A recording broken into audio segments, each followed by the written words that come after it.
Chapter 13. Serving the Dragon, the Present, 2. We are here to learn to love each other. I don't know what the others are here for. Auden. Dr. David Jacobs, a professor of history at Temple University in the United States, made a long and detailed study of abductee reports and published his conclusions in a book called The Threat. The Secret Agenda. Simon & Schuster, New York, 1988. He says that the alien agenda includes breeding hybrids using human and alien genetic material, and replacing human society with these hybrids under their control. This is the real reason behind all the abductions in which male sperm is taken or females are impregnated. According to Dr. Jacobs, he says the first stage is to cross human genetics with the alien. Then this genetic material is fused with another human egg and sperm, and this second stage hybrid is crossed with another human egg and sperm. The result of this would look almost human, and when this is crossed with yet another human egg and sperm, the result could walk down the street without being noticed. He could be describing here the way the first creation of the Anunnaki, what some people call the atom, was evolved into the human mammal we see today. Dr. Jacobs believes that these later stage hybrids are what abductees call the Nordics, although not all of them are blonde-haired and blue-eyed. I think we need to note the difference between the extraterrestrial Nordics that came to the Earth and seeded their own bloodlines and the Nordic-type hybrid crossbreeds and others that I call the Aryans. Dr. Jacobs says that these super hybrids retain many of their alien abilities. These include scanning the minds of humans and controlling abductees. He suggests that while the hybrids may have some human characteristics, they think like the aliens and answer to them. The hybrid agenda is the alien agenda, he says. Dr. Jacobs believes that in the final stages of the agenda, humans will be slowly phased out while the hybrids are phased in. Memories of loving mothers, fathers, freedom of choice and religion will be replaced by memories of selective breeding, single-minded functions geared to serving the aliens. These hybrids would have a hive mentality with no memories of individual choice, family bonding, or freedom. It would, he says, be a hierarchical, fascist order in which a ruling caste dominates lesser castes. I could not put it better. We are almost there, but there is still time to wake up. Dr. Jacobs says that, from interviews with abductees, the hybrids seem unhappy with their situation and long for the freedom of humans. Reptilian abductions. James L. Walden, an American with a doctorate in business education, had so many reptilian experiences that he described them in a book, The Ultimate Alien Agenda.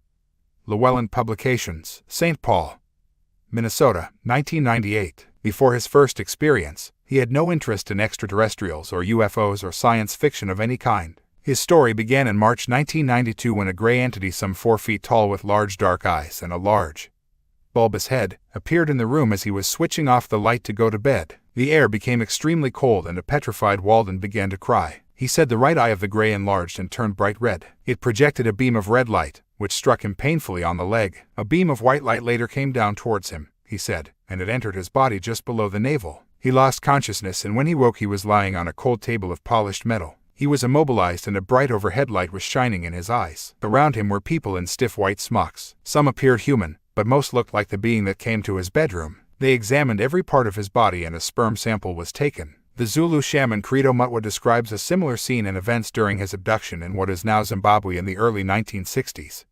See The Reptilian Agenda. Part 1. Walden said he was told that he was in an underground facility in southeast Kansas and would not be harmed. He heard a telepathic voice say, "You are not who you think you are, and you must accept this." In later experiences, he was told that he was a reptilian-human hybrid. Many strange things began to happen to him after the first abduction. One night, I was lying on my back and searching the ceiling for sleep, when I heard a loud whooshing sound. Something moved toward me at lightning speed, and a large, lifelike image of George Washington stopped right in front of my face, touching my nose. I heard a loud, forceful voice say, "George Washington was one of us. So are you. You must accept." George Washington was an Illuminati bloodline, a Grand Master Freemason, and first President of the United States. In the years that followed, James Walden had many other experiences with greys and other more obvious reptilians and worked with the abduction researcher Barbara Bartholic to uncover what was going on. She had heard the same story many times from other people claiming to be abductees. One entity that Walden experienced was an interdimensional reptile. It was between 8 and 12 feet tall and had elongated feet. There was a web between his torso and arms, like a bat, which could sometimes look like wings, and a fin-like appendage on his back. His head was large and elongated like a watermelon. The being had rough, greenish-patterned skin, and Walden believed there was a tail also. This entity claimed to have inhabited many human bodies, and he said, "My eyes have witnessed the evolution of humankind." Under hypnosis, Walden recalled that he was part of an experimental group of human embryos, which were grown in a test tube. The embryo, he recalled, was implanted into his mother's womb and she had no idea this had been done. Could this be an explanation of the legends of Merovi, Alexander the Great, and others, who were said to have been fathered by serpent-like beings? And could this be at least one origin of the virgin birth? Walden said it certainly offered an explanation for why he had always felt different to all the other children. He believed that millions of people in the world had been created in this way as part of an alien genetic program. He said that the semen, taken during his abduction, was used to impregnate a woman of the same stock. She was like a human incubator and he thinks the embryo was removed from her womb later. Another interesting memory he had was that when he was on the table in that first abduction, his body had looked the same as the aliens. Walden felt that this was another dimension of him, which inhabited his human form. He believed from his experiences that the aliens could transcend time, transform matter, manipulate human thought and behavior, and create distracting illusions to satisfy the needs of our simple human minds. He concluded that they could move between dimensions and that they were less extraterrestrial and more interdimensional. I thoroughly agree. Their ability to change their vibrational state would explain how they can appear and disappear, leave our frequency range, and how they can walk through walls. They can move through dense matter in the same way a radio frequency can. And if it is the fourth dimensional level of a person that is abducted, and not, or not always, the physical body, it would further explain why abductees have described being taken through walls and buildings. Walden speculated that these fourth-dimensional aliens are actually the fourth-dimensional level of ourselves. The abductors told Jim Walden that an interdimensional race had colonized the Earth and they came to harvest the planet's resources, harness its energies,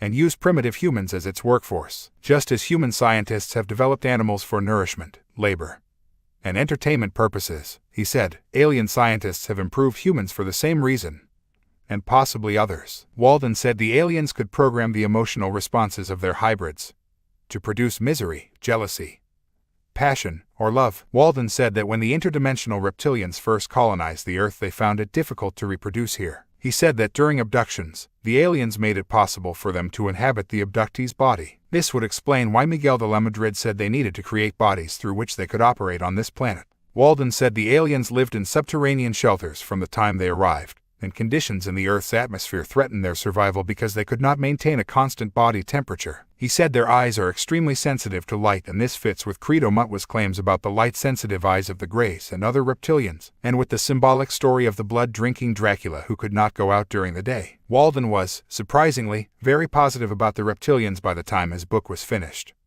But I think he was taking their word for their true intentions for humanity a little too easily. The evidence is overwhelming that some of them have a very malevolent agenda, but that is only one large faction, not all of them. Some other abductees also see the reptilians in a positive light, despite having horrendous experiences with them, and some researchers get incredibly angry with anyone who paints the reptilians in a negative light. Mark Amaru Pinkham, author of The Return of the Serpents of Wisdom, superbly details the serpent symbolism and bloodlines of the ancient world, but sees them in a virtually 100% positive light. He even praises people like Benjamin Franklin as a force for enlightenment. Franklin sacrificed children. Depicting all reptilians as expressions of wisdom is just as ludicrous as depicting them all as evil, and those who have a horrific agenda for humanity, of course, want us to believe they are here to save us. Stories about people waking up to find reptilian figures in the room are regularly reported. Pamela Hamilton, an American woman who has lived in California and Arizona, claims to have been visited at home, often in the bedroom, by countless Nordic blonde-haired, blue-eyed beings, along with greys and reptilians, since she was young. Witnesses have seen the marks on her body that have followed many of these visits. She has also suffered a raid by military personnel who walked in and stole material relating to extraterrestrials and UFO activity. Pamela described a reptilian visitor who appeared a number of times. She said he had luminous, amber-colored eyes like a cat and had gray-green skin and sharp claws on his fingers. He wore a sort of breastplate like the ones used by Roman soldiers. She said when he appeared she would first hear a high-pitched sound and a buzzing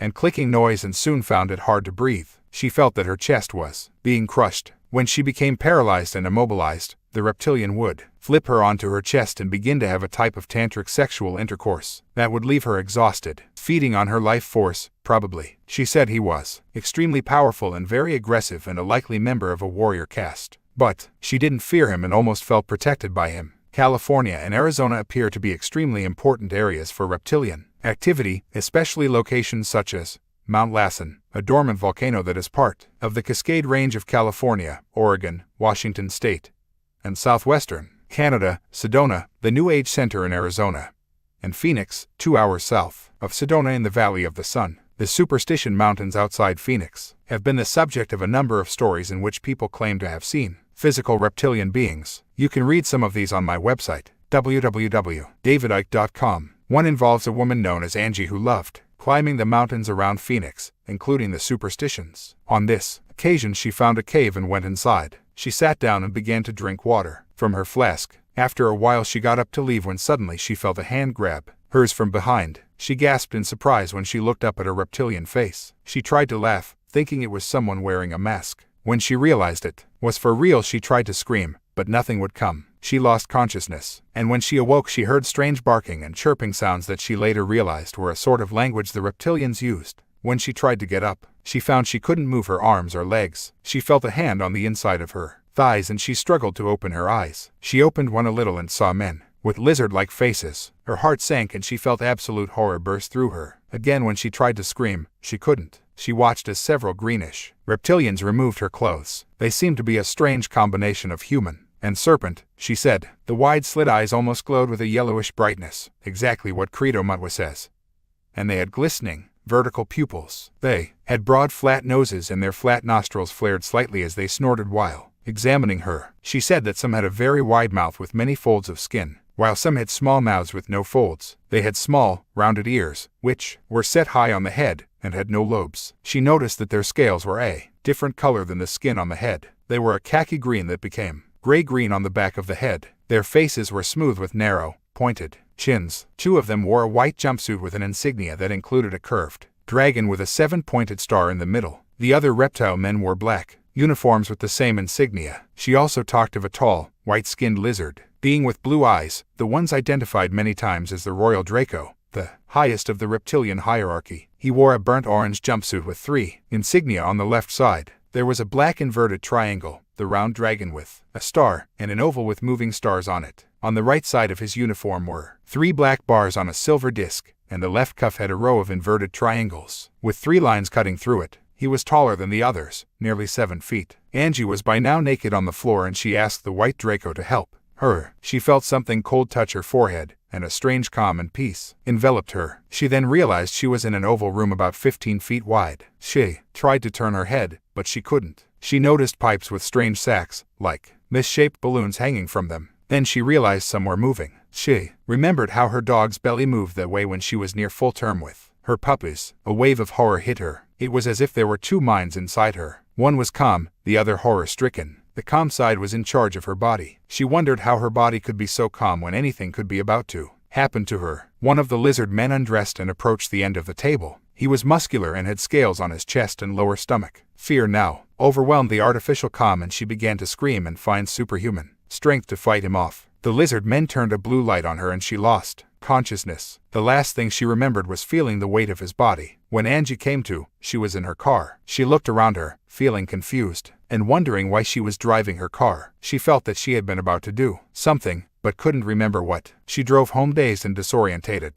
There she suddenly had an urge to shower, and scrubbed her body for over 2 hours. She felt shaky and angry for something she couldn't recall. She spent the next few days in bed refusing to answer the door. Her sister Susan noticed that Angie had several nightmares every night and woke up screaming. Angie also refused to go near the mountains she loved so much. When she later went back to work, she left after 3 days when a customer brought a lizard into the store. She had no idea why that had frightened her so much when reptiles had always been a part of her life there in the desert. Eventually she went to a hypnotist for help, and her vivid and detailed memories of what happened in the Superstition Mountains flooded back. Eva Trent, another American, also claims to have had many contacts with non-human entities. One night in January 1999, she went to bed in her small apartment. Later, she said, she woke to a buzzing sound and when she opened her eyes she was horrified to see 2 strange creatures standing on either side of her bed. One was around 7 to 8 feet tall, weighed around 19 stone, getting on for 300 pounds.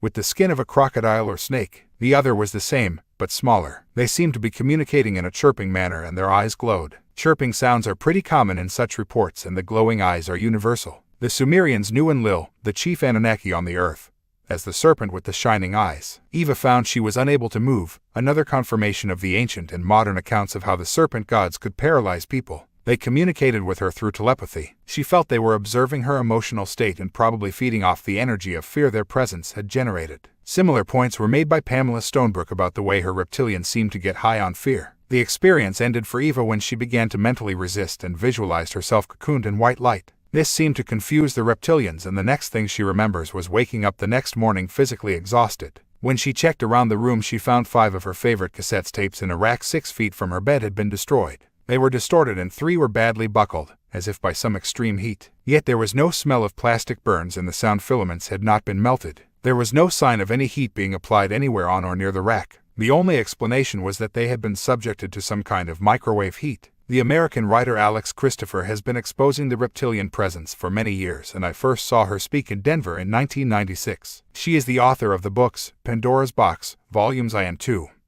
And she has had her own direct experiences of reptilians and the big-eyed grays. In Panama City, Florida, she was woken at 2:30 in the morning by her terrified neighbor, a commercial airline pilot. When she ran over to his house, she found his partner sliding down the wall with her eyes rolling, and she kept passing out. Alex said she could feel extremely powerful energy in the room, which appeared to be trying to penetrate her head. It was radiation of some kind, and the next day all the plants in the room were dead. The couple told her that they were making love when the incident started. They saw a flash of light and they were pulled from the bed. The man still had a palm print on his side made by fingers that must have been 10 inches long with claws that burned into his skin. The next day the spot was so painful he couldn't touch it, and Alex says she has video footage of this. For her, however, the story was just the beginning, because when she was in bed in her own house, a reptilian appeared to her. I woke up and there is this thing standing over my bed. He had wrap-around yellow eyes with snake pupils and pointed ears and a grin that wrapped around his head. He had a silvery suit on, and this scared the living daylights out of me. I threw the covers over my head and started screaming. I mean, here is this thing with a Cheshire cat grin and these funky glowing eyes ...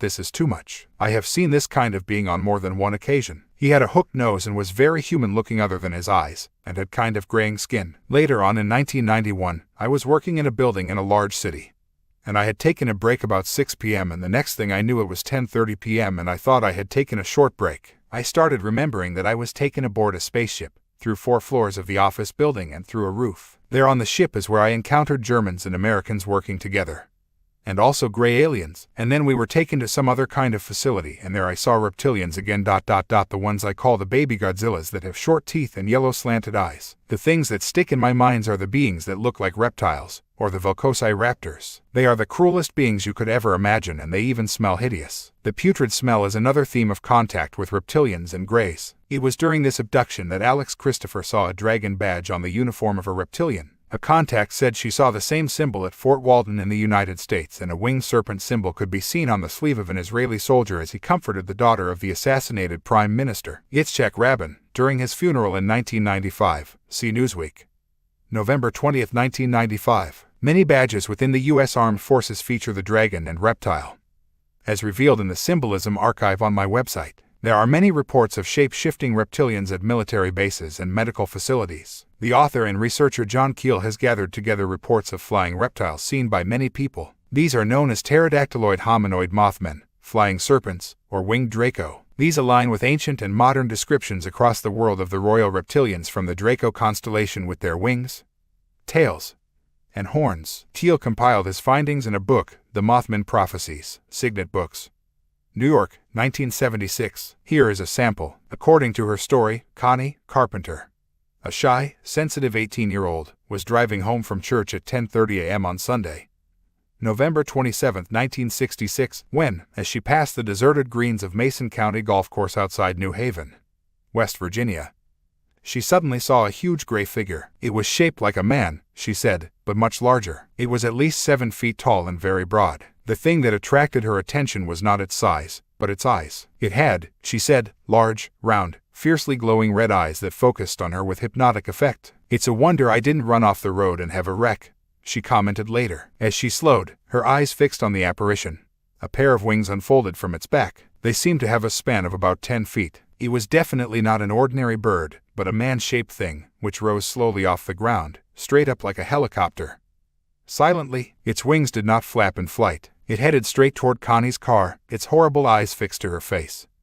And then it swooped low over her head as she shoved the accelerator to the floorboards in utter hysteria. Over 100 people would see this bizarre creature that winter. Significantly, many of the sightings of these flying reptile men happened close to the apparently sealed entrances to underground tunnels known as the TNT facility, which were used to store explosives during the Second World War. A young shoe salesman called Thomas Urey was driving along Route 62 just north of the TNT area when he noticed a tall, gray, man-like figure standing in a field near the road. Suddenly it spread a pair of wings, he said, and took off straight up, like a helicopter. Native Americans have the legend of the Thunderbird, which, the stories say, abducts children and old people. The tribes of the Dakotas know this as Pyasa, and it is described as a demon monster with bat wings, a humanoid body, a long tail, and terrifying red eyes. Similar reports have come from many parts of the world. Another witness called Odette told of an experience at a house in Quebec, Canada. She was with a friend when another woman came over and began to talk about UFOs and contactees. The woman said she was a contactee and she had a meeting with a spaceship on a certain date. She also said that they were taking her and she would never be back on Earth. Odette said she was not convinced at all, and especially when the woman had said that if they could only see her real self,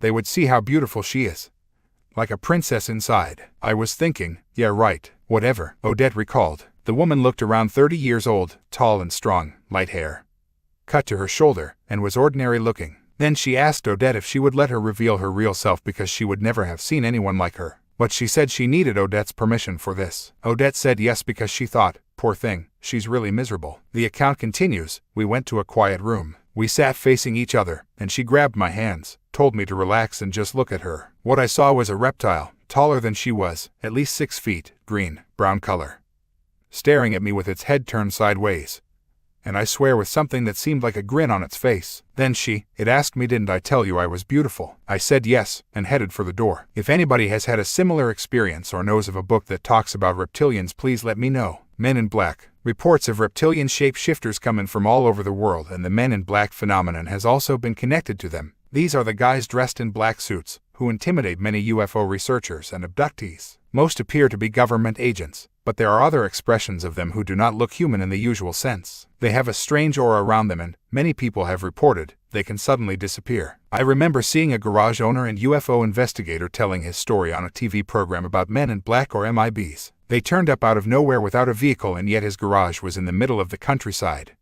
all by itself. After their conversation, they just as quickly vanished, and it was impossible for them to do so under normal circumstances because you could see for miles in all directions. The Men in Black are named after their dark clothing, mostly business or agent suits, and their dark glasses. This attire has all the signs of these beings needing protection from the sun, a classic trait of the reptilians and greys. They are mostly described as having very white skin and, sometimes, olive skin. The texture is often said to be reptilian. Other strange traits in witness accounts are the trouble the MIBs appear to have breathing and the horrible smell, like sulfur, which abductees are constantly describing. They also often arrive in new black cars that have not been manufactured for decades. Despite their apparent age, these vehicles show no signs of any wear or tear. It is as if they have just been driven from the factory. Similar beings, dressed in the context of the period, have been reported over the centuries in many parts of the world. The so-called Grim Reaper, who appeared in communities just before a lethal disease broke out, were described in terms that are remarkably close to today's Men in Black. The Association of Extraterrestrial Investigations,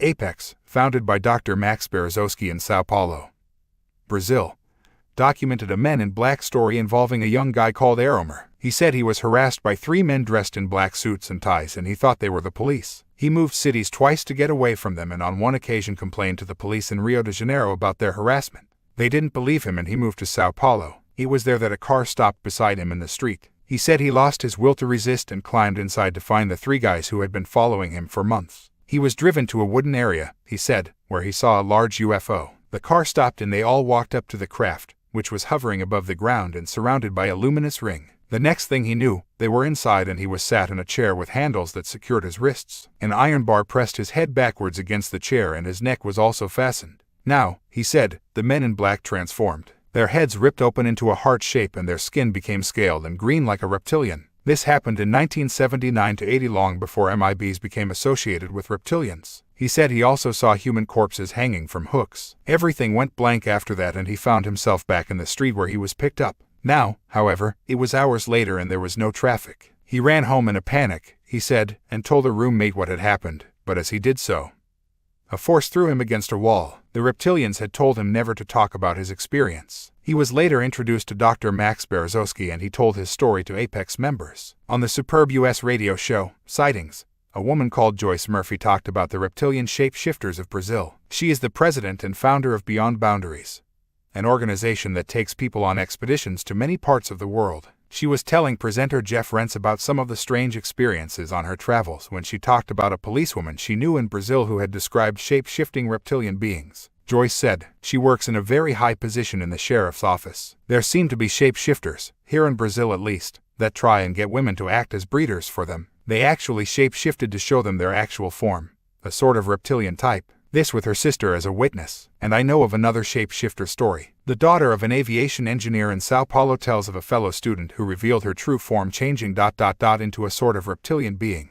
These people do not know each other and they clam up if one goes after more information or wants to reveal the whole situation. Oh my gosh, what am I getting into here? The reptilian underground bases. There are so many reports of seeing reptilians and shape-shifting, but most people have no knowledge of this because 99% of the population get their news and information from the mainstream media. The media, in turn, get their news and information overwhelmingly from official sources, which, like the media itself, are owned by the reptilian bloodlines. After speaking about the reptilians on the Sightings program, I was sent this account of an experience at the infamous Dulce underground facility in New Mexico. These are the words of an Army private employed on the surface. I was working on a routine job when another of the young enlistees, a mechanic, came in with a small rush job he wanted at once. He had the print and proceeded to show me exactly what he wanted. We are both bending over the bench in front of the welder when I happened to look directly into his face. It seemed to suddenly become covered in a semi-transparent film or cloud. His features faded and in their place appeared a thing with bulging eyes,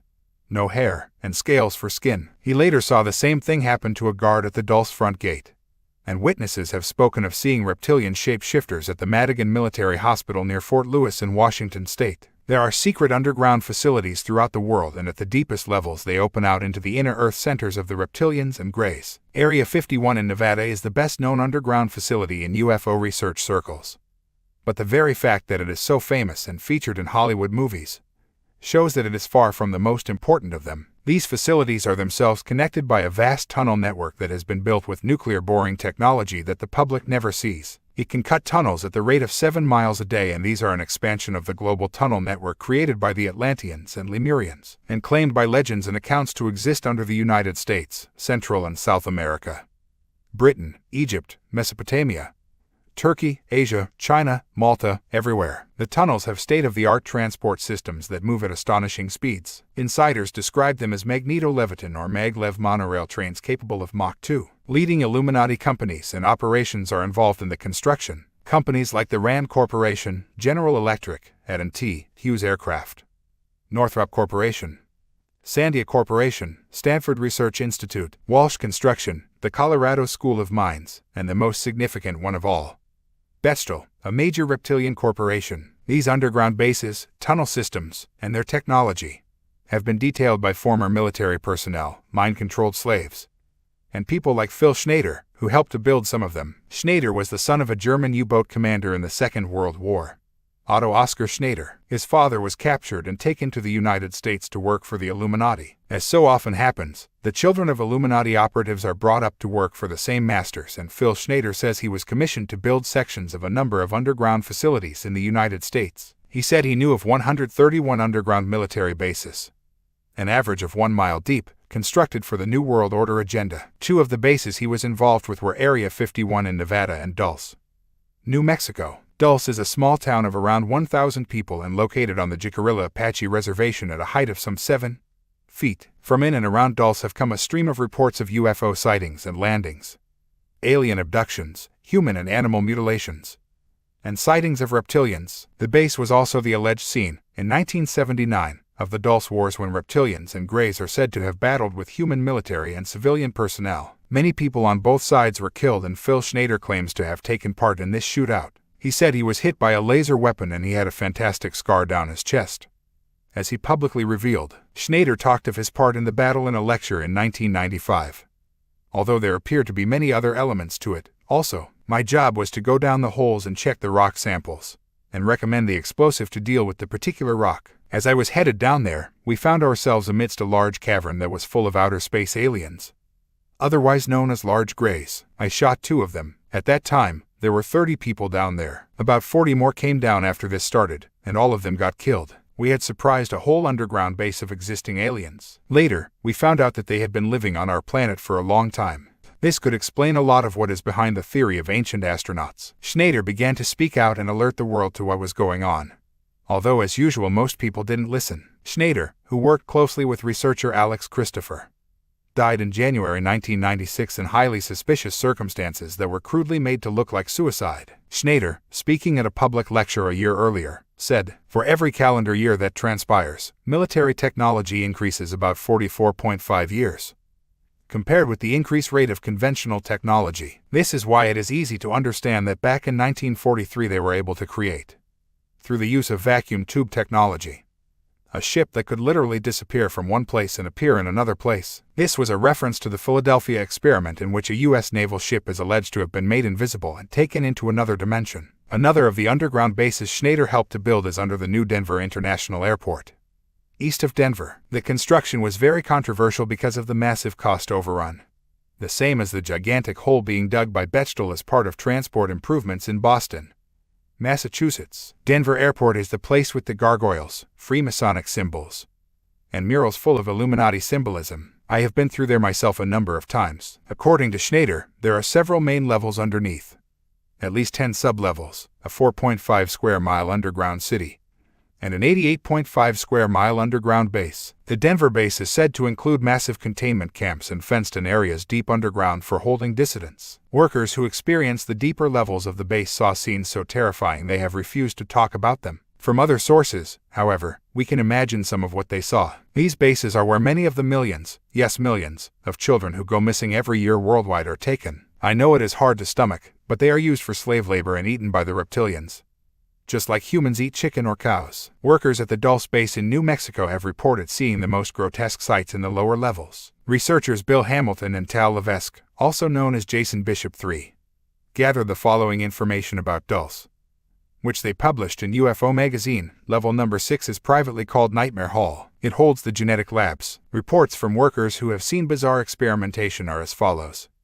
I have seen multi-legged humans that look like half human, half octopus. Also reptilian humans and furry creatures that have hands like humans and cry like a baby. It mimics human words. Also a huge mixture of lizard humans in cages. There are fish, seals, birds and mice that can hardly be considered those species. There are several cages of winged humanoids, grotesque bat-like creatures. But 3.5 to 7 feet tall, gargoyle-like beings and draco-reptoids. Level number 7 is worse, row after row of thousands of humans and human mixtures in cold storage. Here, too, are embryo storage vats of humanoids in various stages of development. One worker said, I frequently encountered humans in cages, usually dazed or drugged, but sometimes they cried and begged for help. We were told they were hopelessly insane and involved in high-risk drug tests to cure insanity. We were told never to try to speak to them at all. At the beginning we believed that story. Finally, in 1978, a small group of workers discovered the truth. This discovery led to the Dulce Wars, the battle between humans and the reptilians and reptilian greys in 1979 when many scientists and military personnel were killed. And Phil Schneider says he was critically wounded. A security officer at Dulce called Thomas Casello has described to researchers what happens at the Dulce base, and his words were reported in the UFO magazine article. His information has also been circulated as the Dulce Papers. Casello worked for 7 years with the Rand Corporation, an Illuminati operation in Santa Monica, California, and transferred to Duke in 1977. He estimated there were more than 18,000 of the short grays at Dulce, and he had also seen tall reptilian humanoids. He knew of 7 levels, but there could have been more, and he said the aliens were on levels 5, 6, and 7. The lower you go, the higher the security clearance you need. The only sign in English was above the tube shuttle station which said to Los Alamos, another major underground reptilian base in New Mexico. Most signs at Dulce are in the alien symbol language and a universal symbol system understood by humans and aliens. He said, the Illuminati communicate above ground in the language of symbolism, as revealed in the biggest secret in the symbolism archive on my website. The hieroglyphics of Sumer, Egypt, and China would have been a reptilian or alien language originally. Other tunnel connections from Dulce went to underground facilities at Page, Arizona, Area 51 in Nevada, Taos, Carlsbad, and Dato, New Mexico, Colorado Springs and Creede, Colorado. Casello said there was a vast network of tube shuttle connections under the United States. which extends into a global system of tunnels and sub-cities. He described the immense security at Dulce. Below the second level, everyone is weighed naked and given a uniform. Any change in weight is noted and people are examined and x-rayed if there is a change of 3 pounds. At the entrance to all sensitive areas there are scales and a person's weight must match with their card and code to gain entry. Casello also revealed some of the genetic work carried out at Dulce. He said that their scientists can separate the bioplasmic body from the physical body and place an alien entity, consciousness, within a human body after removing the soul of the human. I have thought for years that some famous people, including prime ministers and presidents, were taken into such facilities and possessed by a reptilian entity. To the public, the famous person looks the same physically afterwards, but now a very different force is deciding the behavior. Ancient legends also tell of people being replaced in the night by changelings or shapeshifters. It is likely that certain bloodlines with a threshold ratio of reptilian DNA makes this possession easier. And this is one reason why the Illuminati keep such detailed genetic records of family bloodlines. The joint global press announcement by the Illuminati's Bill Clinton and Tony Blair in 2000 about the mapping of the human genome takes on even greater significance when you think that the U.S. Department of Energy has laboratories at Dulce and is closely connected to the Genome Project, along with the National Institute of Health, the National Science Foundation, and the Howard Hughes Medical Institute. All are Illuminati fronts. Researcher Alan Walton, who writes extensively on the internet about the reptilian connection, says, underneath most major cities, especially in the USA, in fact, there exist subterranean counterpart cities controlled by the Masonic hybrid, alien elite. Often subsurface terminals exist beneath Masonic lodges, police stations, airports, and federal buildings of major cities, and even not so major cities. The population ratio is probably close to 10% of the population.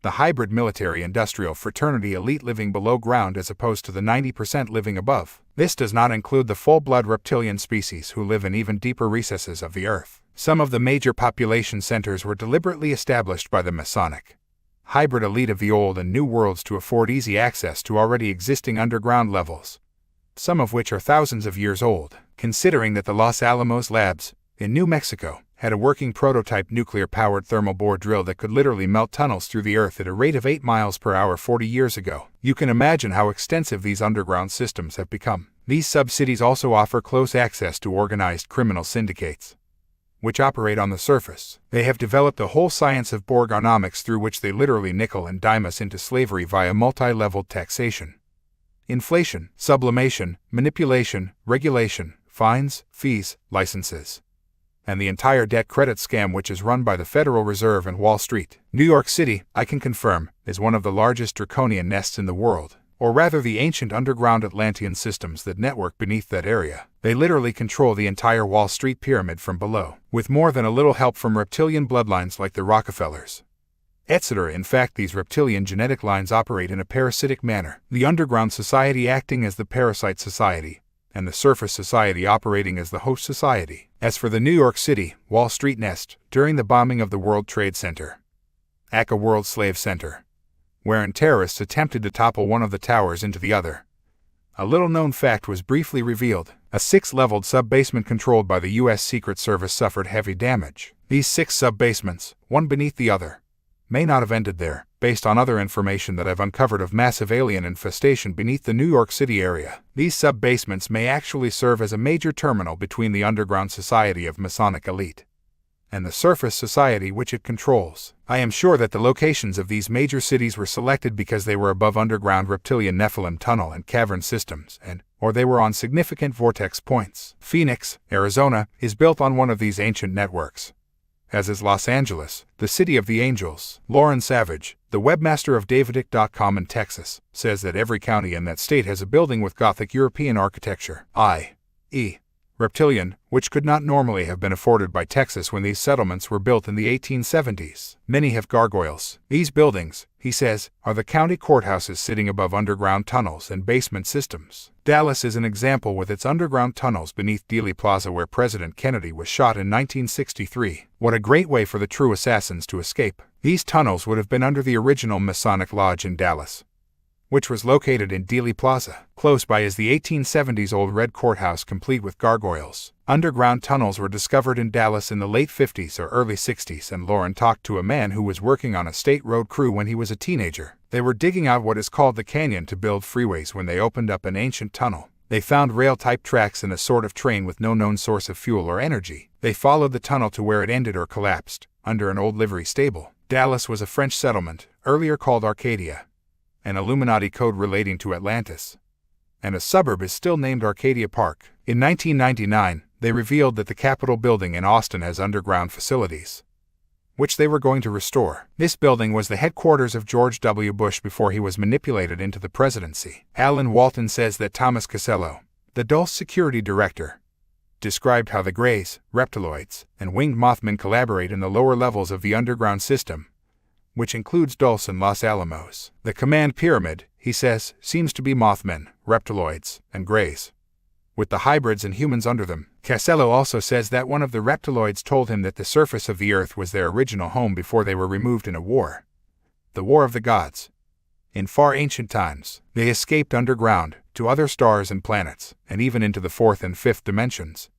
Casello says he was told. This fits with the accounts of Credo Mutwa and many abductees who have a woman known as Dee claims to have seen the underground facilities at China Lake Naval Weapons Center in the California desert, one of the major mind control centers of North America. 18 It straddles a vast area and very little can be seen above ground. I have driven around the outside of the base twice now. On one side the public road runs alongside the perimeter fence for a while. The entrance to China Lake is in the little town of Ridgecrest, and this is where Dee once lived. Ridgecrest is home to many mind-controlled slaves programmed at China Lake, and it's not far from where the mass murderer Charles Manson and his family used to live. Dee, a victim of trauma-based mind control, said that the military chose her because of her bloodline. They had told her that before the development of language, humans communicated by telepathy thanks to a hormone secreted in the brain. This hormone, she was told, was no longer operating in most people, only in particular bloodlines, including hers. And they wanted to use these abilities. The period, thousands of years ago, when this telepathic human brain function was genetically suppressed, was almost certainly symbolized by the story common to most ancient cultures of the gods giving people different languages to divide them and stop them communicating. Dee said she was taken underground at China Lake and saw the genetics laboratory and holding center for captured humans and genetically engineered mutants. The true symbolism of the mutant ninja turtles who lived underground in sewer tunnels and came out to fight evil. Reptilian symbolism, most of it painting reptilians in a very positive light, has been bombarding the minds of children in recent years. Dee described seeing horrendous creatures of all types, shapes, and sizes at China Lake. She said she was shown these horrors to let her see what would happen to her if she did not cooperate, and she claimed her own son had been murdered. Under China Lake, she said, a reptilian sexually assaulted her and she saw another cut open the chest of a Grey. Dee confirmed from her experience that the Greys are terrified of the reptilian leadership and do whatever they tell them. On another occasion, she said, she was taken to the reptilian base under the appropriately named Death Valley, a relatively short drive from China Lake. There she said she saw a reptilian leader, much taller than the others, who was wearing an Egyptian headdress with a cobra snake motif. The respected UFO researcher, Timothy Good, quotes two high-placed sources in his book, Unearthly Disclosure, who confirmed the existence of underground extraterrestrial bases. One was from the U.S. Air Force and the other from the U.S. Navy. The reliability of these sources was supported by Admiral of the Fleet, Lord Hill Norton, the former chief of the UK Defence Staff and former chairman of the NATO Military Committee. Good says that the sources provided evidence that the American military was working with unidentified aliens who have established bases on the planet. Many of these bases were underwater, Good was told, a fact that would fit with the ancient legends of the gods emerging from the water. The sources said that bases exist in Australia, the Pacific Ocean, the former Soviet Union, the United States, and the Caribbean. The latter is believed to be in Puerto Rico. The U.S. Air Force contact told Good, the aliens are here on a permanent basis. They are after this planet. He also said they were messing with plate tectonics, the movement of land that causes earthquakes, and that the warming of the world's oceans was connected to extraterrestrial activity. Well, it isn't global warming, that's for sure. Interestingly, Good sources suggested that the aliens were involved in hybridization experiments to allow their race to take over the planet. This, however, began a long, long time ago. Is always so. The stories of reptilians and other non-human races living within the Earth in what we would today call bases, cities, or tunnel networks, can be found widely described in ancient accounts also. The Nagas, or serpent people, in India and throughout Asia and the Far East, were said to live in two main underground centers called Patala and Bhagavati. From there, according to Hindu legend, they battle for power with the Nordic underground kingdoms of Agharta and Shambhala. Hindus believe that Patala can be entered at the well of Sheshna in Benares, while Bhagavati is believed to be in the Himalayas. Similar stories of underground caverns and tunnel systems can be found in Tibet and China. In the Gilgamesh stories of the Sumerian tablets, we are told of vast underground cities. Gilgamesh was a demigod and semi-divine who sought the immortality of the gods. The stories speak of Kaigal, or the Great Below, which was ruled by the goddess Ereshkigal and the god Murghal. In the Kaigal were violent guardians called scorpion men, reanimated human bodies, spirits and the undead, and robotic beings known as Galadar or Gala, which were used to abduct humans from the surface. There were eagle-headed reptilians, which were often said to have wings. The accounts describe a race called the Pazazu, a dog-faced human with reptilian scales and tail. All this sounds remarkably like the scenes described at Dulce today. Chinese legend claims that an underground world entered from the eastern mountain of Taishan was guarded by vicious demons called Men Shen with animal-like faces or masks. This was the Chinese hell, and it is said that the lords of hell interacted with the dragon kings on the surface. The Japanese hell or underground network was similar,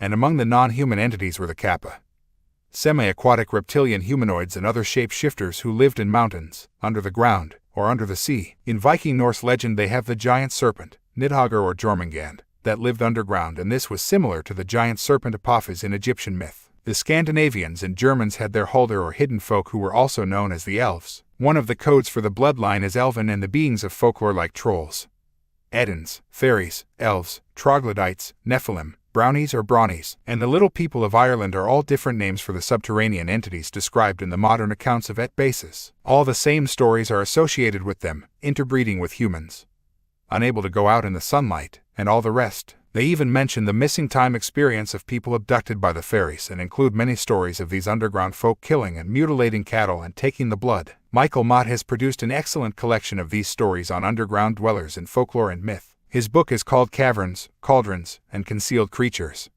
and is available through my website. He writes that England, Scotland, Wales, and Ireland all have endless traditions of underground peoples with many similarities and common origins between them. It seems to me that Scotland, Ireland, and the British Isles in general are such a major center for the Illuminati bloodlines because of the number of entrances to the underground world there are in that region. It is the same with other parts of the world like France, Germany, and the Caucasus Mountains. What is really under the Windsor's Balmoral Castle or the Queen Mother's Glamis Castle in Scotland, that key country for Illuminati bloodlines. Interestingly, there is a legendary secret room at Glamis. According to a guest, the writer, Sir Walter Scott, and others, it is the family's law or custom that the secret is known to only 3 people at one time. They take a terrible oath not to reveal the secret. Another guest, Lord Halifax, said that in 1875 a workman at the castle came across a door leading to a long passageway. The man investigated, but then he saw something that made him run back in terror. When the 13th Earl of Strathmore was told what the workman had seen, he persuaded him to accept money to emigrate and give his word never to reveal what he saw. Lord Halifax said that after the incident the Earl was a changed man, who became silent and moody,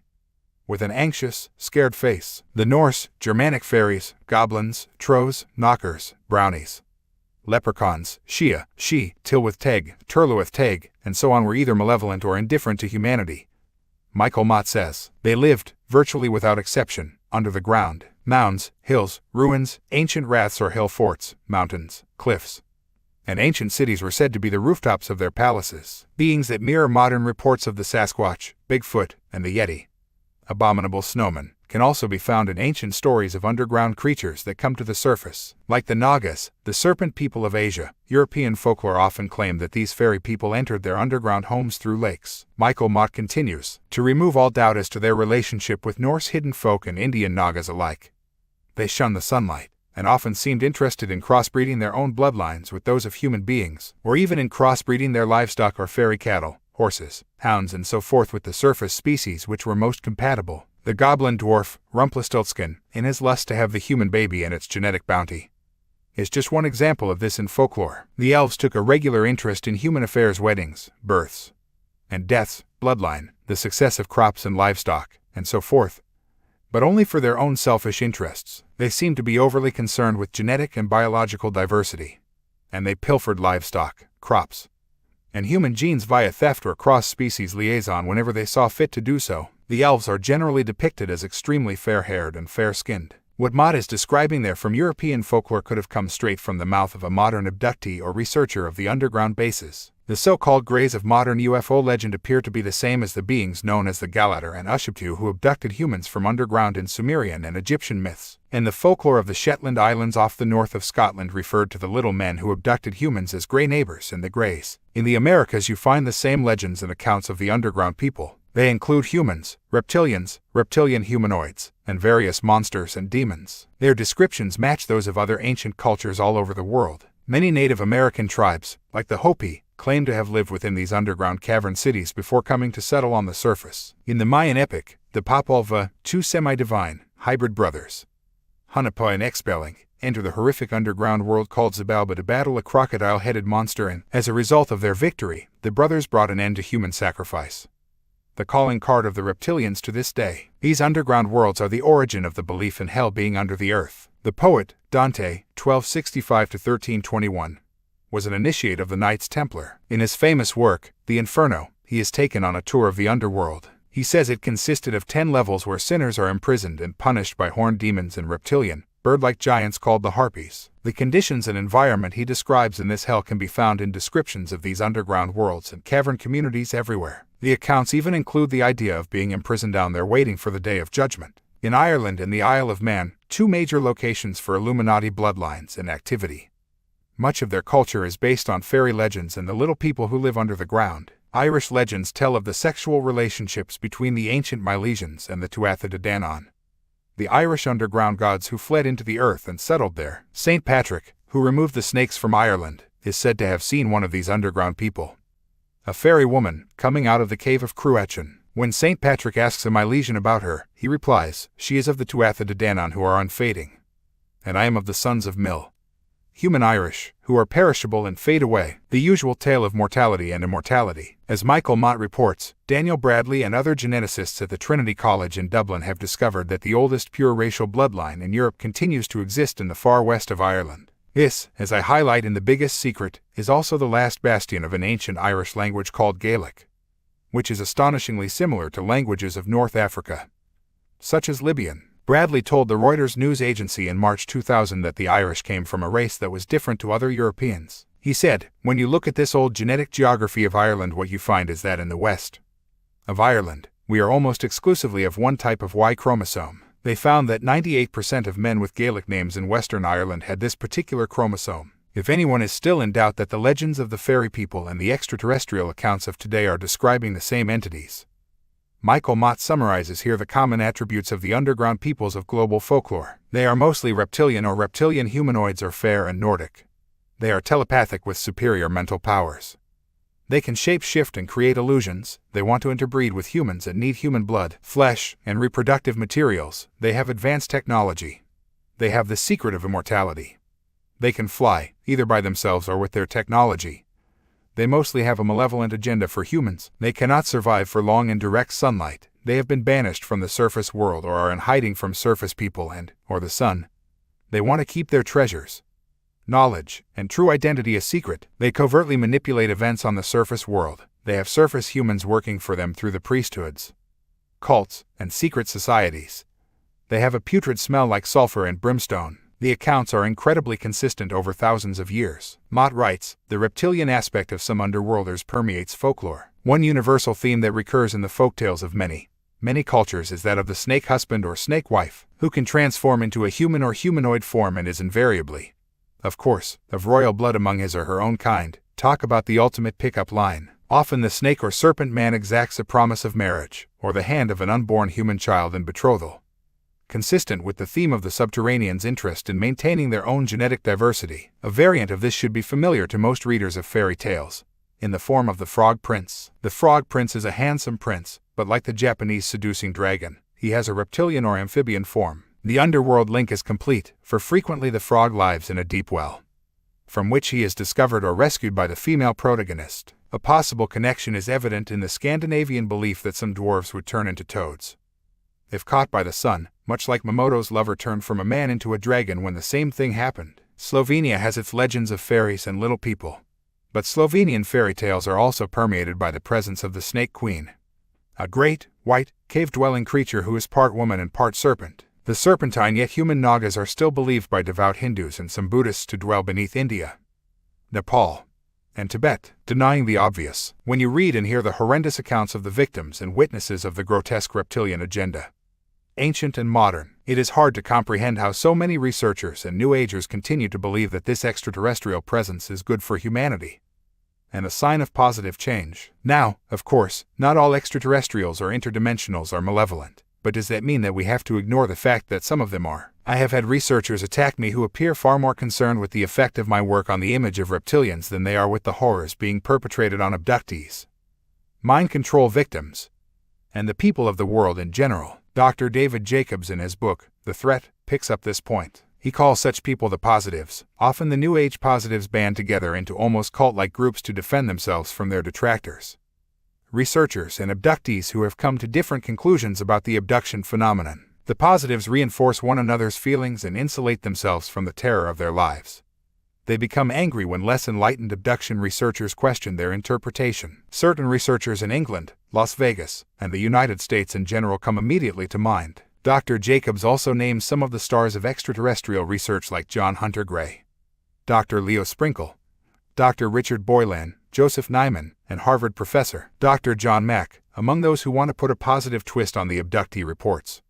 Both Boylan and Mack de-emphasize the effects of the standard abduction procedures. Boylan believes that gynecological and urological procedures take place only with a very small number of abductees, and he rarely focuses on them. And although Mack has found nearly the full range of alien physical, mental, and reproductive procedures, he only mentions them in passing while emphasizing what he finds to be spiritually uplifting elements. The benevolent spin that the positives, both abductees and researchers, put on the abduction phenomenon is puzzling, given the way most people describe their abductions: being unwillingly taken, being subjected to painful physical procedures, sometimes leaving permanent scars, enduring humiliating and abusive sexual episodes, including unwanted sexual intercourse, living with the fear and anxiety of wondering when they will be abducted again. James Bartley, the abductee and researcher of the Reptilian Connection, is rather more blunt in his appraisal of what he calls the Muppets, those who either refuse to see the malevolent nature of the reptilian agenda or actively seek to portray it in a positive light. He says the reason why so many abductees are hopelessly confused about this whole mess is because trigger mechanisms have been programmed into them to keep them from getting at the truth of their experiences. He says he has witnessed countless times how an abductee will immediately fall asleep the moment the lecturer begins talking about fear-based issues. But when he or she attends a lecture by a channeler or some other light worker saying positive things about the aliens,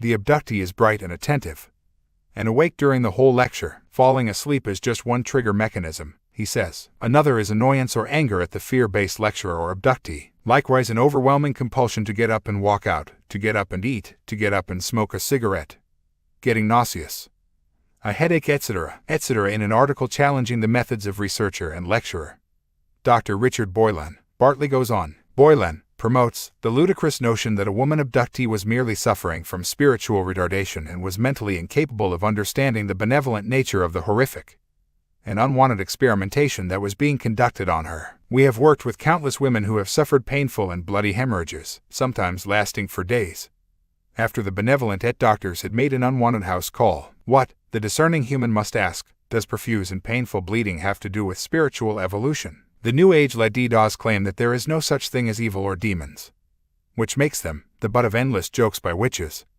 warlocks, and Satanists throughout the world because the latter derive their power from demonic entities. By constantly blaming the military and the globalist industrialists, the reptilian propagandists condition the abductees into believing that all human institutions are bad and that the only hope one has to reach the next level of consciousness, evolution, vibratory frequency et alii, is to look to the skies towards the same dark gods who are responsible for their current state of spiritual enslavement. Never mind that for the most part these globalists and militarists are part of the same old fraternal orders, which worship the patriarchal serpent gods and in many cases are hosts for reptilian entities themselves. These hosts and their fellow travelers operate as a fifth column here on Earth to set the stage for the return of the dark reptilian gods. The so-called UFO research community is awash with these Muppets. Even I have to laugh at the irony of it. Literal hosts for reptilian entities facilitating abductee support groups, lecturing at so-called UFO conferences and speaking on the Art Bell Show, the major mysteries radio show in the US. This is so because of the long-term genetic and soul matrix manipulation of the human race. How right he is and how fast the human race needs to wake up and grow up.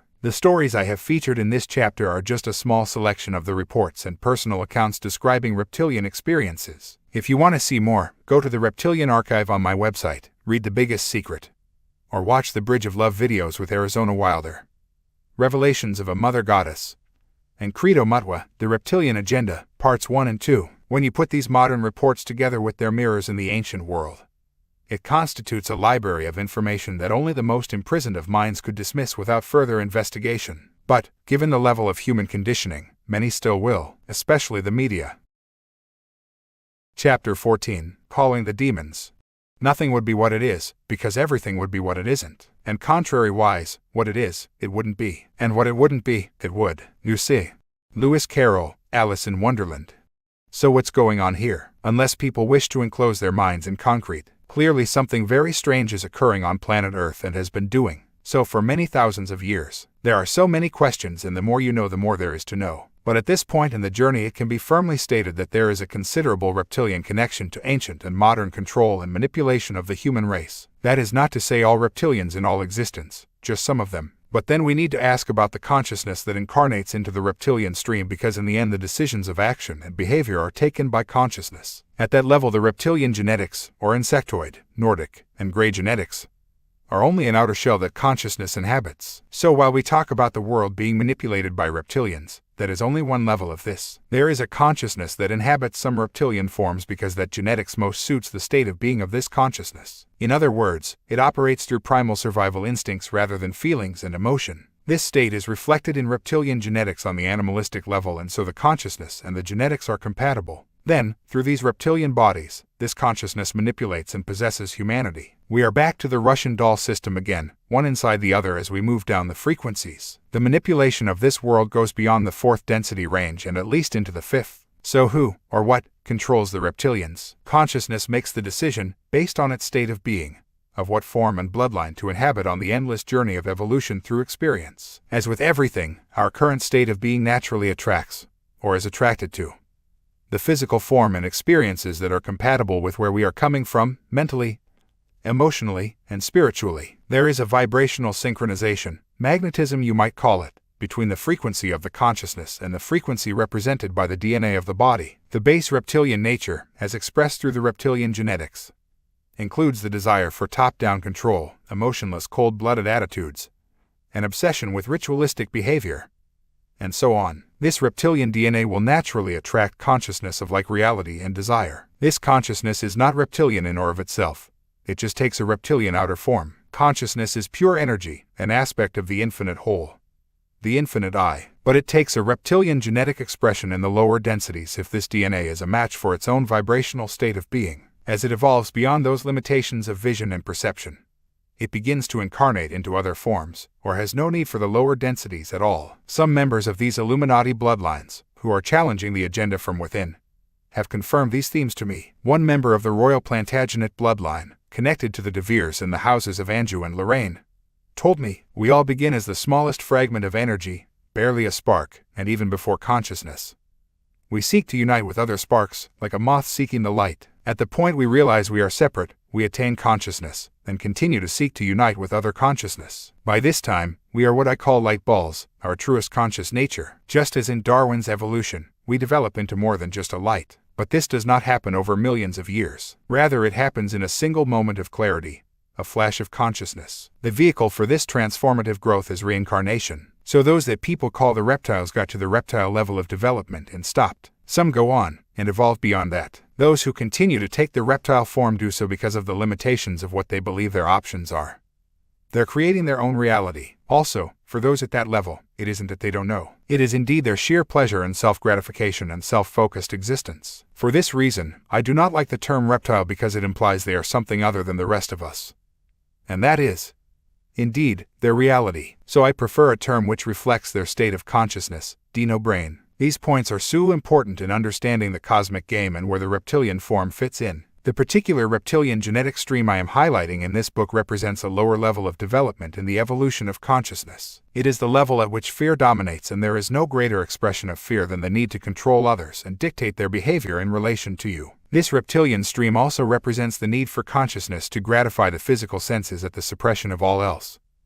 including spiritual development and enlightenment. Consciousness in that state will be attracted to the reptilian genetics represented by the Illuminati bloodlines. If such consciousness gets stuck in this evolutionary groove and does not break this cycle of thought and behavior, it will be doomed to incarnating into the same bloodstreams over and over because like attracts like. This is what has been happening. For this reason, high consciousness has also been incarnating into these bloodlines through these thousands of years in an effort to rewire the DNA and resonate it to a higher vibrational state.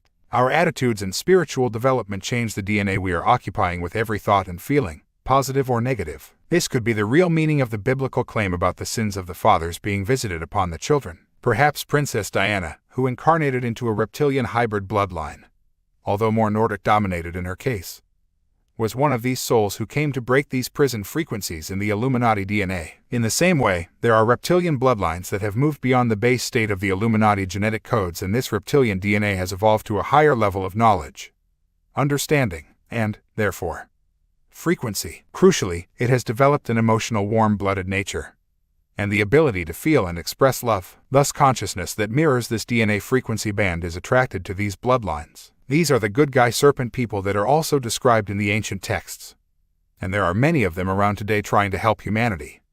And the Illuminati reptilians, out of their mental, emotional, and spiritual prisons. Please keep this in mind when I talk of the reptilian connection to the Illuminati and the Satanists. Food for the demons. One of the great difficulties that people have in grasping the enormity of what is happening is that they find it so hard to lift their imagination beyond the technology and range of possibility they see around them. It is that is not possible because I haven't seen it mentality. Shape-shifting is one example, and I understand this from the conditioned version of reality. Of course it sounds fantastic, but so many people have experienced this phenomenon all over the world over thousands of years to the present day that to dismiss it would be ludicrous. The idea of interdimensional travel is just some science fiction babble to most people, and yet it is in understanding the interdimensional nature of creation that so many of the answers lie. I do not dismiss for a moment the claims of physical reptilians and greys living within the planet in the underground bases and tunnel networks. That is clearly true from the explosion of ancient and modern accounts, and at the point of interface with surface humanity that is a vital aspect of this story. However, it is the interdimensional rather than the purely extraterrestrial and interterrestrial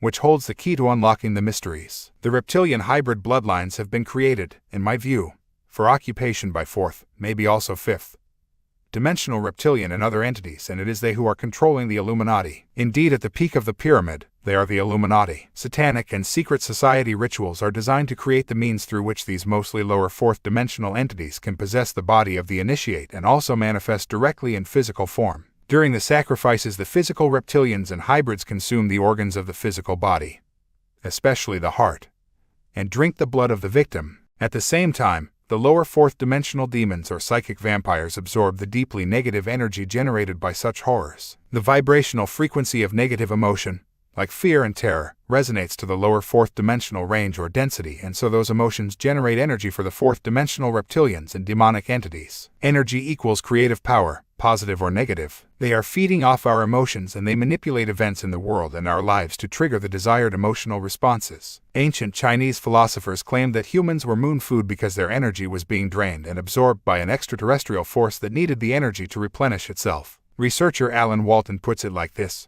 the serpent race will merely continue to do what it has always done with the human cattle on this planet, which is to continue to feed on us like emotional, psychic, and bioplasmic vampires and work to destroy our spiritual life and thus individuality until we are assimilated into their hive via psionic implants, just as they have done with many other humans beyond this world, many within the underground military-industrial networks, and with many of the abductees of recent years. And not only psychic assimilation, but also supernatural possession by repoltergeist parasites, and also genetic assimilation as well. What if these were Dracs, reptipoltergeists, demon aliens, or whatever one might wish to call these serpentine sorcerers, had become adept over time at superficial molecular shape-shifting as the indwelling poltergeist or astral parasite literally absorbed, consumed, devoured, or assimilated the reptilian host from the inside out? What if in addition to this they were able to project some type of hypnotic or possibly laser-type holographic field around themselves so as to be able to intermingle with humans, undetected for what they really were? This is precisely what they have done. There are so many reptilian hosts, possessed people,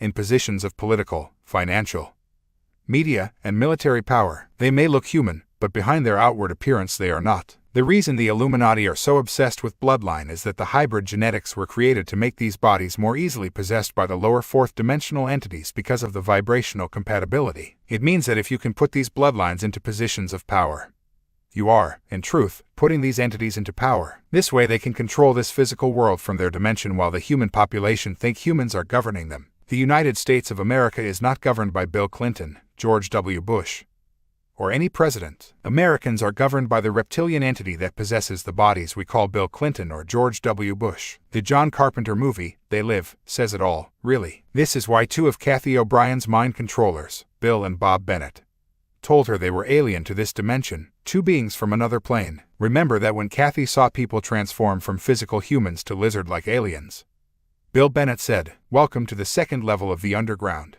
This is a mere mirror reflection of the first, an alien dimension. We are from a trans-dimensional plane that spans and encompasses all dimensions. I have taken you through my dimension as a means of establishing stronger holds on your mind than the Earth plane permits." The Illuminati, Satanism, and the serpent cult of the ancient texts are the same organization. The most important hierarchy within the Illuminati is not that of your position as decided by the purity of your bloodline and the level at which you operate within the global network we call Satanism. In other words, the power of the demons that have taken possession of you during satanic ritual. In this way, the other dimensional hierarchy is reflected in the human hierarchy of the Illuminati. These demons fight among each other for power all the time, and this is experienced within the Illuminati through their internal squabbles. The wars between these reptilian bloodlines over the years have been the wars between demonic entities for the right to be top dog, or demon, on Earth. This is also one origin of the ancient accounts of the great rivalry among the gods. In 10 years of full-time research I have met many former Satanists and the victims of Satanism, and I will summarize the themes that have been repeated to me over and over around the world.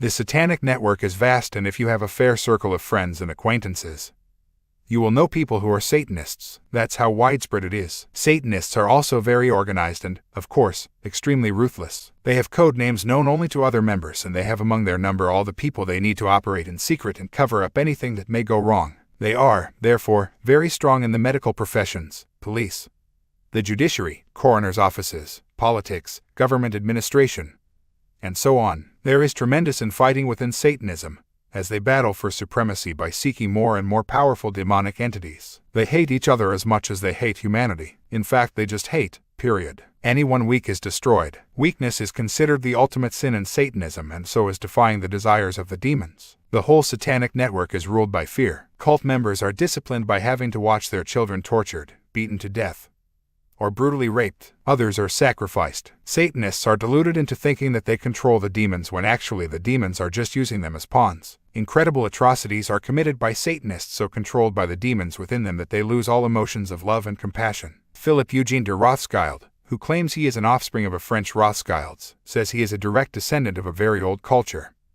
as old as mankind itself. This culture, he says, worships Satan as God and is steeped in deep violence. He explains how he was exposed to every abuse, trauma, and demonization imaginable. This culture is unbelievably and ingeniously evil, he says. The trauma, both as a victim and perpetrator, was to sharpen his dissociative potential or multiple personality disorder. He said that this dissociation was enforced by victim and perpetrator high-tech mind control programming in the U.S., often in government facilities and clinics, and at the Tavistock Institute in the UK. The Tavistock operation, as my previous books highlight, is a center of the Illuminati's mind control network. Human sacrifice is not confined to some barbaric period of ancient history. It is happening all around us, and I don't care where you may live. Many sacrifices are babies produced by women called breeders, who give birth in secret. Some are willing, but many are held captive. The babies are birthed by doctors and nurses, who are part of the network. These children never appear on documentation, and so they never officially exist and cannot officially go missing.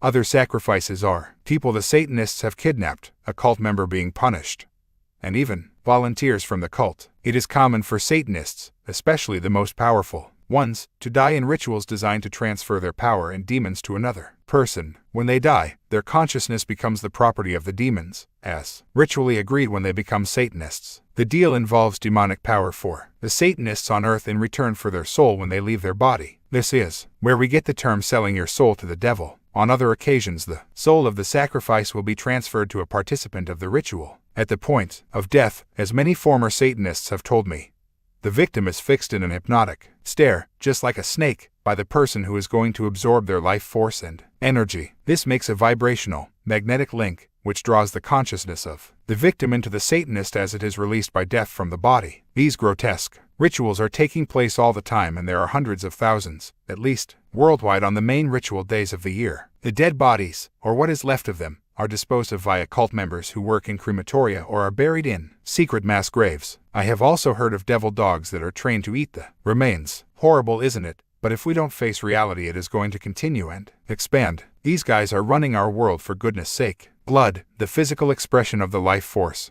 is a key aspect of the rituals. Anyone who drinks blood and eats flesh absorbs the energy of that person, and, in the case of drinking the blood of someone still alive, it makes a vibrational connection between the two people, which allows for psychic manipulation. Drinking human blood appears to be vital to reptilian entities to hold open DNA codes that maintain an outward human appearance. The reptilians also feed off an adrenaline that enters the bloodstream at times of extreme terror. The ritual is performed to increase this terror to its maximum at the time of death. This way, the blood they drink is full of this desired adrenaline. The consuming of the heart is also at the center of these sacrifice rituals, and they have been performed in the same way for thousands of years, going back to Atlantis and beyond, under the control of the other dimensional entities and serpent gods. This ritual of cutting out and eating the human heart goes back as long as the bloodlines and can be found all over the world. The heart represents the very essence of who we are. The Scottish Sunday Post of January 2000 told the strange story of Alistair Rosalind Sinclair under the headline "Victim of Secret Holy Land Power Struggle." He was a Scottish tourist who was named after Rosslyn Chapel, near Edinburgh, which was built by the Sinclair family, formerly the French St. Clair family, which was involved in the formation of the Knights Templar. Alistair Rosalind Sinclair was a direct descendant of this bloodline. He was originally from Iran, but apparently had been working as a musician in Amsterdam. He had researched his bloodline connections and had visited Rosslyn Chapel, an Illuminati holy place, a number of times. In April 1998, he made an unexplained 5-day trip to Israel and was arrested when he tried to leave the country. The authorities say he was arrested for having £3,500 worth of German currency concealed in a hidden compartment of his suitcase, but that is not illegal. They say that he later confessed to buying and selling drugs, but again, why would he do that when there was no evidence? What happened next, however, has a very ominous ring. The police say Sinclair hanged himself with his shoelaces, a ludicrous claim for such a big man, and when his body arrived back in Scotland, an autopsy revealed that his heart was missing. The authorities say the heart was taken for closer examination, but they offer no credible reason why this was done or why the heart was mislaid. The Israeli investigative author, Barry Chamish, claims that Alistair Sinclair was murdered as part of a much bigger conspiracy involving battles between ancient bloodlines and secret societies for control of Jerusalem. Chamish says that Alistair Sinclair was killed because he became caught up in this clandestine war, and he points out that the removal of the heart is part of the Knights Templar tradition. The dying wish of the Scottish Templar king, Robert the Bruce, was for his heart be cut out and taken from Scotland to be buried in Jerusalem. But it is also an ancient ritual to eat the heart of your victim in such satanic conflicts, and this may well have happened in this case. The heart is so important to these sick people. An old story. The Aztecs of Mexico were so obsessed with sacrificing to their serpent gods that they would kill thousands in a day. Wherever you find the worship of serpent gods, you find human sacrifice. The Mayan priesthood, the Nakams and the Chaks, conducted ceremonies in which the victim was held down while his or her living heart was removed and offered to the gods. It was seen as the supreme offering, and it still is by the Satanists today. What happened to Princess Diana's heart after she was ritually murdered on that ancient Merovingian ritual site for the goddess Diana, Dana, Artemis, in Paris? Philip Eugene de Rothschild also confirms that the Illuminati Satanists today are the modern version of the secret sects of Sumer, Babylon, and other ancient cultures. He says he was initiated into the oldest, most pristine form of Satanism, the old Sumero-Akkadian Babylonian mystery religion. Inherent in this culture is the presence and power of demonic spirits, and they became an integral part of my life and even my being. In a culture addicted to power, demonic spirits offered the ultimate power trip. If, in American culture, people are addicted to comfort, status, and prestige, in satanic culture people are addicted to demonic power. Satanism has pervaded Western civilization. It has been growing for thousands of years, quietly weaving its way through the very fabric of the culture and the power structures of the nations in the West. It has adherents in all walks of life, in all incomes, and all social strata. It has exerted a profound influence on the intellectual life of the West for the past several hundred years. Satanism has influenced politics, economics, art, and music through the spiritual psychological process called dissociation. and dissociation is as old as human culture itself. Satanic rituals are also performed to connect with and often manifest other dimensional demonic entities. Whenever these manifestations are described to me, the pentagram or five-pointed star is a constant theme. Everything is energy and all symbols affect the vibrational frequency of energy. The five-pointed star within an occult ritual creates an interdimensional gateway or portal, I am told, which allows other dimensional entities to manifest. It is usually surrounded by a circle, which, in theory, creates a magnetic field or wall that prevents the demon from leaving that spot. Satanists are obsessed with demonic entities, but they are also terrified of them. The pentagram is a satanic version of Beam Me Up Scotty, and is, therefore, the most important satanic symbol because it allows their masters of the universe to appear to them. Now look at the pentagrams all around you, as on the US and other flags, and the logo of the European Union. Texaco is an Illuminati company and its logo is a pentagram within a circle with the T-square of Freemasonry in the middle, and the center of a pentagram is a pentagon. This is why the headquarters of the Illuminati's US military is in a building called, and shaped like,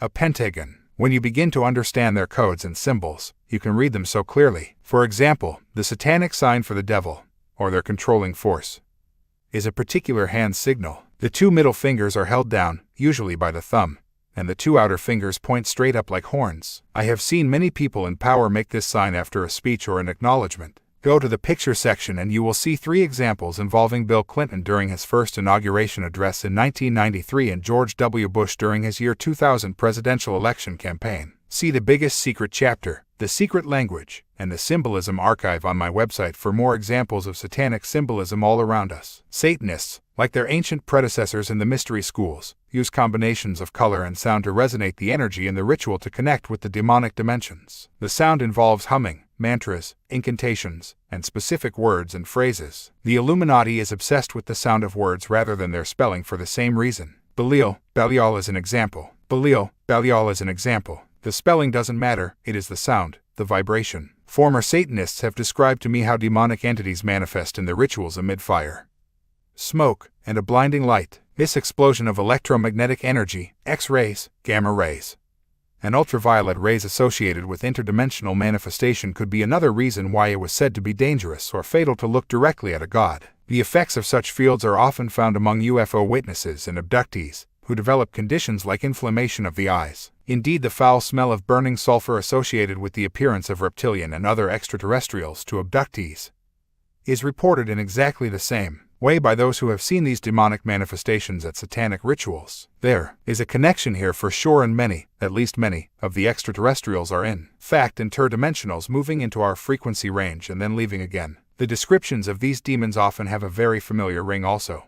Very tall, fiery red eyes, and reptilian in appearance with scales, fangs, and claws. Beings like that are commonly described, but demonic entities manifest in many forms. Some of the reptilians and blonde-haired, blue-eyed Nordics could be the same entities in their other dimensional forms. John Icke wrote in Our Haunted Planet about the knowledge of this phenomenon held by the ancients. Early investigators and thinkers soon realized they were dealing with magical beings who could imitate man and his works. Instead of being solid, physically stable assemblages of cells and matter, these entities were apparently temporary manipulations of energy, so the word transmogrification was used to describe them. These transmogrifications, according to the lore, could assume any form, from a wolf to a cat to a house, ship, or iridescent god of awesome proportions. They could appear clothed in rags or in gold crowns and expensive velvet robes. Worst of all, they had a penchant for playing all kinds of games with us, manipulating our fears and beliefs and even conning us into going to war against each other. A lot of New Age channelers and psychics, who think they are connecting with the light or Astral Command or something, are in fact connecting with these fourth-dimensional demon entities, which play them like a violin. The reports of demons appearing in a whoosh of fire, smoke, and light remind me of the stories of the genie in the bottle. The most famous, of course, is Aladdin and his lamp.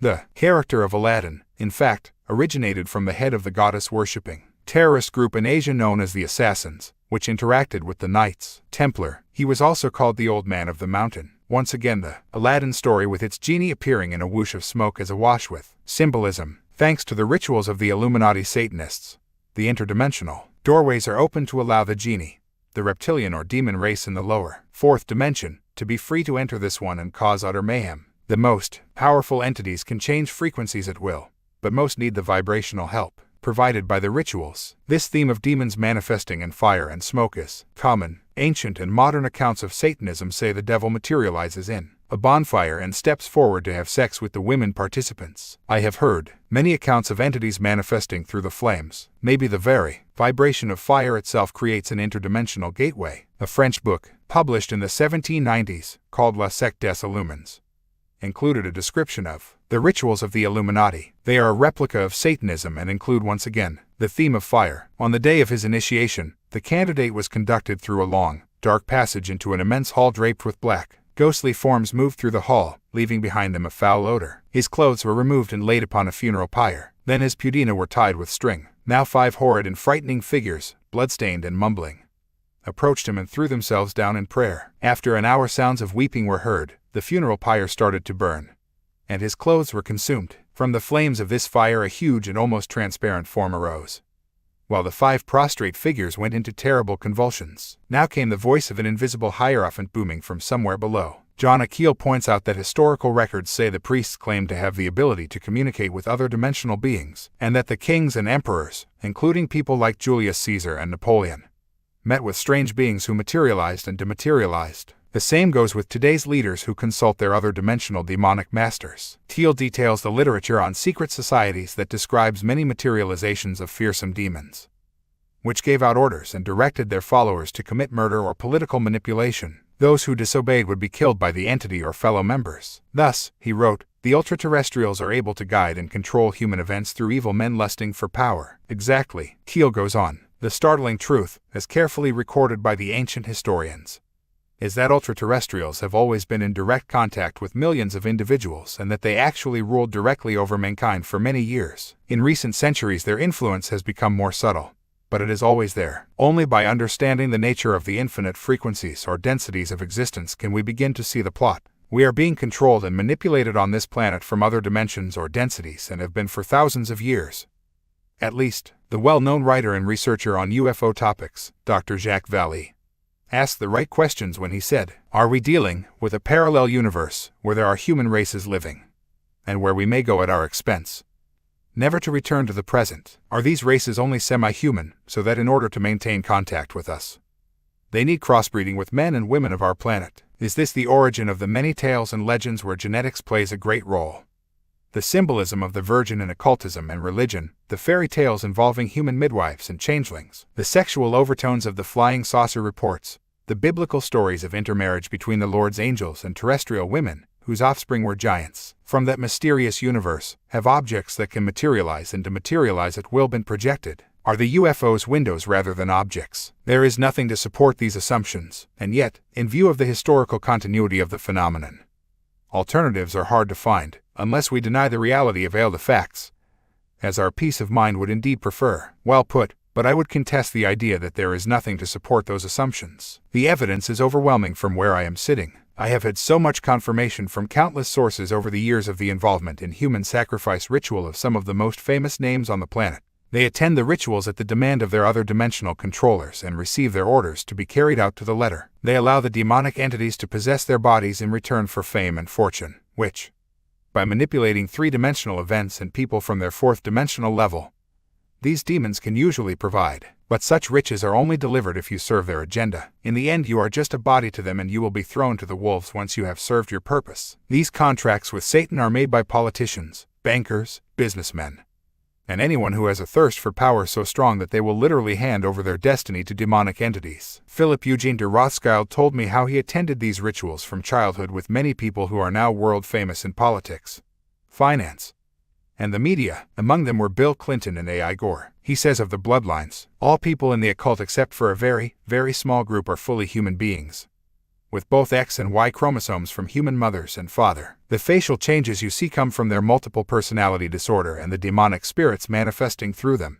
The Antichrist and the false prophet are not humans. They are true Nephilim with X chromosomes from human mothers, but their Y chromosomes are from the angels. These non-human humanoids are born as a consequence of human idolatry with satanic angels, with a little help from the Illuminist medical researchers. Serpent worship. Philip also says that all the top names he mentions, including the Rothschilds, etc., worship the snake in their rituals. Old Satan himself, as he puts it, When they celebrated the old Babylonian rites, he said, they worshipped, handled, and venerated the snake, and the deadlier the better. He said that all his former brethren, including Clinton and Gore, have the worship of the snake in common. It has always been so, he adds, from the Babylonians, to the Egyptians, to the Mayans, the Incas, the Polynesians. The commonest thread of human idolatry is the snake and the dragon. The satanic and secret society rituals are designed for reptilian, demonic possession to take place, and suddenly, hey presto, the body of the target is now occupied by one of these fourth-dimensional entities. The movie, The Devil's Advocate, starring Al Pacino,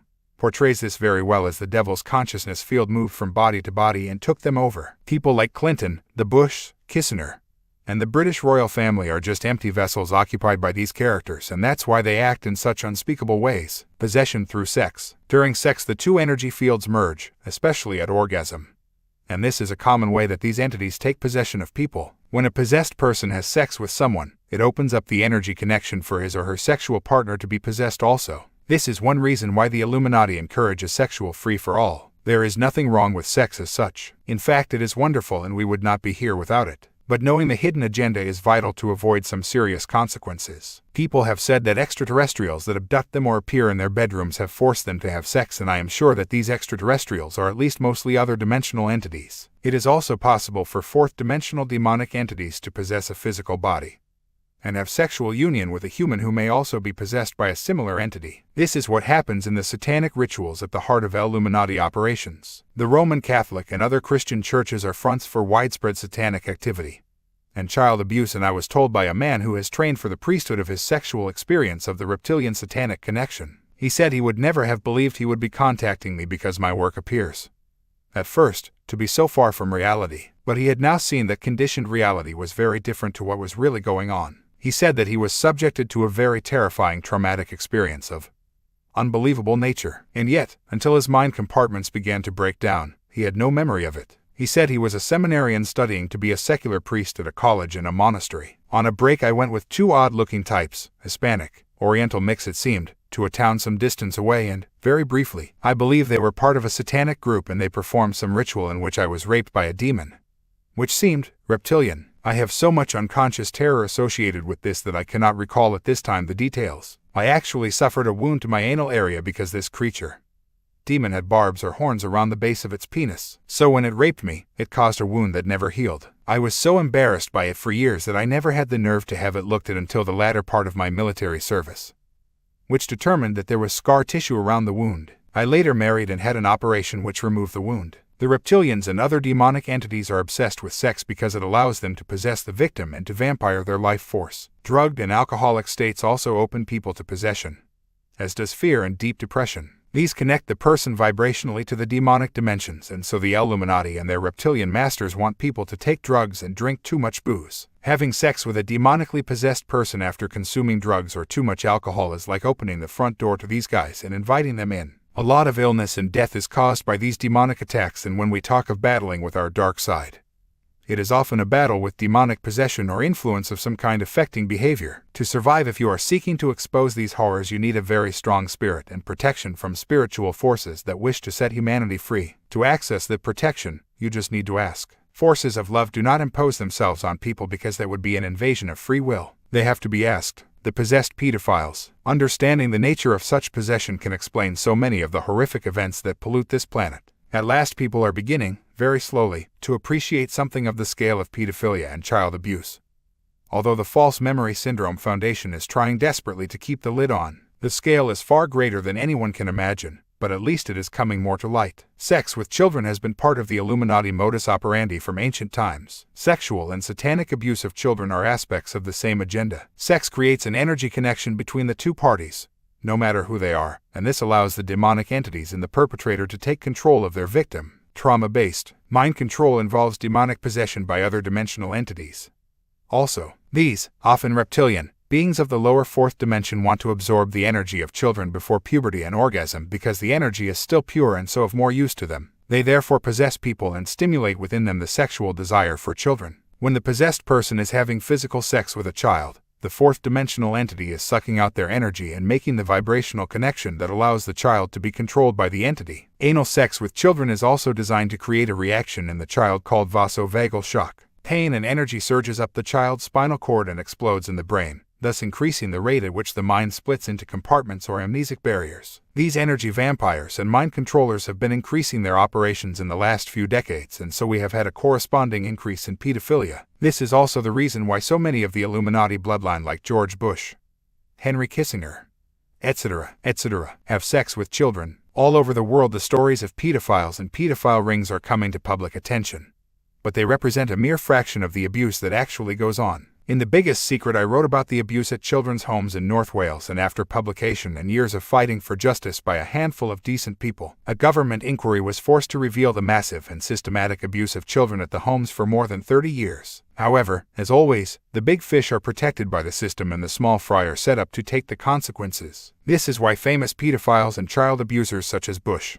Ted Heath, and the UK businessman and politician, Lord McAlpine, are allowed to escape the law. See The Biggest Secret for the background to this, and if you go to my website you will find a library of information exposing the pedophile activity of the elite. The reptilians and other non-human species have been abducting children for thousands of years on a staggering scale. There are endless ancient legends and stories which describe or symbolize these events, not least that of the Pied Piper of Hamelin, and it is still going on. Every year more than 2,000 children disappear in America alone every day, and many end up with satanic cults or in the underground bases. No wonder they are never found. The Satanist, Aleister Crowley, emphasized why human sacrifice is important to these sick minds and why children are so often the victims. It was a theory of the ancient magicians that any living being is a storehouse of energy varying in quantity according to the size and health of the animal, and in quality according to its mental and moral character. At the death of this animal, this energy is liberated suddenly. For the highest spiritual working, one must accordingly choose that victim which contains the greatest and purest force. A male child of perfect innocence and high intelligence is the most satisfactory and suitable victim. The satanic mansions. Some of the most important centers for satanic ritual are the often Gothic mansions and castles of the European royal families and aristocracy, and their offshoots in the United States. I remember a visit to Hearst Castle in California, the vast mansion of the newspaper tycoon and high Illuminati initiate, Randolph Hearst, which is now open to the public during the day. It is one of the darkest places I have visited and still consumed by deeply unpleasant other dimensional entities. Goodness knows what must have gone on there during Hearst's tenure, and perhaps still does. Hearst Castle is full of original ancient artifacts from Egypt and elsewhere and lies in a major stronghold of Satanism between Los Angeles and San Francisco. I have felt the same vibes in Britain at places like Chatsworth House in Derbyshire, the ancestral home of the Dukes of Devonshire, and at Clivedon House, the former mansion of the Satanic Astor family. This theme was portrayed by the Stanley Kubrick film, Eyes Wide Shut, which stars Tom Cruise and Nicole Kidman, and explores the subject of Satanism among the elite. Kubrick died immediately after the movie was finished. It features a satanic cult involving the high and mighty of an American city who meet at a large Gothic mansion. Such places are located all over the world. In Belgium, for example, there is the Mothers of Darkness Castle where the British royal family and the Illuminati elite of Europe perform many of their major rituals. And there is Balmoral Castle in Scotland, where the British royal family spend their summer holidays. The Isle of Light and Darkness. I live on the Isle of Wight, a few miles off the south coast of England, and it is a perfect example of the connection between the major vortex points and Satanism. The Illuminati Satanic Network performs its most important rituals at the key vortex points on the global grid because their sickening ceremonies suppress the frequency of the Earth's energy field and therefore keep humanity in the same vibrational prison. It is also easier for an entity to manifest in these interdimensional vortexes. The Isle of Wight has always been a sacred place for those who know of the Earth's energy grid. The Druids had 3 centers for their elite archdruids in the British Isles. They were located on the Magical Isles, the Isle of Man, the Isle of Anglesey in North Wales, and the Isle of Wight. Researcher Brian Desborough says that he has established that the first Christian church in Britain was on the Isle of Wight and not at Glastonbury as widely claimed. The Christian churches, especially the early ones, were located on the major vortex points as they replaced the pagan religion with their own. Today the Isle of Wight is a sacred place for Satanists because of its importance to the global energy grid. Author Mark Amaru Pinkham says that in ancient times it was called the Dragon Isle and could be the pivotal vortex in the northern grid of the planet. Funnily enough, so many dinosaur bones have been found here that they have opened a dinosaur museum to exhibit them. Satanism is rampant on the island and involves famous names from the mainland British Isles as well as leading figures in island business, politics, police, the legal profession, and social services. There are 2 distinct faces to the Isle of Wight, also formerly known, apparently, as the Isle of Light. There is the one you see and the one you don't. The one you see is a stunning landscape and seascape, the beauty that attracted me here many years ago. But the one you don't see is very, very dark indeed. The island has a massive Freemasonic network, astonishingly so for a place with only 125,000 people, and I had many run-ins with them in the 1980s over environmental issues when the Masons were manipulating planning applications for building developments that were making some of them a fortune. But since my research into the manipulation of the world has advanced over a decade and more, I realized that the Isle of Wight's dark secrets went very much deeper than that. It is one of the satanic capitals of the UK and probably much further afield. At the same time, this beautiful island, which should be such a wonderful place to live, has, according to a local pressure group, the highest per capita rates of suicide and depression in the entire UK, and that includes the neglected slum estates of the UK cities. Why? Because of the highly negative energy field the people live in, and this is caused by the rampant satanic ritual at the vortex points, which resonate the island's energy field to the lower fourth dimensional frequency. This is what the Illuminati are doing to the planet as a whole, creating and maintaining a vibrational prison that disconnects incarnate humanity from its higher levels of being. There are many centers for this Satanist pedophile network on the island, including a large house in the countryside where children are brought to parties for guests to rape. Other ritual centers include at least one yacht club and a seafront hotel. The chalk seam that runs from one side of the Diamond Isle to the other appears to be very important to the Satanists. Some years ago, a local community worker told the Nexus of the World, the UK's biggest selling Sunday newspaper, about the horrific satanic rituals and sacrifice on the island and the involvement of Freemasonry, local politicians, council administrators, hotel owners, and other business people, but nothing was done. It was just covered up. I have spoken to others who know what goes on, and the story of the Isle of Wight is horrific, but the local media don't want to know. Yet again, Ted Heath, the former Prime Minister who took the UK into the European community, is among those named by victims who have suffered unbelievable abuse on the island. Heath has been named to me by so many people who were abused and tortured by him as children. I have exposed him in The Biggest Secret in this book as a shape-shifting Satanist who tortures and sacrifices children. I am told that Heath is a regular guest at the secluded Priory Bay Hotel on the east of the island, and that former government minister Peter Mandelson also stays there, although I have not been able to confirm this at the time of publication. Mandelson is known to fellow MPs as the Prince of Darkness and has been forced to resign twice from government office over financial and misuse of power allegations. He has played a leading role for the Illuminati within Tony Blair's Labour Party. Both Heath and Mandelson are members of the Illuminati's Bilderberg Group, which I will highlight in a later chapter. Coincidentally, Tom Cruise and Nicole Kidman, stars of Eyes Wide Shut, have apparently been guests at the Priory Bay Hotel, according to a former worker, and Ernest Bevin, the British Foreign Secretary, was staying there when he wrote the speech proposing the establishment of a military alliance called the Western European Union, now known as NATO. The British royal family also have great connections to the Isle of Wight. Queen Victoria and Albert, her high-level Freemasonic German husband, had a palace built on the island called Osborne House. The Satanist and Rothschild bloodline, Lord Mountbatten, was governor of the Isle of Wight. Prince Charles is another visitor, as is Prince Philip, who comes publicly for Cowes Week, the elite's yachting bash. Many famous Satanists visit the island under the guise of coming to sail. Interestingly, while writing this book, I received an invitation from the Rothschild Insurance Group to attend a financial conference at the Priory Bay Hotel. I would have gone to have a look, but circumstances took me elsewhere that week. Singing for Satan. The Isle of Wight is just one example of an immense global network of satanic centers and cults involved in human sacrifice, blood drinking, and the summoning of other dimensional demons. Most are unknown, but some, like the Church of Satan and the Temple of Set in the United States, have received mainstream publicity. The Church of Satan was founded on April 30, 1966 by Anton Chandor LaVey. April 30th through May 1st is one of the most important ritual dates in Satanism. LaVey's maternal grandmother came from Transylvania, legendary home of the blood-sucking vampire in what we call Romania. This is the region of Dracula, and many of the most important Illuminati bloodlines are connected with the area. LaVey, it is claimed, discovered Marilyn Monroe working in the strip clubs and used his contacts to make her a movie star. More like she was a multiple personality mind slave. Hollywood or Hellwood, the sacred wood of the Druids, is awash with Satanists, as is the entertainment industry in general. Among LaVey's connections in entertainment and politics were President John F. Kennedy, Frank Sinatra, Sammy Davis Jr., Peter Lawford, and Jane Mansfield. Sammy Davis Jr. was an early member of the Church of Satan, and the actress Jane Mansfield, who died when she was beheaded in a car crash in 1967, was a high priestess. Frank Sinatra was a handler and abuser of mind-controlled slaves, and, as you can appreciate,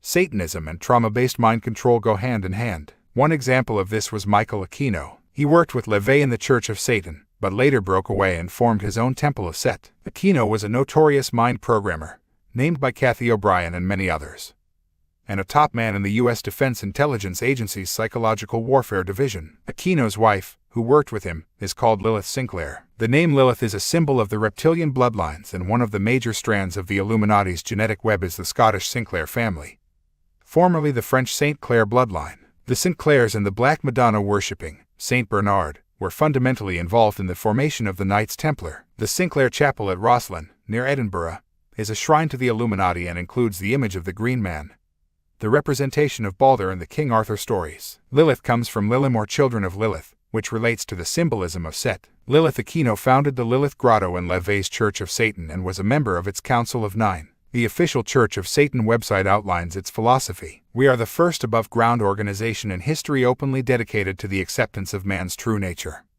that of a carnal beast, living in a cosmos which is permeated and motivated by the dark force which we call Satan. Over the course of time, man has called this force by many names, and it has been reviled by those whose very nature causes them to be separate from this fountainhead of existence. They live in obsessive envy of we who exist by flowing naturally with the dread prince of darkness. It is for this reason that individuals who resonate, vibrate, with Satan have always been an alien elite, often outsiders in cultures whose masses pursue solace in an external deity. We Satanists are our own gods, and we are the explorers of the left-hand path. We do not bow down before the myths and fictions of the desiccated spiritual followers of the right-hand path. No, they bow before the myths and fictions of other dimensional entities. Unbelievable. And it is not a choice between the right-hand path and the left-hand path. There is another that goes straight ahead. The Temple of Set also denies it is involved in anything horrific. Its website assures us, regretfully, there still exist some individuals whose idea of Satanism is largely a simple-minded synthesis of Christian propaganda and Hollywood horror movies,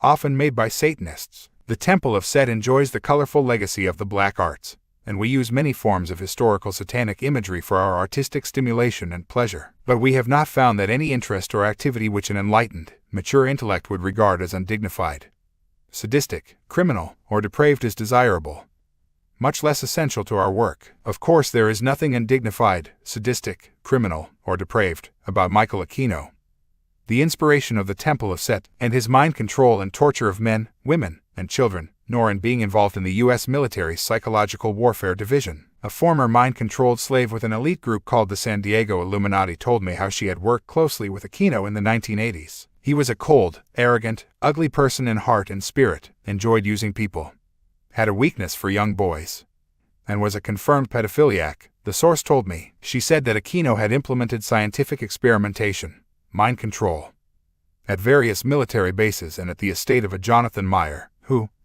the source said, was the leading Illuminati trainer for new recruits in that part of America. Aquino also had an estate in Germany where he would take his leaders and the children he abused. The source, who was mind-controlled to mind-control others, said she visited there on several occasions. Hitler, the demonic host. There is no better example of all the points I am making in this chapter than the Nazis in Germany, and no more obvious example of how the Illuminati bloodlines are possessed by demonic entities than Adolf Hitler. As you will see in Appendix 2, Hitler was almost certainly a Rothschild bloodline. We talk of some people being magnetic and having a magnetic personality, and that is exactly what they have. We are all generating magnetic energy. Some people transmit powerful magnetism and others less so. Negative energies are just as magnetic as positive. Those connected to, and therefore generating, the extreme negative vibration of the demonic entities will be very magnetic. You often hear highly negative people described as having a fatal attraction. This is where the magnetism and charisma of Adolf Hitler came from, when he was standing on a public platform with that contorted face and crazed delivery.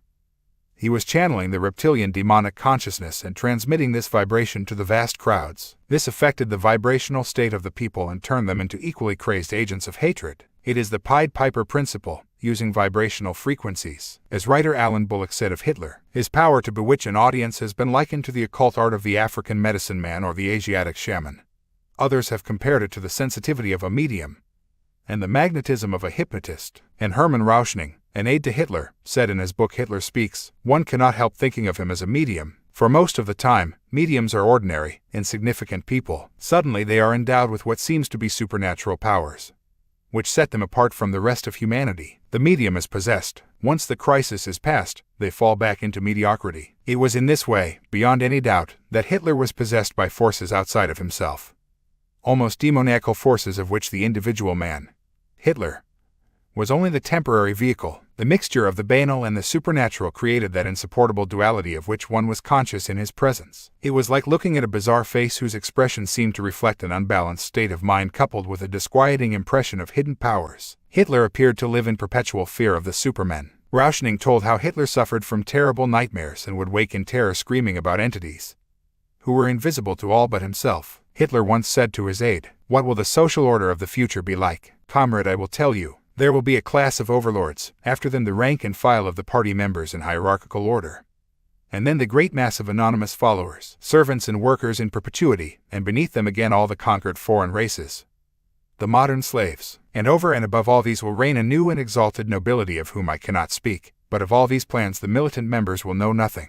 The new man is living amongst us now. He is here. Isn't that enough for you? I will tell you a secret. I have seen the new man. He is intrepid and cruel. I was afraid of him. This is the society planned by the reptilians and their reptile Nordic, Aryan, master race if we allow their new world order of global control to be introduced. Hitler's secret chiefs were demonic reptilians and others. The obsession with hierarchy and ritual outline there are character traits of the reptilian brain.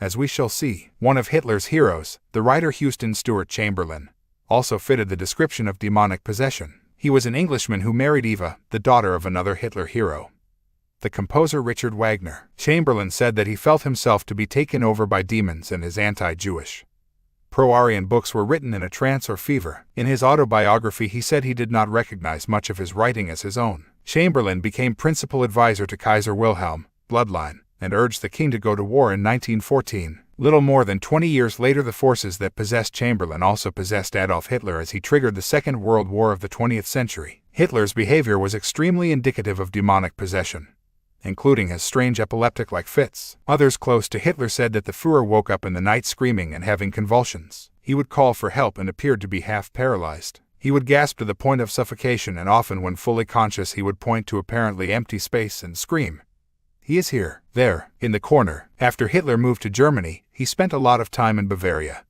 from whence the Bavarian Illuminati had sprung, and he returned there after the First World War. That's the official line, anyway. Bavaria is a massive center for the Illuminati. The following year he came across a tiny and rather pathetic political party called the German Workers' Party. This was an offshoot of an esoteric secret society called the German Order, which was seriously nationalistic and anti-Jewish. Out of this order came other similar societies, including the infamous Thule-Gesellschaft, Thule Society, and the luminous lodge or Vril Society. Hitler was a member of both. Thule comes from the name given by the Greeks and Romans to the frozen northern region of the earth. They called this land Thule or Ultima Thule. Vril was the name given by the English writer and high Illuminati initiate, Lord Edward Bulwer-Lytton, to the force in the blood, which, he claimed, awakens people to their true power and potential to become supermen. For blood, read DNA. Bulwer-Lytton was a British colonial minister heavily involved in imposing opium addiction on the Chinese. He was a close friend of the British Prime Minister, Benjamin Disraeli, an associate of the Rothschilds, and the writer, Charles Dickens. He was Grand Patron of the English Rosicrucian Society that included Illuminati agents Francis Bacon and John Dee among its earlier membership. He was also a Grand Master of the Scottish Rite of Freemasonry and the head of British intelligence. One of his operatives was Helena Blavatsky, a contact told me, and Bulwer-Lytton is often referred to in her book, Isis Unveiled. He is best known for his work, The Last Days of Pompeii, but his passion was the world of esoteric magic. So what is this Vril force in the blood that Bulwer-Lytton wrote about? It was known by the Hindus as the serpent force and relates to the genetic makeup of the body that allows shape-shifting and conscious interdimensional travel. The Vril force is, yet again, related to the reptile-human bloodlines. Another big influence on Hitler was the Bulwer-Lytton novel The Coming Race, in which he wrote of an enormous civilization inside the Earth, well ahead of our own. These underground supermen would, according to Bulwer-Lytton's novel, emerge on the surface one day and take control of the world. Many Nazis believed this. The themes of underground supermen or hidden masters can be found in most of the secret societies and in legends across the world. As we have seen, certainly this was true of the Order of the Golden Dawn founded by Dr. Wynne Westcott, a Freemason, and S.L. Mathers. They called their masters the secret chiefs and devised rituals to contact them. In the 1890s there were temples of the Order of the Golden Dawn in London, Edinburgh, Bradford, Westen-Supermare, and Paris, where Mathers made his home. One of their secret signs was the pointed arm salute that the Nazis would use when saying Heil Hitler. Remnants of the Order of the Golden Dawn continue to this day, but the original version splintered after a row between the Mather faction and the Satanist Aleister Crowley, which split the membership. Crowley then became involved with the Order of Oriental Templars, or OTO, in 1933. The rocket expert, Willy Ley, fled from Germany and revealed the existence of the Vril Society, and the Nazis' belief that they were to become the equals of the Supermen in the bowels of the earth by use of esoteric teachings and mind expansion. They believed this would reawaken the Vril force sleeping in the blood. The initiates of the Vril Society included two men who would become famous Nazis: Heinrich Himmler and Hermann Göring. Vril members were convinced they were in alliance with mysterious esoteric lodges in Tibet and one of the so-called unknown Supermen, who was referred to as the King of Fear, Rudolf Hess, Hitler's deputy Führer until he made his ill-fated flight to England in 1941, was a dedicated occultist and a member, with Göring, of the Edelweiss Society. This was a sect that believed in the Nordic master race, the Nordic reptilian hybrids I call the Aryans. Hess worshipped Hitler as the Messiah, although how he could do this when the Führer was hardly blonde-haired and blue-eyed was not clear. The Nazis were manipulated by their demonic masters to instigate breeding programs between the blonde-haired, blue-eyed Nordic bloodlines. A founder of the Thule Society was Rudolf Glauer,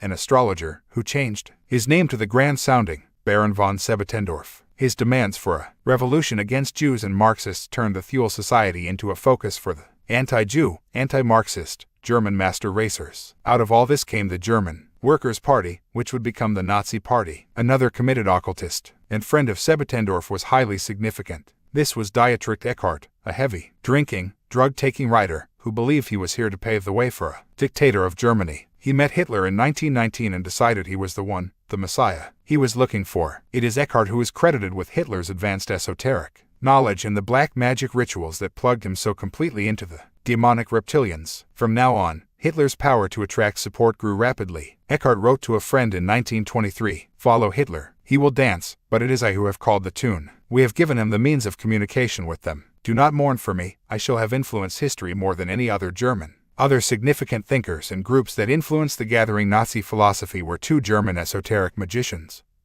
Guido von List and Lance von Liebenfels. At the summer solstice, List used wine bottles on the ground to form the symbol of the Hermetic Cross, also known as the Hammer of Thor. It was the badge of power in the Order of the Golden Dawn, and we know this symbol as the swastika, an ancient sun symbol of the Atlanteans Phoenicians. The original swastika was right-handed, which, in esoteric terms, means light and creation, the positive. The Nazis reversed this to symbolize the left-hand path, black magic and destruction. Lance von Liebenfels, real name Adolf Lance, used the swastika on a flag that flew over his temple overlooking the Danube, and for these two black magicians it symbolized the end of Christianity and the dawning of the age of blonde-haired, blue-eyed Aryan supermen. They believed in the racial inferiority of those they called the dark forces, such as the Jews, Slavs, and Negroes. Liebenfels recommended castration for these people. The two Vons, List and Liebenfels, were to have a massive influence on Adolf Hitler. In 1932, with Hitler on the verge of power, von Liebenfels would write to a fellow believer, "Hitler is one of our pupils. You will one day experience that he, and through him we, will one day be victorious and develop a movement that will make the world tremble."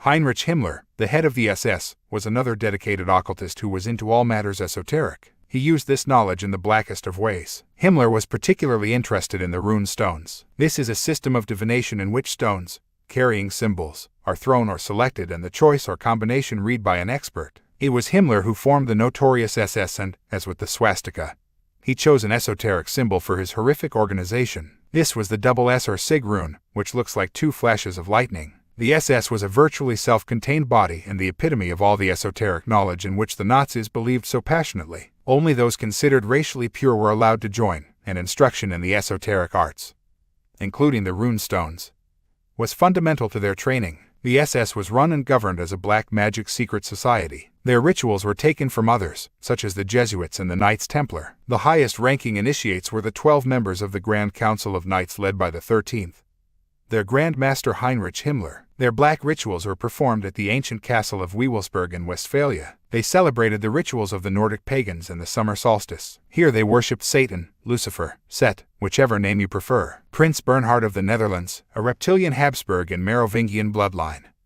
was a member of the SS.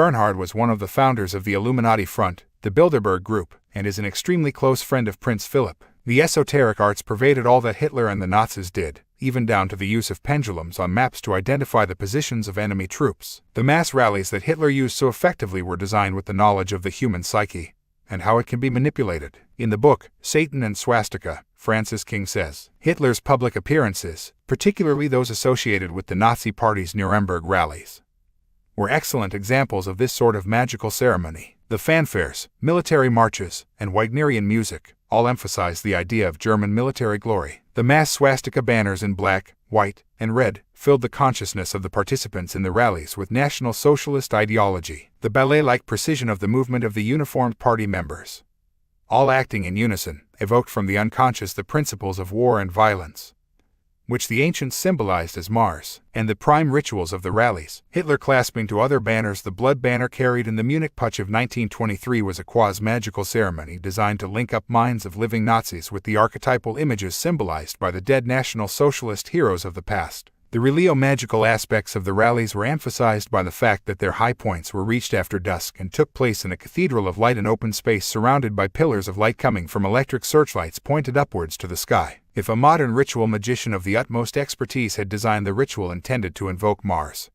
he could not have come up with anything more effective than the ceremonies used at Nuremberg. And what applied then, applies now. The esoteric knowledge used by the Nazis for mass hypnosis on the German people is being used today to expand the global hypnosis within the human race. Symbols, words, colors, sounds, and techniques of which the public are not even aware are being used in the media and in advertising to hypnotize us. The propaganda ministry of Joseph Goebbels was based on the esoteric knowledge of the human psyche. He knew that people would believe anything if you tell them often enough, and if you can engineer events which create the something must be done mentality in the public mind. He used colors, symbols, and slogans to great effect. The slogans were used like mantras and were repeated over and over again, hypnotizing the mass psyche. All alternative views and information were censored and the people were programmed to respond as desired. What is the difference between that and the constant drip of inaccurate and biased information that is fed to us and our children by the media day after day? It may not have a swastika on it, but it is still mass hypnotism. It would seem to be a contradiction that Hitler sought to destroy secret societies like the Freemasons and to prevent the use of esoteric knowledge in German society. But it isn't. He knew as much as anyone of the power available to those with this knowledge, and he wanted to keep that for himself. In truth, the Nazis were created and controlled by the secret society underground and ultimately by the demonic reptilians. They believed the Sumerian gods were the extraterrestrial master race. They launched expeditions to North Africa, Rennes-le-Château and Montségur in Cathar country, and to Tibet, where they believed the underground supermen were based. The Nazi connection with Tibet was confirmed when the Russians arrived in Berlin at the end of the war to find many dead Buddhist monks who had been working with the Nazis. The Nazis did not disappear in 1945, they just went underground or changed their name. The inner core of the Nazi secret society network was the Black Order, which continues today and is reported to be the innermost circle of the CIA. Allen Dulles, the first head of the CIA, was a Nazi supporter. See, and the truth shall set you free, and he was a key force behind Project Paperclip that protected Nazis like Joseph Mengele after the war and took them to America. At the same time, John Foster Dulles, Allen's brother, was the U.S. Secretary of State. The Dulles family are cousins of the Rockefellers, bloodline in other words. Reinhard Gehlen, the man appointed by the Allen Dulles to set up the CIA network in Europe, was one of Hitler's SS chiefs. Gehlen said it was not so much employment as a gentleman's agreement with Dulles. Meanwhile, the Nazis considered expendable were sent to the Nuremberg show trials, which were designed to cover up what really happened. See, and the truth shall set you free for the detailed story. The two sides in Ireland. What I have just described in relation to Hitler and the Nazis is the basic method of choosing and bringing to power the major political, economic, military, and media figures throughout the world. The decades of violence and civil war in Northern Ireland are not all that they seem. A contact called Jim Cairns has spent many years uncovering the scale of Satanism and child abuse in Northern Ireland and the Irish Republic. More than that, he realized that the leaders of the two opposing terrorist groups,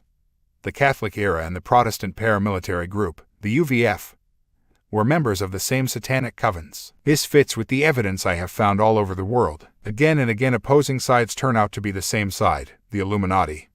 When you get near the top, Cairns had an attempt on his life in 1994 and fled Northern Ireland. He has made statements about his findings, but, of course, nothing has been done. He established that the satanic network in Ireland operates behind the cover of the born-again Christian movement. I have no doubt that organization is nothing more than a Satanist organization involved in ritual murders. He said, part of this story involves a Belfast boys' home called Kinkora. This was the subject of a massive scandal in the 1980s when systematic abuse came to light going back at least 20 years. But, yet again, the big names involved were protected. The New Covenant Times said in its January-March issue of 1994 that the Loyalist paramilitaries supported an MI5 British intelligence operation called Tara, which had the intention of creating so much violence and tit-for-tat murder by both themselves and the IRA that the UK Parliament would agree for Northern Ireland to be absorbed by the Irish Republic. Colin Wallace was a part-time soldier and public relations officer at the Army headquarters in Northern Ireland. Later he was moved to another department controlled by MI5. It was here that he became aware of the Tara operation and the 20 years of child abuse at Kinkora involving very big names. When Wallace demanded to be removed from the project, he was sent back to England and charged with a security offense and later unjustly jailed for murder. The journalist Paul Foote wrote a book called Who Framed Colin Wallace? One victim of Satanism and mind control I have spoken with says she remembers vividly watching a very famous politician in Northern Ireland raping a little boy in a ritual in England, and when it was over he produced a knife and cut the boy's throat. Is anyone still wondering how people can plant bombs in Northern Ireland that have killed and maimed thousands? These people do not feel the emotion we do in such circumstances. They are reptilian hybrids, on both sides. Jim Cairns said that a contact had told him that the children in the Kinkora scandal were taken to Birr Castle in County Offaly, Northern Ireland. This is the home of the bloodline Earls of Ross. The first Earl of Ross was a founder member of Ireland's Hellfire Club, along with Colonel St. Ledger of Grange Mellon, County Athy, at the same time that the Earl of Ross was a Hellfire Club member in 1725.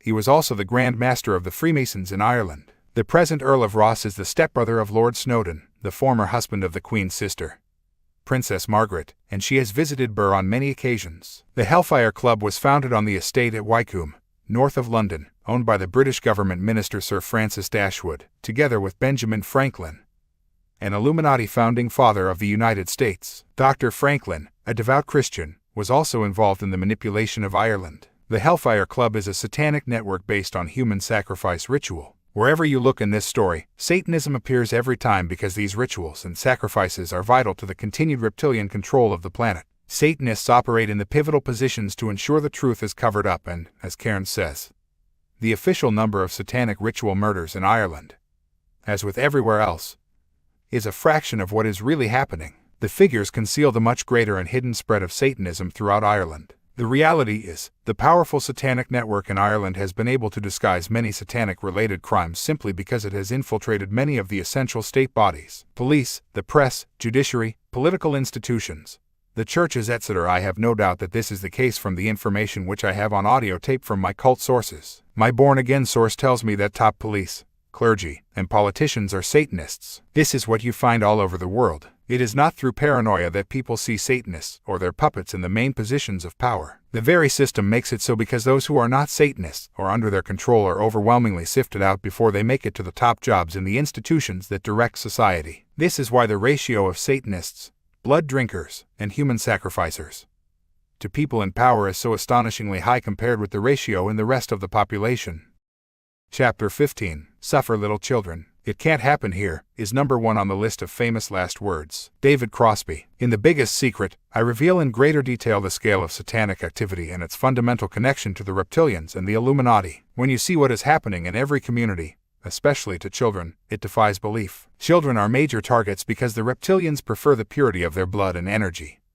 And the most effective time to start trauma-based mind control is before the age of 5 or 6. Changes take place in the blood at puberty and after the first sexual activity, which make it less useful from the reptilians' point of view. Many schools and preschools for small children across the world are fronts for Satanism and its offshoot, trauma-based mind control. Most of the children are suffering every day without their parents' knowledge, but they are also handed over to the cults quite willingly by their satanic parents. Occasionally, the odd story gets into a newspaper, but this bears no resemblance to the staggering scale of the ritual abuse of children. The UK Sunday Mirror revealed the abuse of a woman they called Kate, who was then aged 34. She had been abused at a house on the outskirts of Dublin, Ireland, since she was 3. I still remember the first time it happened, she said. It was evening time because it was dark outside and my mother made me dress up in my best clothes. I was excited because I thought I was going on an adventure. I was picked up by my aunt and uncle and taken to another house somewhere in Dublin. I remember looking out at the city lights and feeling happy because I was out so late. But when I got to the house I became scared because everyone was dressed in dark gowns and hoods. I was stripped and made to lie down on a table in the living room. It was cold and I was absolutely terrified. So I started screaming and shouting for my mother. She was smeared with blood and assaulted again and again. She said the terror she felt was indescribable and she was in terrible pain. The table was surrounded by strangers in robes and hoods holding crucifixes,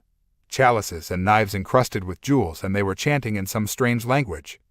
It was just horrific. She was taken back home and she thought she was safe. Her mother hugged her, she said, but didn't say anything. She cleaned up the blood and treated the painful areas of her body. But the ordeal wasn't over. It had only just begun. A few nights later it happened again. When I saw my mother bringing out my blue coat and best shoes, I started screaming because I knew what would happen next. She said Kate tried to speak to her parents about her abuse, but her father said she would be taken away if she said anything. My uncle would knock at the door and then return to the car to my aunt to wait for my father to bring me out. Most times I'd be kicking and screaming and pleading with my parents not to send me away, but they said nothing. They just pulled me out to the car. Most times my father had to prise my fingers from the garden gate. Kate said there were other children in the house where she was abused. Sometimes she was forced to watch while they suffered. She said she was constantly afraid and could hardly sleep. She hated going to mass because every time she saw a crucifix, she'd have a panic attack. The enormous emotional debris of these experiences led her to a life of heavy drinking, drug taking, glue sniffing, and a broken marriage because she could not bear anyone to touch her. I hated myself, particularly when my body started developing during puberty. I wanted to look like a boy, so I ate just enough to stop me from collapsing. I was 6.5 stone at my lowest point. Now this is not an isolated case. It is happening around you, in your neighborhood now. That's the scale we are talking about. Rape crisis centers in Ireland were told so many bizarre tales of ritual abuse that a special helpline was created for them. Fiona Neary, the national coordinator of the rape crisis centers, said, "We could be talking about high levels of organized abuse which could almost be beyond the belief of many of the agencies tasked with dealing with this problem." Although it is unrecognized, ritual abuse does take place in Ireland, and survivors of this type of abuse live here. Elaborate ritual, group activities, religious, magical or supernatural beliefs and practices may be used to terrify and silence children and to convince them of the absolute power of their abusers. The purpose of these rituals is to gain and maintain access to children in order to exploit them sexually. There is also evidence that some of the groups would exchange children to other groups abroad. It is a vast global network, fundamentally connected to the Illuminati and reptilians, and if you read the chapters, Satan's Children and Where Have All the Children Gone? In The Biggest Secret, you'll see a stream of evidence to support this. The overwhelming majority of human sacrifice and other ritual abuse goes on unexposed, and when it does come to light, the big names involved are protected, as with Kincora in Northern Ireland and the Children's Home scandal in North Wales. One of the most famous cases was at the McMartin Day Care Center in Los Angeles, where 369 children said they had been sexually abused. The False Memory Syndrome Foundation has worked extremely hard to persuade people to dismiss the stories as fantasy. The children told of animals being slaughtered and other satanic rituals. They described how they were buried, locked in the dark, and taken to different locations to be abused. These included a grocery store, church, cemetery, and a crematorium. The children said they were forced to drink blood and urine, and they saw the eyes of a baby ripped out and its body incinerated. Others said that a rabbit was killed in front of them to show what would happen if they told their parents. The case was under investigation for 4 years, on trial for 2.5 years, involved 124 witnesses, 50,000 pages of transcript, and cost almost $23,000 a day, but in the end the case fell apart and those responsible escaped with their freedom. Crucial to the children's stories was their description of a network of secret tunnels under the building, through which they said they were taken to be abused. It was claimed at the trial that there was no evidence that these tunnels existed, but 5 months after the files were closed on the McMartin case and the official cover-up completed, a team of trained investigators and excavators uncovered the tunnel system that connected to a vaulted room under the daycare center. They extended out to adjacent buildings, where the children said they had been taken before they were driven to other locations. In 1991, an independent archaeologist also confirmed the existence of the tunnels and an alarm system inside the center. In other words, the children had been telling the truth. In Britain there have been, among many others, cases in Orkney, Nottingham, Rochdale, and Cleveland. Each time the social workers trying to expose satanic abuse have been subjected to a blitz of condemnation by the mainstream media, with the Mail on Sunday particularly vehement in its opposition. It went so far on one occasion as to describe the specter of Satanism as hysterical nonsense. Such remarks are so at odds with the worldwide evidence that they can only be the work of an uninformed idiot, quite possible, or someone who wishes the truth to remain undiscovered as a result of such imbalanced coverage and, of course,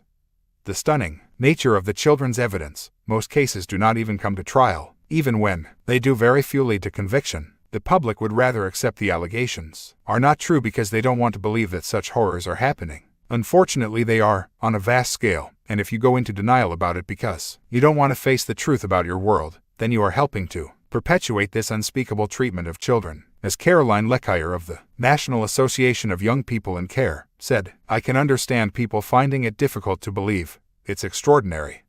But yet, everything is showing that it is happening. Young kids are drawing the type of thing that doesn't come on TV. I have been dealing with this for the last 2 years. I have come across many cases of ritualistic abuse, and a lot of it happens all over the place. People have really got to wake up."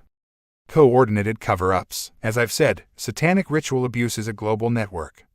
Another pyramid of interconnecting groups, with the high and mighty of society among their number. Top politicians, government officials, bankers, business leaders, policemen, lawyers, judges, doctors, coroners, publishers, editors, and journalists. The satanic network is structured with self-contained compartments, like the Freemasons. And remember what Jim Shaw, the former 33rd degree Mason, said: "The Mason swears to keep the secrets of another Mason, protecting him even if it requires withholding evidence of a crime. In some degrees, treason and murder are accepted. In other, higher degrees, there are no exceptions to this promise to cover up the truth. The obligations, if the Masonic teachings are to be believed, may require a Mason to give false testimony, perjure himself, or, in the case of a judge, render a false verdict in order to protect a Mason. For Satanists, the severe consequences of revealing secrets or refusing to carry out an order are not threats, they are promises." The Illuminati and their satanic networks place their people in the major positions of power in all the areas they need to control to prevent proper investigation or to ensure that any high-profile case that does get to court always fails. You don't need to control all the policemen to stop an investigation. You just need to control the person who controls the policemen.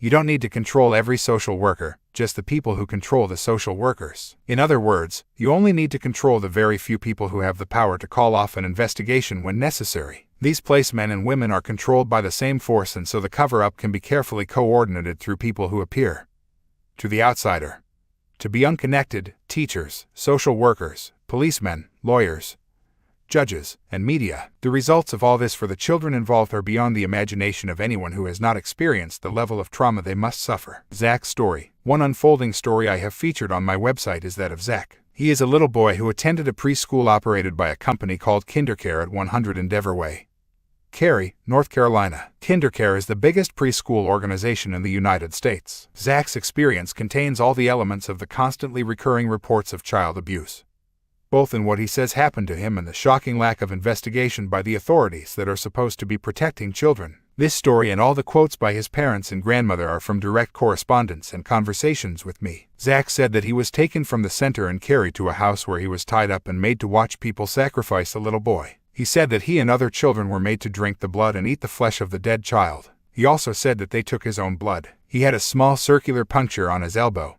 which looked like a mole was growing there. He said this is where they put the needle knife into him. He has also talked of large spiders he saw in movies on these occasions and of seeing bad movies all the time. The mother of another boy at the center, a 4-year-old called Tyler, said her son had asked her if it was all right for people to eat each other. Zach talked about a green party at the school in which the children were given green food and juice. He said the children were given gifts at the party, but he was given poop. When asked if anyone else got poop, and he said, "No, only me. The other kids got cars and things like that." He said the sandwiches were all green with yucky mustard and there was blood. Susan, his grandmother, asked him what happened when he wouldn't eat it, and he said, "We all went to sleep." He also said, "They put blood in the oatmeal at the school." Hearing his mother on the phone talking to someone about tunnels, he said he didn't like the tunnels at school. His grandmother, Susan, asked him what was in the tunnels, and he said, "There is blustering toys and I didn't want to play with them." She asked what the toys did and how he played with them. He said, "They blow everything around and make it cold. They like everything to be cold." Zach said that one of the people involved was called Camelot and he turned into a dragon. His parents told me that Zach, who was just 5, began to talk about the Anunnaki, and when he was asked what they were, he said they were the gods. He said that he learned about the Anunnaki at the bad school. His grandmother, Susan, asked him if he had ever heard the word Dingir.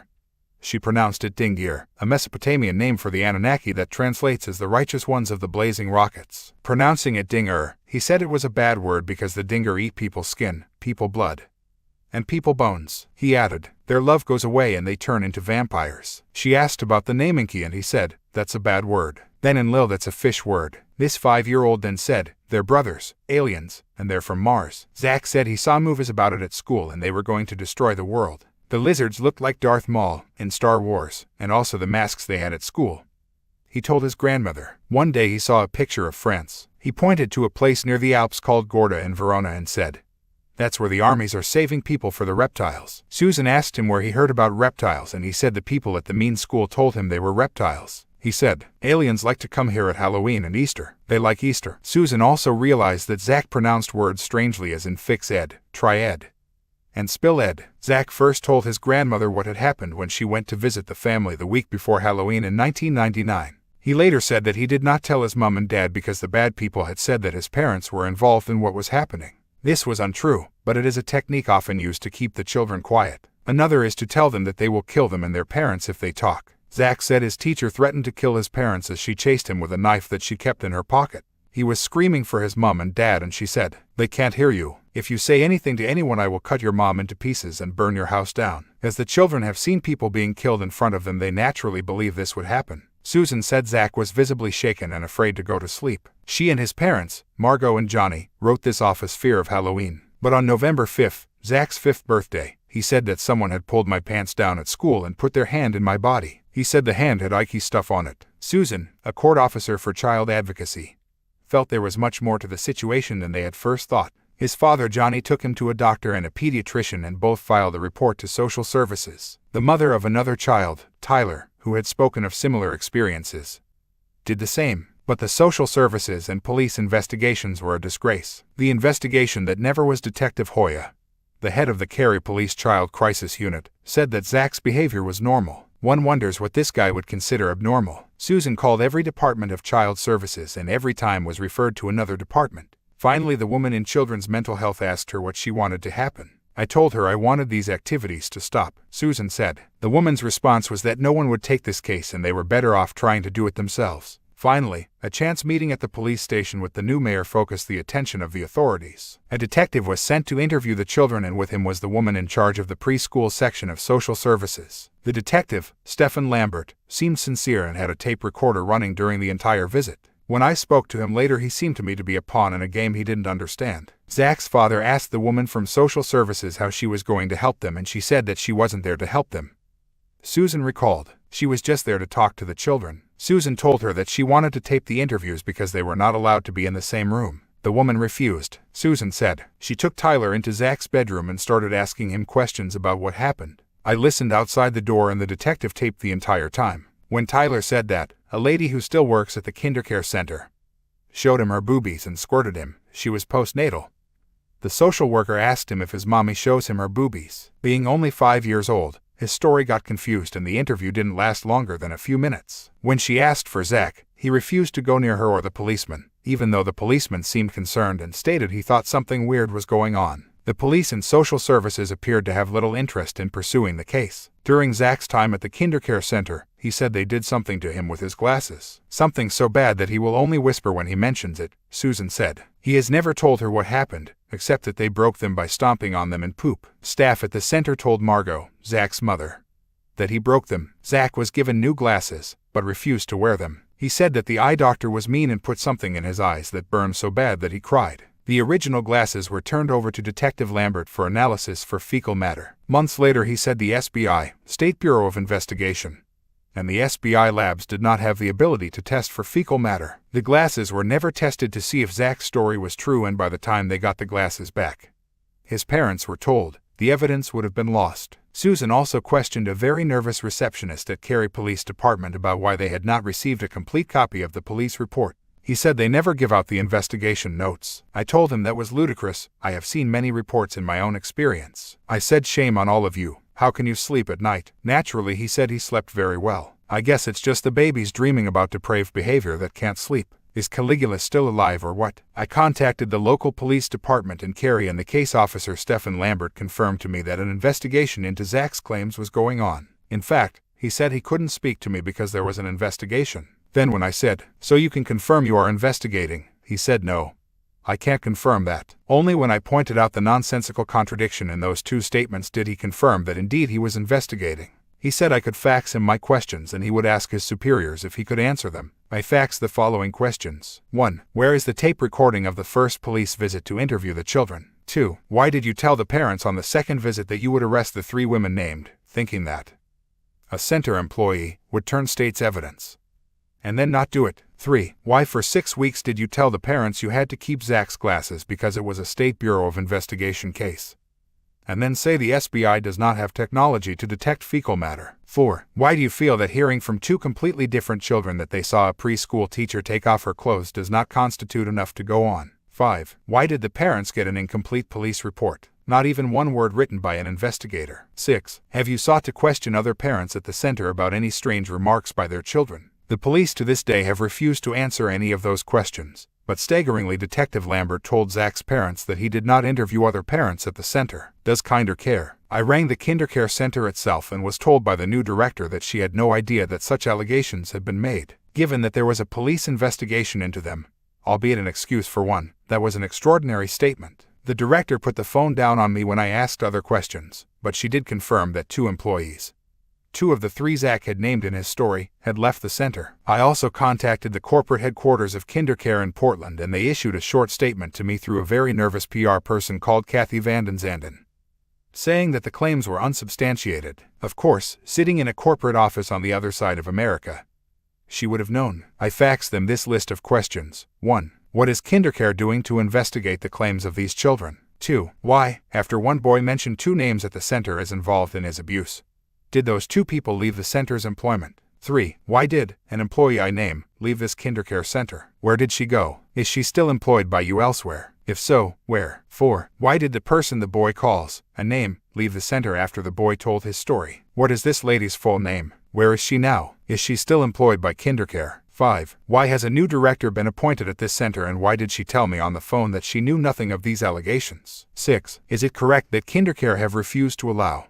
an employee named by Zach who still works at the Cary Center to take a polygraph lie detector test? Kindercare would not answer any of those questions. I received a letter threatening legal action against me if I did not remove all the information about Zach from my website. Instead, I began to add massively to that section by investigating the background to the owners of Kindercare with my webmaster, Lauren Savage. Well, what did we find? Hiding in the crevice. Kindercare began in Montgomery, Alabama, in 1969 and now has its corporate offices in Portland, Oregon. It employs 22,000 people at 1149 centers in 39 states and has child care contracts with the Disney and Lego organizations. It turns out that Kindercare, the leading child care organization in the United States, is owned by the empire of Henry Kravis, a very close friend of George Bush, the reptilian shapeshifter, who is one of the world's most famous pedophiles and child killers. Kravis is also closely connected with Henry Kissinger and the Rockefellers, both Illuminati to their core. Anyone this close to Bush must know of his pedophile activities.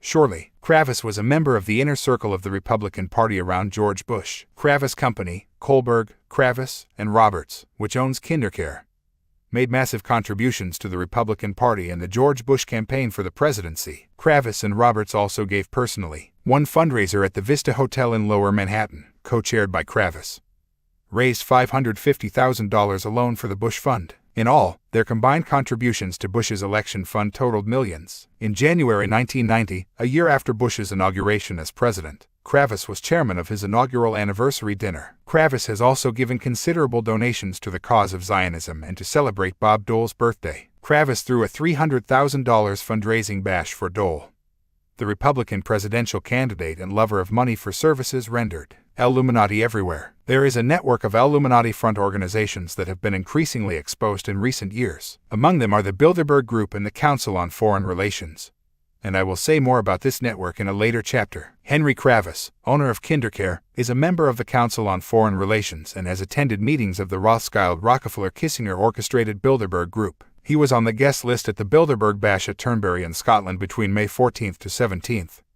1998. His second wife, Marie Josie Kravis, a senior fellow at the Illuminati-funded Hudson Institute, is also a Bilderberger and member of the Council on Foreign Relations. Her other connections include being a columnist on the Canadian Financial Post, a director of the Canadian Imperial Bank of Commerce, Ford Motor Company, Hasbro, Inc., Hollinger International, Inc., headed by Bilderberger insider Conrad Black, and the Seagram Company Limited, a fiefdom of those major Illuminati operators, the Bronfmans. She has a number of published works on economics, including Lessons of the Mexican Peso Crisis, January 1996, published by the Council on Foreign Relations Press. The peso crisis was actually manufactured by a ring of major banks, headed by the Rockefellers Chase Manhattan. This lady is just as connected as her husband, quite a duo. Chase, Salomon Bros, BT Securities, and Smith Barney, who also contribute to the Council on Foreign Relations, appear to be involved in the financing of KinderCare, according to a Securities and Exchange Commission filing by KinderCare.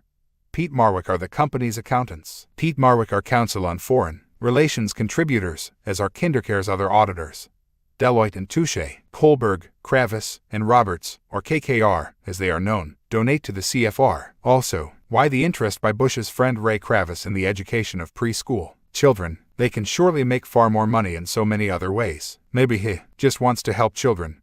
Yes, that's probably it. KinderCare also used the Eye of Ra, an ancient Egyptian and Illuminati symbol, in its publicity material before I started to investigate this. When I highlighted this on my website, KinderCare immediately removed the symbol, but they still have their version of the pyramid with the capstone missing. What on earth has the Eye of Ra got to do with preschool education advertisements? And another question, what chance do a 5-year-old boy like Zach and his family have of taking on a corporate giant like this and ensuring a just and open investigation of their case? KKR Coop, collapse it, and run. KKR are based at 9 West 57th Street, Suite 420, New York, NY 10019. In 1997, they acquired approximately 85% of KinderCare stock. They moved its corporate headquarters to Portland, Oregon, after the takeover. David Johnson, the CEO of Red Lion Inns, a KKR company based in Portland, became the new CEO of KinderCare. They also replaced virtually the entire corporate staff. Kohlberg, Kravis, and Roberts are a New York investment firm specializing in leveraged buyouts, which are often hostile, and they use massive amounts of borrowed money. They often result in the dismemberment or bankruptcy of once solvent companies. KKR is Jerome Kohlberg Jr., Henry Kravis, and his cousin George Roberts. Its deals have included RJR Nabisco, $25 billion, Beatrice Foods, $6 billion, Safeway, $5 billion, and Owens, Illinois, $4 billion. Dealing continued in the 1990s with the Bank of New England, K3 Holdings, Consumer Magazines, and TW Holdings, Denny's and Hardee's Restaurants. Other holdings include American Reinsurance, Duracell, First Interstate, Fred Meyer, Stop and Shop, Union Texas, Petroleum, and Walter Industries, according to Hoover's Handbook of American Business 1993. KKR has also acquired the publishing and media operation, PRIMEDIA, which has included magazines like New Woman and 17, online, mortgage lender Nexstar, Regal Cinemas, which have more than 4,100 screens at about 430 theaters in more than 30 states, and the controversial In Schools TV network, Channel 1. Foreign subsidiaries picked up in the takeovers have included Del Monte Malaysia, Del Monte International in Panama, and Bandegua, Guatemala, the Philippine Packing Corp., Associated Biscuits Malaysia, and R.J. Reynolds Tobacco in Malaysia. Their financial backers included Metropolitan Life Insurance of New York, Prudential, ITMA, Northwest Mutual, manufacturers Hanover Trust, Bankers Trust, a backer of KinderCare, and state pension funds in Oregon, Washington, Utah, Minnesota, Michigan, New York, Wisconsin, Illinois, Iowa, Massachusetts, and Montana. I ask again, why would a company like this want to run a preschool operation? Put all this information together and there's a stench that defies fumigation. Here's George again. John W. DeCamp, a former state senator for Nebraska, wrote a book called The Franklin Cover-Up, Child Abuse, Satanism, and Murder in Nebraska, AWR Inc. Lincoln, Nebraska, 1992. In this, he details his knowledge of child abuse involving very famous names, including George Bush, Father George. He was investigating a massive savings and loans fraud at the Franklin Credit Union involving a prominent Republican called Lawrence King, who sang the national anthem at the Republican conventions of 1984 and 88. During these investigations, DeCamp discovered that King was also running a pedophile ring in Omaha, Nebraska, involving the chief of police, the owner of the local newspaper, and many other prominent people. In a video interview made in 1997, and now available through Hidden Mysteries at the David Icke website, he tells of a court case in which a young man was warned that if he told the truth about his abusers he would go to prison for 20 years. They had already done this with a young woman who was abused by the same prominent people. The man chose, hardly surprisingly, to keep quiet. Camp describes what happened when he approached the judge. "I said, you know, I am so depressed. I love our system so much. The judge was he just kept saying over and over, I'm just a man, I'm not a god. I'm just a man, I'm not a god. I can only do with the things I'm given, the evidence." He was right, I suppose. I said, everybody knows the truth. Everybody knows the truth. Every official, every judge, including you. He said, yeah. Then he said something else. He said, I can't change it, but I can help you understand it. If you want to understand Franklin, if you want to understand the Franklin cover-up, you want to understand what really happened, go read Billy Budd. If you want to understand what happened in Franklin, you won't agree, you won't like it, go read Billy Budd. I said, who the blazes is Billy Budd? He said, just go read it, you'll understand. Camp said the story of Billy Budd did help him to understand why a young abused woman went to prison, why 20 people he identified in his books were killed, and why things are as they are in Washington, D.C. Billy Budd was written by Herman Melville, the author of Moby Dick, and it is set in the great days of the British Navy when Britannia ruled the waves. Billy Budd is a teenage boy who finds himself in a squabble with a tough guy superior on a British ship. The superior dies in an accident, but Billy Budd is charged with his murder and faces a court-martial. A series of witnesses testify that Billy is innocent and that the dead superior was probably one of the most vile people on earth. But despite this evidence, the officers on the court-martial decide that they can't find him innocent because it would break down the system of absolute control they believed was necessary to prevent a mutiny. And there you have it. Innocent people go to jail, guilty people go free, and untold numbers of abused children go unheard to keep the system of control in place by protecting the famous political, economic, media, and military names who abuse, torture, and sacrifice children. They know that if the truth came out, the people would mutiny. I've got news for them, the truth is coming out. The experience of Zach has been suffered by millions of other children all over the world, and it continues today. The trauma compartmentalizes the minds of most of them so they can't remember until much later in life, or even not at all. Most of the rest are so terrified by the consequences of speaking about their experiences that they stay silent. That's why Zach is such a brave little boy. Those that do tell their story are faced with a system structured to suppress public exposure. The next time people want to close their minds to a child's fantastic story of ritual abuse, they should remember that. Chapter 16. Spiritual Satanism and Christian Conmen. Nothing is easier to manipulate than genuineness that isn't streetwise. David Icke. Christianity claims to oppose the force known as Satan, and yet there are many themes of satanic ritual within its beliefs and ceremonies. There are indications that the ritual of the Eucharist is a reflection of earlier rituals related to human sacrifice and blood drinking. There is the emphasis on symbolically eating the body of Jesus and drinking his blood as red wine. We might expect, therefore, that the Christian Church would be a front for Satanism and its blood and sacrifice rituals. That, it turns out, is precisely what it is. Today the religions of the world remain a major tool of the Illuminati agenda. They maintain the climate of unquestioning, unthinking, ignorance, and their pseudo-morality provides a veil of hypocrisy, behind which the most sickening abuse of children can be hidden. Some of the most famous church leaders and evangelists on the planet are Illuminati operatives who use religion to manipulate and brainwash their followers while engaging in satanic rituals that beggar belief. That is not to say everyone is involved in these horrors, of course not. Most of the advocates of these religions would be as outraged as the rest of us if they realized what was going on. But religions are also compartmentalized pyramids that allow the knowing to manipulate the unknowing.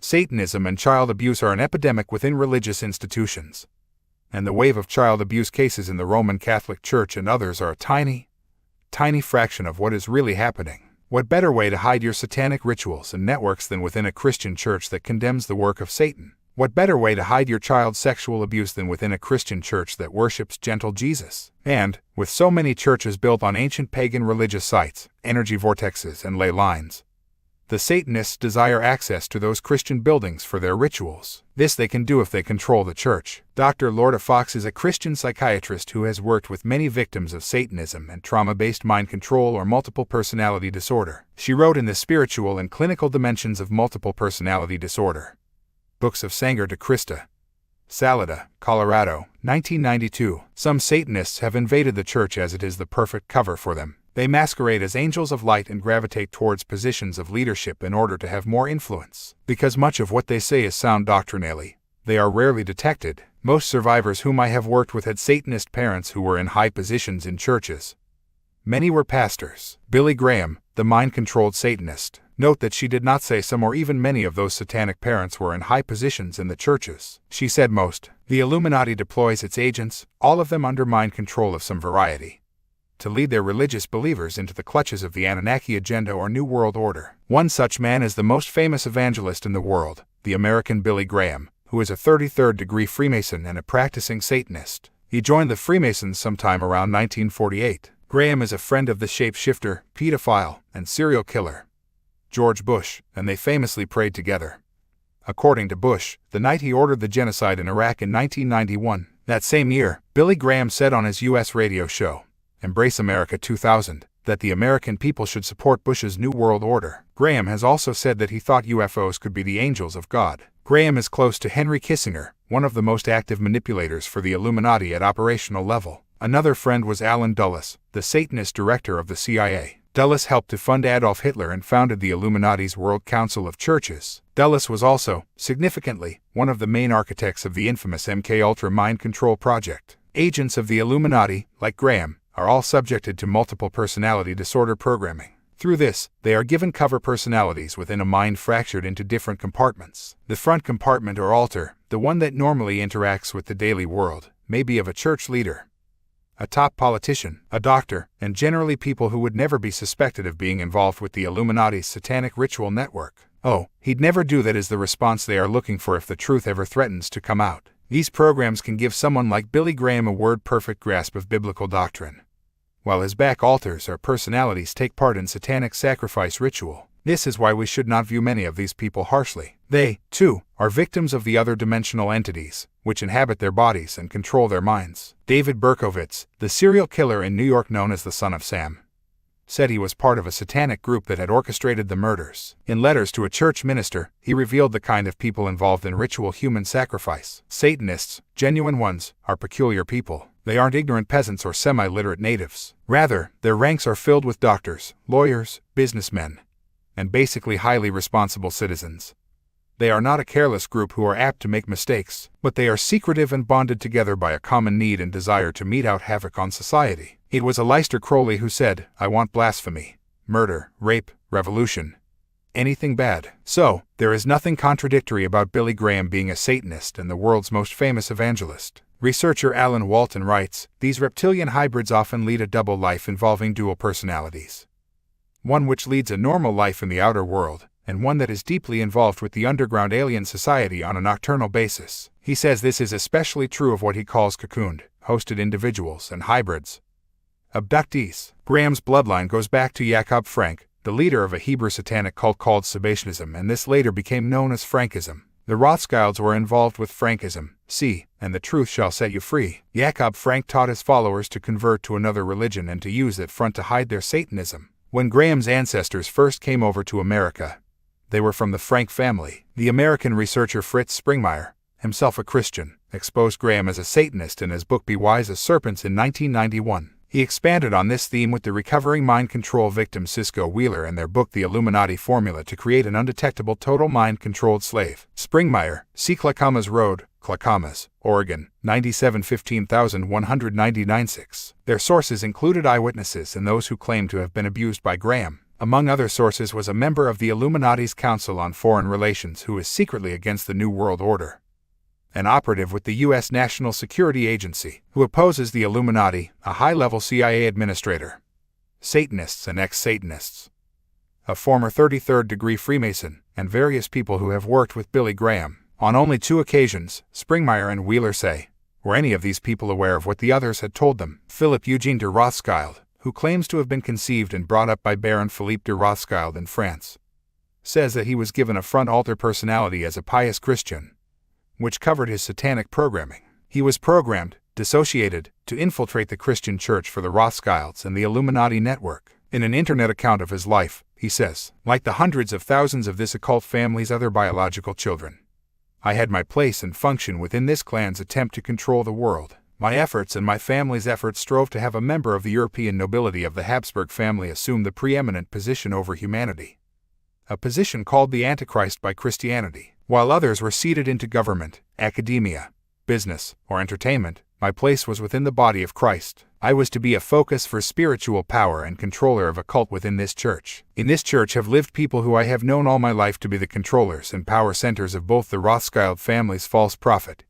and the Antichrist. Many dissociated Christians in the body of Christ hold similar corporate spiritual occult positions as part of the satanic New World Order. In my being I embodied the Luciferian morning star within the church. I represented the presence of all the other Satanists who were related to me in the morning star. Their spirits were present in me in the church, instructed through ritual but empowered by legions of spirits. I was a human and spiritual focus of corporate satanic energy into the body of Christ. For the Rothschilds, and for Satan himself I am sure, this was the ultimate sadistic irony in using Christians to bring in the Antichrist. But there is a certain demonic brilliance to it. By seeding the body of Christ with his occult followers, Satan has been able to generate the spiritual and sociological forces that are required to bring in the false prophets and the Antichrist's reign. Billy Graham is another such programmed front for Satanism in the Christian church. The trail to Graham was picked up in stages during general research into the Illuminati, and you only have to look at the people behind him to realize that he is a pawn of the bloodlines. The newspaper tycoon William Randolph Hearst, a high-degree Illuminati initiate, funded his early crusades. The Hearst Mansion in California is furnished with hundreds of ancient Egyptian and other Near and Middle Eastern artifacts. Most of them are original and were shipped to the United States by Hearst at enormous expense. It was Hearst's support for Franklin Delano Roosevelt that won FDR the Democratic nomination and the presidency in 1933. Roosevelt, the wartime president, was one of the great Illuminati frontmen of the 20th century. See, and the truth shall set you free. The Rockefellers, Whitneys, and Vanderbilts, all Illuminati bloodline families, have funded other Graham crusades. Ever wondered why Billy Graham has had such a close association with so many U.S. presidents? According to the research of Springmeyer and Wheeler, a high-ranking Scottish Rite Freemason and Mafia operative called David Hill lived for 2 years at Billy Graham's house. He was a friend of Graham's son, Franklin, they say. David Hill claims to have introduced Graham to the Mafia boss Joe Banana. Hill apparently turned against his former bosses and spent 18 hours over 2 days in a hotel room warning Graham about the Illuminati agenda. Springmeyer and Wheeler report, Billy Graham told David Hill at the end of their 2 days of talking in this eastern U.S. hotel room that he was a captive of that New World Order. They add, Billy Graham has the choice of continuing his job for them, or being destroyed. Since they created who he is, they can destroy him, and he knows it. David Hill was murdered when he had completed a manuscript exposing the Illuminati plans. They say, in March 2001, Springmeyer and his wife Patricia were raided by the FBI and the Bureau of Alcohol, Tobacco and Firearms, the agencies involved in the mass murder at Waco. Springmeyer's research was taken together with money and other items. A breathtakingly biased and distorted news story followed. Usual technique. Springmeyer and Wheeler say that when Graham's crusade went to Portland, Oregon, where they live, his staff was able to contact many recovering victims of trauma-based mind control and satanic ritual abuse. How could they do that? They were invited to a meeting with Graham. At this meeting, some of the victims say, Graham used a series of classic trigger words and phrases to re-establish their programming. Graham has surrounded himself with Freemasons, including William M. Watson, the director of Graham's Evangelistic Association and a chairman of the Illuminati's Occidental Petroleum Corporation, and David M. McConnell, another director of Graham's association and U.S. ambassador to the United Nations. 1968-69. The latter is an important Illuminati post also held by the Illuminati's George Bush and Madeleine Albright. Graham has supported the ministries of Robert Schuller, Norman Vincent Peale, and Oral Roberts, all 33rd-degree Freemasons. According to Springmeyer and Wheeler, Philip Eugene de Rothschild told me the following about Oral Roberts and his son Richard Roberts from his own direct experience in the satanic network of the Illuminati. Oral Roberts succeeded in hijacking contemporary American Christianity to worship a different Jesus under the power of a different Holy Spirit. Oral has been, and still most probably is, despite his retirement, an occult priest of the old Sumero-Akkadian mystery religion, Satanism in its most pristine form. Mr. Roberts was my occult spiritual mentor and indoctrinator. He has been the closest of friends to my Rothschild family and to Prince Philip. Mr. Richard Roberts is a corrupt televangelist from Tulsa, Oklahoma. Richard is now actively enlarging the occult spiritual legacy of his father. Mr. Roberts is an occult sorcerer par excellence who is empowering the apostasy of contemporary American and Western Christianity. The evangelists Robert Schuller and Norman Vincent Peale offer a similar story. Schuller, like Graham, is sexually served by women from the Illuminati mind control programs. Peale, a good friend of Graham, is a sixth-degree Illuminati through the Pilgrim Society. Another strand in the web. By far the largest number of new converts from Graham's New York crusade have been handed to Peale's church. Oral Roberts has been seen by Springmeier and Wheeler sources taking part in Satanism and mind control. The charismatic movement is an Illuminati creation. Graham helped to launch the Oral Roberts University in Tulsa, Oklahoma. The Southern Baptists, of whom Graham is a member, are Illuminati-controlled through the Freemasons. Jesse Jackson, another Illuminati preacher and friend of Graham, is a Prince Hall Freemason, the Order for Black People. What a monumental fraud this guy Jackson is, but then he's not alone. The 33rd degree of the Scottish Rite of Freemasonry is an honorary degree and can only be attained at the behest of those who control the 33rd degree from its supreme headquarters in the serpent-decorated temple in Washington. Jim Shaw, who was initiated there, said in The Deadly Deception that he saw some very famous faces at the ceremony. There were some extremely prominent men there that day, including a Scandinavian king, 2 former presidents of the United States, an internationally prominent evangelist, 2 other internationally prominent clergymen, and a very high official of the federal government, the one who actually presented me with the certificate of the 33rd degree. My emphasis: they hail from Yale. Another famous Illuminati face within the Christian movement is Pat Robertson, the American television evangelist and close friend of the Bush family. Robertson is yet another product of Yale University, the home of the infamous Skull and Bones Society. Bill and Hillary Clinton graduated from Yale in 1973. Gerald Ford, a Yale Law School graduate, became President of the United States in 1974 after the Watergate scandal removed Nixon.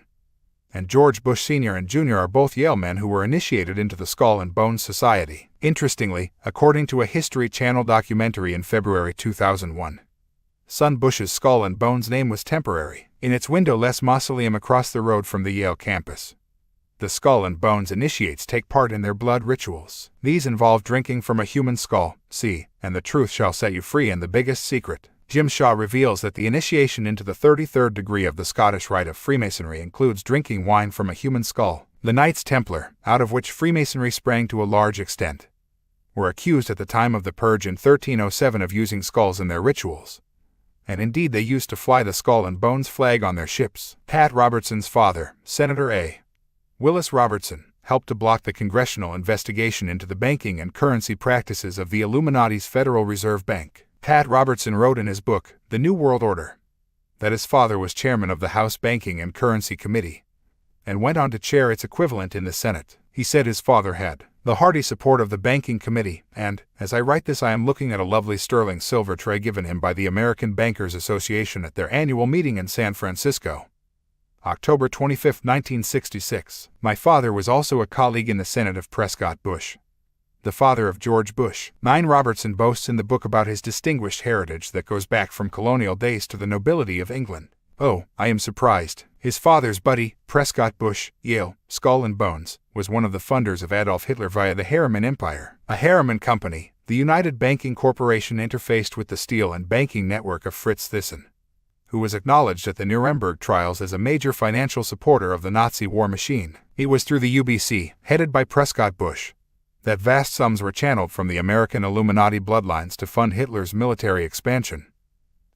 And the truth shall set you free. No wonder Robertson lent his support for the election of President George W. Bush, or Shrub, in 2000. Robertson claims to be a born-again evangelical Christian. He founded the Christian Broadcasting Network, CBN, in 1961 and is the host of its stunningly tedious daily talk show, The 700 Club. The Christian Broadcasting Network has received funding from Illuminati families and has their classic lighted torch symbol as its logo. The other major U.S. Christian channel, the Trinity Broadcasting Network, has a lion and a white horse on its logo, both ancient symbols for the sun and the dove symbolic of the Illuminati goddess. If you are in America, give TBN a watch. It is an experience you will never forget, nor will your eyes believe what they are seeing. Robertson was a candidate for the Republican presidential nomination in 1988 and a year later founded the Christian Coalition Political Pressure Group. He was born in Lexington, Virginia in 1930, studied at the New York Theological Seminary, and was ordained into the Illuminati-controlled Southern Baptist Church in 1961.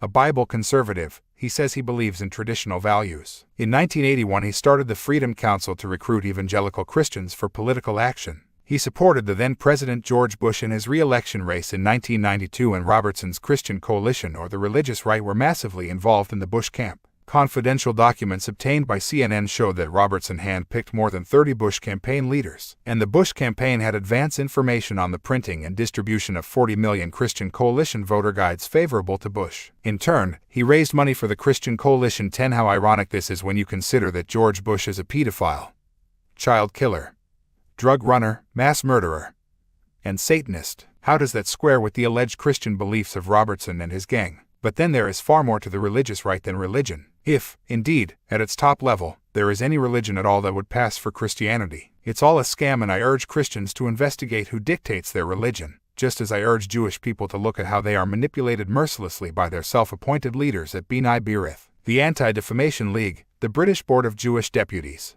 and Bronfman fronts like the Canadian Jewish Congress and the World Jewish Congress. These organizations that control the Christian and Judaic con men are themselves controlled by the same force. As I was completing this book, George W. Bush nominated Senator John Ashcroft to be his top law officer as Attorney General. Ashcroft is another member of the religious right who appears to have emerged from the same do what I say not what I do mold that spawned Pat Robertson. He describes himself as a Christian conservative who doesn't smoke, drink, or dance. He is against abortion because it takes a human life created by God and yet supports the death penalty. Go work that one out. Ashcroft's big claim to fame is his war on drugs and addictive substances, and he demands the death penalty for some such offenses. At the same time, he has taken $44,500 from beer companies since 1993.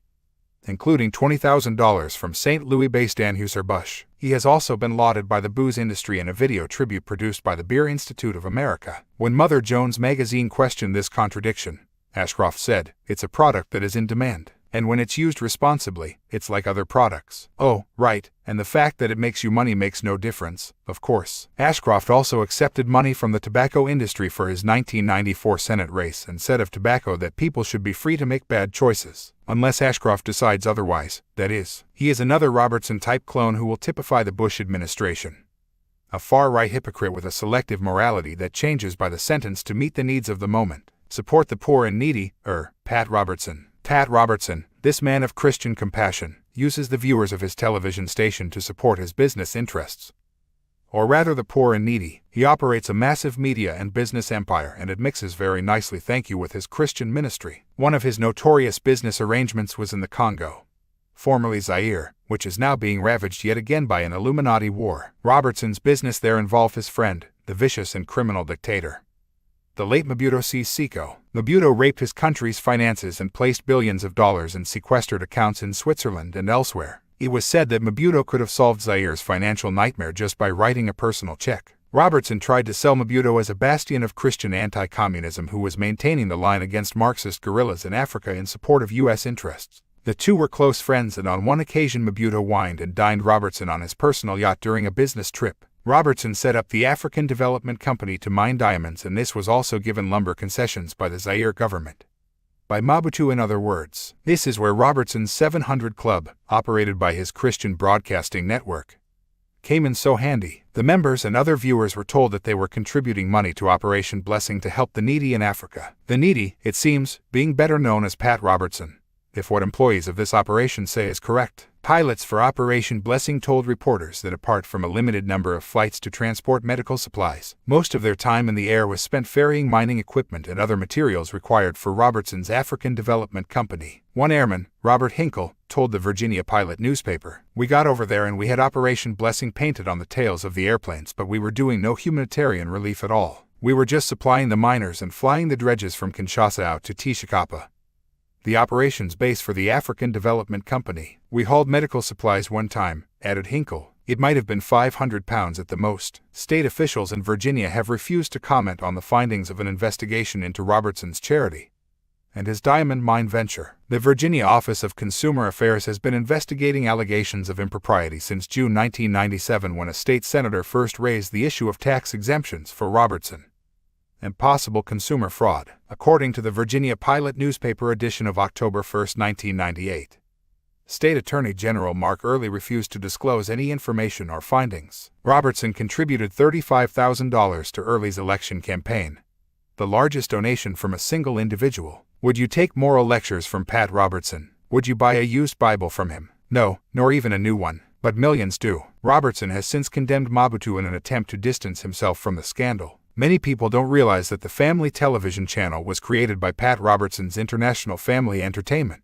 Robertson wanted, he said, a family values channel, which did not pander to the lower moral instincts of sex and violence. He then sold the family channel along with Icke to Rupert Murdoch's News Corporation for nearly $1.7 billion.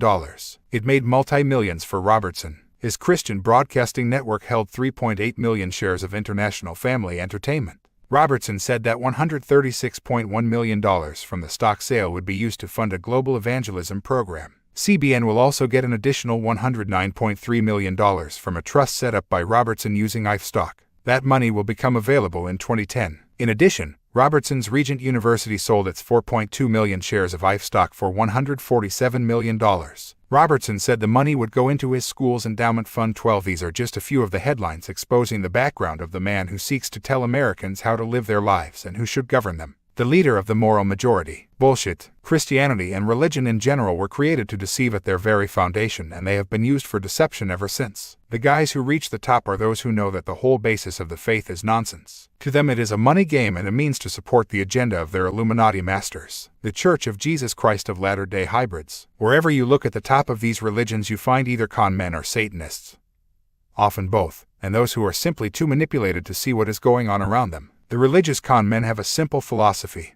I'll say what I need to say and be what I need to be to get what I want. In my experience so far, the most obvious satanic church is that of the Mormons. Or the Church of Jesus Christ of Latter-day Saints, based in Salt Lake City, Utah. Kathy O'Brien in Transformation of America says the Mormon operation in Salt Lake City is a major center for Illuminati trauma-based mind control. The Mormons were an Illuminati creation, as I mentioned earlier.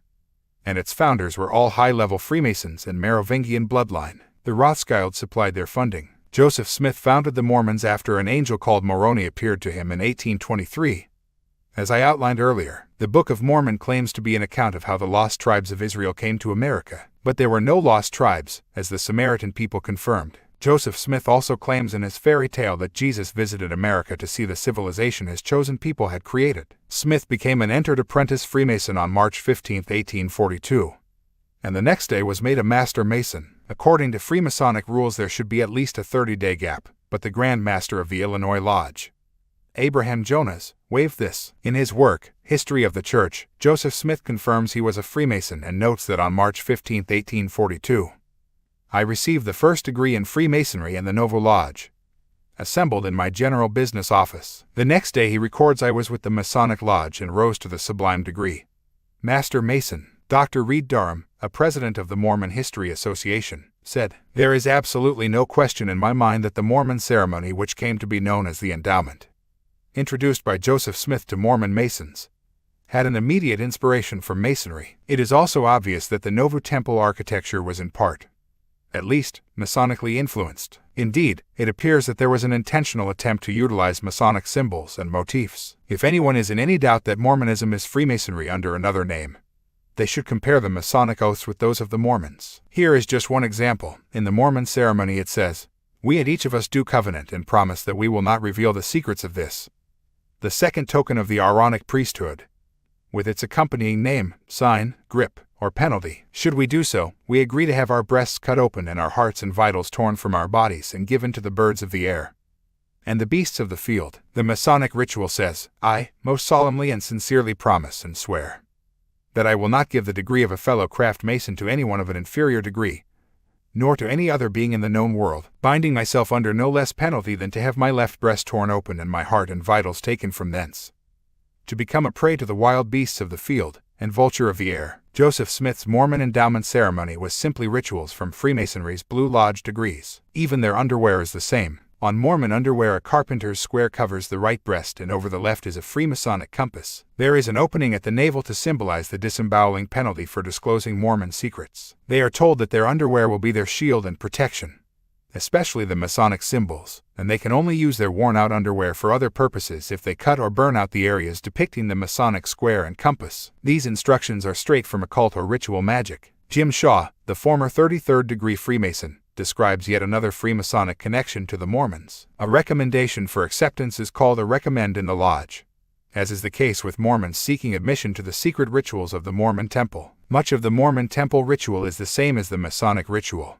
having been borrowed from it by Smith. The Mormon buildings are adorned with Illuminati symbols. The inverted pentagram, the most obvious of satanic symbols, can be found on the temple at Salt Lake City, on the Mormon Museum nearby, and on other Mormon properties. The pentagram is used in rituals to summon demons in Satanism and, in its inverted form, is said to be the sign of Satan, the goat of Men's, or Baphomet. This is the deity some of the Knights Templar were accused of worshipping when they were purged in France in 1307. Wherever you find an Illuminati satanic operation, the symbols of the sun and moon will be prominently displayed. The Mormon Nauvoo Temple included 32.5-ton stones depicting the radiant sun and 30 moonstones before the building was destroyed. Smith said the sunstones symbolized the Mormons' celestial kingdom, another steal from Freemasonry. Sunstones, moonstones, Saturn stones, star stones, earth stones, and a depiction of Ursa Major are all to be found on the Salt Lake Temple. So, too, is the Illuminati's all-seeing eye, one of their most obvious symbols. The Mormons use the symbol of the beehive, a symbol of the Merovingian bloodline.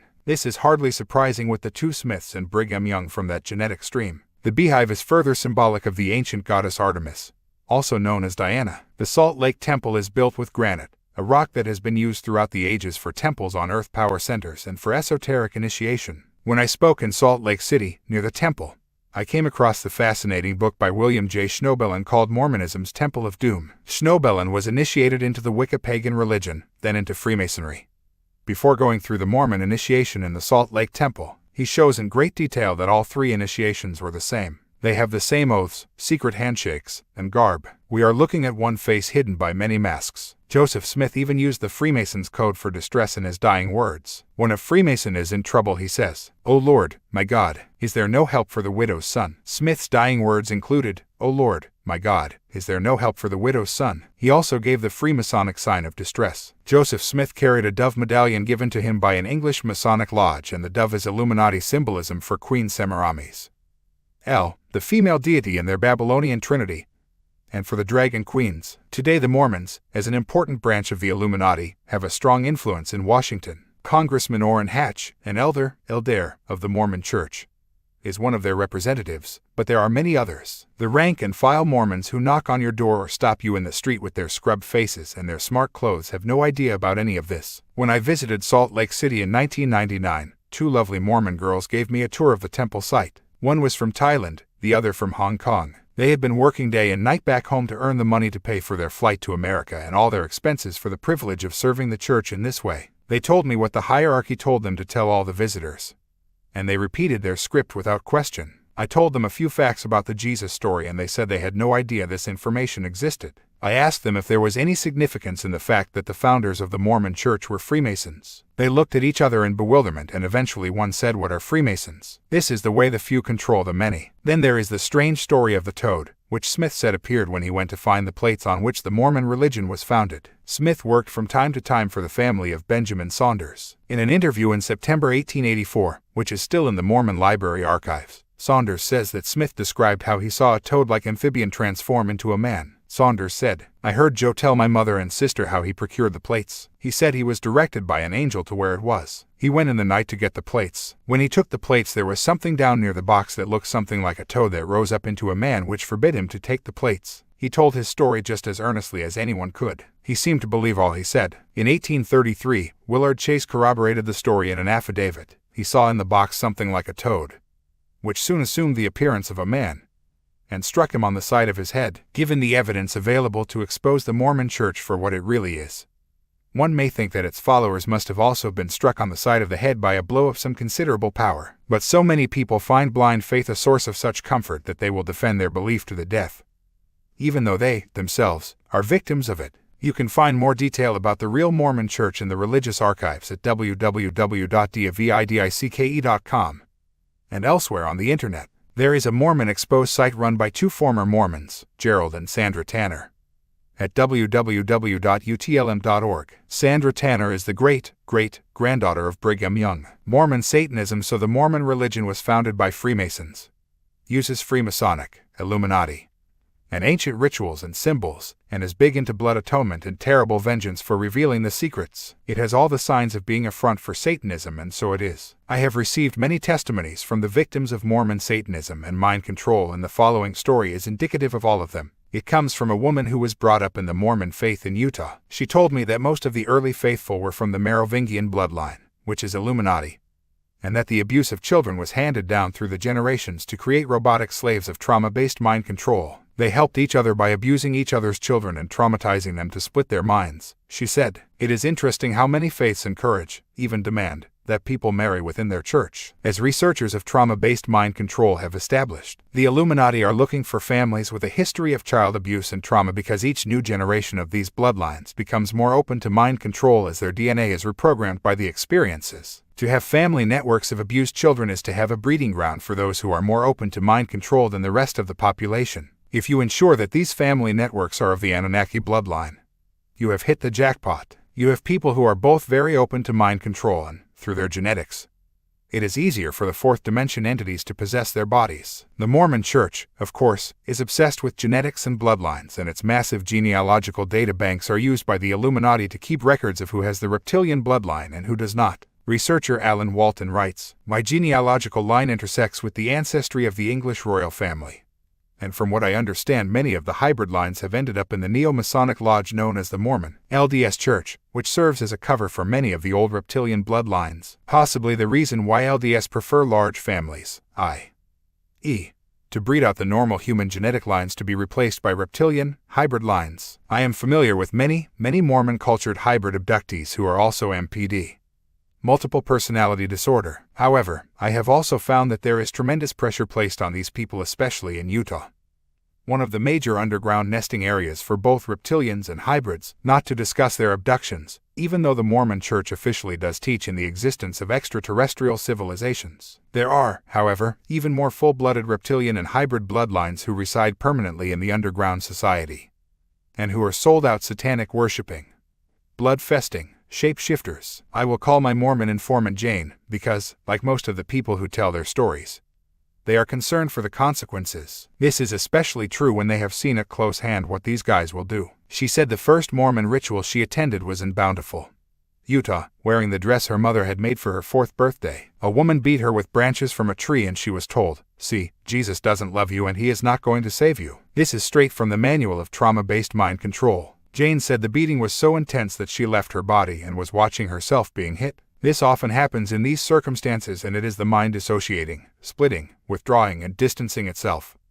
from the trauma. People of certain bloodlines with family histories of child abuse dissociate easily, and each time they do so, another compartment is created in their mind. The woman who beat her was the one who welcomed the children at the Sunday school. When Jane saw her the next Sunday, she did not recognize her because the trauma had been compartmentalized. But she reacted by kicking and screaming, although she did not know why at the time. Since her memories have begun to return, as they have for many such victims, she recalled vividly being placed in a cedar chest and the lid secured. She was left in there until she lost consciousness, and when she was revived she was told that Jesus didn't love her, and that Satan had come to save her. This happened several times and was designed, obviously, to turn her allegiance to Satanism. She also has memories of nearly drowning many times. She says she was belittled, beaten, and starved. Her father would eat in front of her and her brother while they went hungry. Her mother was treated the same. All this is classic mind control technique. When people go for long periods without food and are mentally, emotionally, and physically exhausted, they are more open to suggestion. After world wars, for example, the global population is most open to suggestion because they are mentally, emotionally, and, at least many, physically exhausted. When Jane's family moved to Murray, Utah, her school sent her to a social worker once a week and he sexually abused her. She was told she would be in big trouble if she revealed the secret. As we've seen, children are often told that they or their loved ones, including their animals, will be slaughtered if they ever tell anyone. They are also drugged and made to perform sacrifices on other children. This is videoed and played back to them in a non-drugged state. They are told that if they don't do as they are told, the police will be shown the video, and they will be locked in prison. Jane remembers at least 2 occasions when her parents held her down and gave her a shot of something from a syringe, and the sexual abuse of her and her brother was incessant. I was sodomized so badly during those years that I developed fissures in my rectum 3 different times. It never occurred to me to tell my mother because the programming to keep the secret was so in place. I just suffered in silence. I also remember this man using my mother for sex, and she has no memory of it at all. She says she was taken to the most secret Mormon rites at the Salt Lake Temple at the age of 20. Instead of entering the temple through the front door, she was taken through a tunnel under the street. I was sent some material just after my visit to Salt Lake City, which was claimed to come from a military source. It described how the Mormon temple is on top of a reptilian underground base that could be accessed from the temple itself. Many ancient pyramids, temples, mounds, and other earthworks also had entrances to underground reptilian cities. Jane was taken through a tunnel to a place called the Pink Room. There she saw several of the Mormon leaders dressed in black worshipping Lucifer in a ritual called True Order of Prayer. This is a ritual form of the ceremony the regular Mormons go through with all the signs, tokens, and penalties. She said she saw one Mormon leader, a President Benson, tied to a chair and gagged when he refused to watch the sacrifice. When he still refused to participate, she says he was put in a white bag, like a laundry bag, and they all beat him. Jane also experienced the unexplainable disappearance of fetuses she was carrying. I would be fine and 3 or 5 months pregnant with not a sign of anything wrong, and then I would not be able to feel my baby by feeling my abdomen or feel it move, and I would not be pregnant. One time I was very far gone, but I don't know how far, maybe 7 months. And the baby disappeared and I was kept drugged for 6 weeks. When I came out of being drugged I felt my stomach and there was no baby. A couple of years ago I remembered delivering that baby in a room.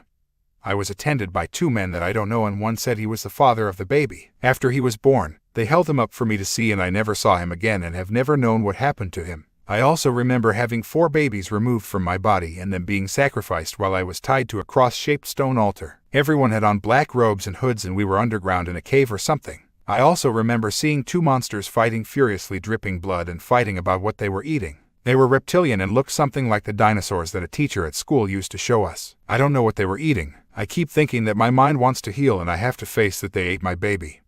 But for now I can't handle it, so I think of it as just a nightmare. I can't get the furiousness of them eating out of my mind. It is so horrific. I'm afraid that eating the baby is exactly what they were doing. The scene that Jane describes under the Salt Lake City Temple is the same as that described by Arizona Wilder at the rituals conducted for the British royal family at places like Balmoral Castle. When we read all those ancient stories of sacrifices to the gods, including the thousands sacrificed by the Aztecs of Central America alone, we are looking at literal sacrifices to literal gods. Jane said, "The blood that they crave is like a homeopathic formula for our feelings and thoughts to be transmitted to them." She said that she would see the greys and tall beings with black robes. Her children and daughter-in-law would also see them, she said. What was so weird is that we could feel them around, but not always see them. They seemed to delight in showing themselves to me separately when I was alone. Her daughter-in-law became pregnant with twins who disappeared before birth, and she became an alcoholic and committed suicide because of her experiences. Jane became pregnant again and, in May 1992, shortly after hearing strange, but familiar, whooshing noises in the house, she started to hemorrhage. She was rushed to hospital where only the placenta was found. The baby had gone and the cord was sheared off like somebody cut off a piece of liver. But that part had not bled, only where the placenta was tearing away from the uterus. The sac was entirely missing also. I was very upset and knew what had happened, but of course could not discuss it with the medical personnel. I now think that the first noises that I heard were beings coming to harvest the baby. But I was not asleep or controlled by the sound in the usual way. They must have gotten it later because when the placenta came out the baby had been extracted earlier. In October 1992, the month her husband died of cancer, she says she was lying on her bed with only a robe on when a light came through the window and burned a hole in her abdomen about the size of a pencil all the way into the organs. It was probably the height of the uterus but to the right side a little bit. This caused a serious infection, she said, and she has since had huge burns on her abdomen. She recalls that the doctor asked how she got the burn and she could only tell him that it was there when she woke up.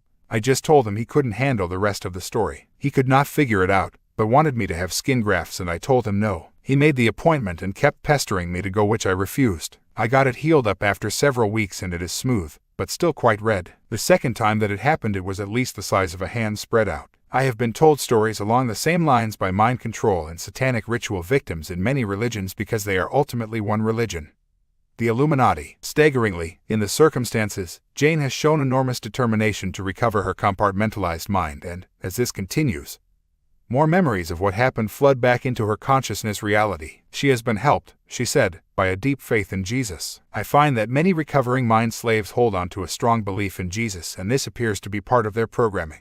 It's the double bind. They use Jesus as the opposing polarity to Satan and play these off against each other in the victim's mind. So whichever aspect of the programming they access, they are connected to an Illuminati deity. Jehovah's Mind Control Cult, the Jehovah's Witnesses, or Watchtower Society, is another Illuminati religion used for mind control and a front for Satanism. It systematically disconnects its members from non-members in the way of all mind control cults. The Jehovah's Witnesses are a replica of the Mormons, even down to the Freemasonic founders.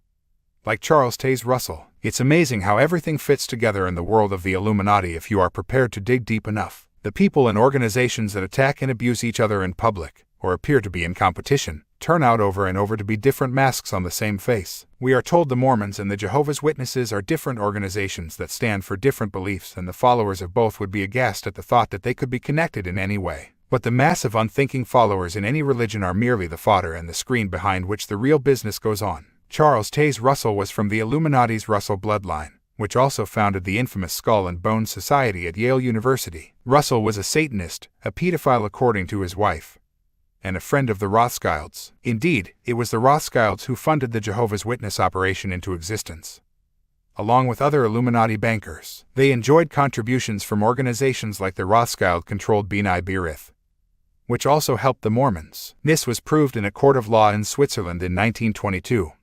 According to researcher Fritz Springmeier, one of the key people involved in these contributions was Frank Goldman, who later became president of B'nai B'rith. Why would an organization set up, in theory, to help Jewish people and promote the Jewish faith be funding the Jehovah's Witnesses? I think the name Rothschild answers the question. Charles Taze Russell was a high-degree Freemason and Knights Templar. He promoted Zionism, another Rothschild creation, on behalf of his friends and backers. Russell's family was formerly known as Russell and went to Scotland from Germany. Both are massive occult centers. Germany is where the Rothschilds emerged, and Scotland is one of the key areas of the world for Illuminati bloodlines. From the start, Charles Russell used his new Watchtower Society, based at Bethel, Brooklyn, New York, as a front for black magic, or Enochian magic as his brand of Satanism was called. He put the flying sun disk on the front of his books, an ancient Illuminati symbol going back to Egypt and Babylon. The Watchtower magazine has always been a massive subliminal and less subliminal occult symbolism, and the very name,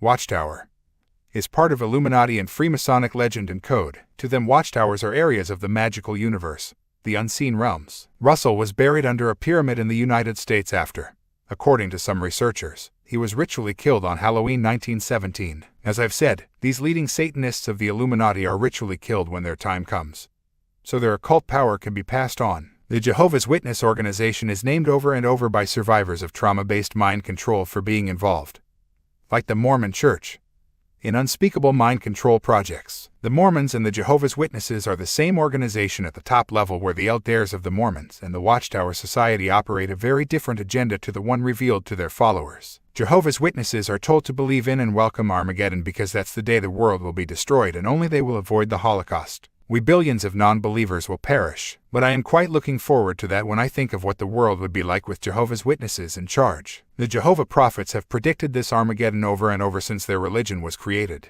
But as each date has passed, another date has been announced to replace it. Witnesses and their children are separated from society, and only the minimum necessary contact with non-believers is encouraged. This isolates them from other information and visions of reality, and families are broken up by disconnecting witnesses from non-witnesses. While this isolation from mainstream society goes on, they attend meetings 3 times each week to be brainwashed with the religion's dogma, hatred, and fear. Look at these examples from their own publications. Is it proper for a Christian witness of Jehovah to have business relationships with one who has been disfellowshipped? Generally speaking, it would be desirable for us to have no contact with disfellowshipped persons, either in business or in social and spiritual ways. The Watchtower, December 1, 1952, page 735. In the case of the disfellowshipped relative who does not live in the same house, contact with him is also kept to what is absolutely necessary. As with secular employment, this contact is limited and even curtailed completely if at all possible. The Watchtower, July 15, 1963,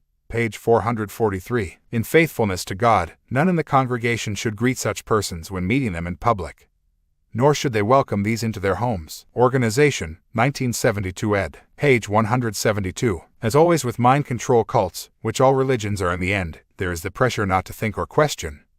Avoid independent thinking. How is such independent thinking manifested? A common way is by questioning the counsel that is provided by God's visible organization. The Watchtower, January 15, 1983, page 22. Fight against independent thinking. Yet there are some who point out that the organization has had to make adjustments before, and so they argue, that shows that we have to make up our own mind on what we believe. This is independent thinking. Why is it the danger? Such thinking is evidence of pride. The Watchtower, January 15, 1983, page 27. And then there is the call for witnesses to hate in the name of their God. Very appropriate given the hateful nature of the biblical Jehovah. In order to hate what is bad, a Christian must hate the person with whom the badness is inseparably linked. The Watchtower, July 15, 1961, page 420. We must hate in the truest sense, which is to regard extreme and active aversion, to consider as loathsome, odious, filthy, to detest. Surely any haters of God are not fit to live on his beautiful earth. What do you do with anything loathsome or repugnant that you detest and abhor? The answer is simple. You get away from it or remove from your presence. You do not want to have anything at all to do with it. This must be exactly our attitude toward the haters of Jehovah. The Watchtower, October 1, 1952, p. 599. I have met many people who have seen their families destroyed by the Jehovah's Witnesses and their mental dictatorship. Children will not talk to their parents, brothers and sisters, and vice versa, because they believe them to be evil for not worshiping Jehovah. When people leave the organization, no matter how much they may have served its cause, they are treated like lepers, and their children who remain in the religion are told to hate them and refuse to speak with them. The former witness who sent those Watchtower quotes to my website wrote, "I was a Jehovah Witness for 37 years. I disassociated myself from the organization due to the extreme control and manipulation of the people. Because I choose not to be a Jehovah Witness, I am ostracized and shunned. I am not allowed to see my relatives that are still trapped in a hard and cold and unforgiving religion. I am not allowed to see my nieces and nephews. The shunning laws are breaking up many families, causing many divorces, also driving people to suicide." But then what does the Watchtower leadership care? The organization is not there to serve the interests of its members. It is there, and always has been, to serve the Illuminati. Witnesses are discouraged from listening to popular music, celebrating festivals and holidays with non-witnesses, and urged to read the Bible every day. The way they should interpret that Bible, however, is laid down by the hierarchy in Brooklyn, New York, one of the Illuminati's global centers. They are told to take everything literally, and so when Acts 15:29 speaks of the need to abstain from blood, the Jehovah's Witnesses refuse blood transfusions even if it means their child will die. What greater level of mind control can you have than that? Hebrews 10:25 says, "Do not forsake the gathering of yourselves together," and this is used to pressure people to attend Kingdom Hall meetings 5 times a week. Not only the minds, but the clothing and hairstyles of the witnesses are monitored. Every area of their lives is dictated, including the movies and television programs they should and should not watch, celebrating birthdays, lotteries, relationships after divorce, interracial marriage, drinking tea and coffee, wearing cosmetics and jewelry, national anthems, contraception methods, oral sex in marriage, and masturbation. The latter is forbidden, but then just allowing yourself to take this crap would qualify you for the title of wanker. Surely, while all witnesses may not submit to all of these impositions to begin with, the repetition defeats them in the end with the power of the group submerging the individual. Serious rebellion is counseled and the threat made of disfellowship. Some have been thrown out for documenting the provable errors in Watchtower literature and history. No questioning or rebellion against the leadership is tolerated, and witnesses are pressured to inform on each other. This creates the nowhere to run, nowhere to hide mentality that is always used in mind control operations. The microchip and the explosion of spy cameras are designed to have the same effect on the collective mind. Doing anything wrong becomes so difficult to keep private, and the consequences of it become so harsh that in the end the most determined of rebels can be worn down and battered into conforming. Encouraging witnesses to confess their sins to an elder opens the way for unlimited blackmail. Nor is the privacy of these confessions maintained, as former witnesses have confirmed. They are kept in a constant state of fear and unworthiness. Another foundation of mind control programs. If you want to give your mind and your life away, join the Mormons and Jehovah's Witnesses. In fact, join any religion. If you look through the religious archives on my website, you will see the scale of Satanism and child abuse in the churches of all denominations. Protestant, Catholic, Mormon, Jehovah's Witnesses, Pentecostal, all of them. And they are a fraction of the cases that are known, let alone the far greater number that go unreported. What is even more sickening is the way such crimes against children and others are covered up to protect the good name of the church. Not only are the stories on which the churches are founded a blatant fabrication, they do not even follow the more positive aspects of those faiths. The most senior Roman Catholic in Britain, the Archbishop of Westminster, has been exposed for allowing a known pedophile to continue working as a priest. The church secretly paid compensation to 2 of his victims to keep them quiet, and they never informed the police. The priest, Father Michael Hill, was sheltered from public exposure by Archbishop Murphy O'Connor and appointed as chaplain to Gatwick Airport. There he abused a youngster who missed his flight and went to the airport chapel for comfort. Hill was jailed for 5 years in 1997. One of his many victims, then age 9, told BBC Radio, "He used to come into me, kneel next to my bed and start reading me stories about Jesus. you know, the Lord, and he used to put his hand under the cover and down my pajama bottoms. I used to hate it, you know, my worst nightmare. Archbishop Murphy O'Connor, a man officially appointed by the Pope, was warned in 1983 that Hill was a child abuser, but continued to support him. The Archbishop says the Church takes child protection very seriously. Oh really? I think priest protection and own skin protection is a rather higher priority. The New Age, Old Age, religion. You would not think, on the face of it, that Christianity would have anything in common with the so-called New Age. But it has. The New Age claims to have rejected the official religions to pursue a personal and direct connection with what we call God. In fact, while I have much in common with the metaphysical basis of much New Age thought, that's where the connection ends. The New Age is just the latest Illuminati religion created to seize the minds of those who cannot be imprisoned by official religion or what we bravely call science. Understanding the metaphysical nature of multi-density, multi-dimensional life is far too close to the truth. Something must be done. So vast swaths of the New Age is populated by those in the ultimate illusion.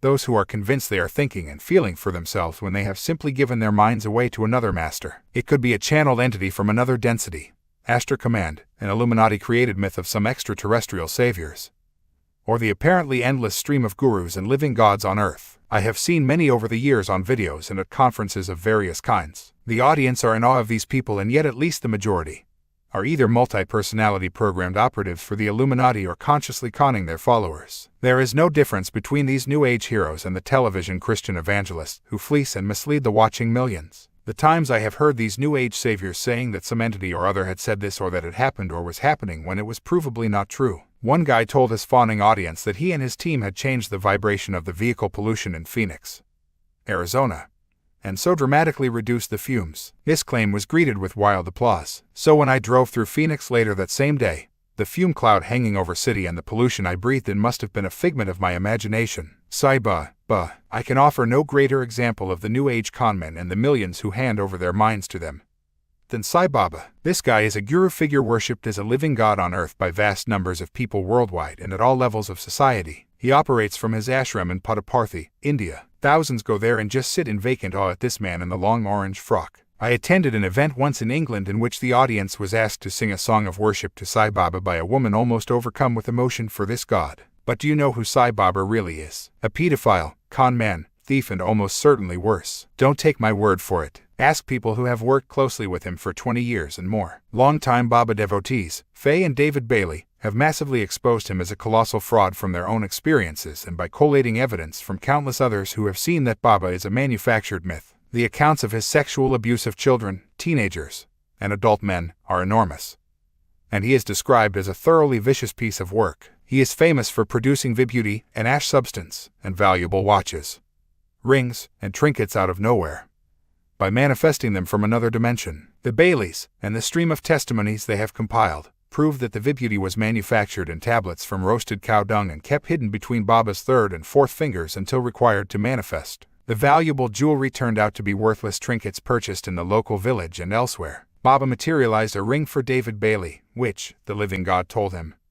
was of great commercial value. When he took it to a jeweler in southern India for repair, the man in the shop immediately recognized it as a Sai Baba ring. He said that the stone was a valueless zircon and underneath he would find a piece of silver paper to make the zircon glitter. When the stone was removed, there indeed was the silver paper, and the jeweler said that the rings were made especially for Baba to manifest. The Baileys also document how Baba has conned people in the local community out of tens of millions of dollars and how he is implicated in a number of murders. This is the man to whom millions have conceded their minds, left their families, and married others purely on Baba's say-so. For the full details of Baba's child abuse and con trickery, contact Faye and David Bailey, read their quarterly newsletter, The Findings, 24, and see the religious archives on my website. Religion and much of its New Age mirror is a cesspit of lies, corruption, hypocrisy, and iniquity. By that I don't mean everyone who goes to church, follows a faith, or operates within New Age circles. Hundreds of millions of genuine people are involved in the old religions and the New Age. I mean those who control these Illuminati fronts and use them as a veil for the very behavior and abuse they claim to oppose. But they say there is one born every minute and, with religion, it must be every 10 seconds. These guys can only manipulate religion so effortlessly because there seems to be an endless supply of people desperate to give their minds away. When the Baileys began to expose Sai Baba, a couple of his devotees phoned to say that they knew that what was being exposed was true. But, the couple said, he is God and God can do anything he likes. There are still Christians being injured and even killed who handle snakes. They do this because it says in Mark's Gospel, chapter 16, verse 17, "They shall take up serpents." Dewey Chaffin, quoted in the American People magazine, said, "See, I handle serpents because it's in the Bible, like a commandment, and I drink strychnine because the Bible says it won't hurt me." Now, either every word in that Bible is right or it's wrong, and a few people can't control the world. It's a dawdle. Chapter 17. Serving the Dragon, the Future. Tell a lie loud enough and long enough and people will believe it. Adolf Hitler. The Sumer Empire was the start, or rather restart, of the Anunnaki takeover of planet Earth.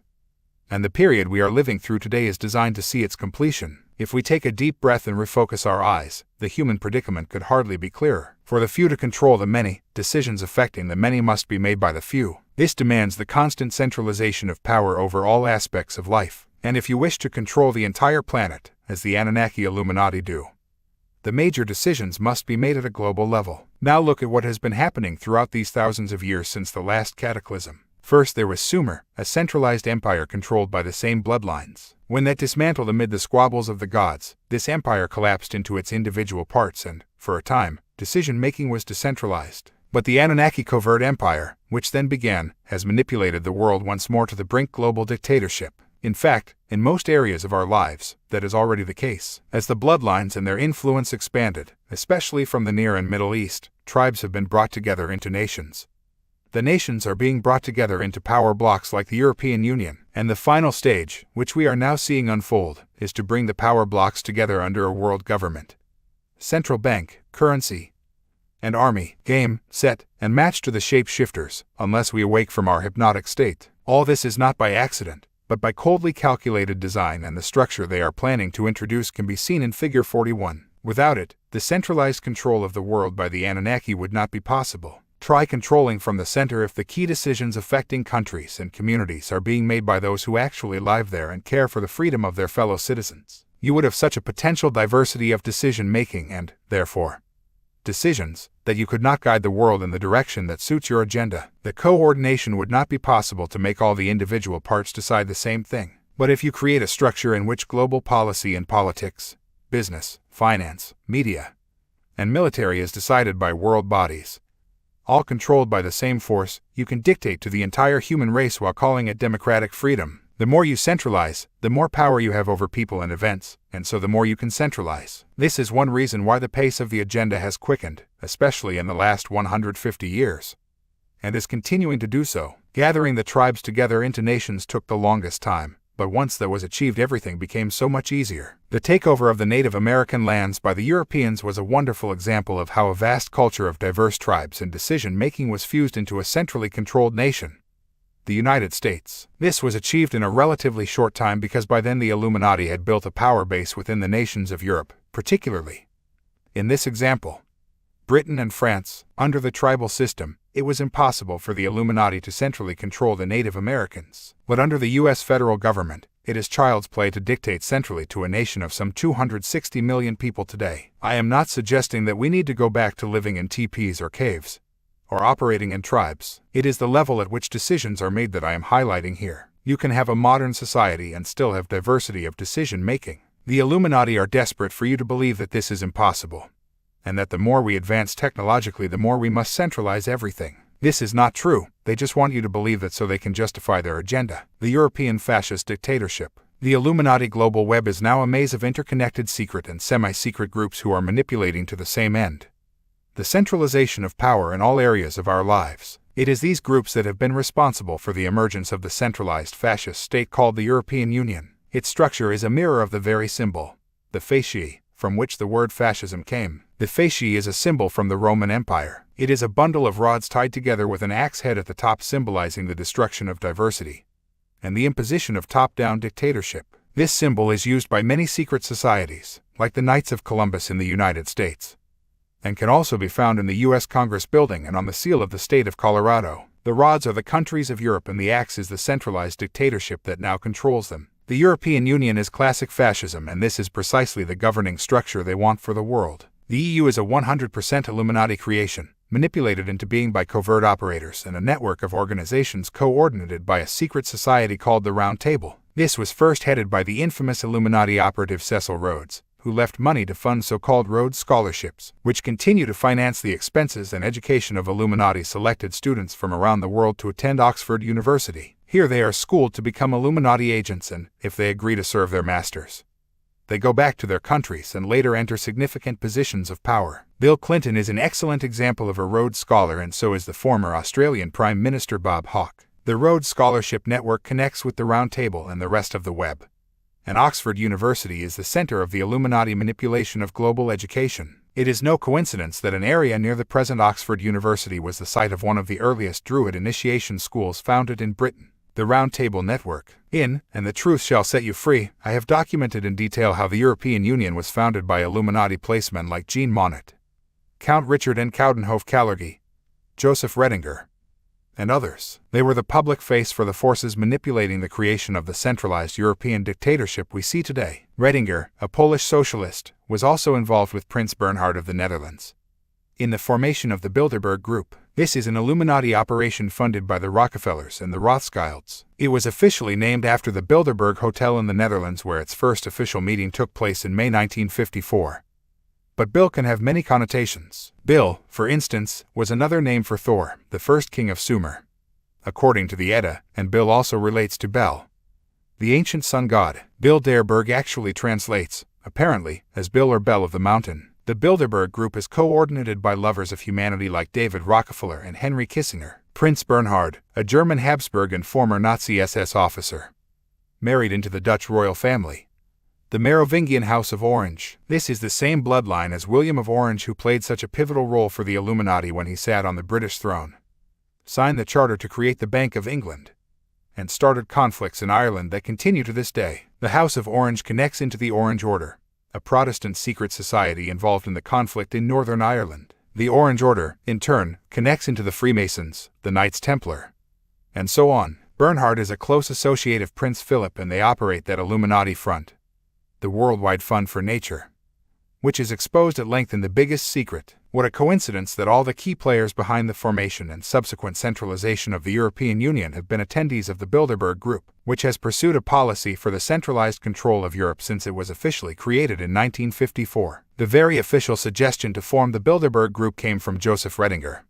one of the founders of the European Community, now Union, and Prince Bernhard. The present chairman of the Bilderberg Group is the Viscount Etienne d'Avignon, another bloodline placeman with the perfect career record. He was vice chairman of the European Commission in the 1980s, and chairman of Société Générale de Belgique, the massive banking and utility conglomerate in Belgium. He is also chairman of the Illuminati Front, the European Round Table of Industrialists. This formulates policy for the European Commission, which then dictates to the European Union. D'Avignon is a founder member and president of AMUE, the Association for the Monetary Union of Europe, as well as being a member of David Rockefeller's Trilateral Commission, the European Institute in Washington, and a director of Anglo-American Mining. European Monetary Union is a progression to the world currency. In his position as industry commissioner in the 1980s, d'Avignon was instrumental in turning European institutions from supporting small business to supporting big business.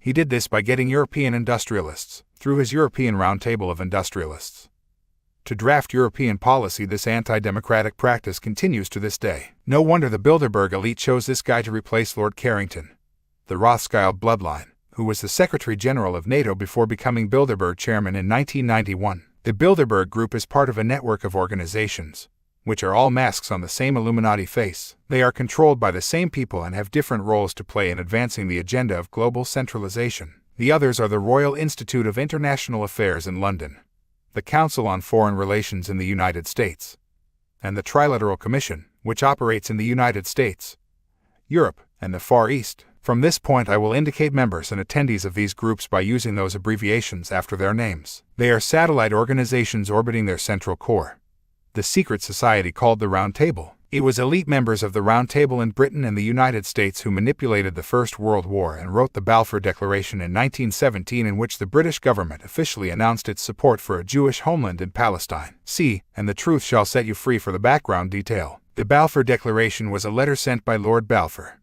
the Foreign Secretary and elite member of the Round Table, to Lord Lionel Walter Rothschild, who was funding the Round Table. The Rothschilds have controlled Israel since its foundation and funded the terrorist groups that bombed it into existence. This, by the way, is not a condemnation of Jewish people living in Israel.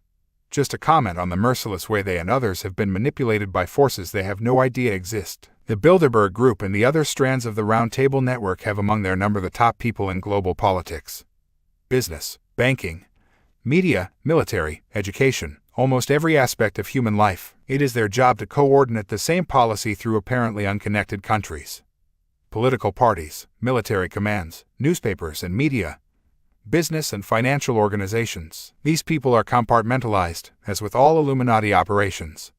And there are basically three levels. 1. The inner core who know the big picture. And these are Anunnaki shapeshifters. 2.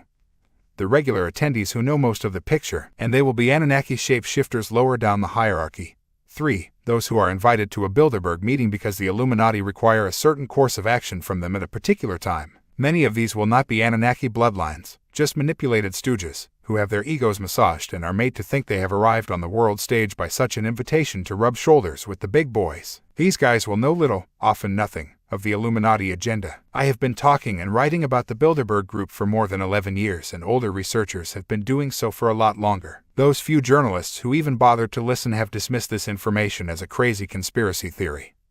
But even some of those are now having to think again, purely by the weight of evidence. However, much as I welcome the increased attention focused on the Bilderberg Group and its network, I would stress that this is not the conspiracy, as many believe. It is merely one compartment of it. I have met Bilderberg researchers who have a padlocked mind to the wider conspiracy, of which that is only a small part. The Bilderberg Group is not even close to being the center of the conspiracy. It is an interface between the Illuminati and global politics, banking, business, etc. That's all. It is controlled by far more elite secret societies that dictate its actions and policy. Even the Round Table is not the top of the pyramid, only another strand in the web. Discovering the Bilderberg Group is to see one entrance to the labyrinth, not to locate its core. I can give you a feel for how the manipulation works by listing some of the Bilderberg attendees. The Secretary General of NATO, the head of the biggest military force in the world, is appointed by the Bilderberg Group, a private organization that 99.9999% of the human race has never heard of. Take the last 6 Secretary Generals alone: Joseph Luns, Lord Carrington,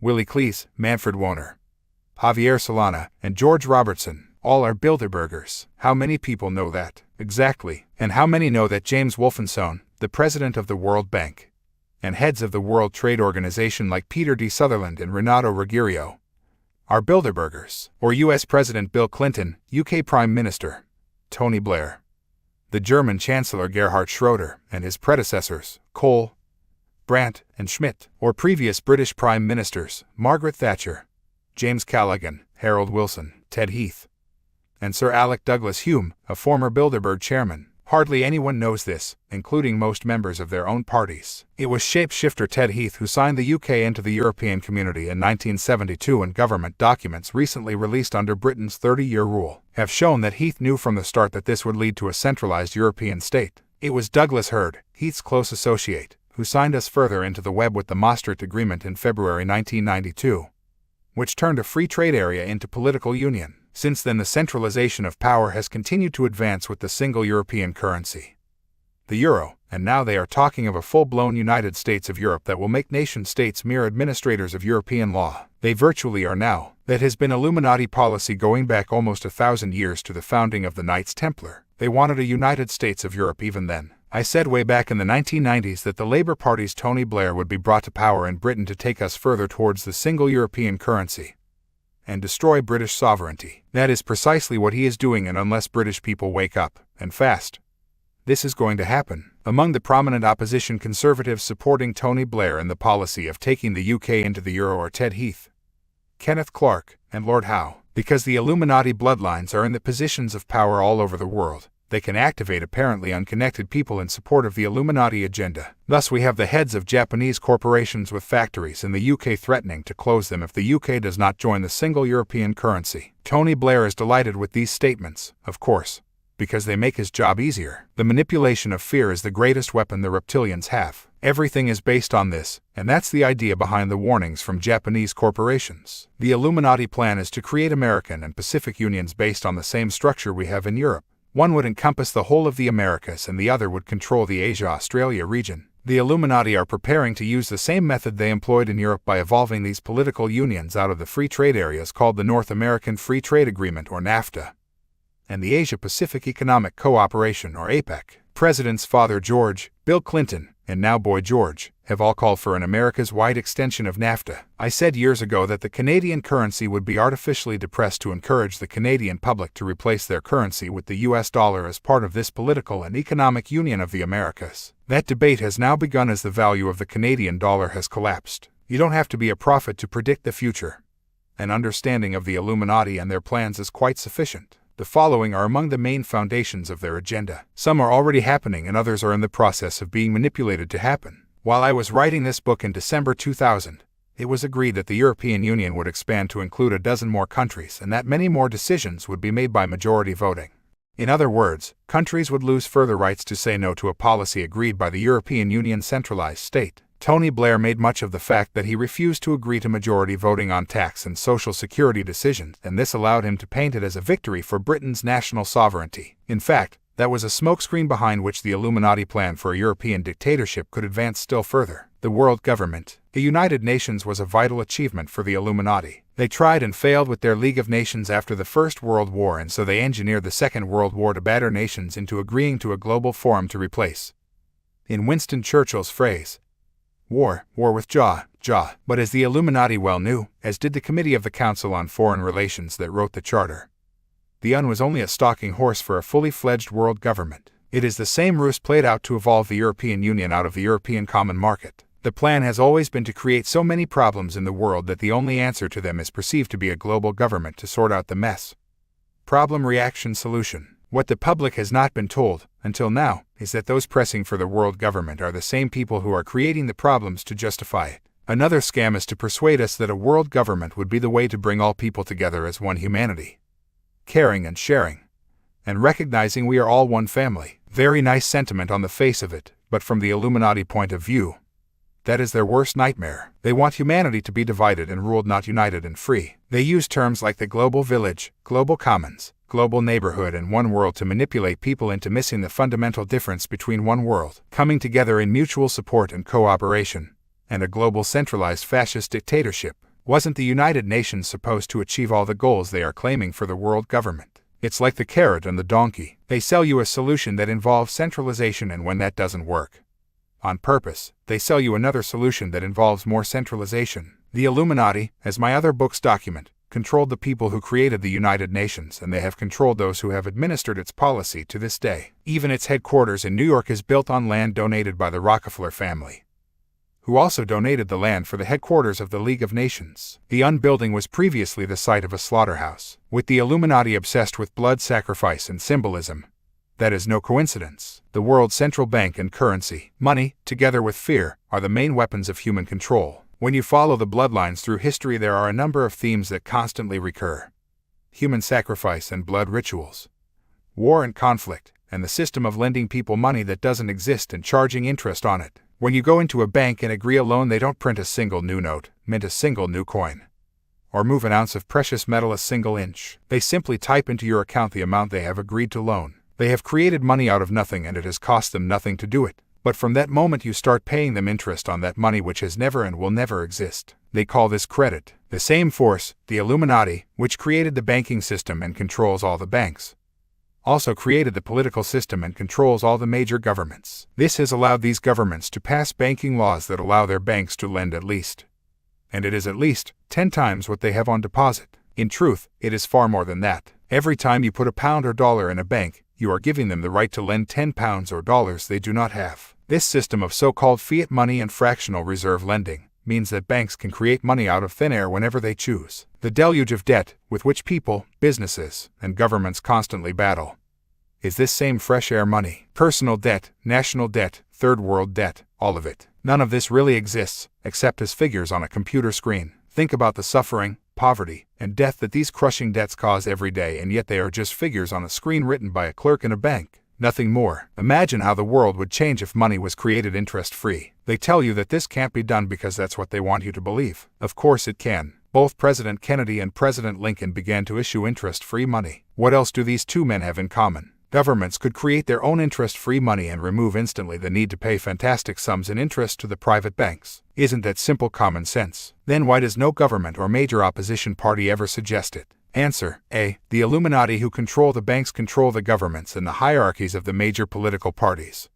And B. Most of the lower politicians in these parties are stunningly uninformed about the money system. I have even had to explain how money is created to professional economists before now. I kid you not. I met a retired bank manager in England some years ago, and it was only in the last months before his retirement that it dawned on him that all the money he had been lending for the bank throughout his career was just an illusion. It had never actually existed. In the United States, the trillions of dollars of government debt, serviced by the sweat and toil of the people, is owed to the U.S. Central Bank, the Federal Reserve. This was launched in 1913 by agents for the Rothschild, Rockefeller, and J.P.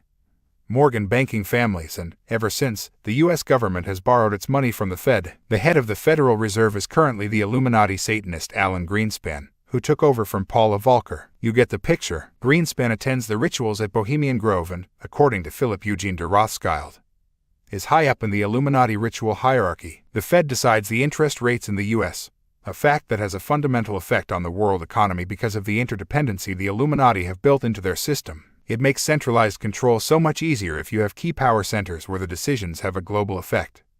And frontmen like Greenspan ensure that one individual holds such power. It is worth noting that the first policy change made by the UK government of Tony Blair was the announcement by his Chancellor of the Exchequer, Gordon Brown, that interest rates would no longer be set by the elected government, but by the Illuminati's Rothschild-controlled Bank of England, run by its governor, Eddie George. Americans believe that because the word federal appears in the title that the Federal Reserve is part of their federal government. This is not true. The Federal Reserve is neither federal nor has any reserve. It is a cartel of private banks controlled from Europe, i.e., the Rothschilds and the Illuminati. It has not produced audited accounts since it was formed in 1913, and yet this is the source of the national debt in the United States. This is how it works. When the government wants to borrow money, it issues a government bond or IOU to the bank, say for $1 billion. The bank then prints $1 billion or simply creates it on a screen, and this costs the Fed nothing because it pays the negligible cost of a few $1,000s with more fresh air money. From that moment, the U.S. taxpayer begins to pay the privately owned Fed interest on $1 billion.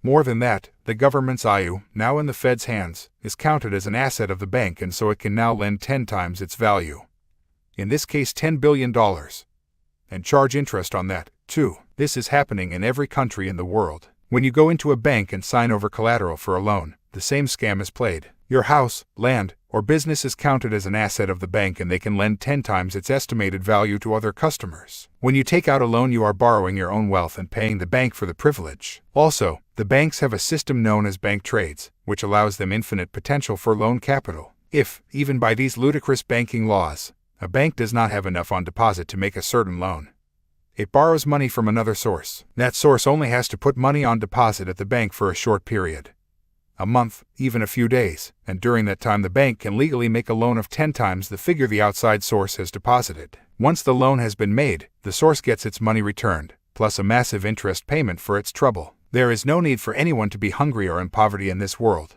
This is purposely engineered through the system of money and debt created by the Illuminati. The central banks are part of one network, the same as the oil companies, and they are all controlled by the Illuminati bloodlines. The Bank of International Settlements in Basel, Switzerland, and the International Banking Commission are the bodies that coordinate the policies of the apparently unconnected central banks. See, and the truth shall set you free. And the biggest secret for the fine detail and sources of what you are reading in this chapter. The public does not have a clue where money comes from. They just have some vague idea that the government prints it or something. In truth, all except a fraction of the money in the world comes into circulation through the private banks making loans of non-existent credit. So money comes into existence as a debt from the very start because money is brought into circulation by the banks issuing a loan or credit. In this way, the banks, ultimately controlled by the same people, have complete control over how much money is in circulation. And the money in circulation decides if we have an economic boom or depression. People suddenly deciding they don't want to work, buy things, or have a home is not the cause of economic depressions. They happen when there are not enough units of exchange in circulation to generate the economic activity that provides the necessary employment and income. Who controls how much money is in circulation? The Illuminati banks do. The following is a summary of how the economic cycle has been played out for centuries. First, you make lots of loans at low interest rates to encourage people to borrow money from you. This increases dramatically the amount of money in circulation and so makes more available for people to spend. This stimulates an increase in demand for and production of products, and that creates more jobs. We have a boom. It is an interesting fact that people tend to get into more debt during a boom because they are so confident financially that they borrow more money to buy a bigger car, bigger house, and better holidays. Companies borrow more from the banks to buy new machinery to meet the increased demand. The stock markets explode and people invest more of their money in this global casino, even taking out loans to do so. Then, when this boom reaches the optimum point for the sting to be most effective, the banks, under central coordination, begin to take money out of circulation. They push up interest rates through their Federal Reserve, Bank of England, and other central banks. Suddenly a lot of money that had been circulating and buying products is withdrawn to pay the higher rates to the banks. And banks change their policy to ensure that they make fewer new loans. Eventually, more money is coming out of circulation than is going in, and there is not enough money in circulation to buy all the products and services available. People begin to lose their jobs. These job losses increase the rate of economic depression because those people no longer have the money to purchase what they did before. With no other jobs available, the unemployed lose their homes, their families go hungry, and businesses go bust. These homes and businesses were bought with loans of fresh air money from the banks. In doing so, the borrowers agreed that the banks were entitled to those homes and businesses if they did not keep up the payments. The depression, created by the banks, now gives the banks the right to confiscate all that real wealth, houses, land, business property and assets, in exchange for loaning nothing more than figures on a screen. In short, the banks make lots of loans in stage 1 and then withdraw so much money from circulation that there is not enough to pay them back. This ensures that they can legally steal the real wealth of the people. This is what smart-suited, and mostly thoroughly ignorant, economics correspondents on the television news call the natural economic cycle. There is nothing natural about it. The whole thing is a scam. The fishing line is cast in stage 1, the boom, and then reeled in during stage 2, the depression. This cycle of manipulation has been played out for hundreds and even thousands of years, back to the banking operation of the Knights Templar and to Babylon and beyond. This is the cycle that has sucked the real wealth of the world into the hands of the tiny few, and it still goes on. Now the Illuminati are planning to complete their financial control of the human race with a world central bank and one global electronic currency. This bank would make all the major financial decisions affecting every country. The currency would eventually bring an end to physical cash and all other currencies. While I was writing this book, a UK paper called Metro reported on December 20, 2000 that Singapore was moving to a cashless society by 2008. In an article beginning of End for Cash, the paper revealed that Singapore, a British-controlled Illuminati country, was phasing in e-money and would insist that everyone used it. Financial transactions would be made using money stored on computer chips, it said, and cash will be a thing of the past as money changed hands electronically using digital pulses transferred through mobile phones, handheld computers, and even watches. This is just the phase before they bring in microchip implants for everyone. Under the Singapore scheme, shoppers will be able to point a mobile phone at an item to register the price. The phone would check the shopper's bank balance on the internet and deduct the money from the account if it was told to buy the item. The Singapore's government said this will save a small fortune on labor, security and transportation costs involved in making and moving notes and coins. Lo Siang Kok, so have I, currency director at Singapore's Board of Commissioners of Currency, said, the physical notes and coins will be a thing of the past. There's no point in fighting technology. If you want to give your kids pocket money, you pass it to them by phone. They can use it for bus fares, in the school cafeteria, or whatever. He then listed all the merits of the cashless society that I have long predicted they would use to sell it to the people. Safer than cash and credit cards, etc., etc. Mayor Amschel Rothschild, the founder of the Rothschild banking dynasty, said, "Give me control of a nation's currency and I care not who makes the laws." This has been attributed to another Rothschild also. The fewer currencies there are, the more control you can have over the money system. This is why the euro has been introduced within the European Union and the pressure is mounting for Canada to take the US dollar. These are stepping stones to the world currency. Under the euro, for example, a group of unelected bankers at the European Central Bank in Frankfurt, where the Rothschild banking dynasty began, have control over the interest rates and financial policy for the whole of Europe. anyone ever questioned that, or even bothered to find out in the first place. The next stage is to create the world central bank in which Illuminati bankers would set interest rates and financial policy for every country on the planet. The world currency will be electronic because this will make control of the people so easy. At the moment, if you hand over electronic money, a credit card, and the computer will not accept it, you can still pay with cash. What happens when there is no cash and that computer says no to your credit card or your microchip, which is designed to replace it? You will have no other way of purchasing, and whoever programs that computer to accept or not accept your card or chip will control what, where, and whether you purchase anything. Also, whenever you buy a product of any kind, the place, time, item, and cost will be recorded. That's the idea, and the amount of physical money in circulation is already a fraction compared with electronic pulses on computer screens. Even this ratio is falling all the time. Money tree policy. One other point on money. The Illuminati control the banks, big business, and governments, and, therefore, they take pretty much all the money we spend or save. Some 80% of the cost of fuel in the UK is government taxation, and the oil companies say we can't blame them for the cost because they only take a small part of the pump price. Well, actually, this is not true. The Illuminati own all the oil companies and take an enormous profit from their slice of the price. As I was writing this book, pt2 announced it was making around £3,306 a second in profits. But, of course, it could never get away with charging for itself what the governments take in tax. So government taxation allows the Illuminati to rob the population of far more money, and, as they control government policy through their placemen and agents, that taxation is overwhelmingly used to advance their agenda, according to Phil Schneider, who helped to build underground bases in the United States. The black budget for Illuminati projects takes 25% of the gross national product of the United States, and, speaking in 1995, he revealed that it consumed $1.25 trillion every 2 years. The same situation applies to the tax on alcohol. The Illuminati, through bloodline families like the Bronfmans in Canada, control liquor producers and distributors. Liquor is also heavily taxed, and the same applies here as with fuel. In the UK we have a sales tax called VAT, or value-added tax. People buy products from Illuminati businesses and pay extra in taxation for the privilege. This tax goes to the government to fund the agenda. Okay, don't buy so much and keep your money in the bank. If you do, you will be giving the Illuminati the right to lend and charge interest on 10 times and more what you put on deposit. Give your money to cancer research and you will be giving it to the Illuminati drug cartel that has no intention of finding a cure for cancer. Give it to the Worldwide Fund for Nature and you will be giving it to another Illuminati front that is using environmental concerns for its own ends. Has humanity been stitched up or what? As Henry Ford said, it is well enough that the people of the nation do not understand our banking and monetary system. For if they did, I believe there would be a revolution before tomorrow morning. Free trade is stealing the planet. The Anunnaki Illuminati have worked ceaselessly to make all countries dependent on the world financial and trade system, which they created and control. Once again, it is far more difficult for the few to dictate to the many if the many operate in economic units, countries, that can decide their own financial and trade policy. So the Illuminati first created the GATT Free Trade Agreement to stop nation-states from defending their economies from the importation of goods that are destroying local jobs. Their placemen in government signed the agreements, which were negotiated by Illuminati agents like Peter D. Sutherland of Ireland, the Bilderberger head of GATT. He later became head of the World Trade Organization in the Illuminati's stronghold of Switzerland. This replaced GATT and now has extensive powers to impose enormous fines on nations who do not follow its rules. By the way, Switzerland is never attacked in wars because that's the country through which the Illuminati finance the wars. History is so simple when you can see behind the veil. Sutherland was replaced at the World Trade Organization by the Italian, Renato Ruggiero,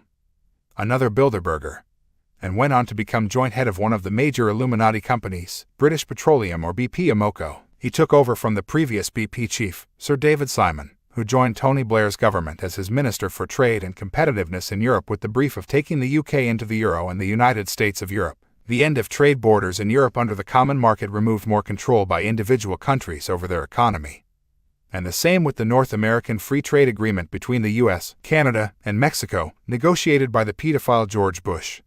And that rapist of mind-controlled women, Brian Mulroney, who was then the Canadian Prime Minister. I am sure they thought free trade was for the good of humanity. The powers of the World Trade Organization ensure that poor third world countries cannot use their land to feed their people first, nor keep out imports that are causing hunger and poverty by destroying local employment. If you have ever traveled in Africa, you will know that the idea that this continent cannot feed itself is utterly ludicrous. It could feed much of the world. People are hungry because food-growing land is not being used to fill empty bellies. but to grow cash crops for the Illuminati-owned transnational corporations or to fight Illuminati-engineered wars. A book I wrote many years ago, It Doesn't Have to Be Like This, documents examples of this cash crop scandal. The transnationals pay little or no tax to these countries, and by owning the land at the expense of the people, they can pay poverty wages to the workers who have no other form of employment and no chance of self-sufficiency. The Illuminati transnationals are leeches sucking these countries dry of money, opportunity, and resources. They are, in short, purveyors of genocide. But then they are owned by the Illuminati bloodlines who think nothing of sacrificing a child and drinking its blood. So what are they going to care about the plight of the people they abuse economically? The Anunnaki view humans in the same way that most humans view cattle. When the European countries withdrew from their colonies across the world and granted them independence, they only did so on the surface. As one outlined earlier, physical occupation by foreign armies was replaced by financial occupation by the banks. And the plan is to go back to physical occupation through the transnationals and the United Nations. The Illuminati bloodlines and secret societies continue to control most of the independent African, Asian, and South and Central American leaders. Indeed, by controlling the system, the Illuminati have controlled them all, even the few who are not directly in their pocket. It was these leaders who made the agreements to hand over the food-growing land to the transnationals. They told their people they would be able to import food they could be growing themselves with the money the country received for exporting resources and commodities. But the price of those commodities is decided in the commodity markets in Europe and America, with the Illuminati dictating the price of commodities sold by third-world countries. They could bring them to their knees whenever they chose, the puppet leaders' knees. You know, when newsreaders say that the OPEC countries are discussing the price of oil, well, actually, they're not. The Illuminati are deciding the price of oil because they control the OPEC leaders and all the oil companies. With these unimaginable amounts of money flowing from the Arab dictators into their banks, the Illuminati threw their next card. They went to all the third world countries and offered them enormous loans at low interest rates to boost their economies and industrialize. The spin was that the Illuminati banks didn't want these loans repaid for reasons I will come to. They knew that the money would largely be wasted by their placemen and, anyway, they had insured against repayment by their next move. Enter Margaret Thatcher, the Iron Lady, who was, in fact, one of the most controlled and manipulated leaders of the 20th century. The strings around her were pulled by her Foreign Secretary and Rothschild bloodline, Lord Carrington. He is Henry Kissinger's close associate, a former chairman of the Bilderberg Group, and the UK Foreign Secretary who engineered the Falklands War and handed power to the dictator Robert Mugabe in the former Rhodesia, now Zimbabwe. And these are the least of this man's crimes against humanity. If that's not true, Lord Carrington, then do please sue me and let's get the truth about you and your mates exposed in a public court. Margaret Thatcher introduced her vicious economic policy known as Thatcherism after her election in 1979. Her victory was ensured by the demolition of the previous Labour government caused by the Illuminati-created winter of discontent in which they activated their agents within the British trades union movement to call an explosion of strikes. At one point rubbish was piled up in the streets and even the dead could not be buried. The Illuminati were also behind the squabbles, scandals, and strife within the Conservative government just before the election in 1995, which brought the Labour leader Tony Blair to power with a landslide victory. A year after Thatcherism was launched in the UK, exactly the same policies were introduced in the United States under the name Reaganomics with the election of the puppet President Ronald Reagan and his controller, the Vice President George Bush. Thatcherism and Reaganomics imposed economic conditions that brought tremendous rises in interest rates. Now we complete the circle. The third world countries, which accepted those enormous loans at low interest rates,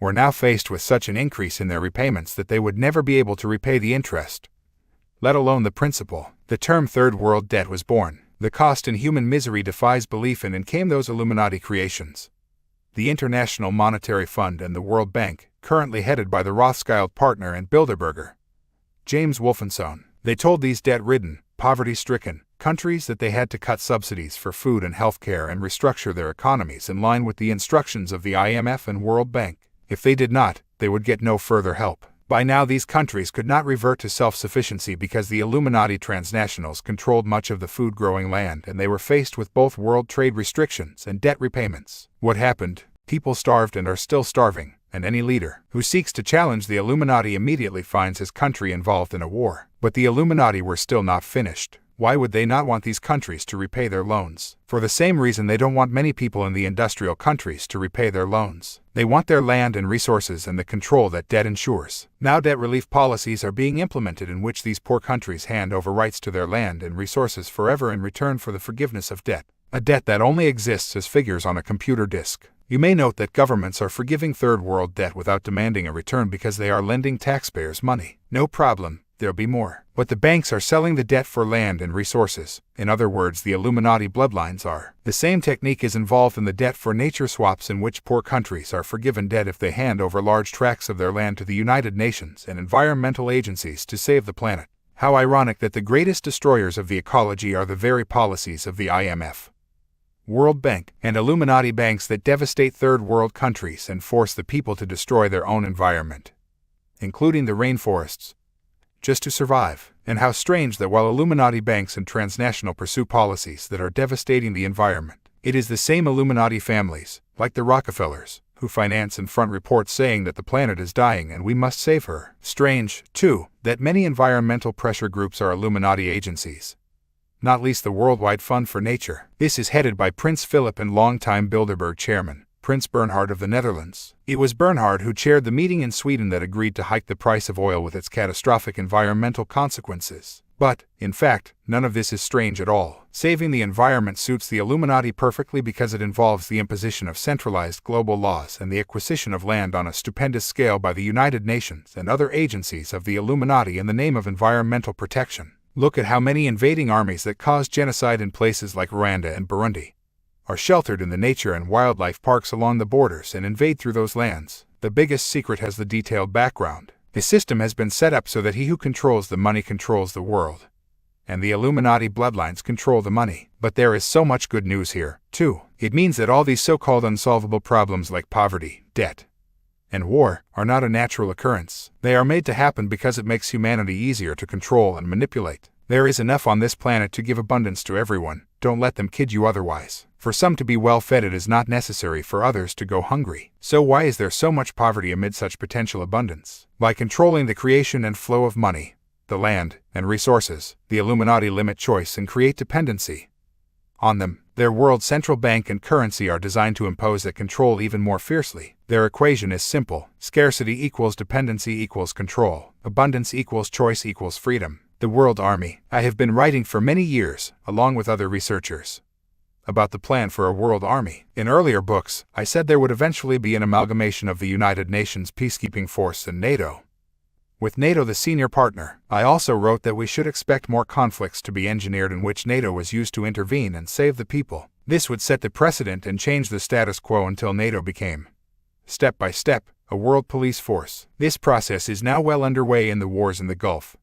Bosnia and Kosovo are all part of that. An organization called Kissinger Associates is always heavily involved in manipulating such conflicts. Henry Kissinger, the Illuminati's roving manipulator, controls the company, of course. One of the founding directors was his buddy, Lord Carrington, chairman of the Bilderberg Group for nearly 10 years and a Secretary General of NATO. There is no better example of the hidden hand than the common connections between the major peace negotiators during the war in Bosnia. The peace negotiators appointed by the European Union in Bosnia were Lord Carrington, he was followed by Lord David Owen, and then came the former Swedish Prime Minister, Carl Bildt. The United Nations appointed peace negotiators were Cyrus Vance and Thorvald Stoltenberg of Norway. Stoltenberg's son became Prime Minister of Norway. When they failed to achieve peace, along came an independent peace negotiator, Jimmy Carter. By now the public and political clamor for something must be done had been focused by the horrendous television pictures coming out of Bosnia, and the Illuminati could play their sting in this classic problem-reaction-solution scenario. Along came Bill Clinton's special envoy, Richard Holbrooke, to negotiate the Dayton Agreement that installed a 60,000-strong NATO World Army in Bosnia. This was the biggest multinational force assembled since the Second World War. Holbrooke answered to U.S. Secretary of State Warren Christopher and Defense Secretary William Perry. Their boss, at least officially, was President Bill Clinton. The first head of the NATO World Army in Bosnia was Admiral Leighton Smith, and the head of the civilian operation was Carl Bildt. The media won't tell you any of this because most journalists think investigative reporting is reading the morning papers and the official press releases, and the Illuminati control the newspapers through subordinates like the owner of the Washington Post,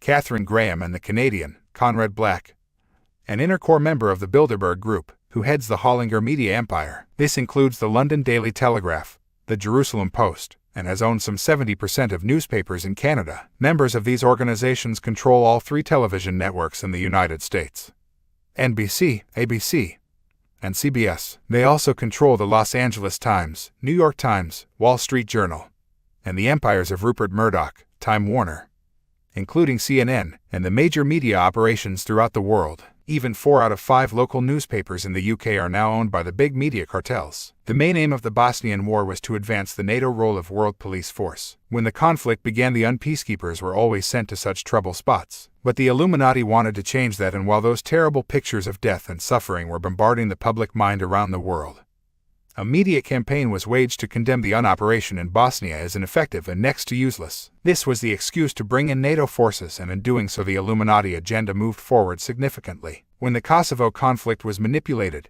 there was no talk of sending on soldiers because the status quo had been flipped by what happened in Bosnia. From the start, the world looked to NATO to intervene in Kosovo, and, as a result of their grotesque bombing campaign, they extended their control of that region. People have said to me that they could not understand the need for a world army because there would be no one to fight. Yes, there would. The people, the world government would control the world army. Its job would be to implement the laws and decisions of the world government.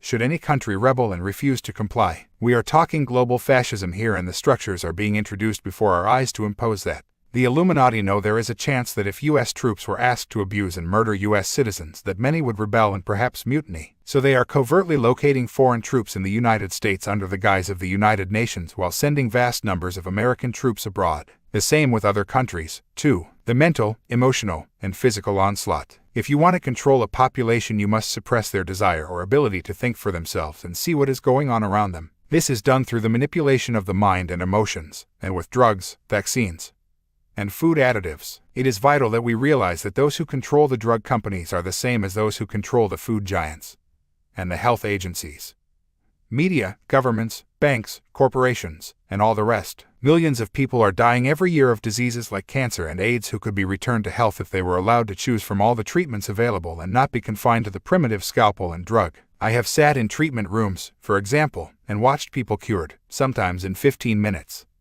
of complaints for which their doctors have either offered major and expensive surgery or no hope at all. This includes a woman who was so ill with lung cancer she had to be driven to the treatment center because she did not have the strength to drive a car. After one treatment, she was driving herself. Eventually, as her treatment and improvement continued, she went back to the doctors, who had said there was nothing they could do. Their new tests showed that she was cancer-free. This treatment is no miracle because there are no miracles, only the natural laws and forces of creation at work. It is our knowledge of how to harness these forces that has been suppressed, and people ignorantly follow what the experts tell them is possible. One healer I know used to be a conventional surgeon until he saw the truth of what was going on and how knowledge was being kept from us all. This includes doctors. The Illuminati has structured the training of the medical profession to turn out people who advance their version of truth. You only pass your medical exams if you conform to this official truth, and you only keep your job if you continue to do so throughout your career. It is the same with scientists, teachers, government officials, the whole lot. The manipulation of medicine.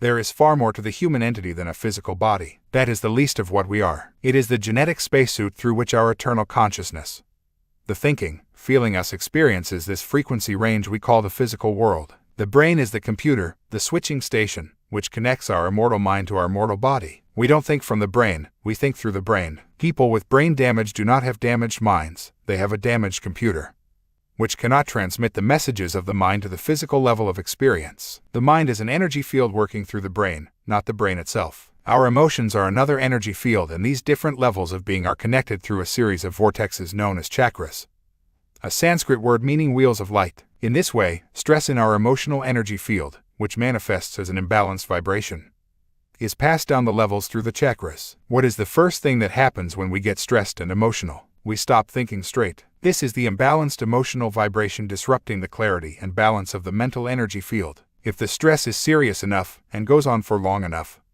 the imbalanced vibration begins to affect the physical body. This vibrational imbalance interacts with the body cells to cause chemical changes, and this is what we call disease, or dis-ease as it really is. It is only at this point that the medical profession gets interested. When the vibrational imbalance affects the physical, they either prescribe a drug to try to reverse the chemical changes or take the person for surgery to cut away the result of the chemical changes. This is what we call advanced medicine. They treat the symptom and not the cause because they do not understand what the human entity really is. They see, and therefore treat, only the physical body. That is what the Illuminati system trains them to do and insists they do not deviate from. True healers treat and remove the energy imbalances that are causing the physical effect. They do this by using their own bodies to channel energy from the infinite supply all around them through their hands to the patient. There are many other forms of vibrational and energy healing, also. Acupuncture needles balance the energy flows around the body, while crystal therapy and homeopathy are using the vibrations of crystals and plants to balance the patient's energy field. Of course, there are charlatans in these alternative methods, too, but on nowhere near the scale of those in the drug cartels and medical authorities. When the cause is removed, its physical consequences disappear, and this is reported as a miracle cure. But, like I say, it is nothing of the kind. I have experienced some of these miracles myself. The physical body has an energy blueprint known to healers as the etheric body. And when this is damaged or imbalanced, it manifests as physical dis-ease. You might imagine the etheric body standing by a pool and its reflection in the water is the physical body. When the etheric changes its state or form in any way, the same happens to the physical. So if you keep the etheric level in good shape, the physical will do the same. While I was writing this book, I bashed my toe, and after 10 days it was getting worse, not better. It was extremely painful to walk. A healer did some hands-on healing, channeling energy to repair the damage to the etheric level. Within half an hour my toe was feeling better, and within 2 days it was back to normal. I have met healers who have worked on some famous people in the Far East, and these are the healing methods the Illuminati use. They don't want us to know about such treatments, and so they ridicule them, call them quackery, or condemn them as evil, while secretly using them for their own benefit. Most of the quackery goes on every day in the official hospitals and doctors' surgeries, and the evil is in the billions of people who suffer and die when they could be cured if these suppressed healing methods were in widespread use. This is not to condemn all doctors, only the system which imprisons them. Why do you think so many of the most prominent Illuminati like David Rockefeller and Henry Kissinger are able to jet around the world like 40-year-olds when they are both in their 70s? By using the drugs that the Rockefeller pharmaceutical empire turns out for the rest of us. You must be joking. These people know they are causing the death and suffering of billions by their actions. But they don't give a shit, just as most humans don't give a shit about the plight of cattle. Their medicine is not designed to make us well in the true sense. Its prime aim is to suppress and dim our thinking processes, and make us subservient to authority. It's like sedating a cow or a sheep so they can be controlled more easily and won't run away when they see the slaughterhouse. Most of the medical profession have no idea this is so. They are just the fodder. They have to use the methods dictated from above if they wish to keep their jobs. When Ghislaine Langtot, a wonderful lady and professional doctor in Canada, began to expose the manipulation of the drug cartel and its agents in medical administration, she was struck off. See her excellent book, The Medical Mafia, Here's the Key, Inc., Canada, 1995, available through Bridge of Love and my website. She also shows why the suppressed and ridiculed alternatives are more effective than the treatments she was trained to administer. We are multidimensional beings and exist on all frequencies and dimensions of creation. We can access the infinite ocean of consciousness or stay imprisoned in our little droplet, disconnected from the true enormity of who and what we are. If you were the Anunnaki Illuminati, where would you want humanity to be? Stuck in the droplet or sailing on the ocean? One way they do this is by feeding us drugs and chemicals that suppress brain function, clarity of thought, and the ability to connect powerfully with our higher levels of being, or sixth sense of psychic awareness and intuition. This is the real reason behind all the drugs, vaccines, and food additives we daily consume. I will give you some examples of this war on the human brain and immune system, but really the list is simply endless. Aspartame. One of the weapons is aspartame, an Illuminati creation that suppresses the intellect. It is now used in thousands of foodstuffs and almost every soft drink. And who are the biggest consumers of soft drinks? Children. They want to get the kids as early as possible and turn them into unthinking, unquestioning clones for life. Aspartame is an artificial sweetener and marketed as an alternative to the negative effects of sugar, which the Illuminati also control. It is known under trade names like NutraSweet, Equal, and Spoonful. Aspartame, which is 200 times sweeter than sugar, was introduced in 1981 and has been the subject of 75% of the complaints reported to the Adverse Reaction Monitoring System of the U.S. Food and Drug Administration.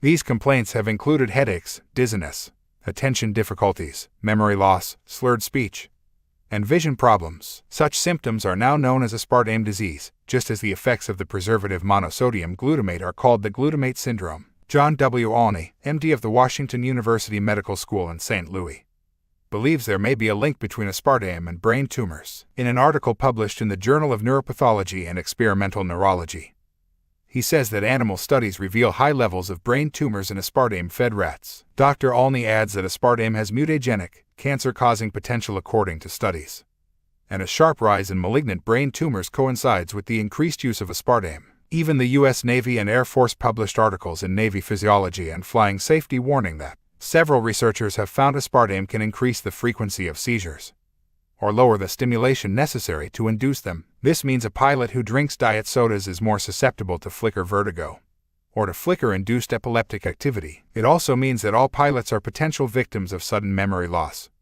dizziness during instrument flight, and gradual loss of vision. And aspartame is no longer confined to diet drinks. It changes brain chemistry and lowers the threshold for seizures, causes mood disorders and other problems of the nervous system. It is also addictive, hence people often find it difficult to stop consuming the soft drinks that contain aspartame. Symptoms of multiple sclerosis, chronic fatigue, rheumatoid arthritis, depression and other mood disorders have vanished in many patients after they stopped aspartame consumption. 10% of this legalized poison breaks down after ingestion into methanol, a nervous system toxin also known as free methyl alcohol or wood alcohol. This is extremely harmful to the optic nerve. It is the main ingredient of moonshine liquor made during Prohibition, and this was notorious for causing blindness. Methanol is rapidly released into the bloodstream, where it can become the neurotoxin and cancer-causing formaldehyde and formic acid. The poison in ant stings, fancy a soda. The Food and Drug Administration in America, like its equivalent in other countries, is an Illuminati front to block products that are good for humanity and to push through, without proper testing, those that suit the agenda. This happened with aspartame. First, the FDA approved its use on the basis of ridiculous data and then had to withdraw that permission in the face of studies showing that it caused seizures and brain tumors in animals. But the FDA restored approval in 1981, despite the unanimous opposition of a public board of inquiry, which had reviewed the scientific data and recommended a delay. Dr. Ralph G. Walton, a professor of psychiatry at Northeastern Ohio University College of Medicine, reviewed all the studies on aspartame and found 166 with relevance for human safety. All of the 74 studies funded by the aspartame industry gave it the all clear, but 92% of those independently funded revealed safety problems. Which ones would you believe? The reason this poison was approved against all the evidence is simple corruption. A commissioner of the Food and Drug Administration, an acting commissioner, 6 other operatives, and 2 attorneys assigned to prosecute NutraSweet for submitting fraudulent tests, left the organization to work for NutraSweet, a trade name for aspartame. One genuine scientist working for the FDA wrote to a U.S. senator, "It's like a script for Abbott and Costello. It works like this: approve our poison, and when you stop being a bureaucrat, we'll make you a plutocrat. After it's licensed, we'll pay off the American Dietetics, the American Diabetes Association, the American Medical Association, and anyone we need who's for sale." Coca-Cola knew of the dangers of aspartame because, as a member of the National Soft Drink Association, it opposed the approval by the Food and Drug Administration. Its objections were published in the Congressional Record of July 5, 1985. It said that aspartame was inherently unstable and breaks down in the can, decomposing into formaldehyde, methyl alcohol, formic acid, dictypiperazine, and other toxins. So what is aspartame now doing in Diet Coke, the sales of which soared when it was added because it is so addictive? And Diet Coke is not diet at all. People who drink it get fatter, as with all aspartame products, because it increases the craving for carbohydrates by suppressing the production of serotonin. We are living amid a gigantic confidence trick. By the way, the Monsanto Corporation of St. Louis, Missouri, owned NutraSweet and another aspartame product, Icke. This is an Illuminati company to its fingertips and the promoter of genetically modified food.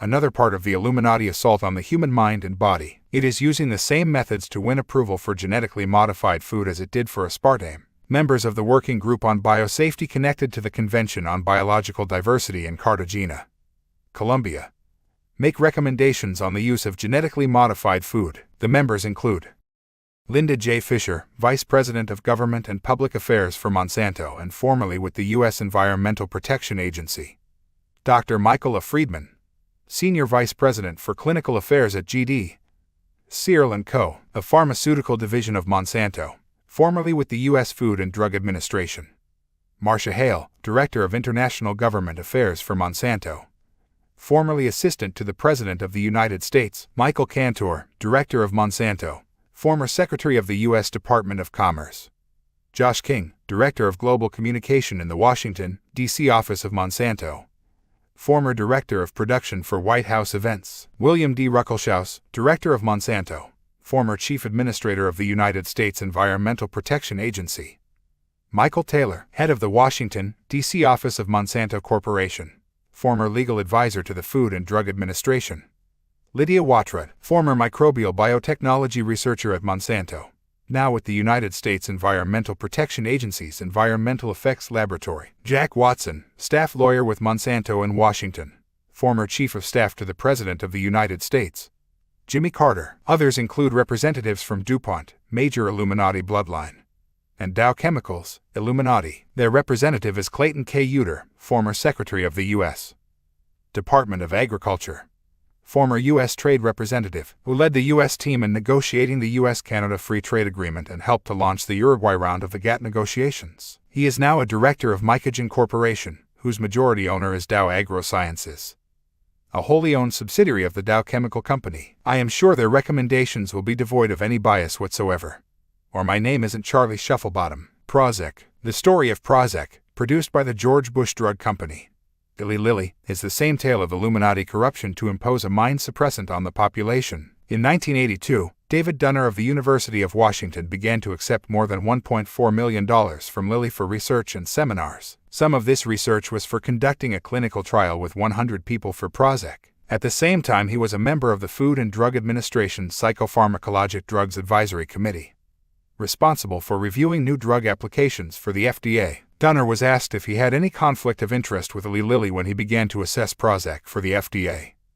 But he replied, "No pending commitments at the present time." The FDA accepted this, and yet Dunner had already given 5 seminars sponsored by Prozac producer Eli Lilly before this date. The seminars were about depressive disorders, the target market for Prozac. Dunner also failed to disclose that he had agreed to 2 further seminars for Lilly arranged to take place after Prozac was approved. According to the public record, Lilly's test on Prozac showed it was little more effective than a useless placebo, and an FDA statistician suggested to Lilly that the test results be evaluated differently to indicate a more favorable result. This they did. An FDA safety review established that Lilly failed to report psychotic episodes during Prozac's testing, but there was no reprimand. By 1987, 2 months before the FDA approved Prozac, 27 people had died in controlled clinical trials. 15 were suicides, 6 by overdose, 4 by gunshot, and 2 by drowning. Prozac was directly connected to all of them. 12 other people in the trials died, but the cause was not directly related to Prozac. In 1991, the FDA executive, Paul Leber,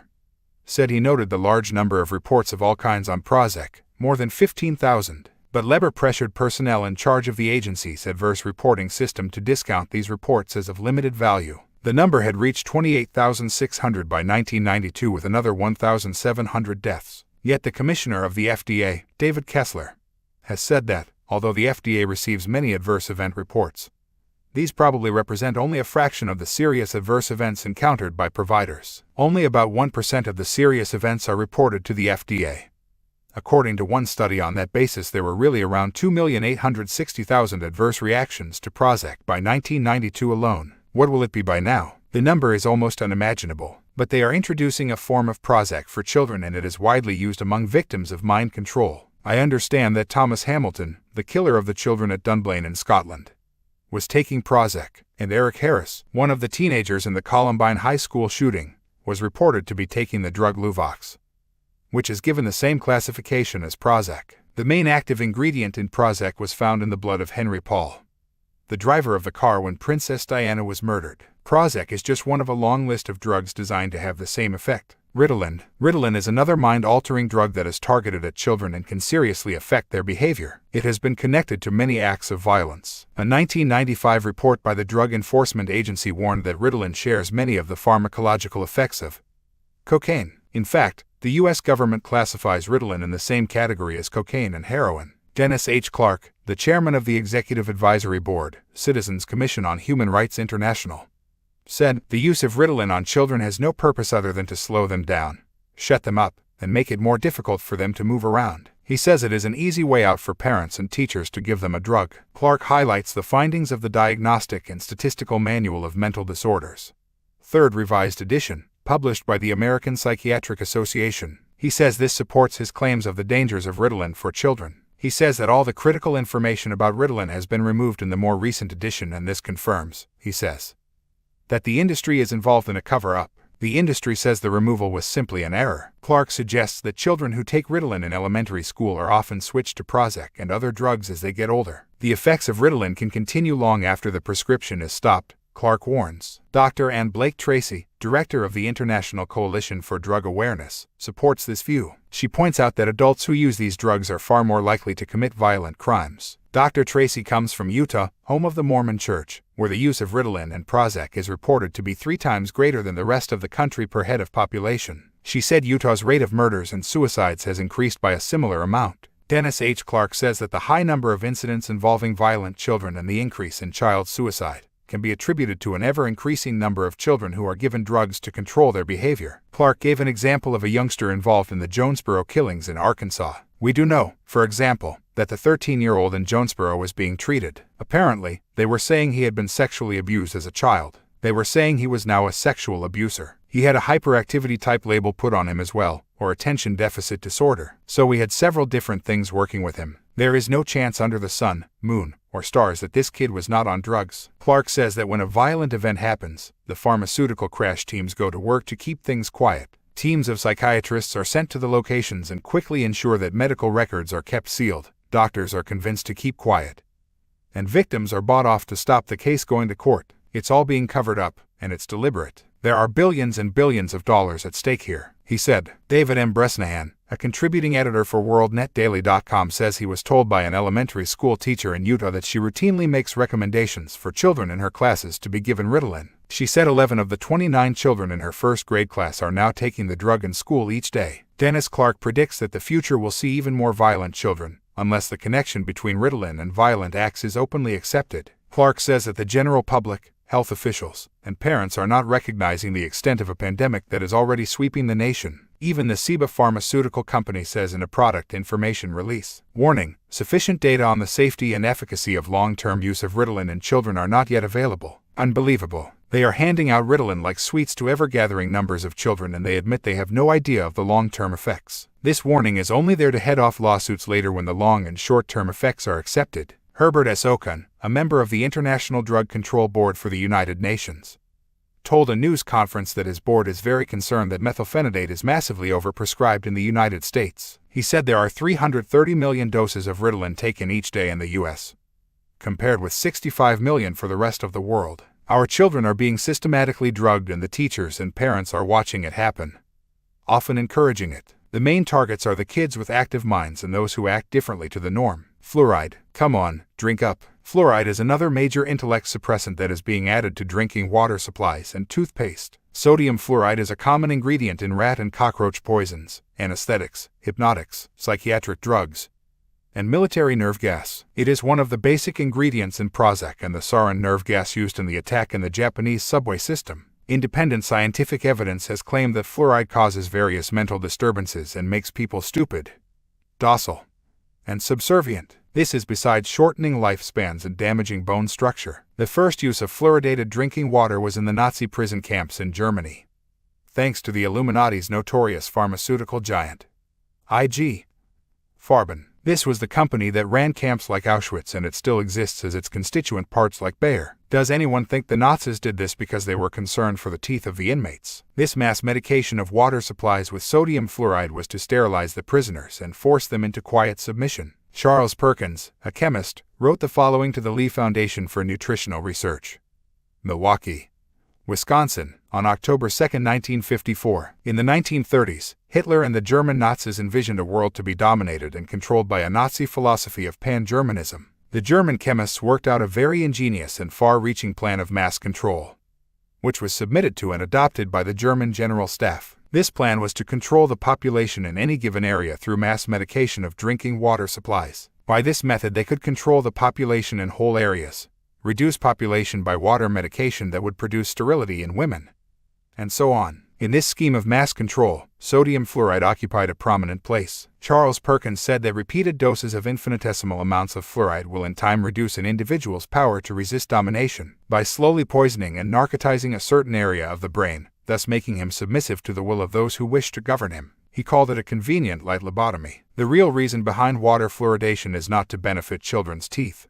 he said. If this was the real reason, there are many ways in which it could be done that are much easier, cheaper, and far more effective, he points out. The real purpose behind water fluoridation was to reduce the resistance of the masses to domination and control and loss of liberty. Perkins said that when the Nazis under Hitler decided to go into Poland, Both the German General Staff and the Russian General Staff exchanged scientific and military ideas, plans, and personnel, and the scheme of mass control through water medication was seized upon by the Russian communists because it fitted ideally into their plan to communize the world. I was told of this entire scheme by a German chemist who was an official of the great Icke Farben chemical industries and was also prominent in the Nazi movement at the time. I say this with all the earnestness and sincerity of a scientist who has spent nearly 20 years research into the chemistry, biochemistry, physiology and pathology of fluorine. Any person who drinks artificially fluorinated water for a period of 1 year or more will never again be the same person mentally or physically. That is the very reason the Illuminati has been expanding the consumption of fluoride ever since, and what better way to suppress the minds of the population than through the public drinking water supplies. When we drink anything made from fluoridated water,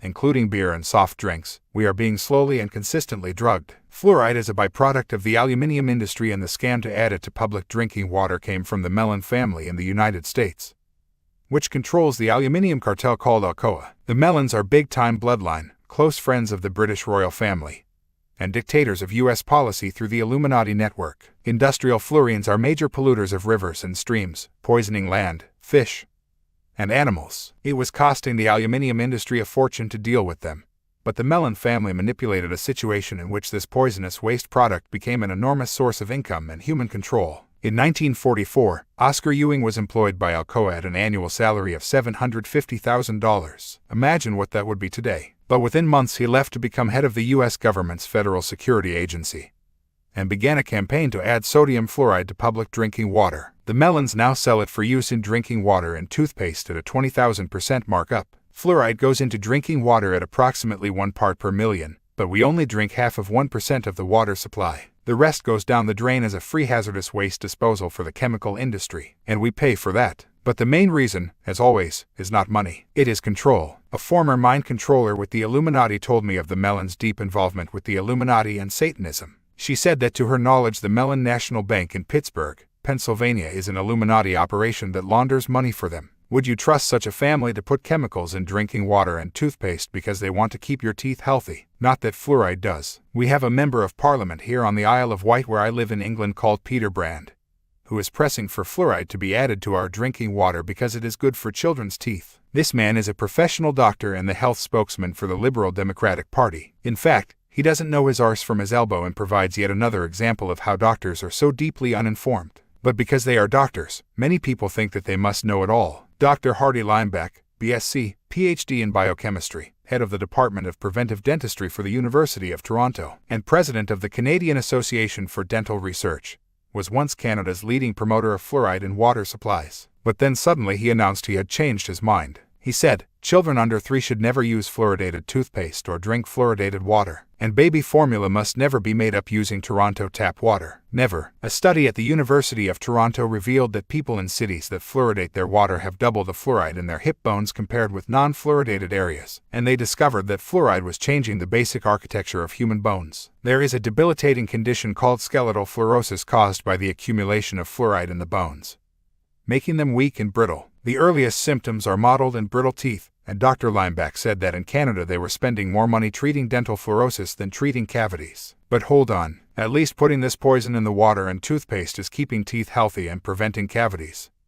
Yes, no. As Limeback points out, they have been putting fluoride in the Toronto drinking water for 36 years while Vancouver has never been fluoridated. Get this, the population of Vancouver has lower cavity rates than Toronto. He said that cavity rates are low all across the industrialized world, including Europe, which is so far 98% fluoride-free. This was due, he said, to improved standards of living, less refined sugar, regular dental checkups, flossing and frequent brushing. There were now fewer than 2 cavities per child in Canada. He said that those who continue to promote fluoride are working with data that is 50 years old and questionable at best. The dentists have absolutely no training in toxicity, he said. Your well-intentioned dentist is simply following 50 years of misinformation from Public Health and the Dental Association. Me, too. Unfortunately, we were wrong. And not only are we drinking the poisonous sodium fluoride, we are getting all the other crap from the aluminium industry, too, Limeback said. But certainly the crowning blow was the realization that we have been dumping contaminated fluoride into water reservoirs for half a century. The vast majority of all fluoride additives come from Tampa Bay,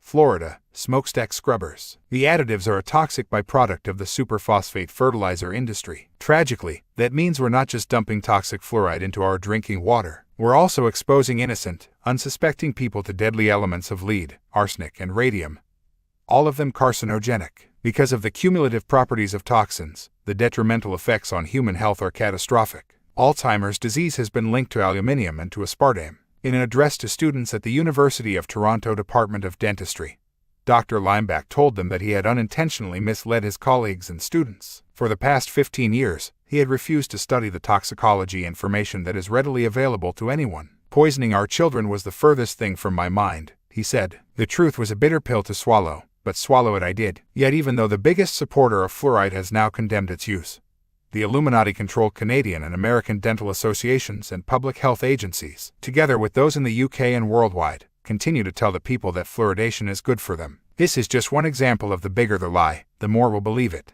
Illuminati placemen in the positions of medical administration and scientific research tell the doctors and dentists what is truth and what they should believe. They tell this to their patients and the media, who simply take the official line and repeat it like parrots. Because hardly anyone does any research of their own, dentists, doctors, journalists, or public, it becomes an accepted fact that fluoride in drinking water and toothpaste is good for teeth and not harmful. That same scenario is repeated in relation to every subject every day and, as a result, the human population lives in its own little fairyland. This manufactured illusion is so entrenched in the human psyche that when the truth does come out, most people laugh in its face. There need to be massive class action lawsuits against the authorities by those who have already had their health devastated by fluoride, Prozac, and aspartame. This is already happening in Canada over the use of mercury, another poison and intellect suppressant, in tooth fillings. And there you have that phrase again, which is constantly repeated when the adverse effects of drugs, food additives, and other chemicals in our diet are listed, intellect suppressant.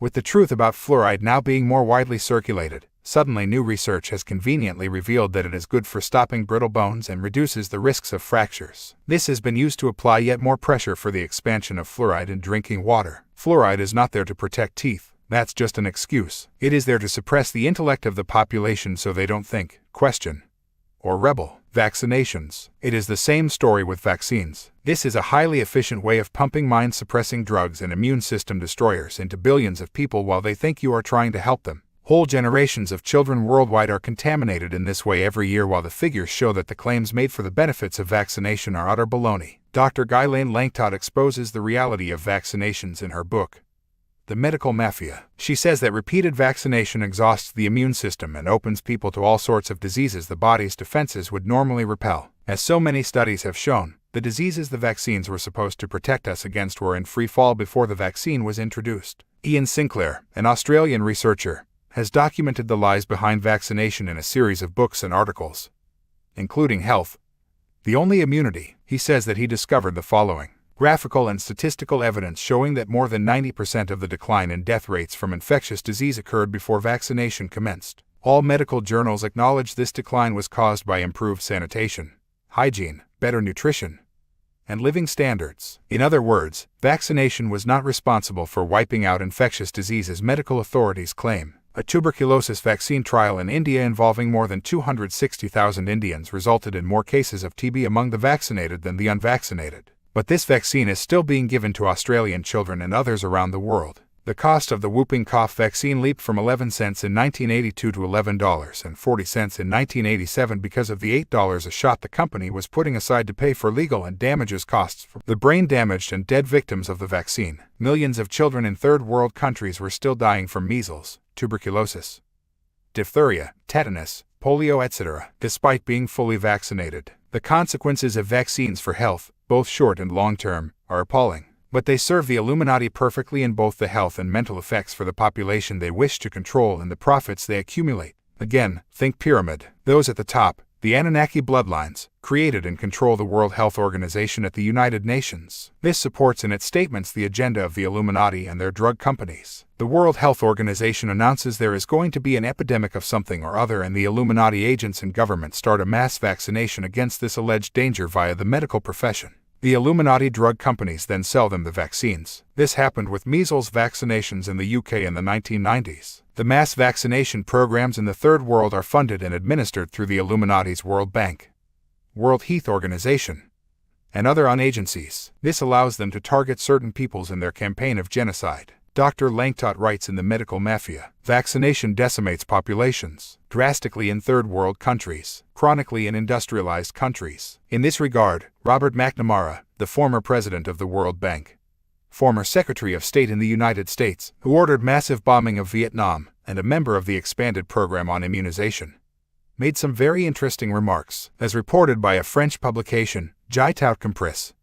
He was quoted as stating, "One must take draconian measures of demographic reduction against the will of the populations. Reducing the birth rate has proved to be impossible or insufficient. One must therefore increase the mortality rate. How? By natural means. Famine and sickness, translation from French. Draconian methods equals methods employed by the Draco." Dr. Langtot says that vaccination enables the selected populations to be decimated. It allows targeted genocide and permits the killing of people from a certain race, group, or country, while leaving others untouched. All can be done in the name of health and well-being, she says. Diseases have been dispersed among third world populations through vaccination and water supplies. Dr. Gottlieb, a cancerologist, told a hearing investigating the CIA that he dispersed a large quantity of viruses into the Congo River in Zaire in 1960 to contaminate the water used for drinking by local people. Dr. Gottlieb went on to become head of the National Cancer Institute to further his campaign to fight disease. Cancer research organizations, to which people give millions of pounds through charity fundraising worldwide,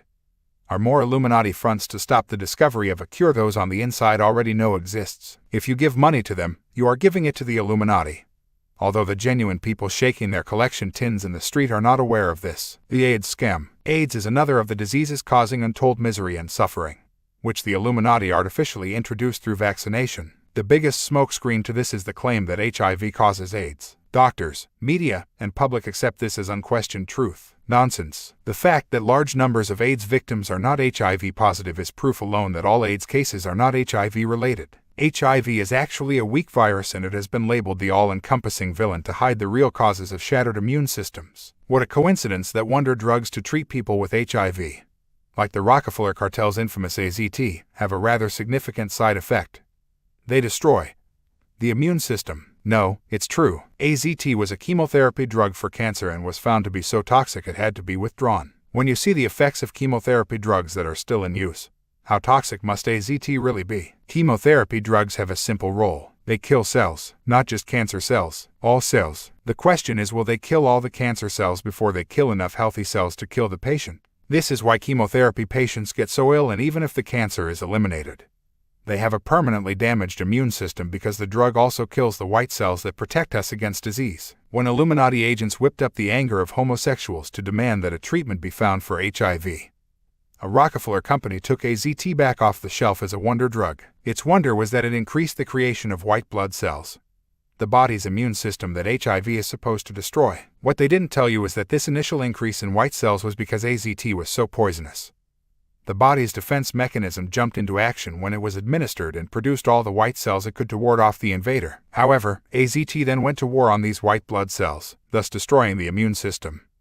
And the patients die of AIDS. No, they don't. They die of the treatment. Also, when you die of the so-called AIDS diseases and you are HIV positive, the diagnosis is recorded as AIDS. If someone dies of those same diseases and they are not HIV positive, the cause of death is recorded as whatever the disease was that killed them. In this way, it is built into the very death records that only those with HIV die of AIDS. This is a lie, but it suits the Illuminati. For the truth about AIDS and HIV, see the brilliant book by Christine Magyar, What If Everything You Thought You Knew About AIDS Was Wrong? Health Education AIDS Liaison. Los Angeles Chapter. 1996. It is available through my website and Bridge of Love. Christine was alerted to the lies and deceit when she had a positive HIV test, followed by negative ones, followed by positive ones. The whole AIDS network, the drug companies and the AIDS charities, are Illuminati-controlled or manipulated, and it has created a multi-billion-dollar industry through which both drug companies and charities massively benefit. Christine Magyar realized how much the charities care about what is really happening when she took her documented and extensive research to them and was quickly shown the door. So where did AIDS come from? A disease very similar to AIDS, called the Kala-Azar, killed 60,000 in the south of Sudan. It destroys the immune system and the victims die of other diseases. Africa has been a major target of disease by injection because the Illuminati want complete control of that continent with its fantastic natural wealth, and it has long embarked on a campaign of genocide against the black African peoples. In 1988, the ambassador of Senegal announced that AIDS had ravaged his country and whole villages were being decimated. A few years earlier, scientific and medical teams arranged through the World Health Organization had come to vaccinate the people against hepatitis B. A vaccine for hepatitis B was also tested on homosexuals in New York in 1978. And 2 years later in San Francisco, Los Angeles, Denver, Chicago, and St. Louis, in a program by the World Health Organization and the National Institute of Health. The AIDS epidemic began among the homosexual communities of those very cities in 1981. Dr. Langtot reveals, there are reports of collaboration between these two organizations in 1970 to study the consequences of certain viruses and bacteria introduced to children during vaccination campaigns. In 1972, they focused on the viruses which provoked a drop in the immune mechanism. Wolf Schmunnis directed the anti-hepatitis B experiments undertaken in New York. He had very close links with the blood center where he had his laboratory, the National Institute of Health, the National Cancer Institute, the Food and Drug Administration, the World Health Organization, and the Schools of Public Health of Cornell, Yale, and Harvard, all Illuminati-controlled. In 1994, a vast vaccination campaign against hepatitis B was undertaken in Canada. It is useless, dangerous, and costly. And what for? Is there a hidden agenda? I was there in 1993. It troubled me to see that it was aimed at a whole generation, 1 to 20 years. In only one province, Quebec. Since when do viruses respect borders, and especially provincial ones at that? Dr. Langtot established that there was no hepatitis B epidemic, nor any risk of one. She said that 3 different vaccines were administered, each in a designated area. Certain nurses were selected and trained to administer a special vaccine. All children were entered into a computerized data bank. The pressure to vaccinate the children was enormous and schools were turned into clinics. Those who did not want to be vaccinated were pointed out and treated as social outcasts.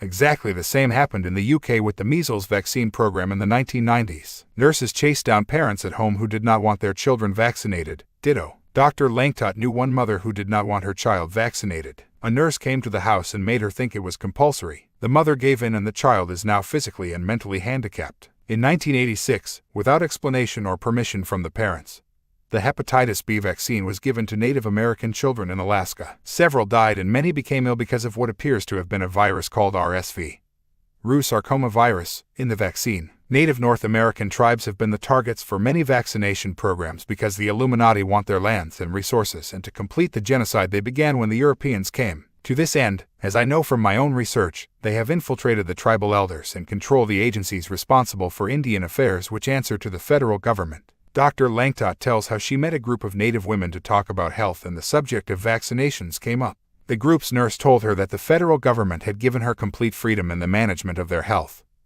but with one strict condition. Every vaccination had to be scrupulously applied to all. The silence was deafening. We all understood, Dr. Langtot recalls. Death by doctor. Doctors in the United States are now statistically more dangerous than guns. Every year there are around 120,000 deaths caused by doctor errors, an average of 0.171 per doctor. There are 1,500 deaths by guns, an average of 0.000181 per gun owner. We have an outcry from many people for guns to be banned, fueled by Illuminati propaganda.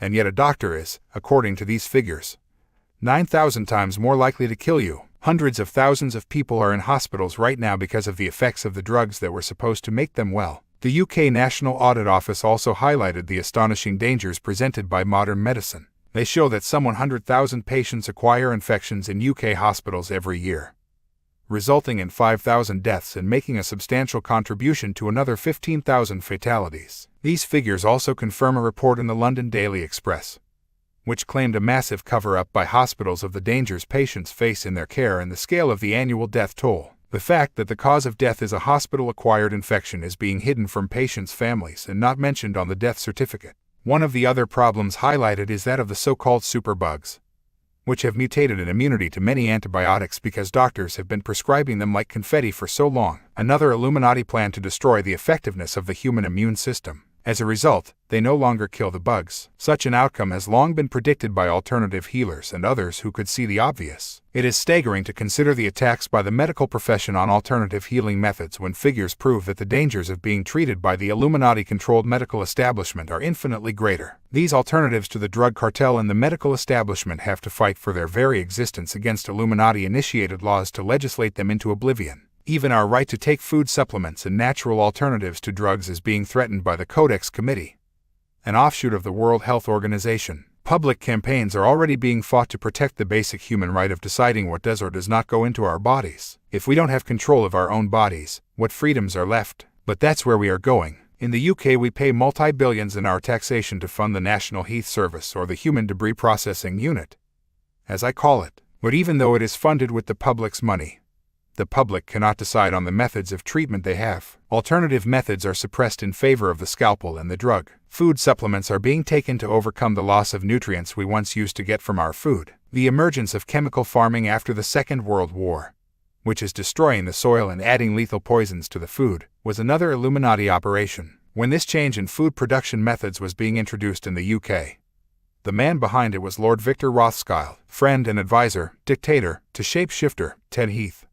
As the head of the Heath's policy unit, the Central Policy Review Staff, Victor Rothschild was one of the great Illuminati manipulators of the 20th century. See, and the truth shall set you free. The Illuminati own the transnationals that make the poisons sprayed on our food, and most of the farming land on which it is grown. They are now destroying the natural crop varieties and patenting their own replacements. These only grow if farmers use their fertilizers and the poisons they manufacture. It is against the law for poor farmers to use patented seeds unless they are bought from the transnationals. Illuminati, at the prices they demand. Destroying the natural varieties is being done to ensure that these farmers have no alternative. But to do so, this is all coordinated in line with the agenda for the mental, emotional, and physical control of the human race by the Anunnaki bloodlines. All these manipulations are part of one manipulation, the Illuminati agenda. Microchipped population. The most important goal of the Illuminati is a microchipped population. Their aim is to have every person on the planet microchipped and every child microchipped at birth. This is no science fiction fantasy. It is already happening. Of course, they won't come out and be honest about it because they know that many people will resist. Well, some, anyway. They are doing it by stepping stones to obscure what the real game is. They began with the microchipping of animals, first voluntarily and now often by law. And the same method is being used on humans. In 1997, a friend introduced me to a man in America. He had asked to meet me because he was a scientist working against his will on CIA secret projects that the run-of-the-mill politicians have no idea are going on. When I asked him why he used his genius to advance the agenda, he opened his shirt and on his chest was a see-through sachet, similar to those used for shampoo. The CIA calls them patches. Inside I could see an orangey golden liquid. He said that he joined the CIA in the belief that he was serving his country. But he soon realized that they did not want his knowledge to help humanity. The idea was to control them. When he began to rebel against the misuse of his work, he left home one morning and remembers nothing else until he woke up on a medical-type table. When he began to focus, he noticed the patch on his chest. They have manipulated his body to need the drug the patch contains, and it has to be replaced every 72 hours. If he doesn't do what he is told, they don't replace the patch and he begins to die a long and painful death. Large numbers of brilliant scientists, who could be setting the world free from poverty and hunger, are in the same situation. This man told me about the microchipping agenda and much else besides. He arranged to meet me to expose what was being planned for the human race because he had no idea how long they would allow him to live. When these scientists have served their purpose, the patch is no longer replaced and they die painfully, taking with them the knowledge of what is going on. First, he said that the cure for cancer has been known for decades, but they would not release this to the public because they did not want people to survive and were making far more money drugging the dying and treating the symptoms than they ever would curing the disease. He said the technology existed to create abundant growth in deserts without water by stimulating the energy fields of the plants. At its optimum, it was like watching a time-lapse photograph.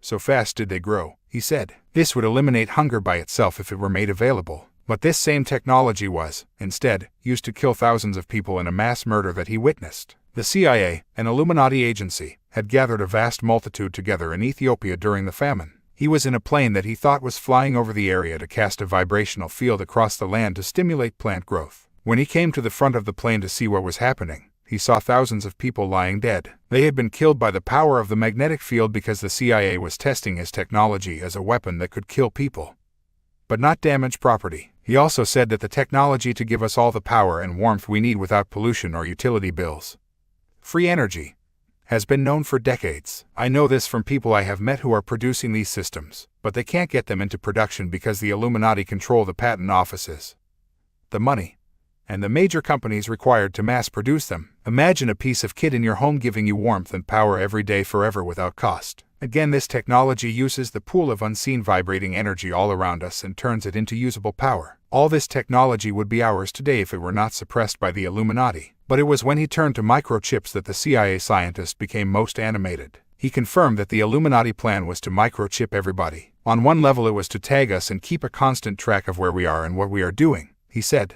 But the main reason was to manipulate at will our mental and emotional processes. He said that people should not only think about the messages going from the chip to the computer. Far more important were the messages from the computer to the embodied chip. He said people had no comprehension of the level of technology in the Illuminati's secret projects. Once people were chipped, he said, the computer could make them docile or aggressive, sexually aroused or sexually suppressed, and close down their minds to a point where they were like zombies. From where I am looking, I think it's already begun. He asked me to urge people to resist the microchip at all costs because once we concede to that we would be nothing more than machines controlled by the aliens he confirmed were behind the whole thing. We need a global campaign of say no to the chip, and we need it now. The chip is in almost every piece of technology and is embedded in newer cars. This can externally immobilize the engine from satellite, as well as tracking every journey. As I predicted in my books of many years ago, it is already being suggested that people should be chipped to make the world more efficient.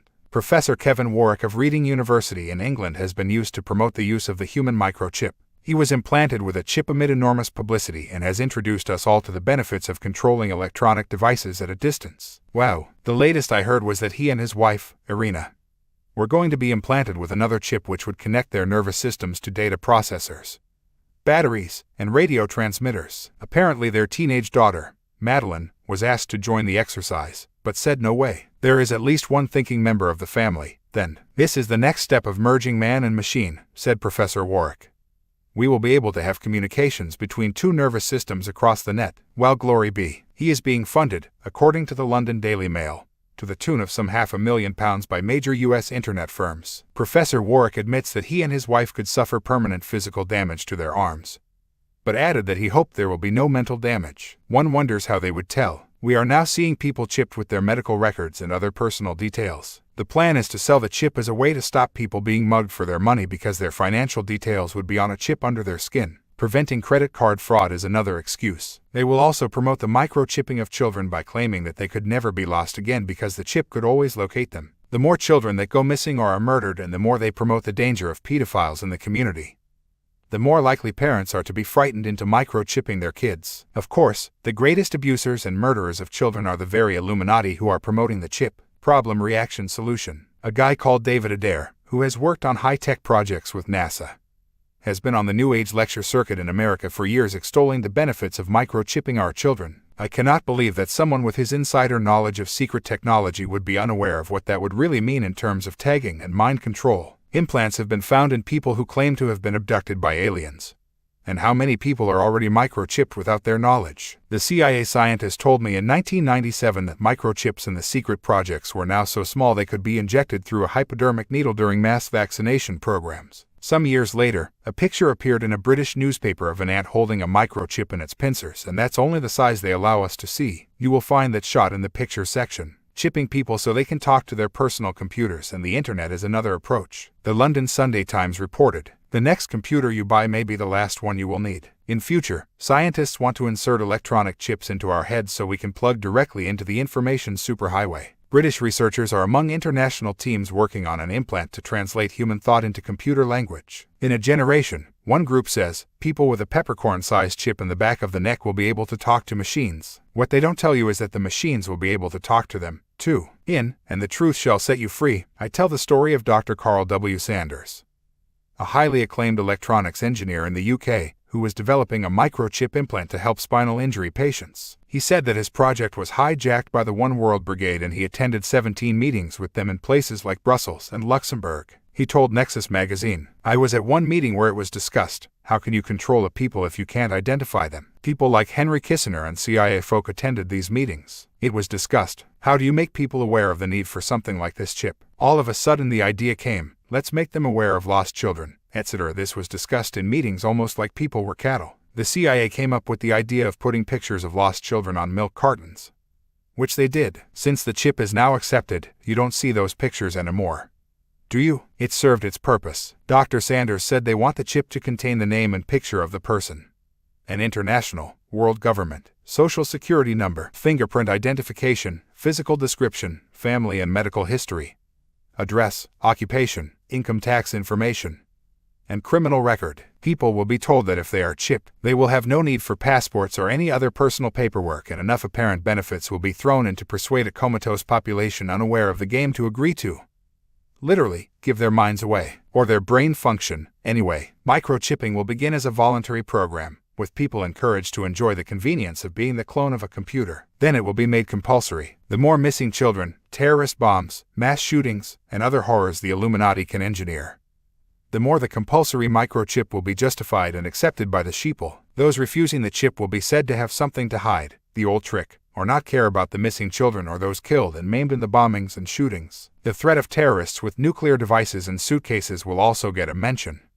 It usually does. The global computer network to which these chips will answer is already in place underground at many locations. One is in Brussels, Belgium, a major Illuminati center, and the location of NATO and the European Union. Another is at Cheyenne Mountain in the United States. While I was writing this chapter, a company called Applied Digital Solutions announced the launch of a human microchip it calls Digital Angel. Angel equals reptilians. It is a human implant designed to monitor the wearer's physiology, like pulse and body temperature, and their location. The company claims it is the first operational human chip that can be linked to the global positioning satellite tracking systems. It will allow your every move anywhere on the planet to be tracked from satellite. It is also designed to connect with the internet and to become a user identity device for the web. It is described as a dime-sized implant, inserted just under the skin. The chip will be powered electromechanically through the movement of muscles, and it can be activated by the wearer or the monitoring technology. It has, according to the official statements, been developed by Dr. Peter Zhu and his research team and has progressed ahead of schedule. The Illuminati agenda is not dependent on the necessary technology becoming available by accident.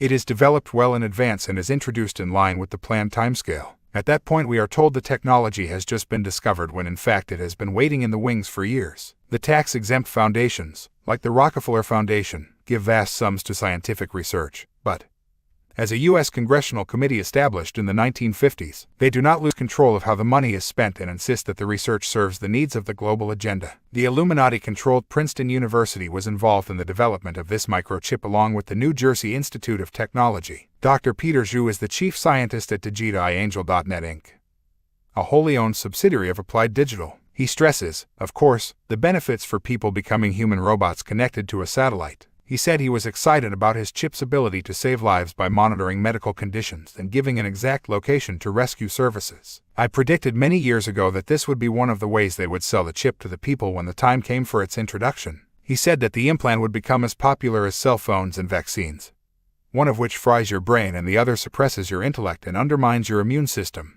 Dr. Zhu then delivered some of the most chilling sentences I have ever read. Digital Angel will be a connection from yourself to the electronic world. It will be your guardian, protector. It will bring good things to you. We will be a hybrid of electronic intelligence and our own soul. Just read those words again, especially the last sentence. This is what we conspiracy theorists have been predicting for all these years, and now it is here. I heard that the introduction of this particular chip design may now be in some doubt, but it gives you an excellent idea of what is planned. And it is not only the chip. Just look around you today and see all the methods of control and surveillance. You cannot walk through a town or city without moving from one camera to another, go into a shop or take money from a wall machine, drive a car, catch a train or plane, and you are being watched. This unbelievable scale of surveillance has been introduced little by the Illuminati until you wake up one morning and realize that George Orwell's Big Brother is not just coming, he's here. All the examples I have given in this chapter, and they are only a tiny few, are each part of the same agenda. I cannot stress that enough. Seeing how all these strands are connected is the key to lifting the veil. There are pressure groups fighting and uncovering the facts about environmental destruction, poisoned food, vaccinations, the drug cartel, oil cartel, transnational corporations of every kind, corruption in government, the banking scam, third world debt, manipulation of wars, poverty, cancer, AIDS, child abuse, satanic ritual sacrifice, media suppression, assassinations, erosion of freedoms, high taxation, and a whole list of others. But what we need to see for the mist to clear is that these are all part of one agenda working to one aim. All the scams are one scam. We can go on opposing these individual strands for 100 lifetimes, but we will never make any fundamental change until we stop focusing on the symptoms and start homing in on the cause of them all. The Anunnaki bloodlines and their plan for a global fascist state. Whenever something that has remained hidden is close to becoming physical reality, there must always be a time when it hits the surface and can be seen. This is the period we are now living in. We are seeing massive global groups and empires fusing with other massive global groups and empires in banking, business, and media, while the concentration of political power continues apace through the European Union, free trade areas, the United Nations. The same people have long controlled all these aspects of our society. But now we can see they do as they move the final pieces into place for the global fascist state or New World Order, losing their cover. One theme of many insiders and former insiders who have talked to me is that the reptilian shapeshifters are finding it more and more difficult to hold their human form. Maybe this is why so many more people seem to be seeing the shapeshifters these days. The explanation I am given is that the vibrational frequency of the planet is changing as it completes a vast cycle and enters a new one. Some have called this new cycle the Age of Aquarius as the Earth moves through the area of the heavens dubbed Pisces, which it entered around 2,000 years ago, and into a new age of Aquarius. It is almost like passing through a curriculum at a school with the different energy combinations affecting the Earth, offering different eras and experiences for those who choose to be here at the time. The Maya peoples in the Yucatan, Mexico, left records of their measurement of time and their small, medium, and great cycles of the Earth's evolution. One of their great cycles, which apparently began in 3113 BC, is due to be completed in 2012. Other researchers of these ancient measurements of time suggest that much longer cycles than this are also ending in this same period. The base resonant frequency of the planet, known as Schumann cavity resonance, was discovered in 1899 and remained pretty constant until the mid-1980s when it began to quicken rapidly. This has continued to increase, and one effect of these higher vibrations is that time appears to be passing much faster. Some researchers, psychics, and mystics suggest that our frequency is getting closer every day to the fourth dimensional range. This would be another explanation for why people are seeing shapeshifters more often and why the reptilians know that the day is fast approaching when they will not be able to hide their real nature any longer. I am told that the sacrificial rituals and blood drinking increased dramatically from the mid-1980s as the vibrational change forced them to work harder to hold human form. It is no coincidence that this period coincides with the completion of their centralized global state with its world army, microchipped population, and fierce structure of globally centralized top-down control of all weapons, finance, media, and government. They know that we are going to see them in the next few years as they really are. Another role of the microchip could well be to close down that area of the brain that would allow us to see them. We are clearly being prepared for the great unveiling, especially the children, by the explosion of reptilian imagery and themes in the mass media. The movies and television are awash with dinosaurs and good guy reptilian characters in children's cartoons. The US television series called V in the 1980s, now a Warner Video, produced a most accurate potential scenario.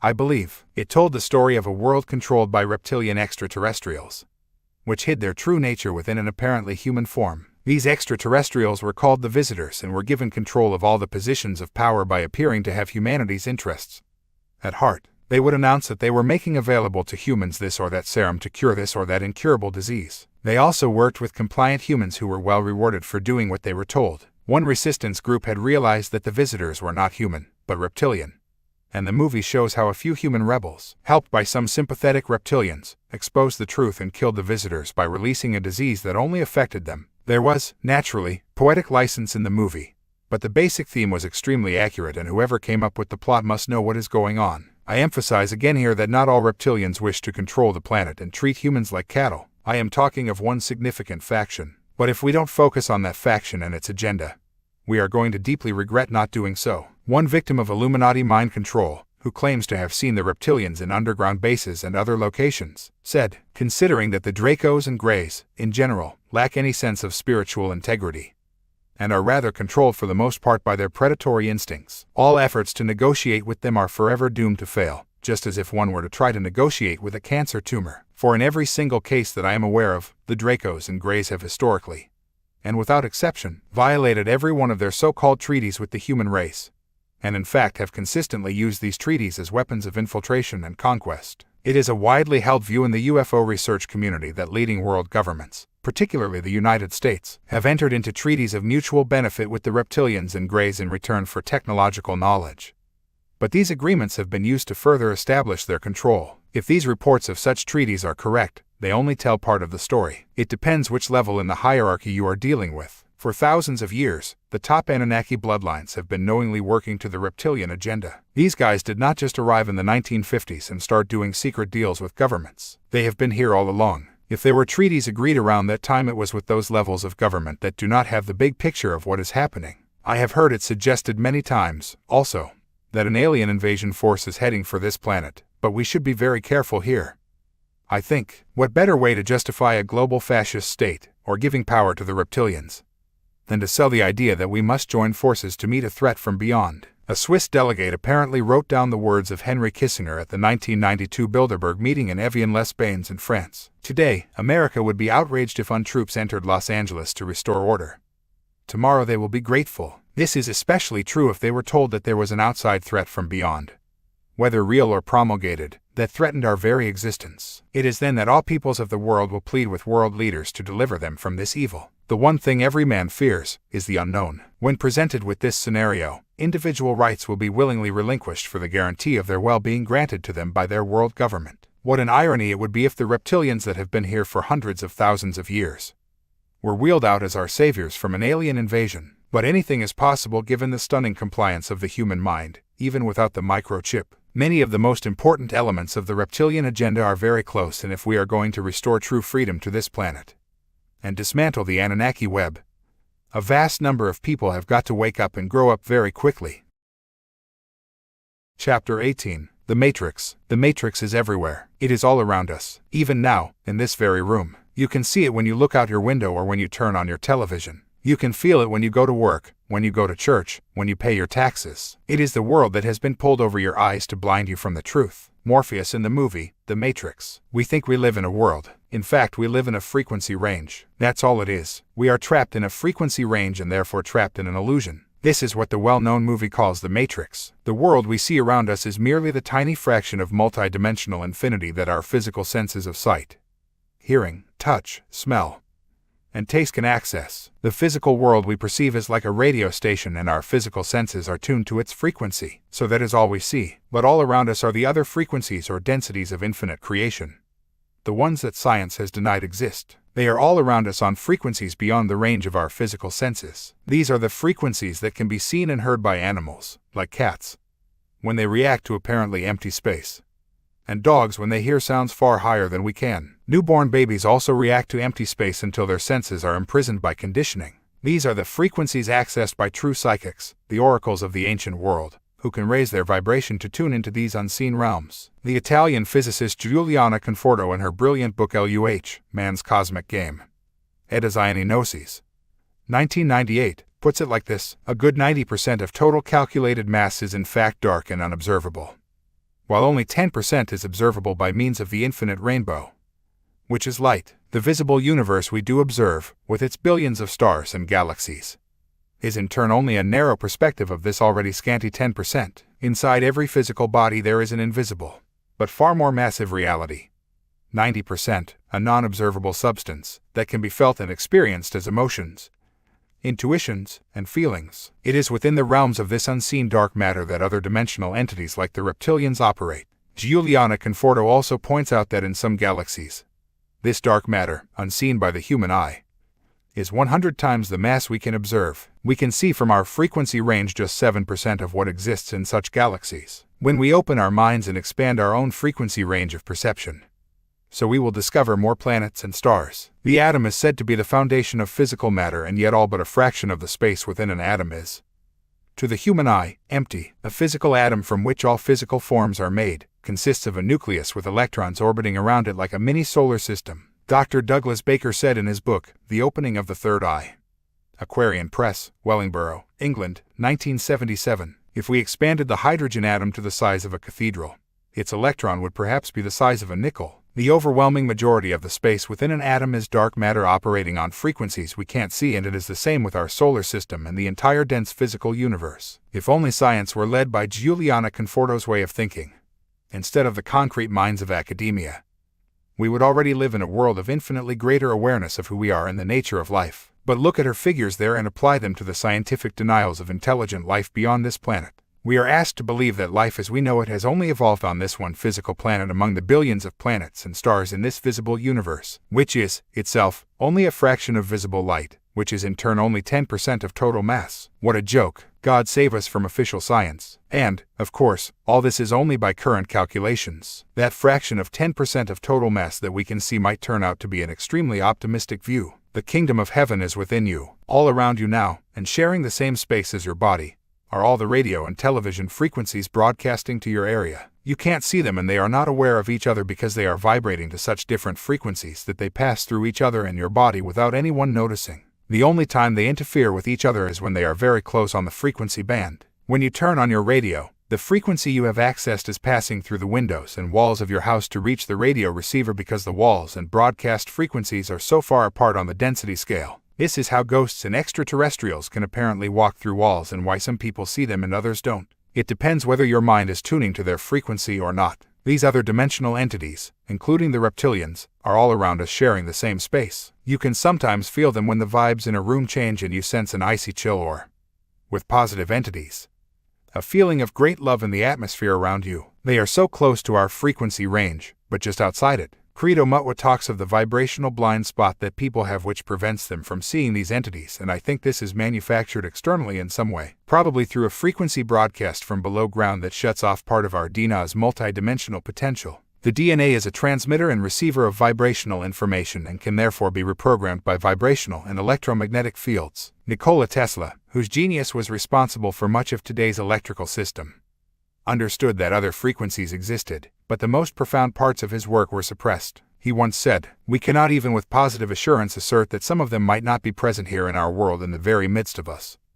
For their constitution and life manifestations may be such that we are unable to perceive them." As I said earlier, when you move the radio dial and tune to another station, you can no longer hear the first station because you have moved the dial out of its range, and so now you are hearing another. But the first station has not disappeared, it goes on broadcasting. It's just that you can't hear it anymore. If you choose to retune your dial again, there it will be. It is the same with creation. We are like droplets of water in an ocean of infinite energy taking infinite forms. This ocean of energy manifests as different densities or frequencies, and at this moment we are tuned to this one, the physical world. But all the other frequencies are around us and interpenetrating us while we perceive only the density that our physical senses can see, touch, hear, smell, and taste, the matrix. As physicist Giuliana Conforto put it, the fact that we are not able to observe doesn't mean it doesn't exist.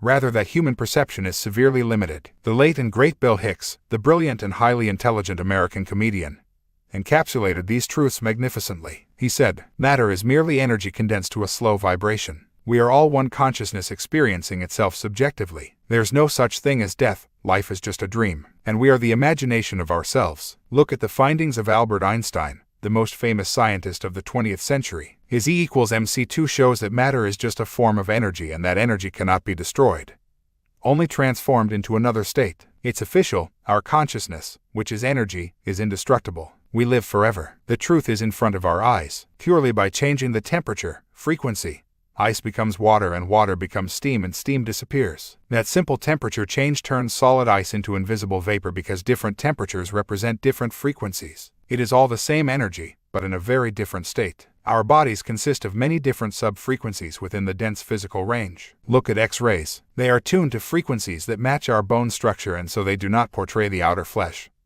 which is vibrating to a different frequency. X-rays don't show the walls of buildings, just the rods of iron within them for the same reason. Look at the world from the X-ray frequency and it looks very different than it does from ours. How an object or person appears depends purely on the frequency from which you are observing. The human aura, as technology has shown, is a mass of different colors, frequencies, that change as our thoughts and emotions, frequencies, change. The X-ray is just one example of frequencies that science has confirmed exist. But we can't see. Ultraviolet, gamma rays, infrared, radio waves, etc. are some of the others. What had you suggested to a conventional scientist that any of those existed before they were officially discovered, and he would almost certainly have called you ridiculous or dangerous. Every scientific norm since the dawn of the scientific age has been proved with time to be either flawed, not the full picture, or, often, unbelievably inaccurate and patently ludicrous. Yet generation after generation society clings to the scientific norms of its day until its knuckles turn white and its hair turns gray. Science goes on judging possibility by the apparent laws of this frequency range, and yet scientists know that 90% of the mass of existence, what they call dark matter, is not subject to these laws like gravity and those of the electromagnetic field. If we take the laws of physics as they may apply to one frequency and judge what is possible in other frequencies on the same basis, we will be in ignorance forever. What applies to one does not apply to another. There is no spoon. The key point in Bill Hicks' superb encapsulation of hidden truth is, We are the imagination of ourselves. Our lives, our physical experience, are a manifestation of our thoughts. We are what we think we are. Our imagination of self and the world around us becomes our physical experience. You think you are ordinary, you will be ordinary. You think you are powerless, you will be powerless. You think the best things in life happen to others, so they will. Everything is created by thought, our thoughts. In this dense, treacle-like frequency range we live in, the time between a thought and its physical manifestation can appear to take a long time. But thought is still the creator. For instance, look around you now wherever you are. The buildings, furniture, and all the trinkets and utensils are provably created by thought. Unless someone had thought to design them and thought to make them, they could not exist. Without the thought there can be no physical creation. In other realms, where the energy is far less dense, the thought and its manifestation are simultaneous. The thought becomes manifest in an instant. All this means that we live in a world of illusion because the world is a reflection, a mirror of human thought. What we think the world is, it will be, or at least that will be our perception of what it is. In the movie, The Matrix, a little boy is bending spoons at will. But he says that the real truth is, there is no spoon. It is not the spoon that bends. It is only yourself. What is real? Real is merely what you believe is real. As the Morpheus character in The Matrix says, real is just electrical signals interpreted by your brain. For goodness sake, we don't even see objects, only the light they are reflecting. Close the curtains and turn off the light. What can you see? Nothing. And if you can see anything, it is only because some light source is reflecting from whatever you can see. The term dark matter refers to that which does not reflect light in our frequency range, and therefore we cannot see it. We don't see anything except reflected light. Even then the object enters our eyes upside down and has to be flipped over by the brain so we perceive it the right way up. And we don't even hear sound as such. Our ears convert pressure passing through the atmosphere into a series of waves, and our brain transforms these waves into a perceived sound. This is what televisions and radios do. The broadcasts don't travel through the air as pictures and sounds. Can you imagine episodes of Friends or Frasier flying over the rooftops? Or hearing all the radio shows on every station simultaneously wherever we went? Of course not. It doesn't work that way. The programs are sent as broadcast waves, and television and radio technology decodes them into pictures and sound. Welcome to my world. We each live in our own personal universe, and when people come into our space, they are entering our unique world of reality. There are areas where our universes agree and connect. Most people, for example, agree that the road outside your door and the cars driving past really exist. But apart from these basics, our universes can be very different. In my universe, to chase a fox with horses and hounds and tear it to pieces is an abomination. But to other universes, it's fine to do that. In my universe, a few people are controlling the planet through a network of secret societies working through all sides. But in most other human universes, these sides are completely unconnected and the world has an infinite diversity of decision-making and ownership. In my universe, some of the most famous people on the planet are torturing and sacrificing children. But most other human universes cannot conceive that such horrors could be taking place, and so in their universes, they don't. Our minds observe the visible, physical world, and what we make of it becomes our reality. Our personal universe. Because I see the world and events in very different terms to most people, there are far fewer points of agreement and connection between my universe and those of the mass of the people. For this reason, I am considered strange, extreme, or another. But that is only those people's perception of me from the perspective of their own universe. It's not what really is, only what they believe it is. It's a self-generated illusion. You can prove over and over that the physical world is controlled by the non-physical mind. A stage illusionist can convince millions of minds that he has performed a miracle when it is just sleight of hand. There is one trick in which a girl is tied up and placed in a large box. The lid is shut tight and, after a roll of drums, the magician opens the box to find that the woman has disappeared. What she has done is hide in the box's false bottom, giving the appearance that it is empty. The magician then moves to an identical box on the other side of the stage. When he opens it, the woman miraculously reappears to wild applause. The minds of the audience have been convinced that somehow the woman has been transported from one box to the other. This, therefore, becomes their reality, part of their universe. But you know what really happens. The magician uses identical twins wearing identical clothes. It's that simple to delude the mind. I sat next to a guy on a television program who ripped up the front page of the morning paper, crumpled the pieces together in his hands, and then opened it out in its original state. I was no more than 2 feet away. He ripped that paper to pieces. I saw him, but of course he didn't. He just convinced everyone that he did, and once a mind is convinced of something, it becomes that person's physical reality. A stage hypnotist can manipulate a member of the audience into believing that dog poo is a prime piece of steak, or that the woman next to him is naked, or that he is anything from a donkey to a racing driver. The Illuminati are simply applying these techniques on a mass scale because they know how it all works.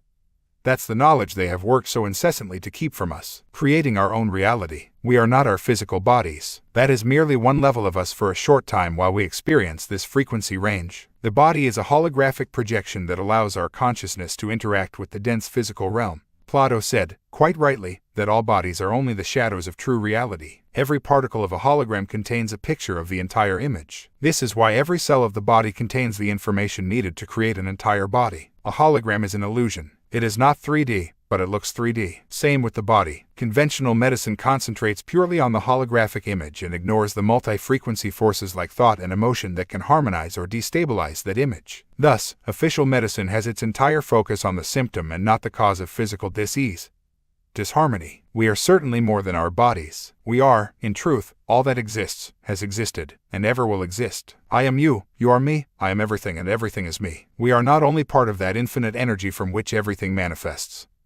We are that energy, all of it, all of us. In the end there is no me or we, just one infinite I. Look out at the world. Look at the explosion of planets and stars in the night sky. All of it is you, and that's only the fraction of you that your physical senses can see. We are all one energy, all each other. The divisions between us are an illusion, and conflicts between us are conflicts and illusions within ourselves. The outer conflict is the expression of the inner conflict, and those who come into our space, positive or negative, are outer projections of our own inner state of being. In this way, those who hate themselves and have no self-esteem attract, vibrationally, into their lives, their universe, people who will punish them. They don't know they are doing this, it's all played out in the subconscious mind. Look at how many women who are beaten violently by their partner end up with a new partner who also beats them violently. I have known women who changed partners 4 or 5 times and everyone knocked the living shit out of them. Until the inner self changes, its outer manifestation cannot change. All the answers are within, not without. That's why the Illuminati encourage and manipulate us to look outside of ourselves for answers. They know that this way we will never find them. They want us to believe that the answers lie in the physical world, the mirror, when that is just a reflection of what we are projecting from within. Thus, we see solutions in new laws and new powers for the police and authority when that is only papering over the cracks and diverting us from the real problem.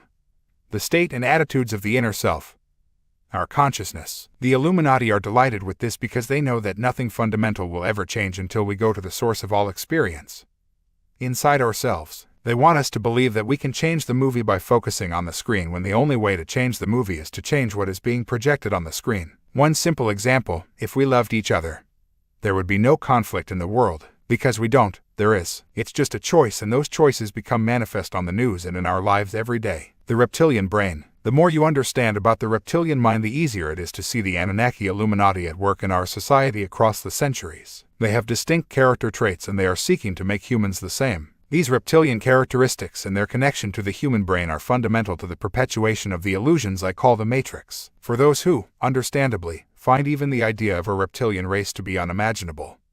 Never mind the shape-shifting. I repeat the words of cosmologist Carl Sagan: there are more potential combinations of DNA, physical forms, than there are atoms in the universe. Far from it being impossible for such a race to emerge, it would be more surprising if it had not. Studies have suggested that if the dinosaurs had survived, and some may have done so within the Earth, they would have evolved a reptilian humanoid form by now. Dale Russell, the senior paleontologist at North Carolina University, was asked by the U.S. space agency NASA to produce a report on what extraterrestrial life might look like. He evolved the Troodon dinosaur in line with genetic changes over millions of years and created a model of a being he called a dinosauroid. It was a reptilian humanoid and identical to those that abductees and others have claimed to see. There is so much more to know about the dinosaurs. After all, their existence was only discovered by scientists in the 1880s. Credo Mutwa and others say that reptilians originated on this planet and were driven off before returning to claim what they believe is rightfully theirs. Maybe, maybe not. We only have their word for that, and their word does not seem to be worth a lot. But this planet certainly has an enormous reptilian history. While I was writing this book, it was revealed that the fossil of a reptile that walked on 2 legs had been found in a German quarry in rock estimated to be at least 300 million years old. The find demolished previous scientific belief on reptilian evolution.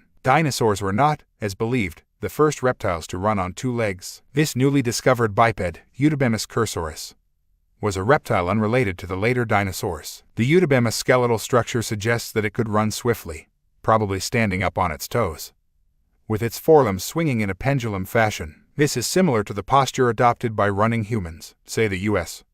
Canadian and German scientists. Researcher Alan Walton has compiled a large amount of background to the reptilian presence on Earth. He says, aside from reports and even photos of human footprints found fossilized inside of dinosaurian prints, suggesting a common existence, I discovered some interesting biological facts concerning reptilians. It seems that biologists agree that snakes ultimately mutated from lizards, and lizards from the larger thunder lizards or dinosaurs of ancient times. And what was the earliest dinosaur discovered? Well, the two contenders are the Aoraptor and a similar saurian biped which walked upright like a man, about the size of a human being, and with hands that were ideal for grabbing and ripping flesh. The Herosaurus, both were meat-eaters. However, there are enough differences and similarities between Aoraptor and Herosaurus to suggest that they had a common ancestor a few branches down the saurian tree. The most ancient part of the brain is known by scientists as the R complex or reptilian brain. It is the most obvious remnant of our reptilian genetic history, apart from those who are still born with tails. This reptilian brain or R complex is vital to understanding the ways that the Illuminati manipulate human thinking and perception.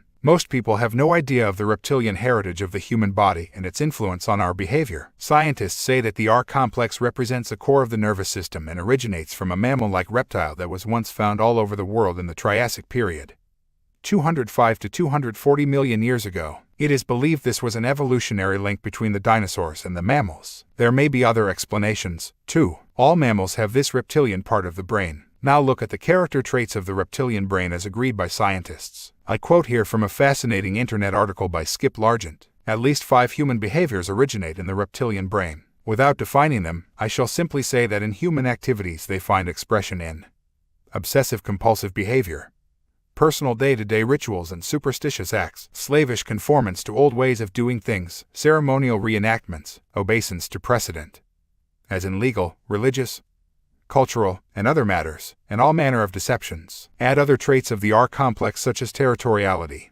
this is mine, get out, aggression, and the idea that might is right, winner takes all. Put that little lot together and you have the very attitudes of the Illuminati. Racism comes from the reptilian brain also, and aggressive, violent sex, which the Illuminati bloodlines indulge in big time. Ask U.S. Presidents Father George Bush and Gerald Ford, Vice President Dick Cheney, and the list of other famous Illuminati names I expose in my books. Can it really be a coincidence that the Illuminati manifest the classic traits of the reptilian brain while, at the same time, the evidence suggests that they are reptilian bloodlines? Cosmologist Carl Sagan, who knew far more than he was telling, wrote a book, The Dragons of Eden, Ballantine Books, New York, 1977, to highlight the reptilian influences on humanity. He said, "It does no good whatsoever to ignore the reptilian component of human nature, particularly our ritualistic and hierarchical behavior. On the contrary, the model may help us understand what human beings are all about." Other areas of the human brain balance the extremes of the reptilian characteristics in most people, but they can still be seen, for example, in those who live their lives as a daily ritual, such as going to the same supermarket at the same time every week and having the same meals on the same days. Those with the most dominant reptilian traits, the Illuminati bloodlines, would, it seems obvious, express more of those characteristics associated with the reptilian brain, and so you have the reptilian bloodlines of the Illuminati utterly obsessed with ritual. Equally obviously, the reptilians understand the R complex better than anyone and how it can be manipulated. Predictably, therefore, it is through the reptilian part of the brain that humanity is most controlled and directed. The human brain is in 2 parts or hemispheres, the right brain and the left brain, connected by a mass of nerve fibers. The left side is the rational, logical, and intellectual. It works closely with the physical senses and can be summed up by can I touch it, see it, hear it, smell it, or taste it? Okay, it must exist. It communicates through spoken words and written language. The right brain is where we manifest imagination, intuition, instincts, dream states, the subconscious. It is the artist, musician, creative inspiration. It communicates through images and symbols, not words. This right side is closely related to the R complex. Reptilians communicate through imagery and symbols, just like the Illuminati secret society network is widely detailed in The Biggest Secret and on my website. They have an entire secret language based on symbols. This brings us to the most effective form of human conditioning by the Illuminati: movies and television. As Skip Largent says, all movies and television are a projection of the reptilian brain. How so? Movies and television, video games, etc. are all undeniably dreamlike, not only in their presentation of symbolic reality, but also in that humans experiencing movies, etc., have the same brain wave patterns as when they are dreaming. And guess where dreaming originates? In your head. In the reptilian brain, although other parts of our brain are involved. The language of the reptilian brain is visual imagery. All communications transferred by reptiles are done so by visual symbolic representations, each having specific meaning. 8. And this is precisely what the Illuminati do. So how does this relate to human control? The movie and television industries are not only owned and directed by the Illuminati. They created them. They understand how visual images can be used to condition the population. In normal circumstances, the reptilian-dominated right brain receives images through the eyes or the imagination, and the left brain decodes those images into thoughts, words, and conclusions. The Illuminati Anunnaki have intervened in this process, however, to control the human mind. Their aim is to disconnect the functions of these two distinct parts of the brain so we can be manipulated through the right brain while only being conscious of the left. They plant images into the right brain, the dream state, the non-conscious, using symbolism, subliminal imagery, and pictures, while often telling the left brain how it should interpret those images. This is done through education, science, and the media. The television news is a classic. The right brain is shown pictures of thousands of refugees pouring across the border out of Kosovo while the reporter's voiceover tells the left brain how to interpret those pictures. i.e., the refugees were fleeing Serbian atrocities. This explanation increased public support for NATO bombing of the Serbs. What later emerged, of course, is that many of those refugees were actually fleeing the effects of the NATO bombing. Same images, but a very different story or interpretation. It is the same with newspaper pictures in which the caption interprets the image for the reader's left brain. Often what the caption says is not the true background to what the reader is seeing. What is happening all the time is that the left brain is being told by external sources how to decode right brain images. What we need to do urgently is regain control of our left brains and decide for ourselves what our right brain images mean. That requires breaking away from the herd, thinking for ourselves, and questioning all that we see and hear. That includes what you are reading in this book. If it doesn't make sense, walk away. You will find that words like imagination, imagine, dream, and such like are used constantly in advertising. They know that if they can use trigger words that encourage a right brain, non-conscious, daydream state, they can access your mind with imagery and then tell your left brain how to decode it into conscious language. I want that car. I think the police should be given more powers to stop crime. I need to take Viagra to be a proper man again. We need a world government to solve our problems. Television and movies are producing a fantasy world of make-believe to open up the unconscious right brain and allow the Illuminati a secret access through that to the conscious mind. Children are most at risk from this, and they are being bombarded with fantasy images to this end. In early childhood, the mental state is controlled almost exclusively by the reptilian brain, and the purveyors of children's entertainment like Disney exploit this knowledge. Disney is a major Illuminati operation. Music is used in the same way. There is nothing wrong with music in itself, and the same with fantasy and dream states, so long as we are doing our own decoding. As with everything, it is the way this is manipulated that I am talking about. And who controls the music industry? The same people who control Hollywood and the global media in general. The Illuminati. The biggest music operation in the world, for instance, is Universal Music, controlled by the Bronfmans of Canada, which also controls Universal Studios. The Bronfmans were a gangster family during Prohibition and later owners of one of the biggest liquor operations on the planet, Seagram's. The Bronfmans control a stream of other media organizations including such deeply intellectual, mind-expanding programs as The Jerry Springer Show. Universal Music is the force behind the satanic shock rocker Marilyn Manson. The Illuminati control the music industry, and it is widely used for subconscious and vibrational conditioning. A former employee of the Music Corporation, EMI, told me how they had supervisors who ensured that only the right artists, the right music were signed and promoted. The Bronfmans are a reptilian bloodline and very close to the Rothschilds. It is the Bronfmans, through various front organizations and stooges, particularly operating out of their headquarters in eastern Canada, who are seeking to stop me speaking all over the world. In accordance with the Illuminati method of controlling all sides in a debate or conflict, two of the most vociferous critics of Edgar Bronfman Jr., the head of Universal Pictures, are former Bush and Reagan cabinet minister Bill Bennett, the shape-shifting child abuser exposed by Kathy O'Brien, and Joseph Lieberman, the vice presidential running mate of blood drinker and shape-shifter Al Gore. This pair say that Universal Studios encourage people to be immoral. Is there no shame? Manufacturing illusions. Through the reptilian brain, the Anunnaki Illuminati manipulate our perception of reality. This frequency range or physical world is controlled and manipulated from outside, from another frequency range or density, which I have called the fourth dimension. As in the movie, The Matrix, the agents of this force come into this world to delude and manipulate us. Like the other dimensional men in black, they do it through direct manifestation, aided by the satanic rituals, or by occupying and possessing the bloodlines that most resonate with them. the Illuminati bloodlines. Some of these agents appear to be capable of miraculous feats, but they are not miraculous at all. It is just that they are using a knowledge of physics and energy that is systematically kept from us. They know that this world is not solid, only that it appears to be. Everything from a breath of air to a drop of rain, to a mountain or a 10-ton truck is vibrating energy. Look at anything under a microscope, no matter how dense and solid it may seem to be, and you will see that it is just vibrating energy. The slower it vibrates, the more solid it looks.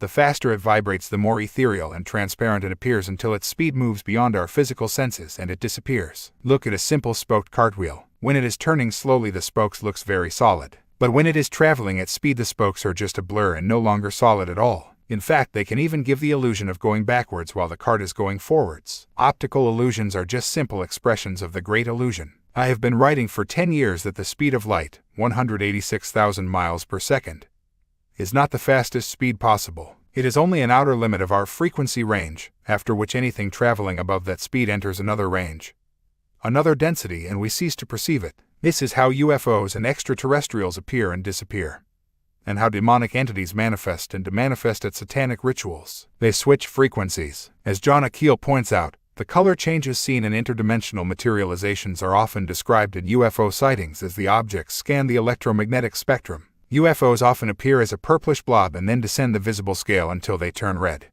He wrote, at which point they sometimes solidify into seemingly material objects. We exist on all dimensions and densities in the great infinity. At our core we are pure love, what some people call the spark or flame of God within all of us. At that level of our infinite self, we are vibrating at incredible speed. There is no form. We are pure energy. We just are. Everything just is. We are all one. We are consciously everything that has ever, does, or will ever exist. These is no time, no location. We are all time, all places, all thought and feeling. We interpenetrate all existence. We are the infinite and the ultimate. And that is everybody, no matter what you may be doing at the moment in this great illusion. But to experience all the densities on our endless journey of experience, that spark, that pure love, has to surround itself with an outer shell that resonates with the frequency range it wishes to experience. Without that, it could not interact with that world because it would be too far away on the dial. If my consciousness did not surround itself with a physical body on the same frequency range as this world, I could not tap the keys of this computer. My consciousness would pass straight through them. For this reason, our inner spark of pure love has taken on a vast number of outer bodies to interact with and experience all densities down the scale. We are, therefore, like a series of Russian dolls, one inside the other,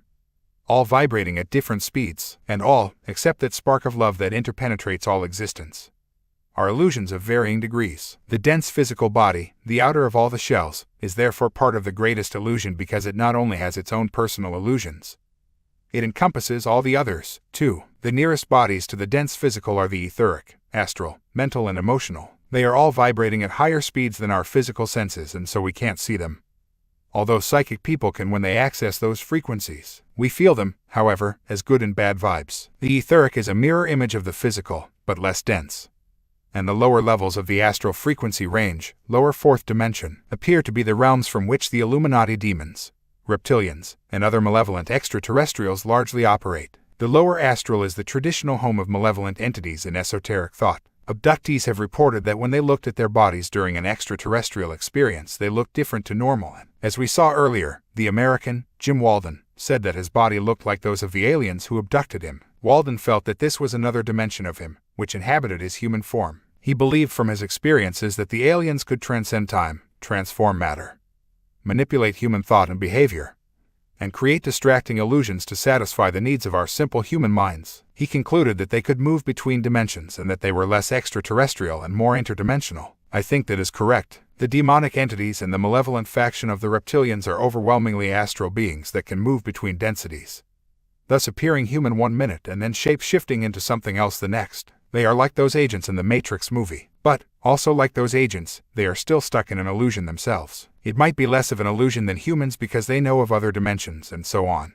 but they are still stuck in their astral illusion as humans are stuck in the physical one. The Matrix character, Morpheus, says of the agents, "I have seen an agent punch through a concrete wall. Men have emptied entire clips of bullets on them and hit nothing but air. Yet their strength and their speed are still based on rules. Because of that, they will never be as strong or as fast as you can be. That is why the Illuminati and their other density masters have worked so hard to suppress our minds. They know that we are potentially far more powerful than they are if only we can free ourselves of their mind control. Their aim, in effect, is to keep us in a bigger illusion than their own. It is like the short-sighted manipulating the blind. Within every human is a genius waiting to manifest. I never cease to be amazed at the levels of excellence that humans achieve in the whole range of professions and talents. Find someone at the top of his or her craft and you will be in awe at their brilliance. And this is despite all the manipulation and suppression of our potential. Just think what we could achieve when this control is dismantled. The climax in the Matrix movie is when the initiate, Neo, ceases to see the world as a series of solid people and buildings and instead sees everything and everyone as a flow of fast-moving numbers and codes,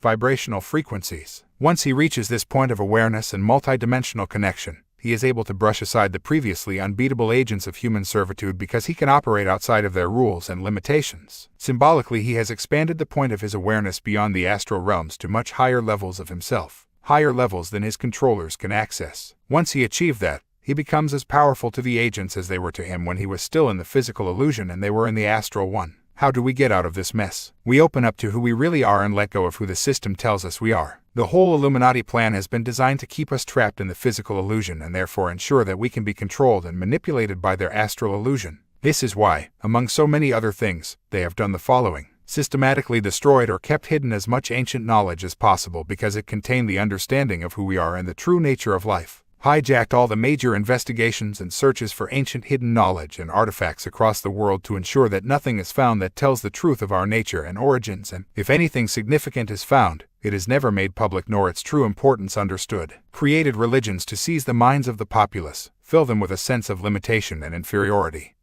and portray esoteric knowledge as evil. Established science to recognize only the physical, deny the existence of other frequencies of life, and suppress the knowledge of our multidimensional selves. This is done by rewarding those who repeat the party line and destroying the reputations of those who do not introduce the media to assault our minds with the reality the Illuminati wish us to have, and to attack, ridicule, condemn, and destroy anyone who threatens to expose the scam and the illusion on which it depends. Bombarded us with an orgy of physical stimuli and materialism in which success is judged by what you own rather than what you are. Focus the world and communication on all that is physical: money, winning the lottery, possessions, and promoting an obsession with sex as a physical rather than a spiritual experience. Sex based on lust alone holds down our frequency because it is a purely physical act. Sex based on love increases our frequency because it reconnects us with our spark of pure love. Isolated male and female energy, so creating the duality and preventing the fusion of male and female energy within us, all that would create a third, potentially high vibrational force, and set us free of this vibrational prison. The Matrix filled our food, drink, medicines, vaccines, water, air, and electromagnetic environment with chemicals and frequencies designed to suppress our ability to experience our multidimensional self and to block the channels through which our higher levels can communicate with the physical. Manipulated our DNA directly and through other means to dim this higher dimensional connection. The genetic code agenda that is sold to us so positively as a way of preventing disease has a far more sinister background and motivation. Held highly malevolent satanic rituals at the planet's major vortex points to hold down the frequency of the entire global energy field, the field that we operate within. In this way, our own energy field can be vibrationally suppressed by living within such a low vibrational environment. Created wars and conflicts at all levels of global society and ensured financial dependency and insolvency to keep us in low vibrational emotional states like fear, guilt, anger, resentment, and frustration. The vibrational prison. This manipulation, together with the physical illusion, means that we access only a fraction of our potential consciousness. We are literally in a vibrational prison, disconnected by all these methods from the multidimensional ocean that we really are. These astral entities work to maintain and expand this situation and thus maintain and expand their control of the billions entrapped in the illusion. At the same time, the low vibration emotional energy that the illusion causes us to generate is vibrating to the lower astral frequency range. This means that a cycle is created in which the astral manipulators use their energy to set up physical events. These events cause emotional reactions that generate emotional energy. This pours into the astral dimension, and the astral entities recycle it back to continue and increase the cycle still further. In the Matrix, it is said that we live in a computer-generated dream world built to keep us under control and to use humans like a battery. Symbolically, that is correct. The only ones who can break the cycle are ourselves by ceasing to fall for the illusion and so generating the emotional energy the reptilians and others demand. Morpheus tells his initiate, Neo, in the Matrix, "You are a slave, Neo. Like everyone else, you were born into bondage, born into a prison that you cannot smell or taste or touch. A prison for your mind. Unfortunately, no one can be told what the Matrix is, you have to see it for yourself. I'm trying to free your mind, Neo, but I can only show you the door. You're the one that has to walk through it. Or, as the aerospace scientist Dr. Gordon Allen said in his book, Enigma Fantastique, after a lifetime of study, the purpose today is identical to the purpose in the times of the magician scientists of ancient times. The purpose of the controlling priesthood of the Egyptians, the Caesars, the Roman Catholic Church, the Inquisition. The ecclesiastic control of the various ruling families had for its purpose the rule of the people in their material bodies on this earth plane. A nation is said by Eastern philosophers to lie under certain occult, or secret, controls. Nations who go to war on the earth plane reflect certain wars in heaven. I think there is validity in the myths and legends that consciousness became trapped in this dense physical frequency range and, as its own frequency fell, it could not get out. We are talking maybe of millions, even billions, of years ago when this began. The fall of man was a vibrational fall, perhaps. I certainly would not rule out for a moment that at least the early stages of what is known as Lemuria, Atlantis, were fourth-dimensional, not third-dimensional phenomena, and they might still exist in fourth-dimensional reality. The fourth-dimensional range is very close to this one, and it could well be that events unfolded in which these far ancient societies, or aspects of them, became denser and denser until they fell vibrationally into three-dimensional reality. Once here, the temptations and limitations of such dense vibrations with all the physical sensations available became like an addiction to the consciousness that experienced it. The Italian physicist Giuliano Conforto writes in LUH, Man's Cosmic Game, the human body is made of physical matter, the solid state of the substance, that is cosmic thought, information. The many parallel universes are therefore different modes of thinking or software, either rigid, dual, typical of the solid state, or more fluid and thus tuned to cosmic oneness. Falling in temperature from a hotter parallel universe, the human body underwent a phase transition that solidified the substance and stiffened its modes of thinking. If it is so, we can understand why it may be possible for the human body to rise again. As many Hermetic traditions suggest too, there are those who believe that when our physical body dies, our consciousness returns to some wonderful heavenly realm. Personally, I don't accept that this happens as a matter of course. Death is no cure for ignorance, and when we leave this world as the physical body dies, we gravitate to where our consciousness is focused. It's our vibrational state that decides where we can go. In other words, we do. If we are the embodiment of pure love, we will peel off our outer shells, the Russian dolls, and our consciousness becomes that spark of pure love that permeates all existence. If we are still seriously stuck in the illusion, which the vast majority of people are, we will perhaps get no higher than the astral realms because our vibrational state will hold us there. When Satanists do deals with demonic entities and sign contracts in blood with them, it is a vibrational contract. In return for demonic manipulation to give them power and all that they want in this world, the Satanist agrees that their demons should own them when they leave this physical realm. When they leave the body, Satanists move the tiny vibrational distance into the lower astral or fourth dimension. That's all. The more souls, energy, of that malevolent nature these demonic entities can pack into their frequency range, the more powerful the vibrational prison that surrounds or interpenetrates the third dimension. Those who are not Satanists, but still firmly controlled by the illusion, will leave the physical and move to higher levels of the astral frequency range and experience another illusion. I am personally convinced that most people on Earth are trapped in a cycle of reincarnating between the astral illusion and the physical illusion and back again. In the end, people can become so detached vibrationally from their higher dimensions that they are virtually operating as a completely separate fragment or lost soul. That's the situation the lower fourth dimensional entities have worked so vociferously to create. Consciousness incarnates from higher realms to try to expose the scam and the illusion that underpins it. But many of these people also get trapped in the illusion and forget why they came. It's a tough school, this one, because the vibrations are slow and therefore the energy is dense. But when we can focus our consciousness and reality in the higher realms while occupying a physical body, we ground that higher dimensional consciousness, energy, in this density and raise both awareness of the illusion and the frequency of the Earth's vibrational field. When we have reached that higher state, we are in this world, but not of it. So what does all this mean? We are in a low vibrational prison, the Matrix, and living a daily illusion. It is the illusion that holds the whole show together.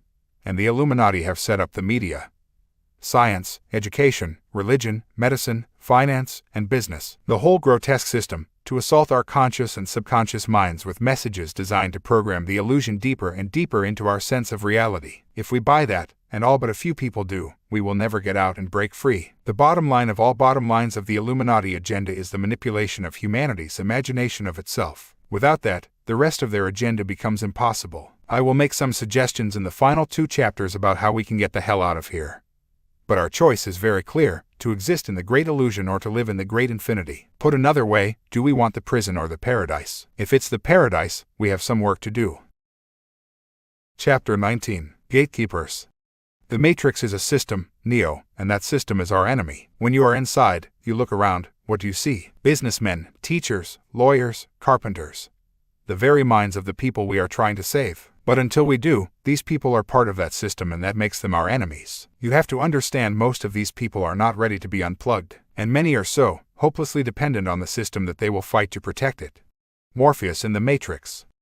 That is a profound quote and a brilliant summary of the dilemma we face. I don't see Matrix-plugged people as my personal enemies because once we see this as a conflict or war between us and them, we are confirming just how plugged we are. Us versus them is Matrix thinking, a Matrix perception. This should not be viewed as some kind of fight because what you fight, you become. But Matrix-minded people are the enemies of freedom, that's for sure. Enemies of their own freedom and the freedom of all who exist in the great illusion. They are the gatekeepers of the Matrix, daily suppressing the thoughts, desires, people, and information that could set us and them free. Of course, the conscious agents of the Illuminati are placed in the positions of economic, business, media, political, legal, and military power to hold this mental and emotional sheep pen together. But they could not do this alone. They have to manipulate humanity to suppress itself. Humanity is like the security guard. He often doesn't know what he is guarding or why he is doing it. He is an automaton, just doing whatever he is told to the letter and never for a moment considering the possibility that he should think for himself and interpret a situation on its merits. It is black and white, no shades of gray. Rules is rules, mate. Every plugged person is an enemy, or potential enemy,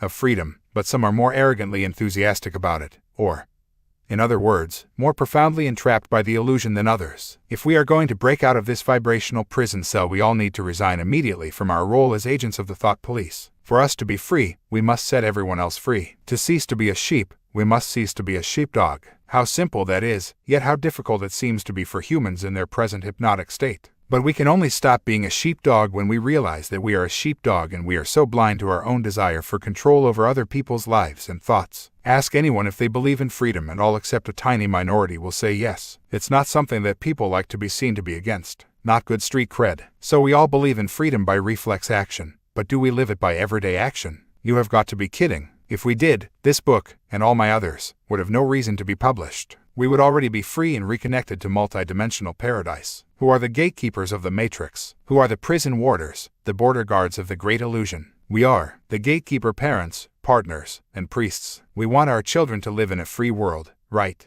Then why don't we even allow them to live in a free home? Intergenerational conditioning by parents of their children is one of the greatest of all gatekeeping activities. If the parent is a Christian, Muslim, voter for this political party or that, a racist, a sexist, working class, middle class, upper class, whatever, that is the conditioning they overwhelmingly insist on imposing upon their offspring. The child is conditioned to be a reflection of the parent, and the pressure to be like them can be enormous. The very idea that a vehement Christian or Muslim, or Jew, or Hindu, would respect their child's right from birth to reach their own conclusions without pressure to conform to their parents' beliefs would be utterly abhorrent to such people. Indeed, most could not begin to comprehend such a level of mental and emotional respect for their child's uniqueness and freedom of thought and expression. As I said at the start of the book, I debated at the Oxford Union with the former chief rabbi of Great Britain, and he could not see the difference between information and indoctrination. "How can I do the best for my children," he said, or words to that effect, "if I do not bring them up to believe what is right?" No, Rabbi, what you believe is right. That's not informing them of your view, it is indoctrinating your beliefs while suppressing and discrediting all alternative versions of reality. It's mind control. Priests, rabbis, bishops, popes, and all the rest of the long frock brigade are professional gatekeepers working for those who control the Matrix. Yet most of them are so mesmerized by the Matrix themselves, they have no idea that this is so. It is the same with the vast majority of parents. It goes further. Parents, conditioned by their parents, who were conditioned by theirs, and so on,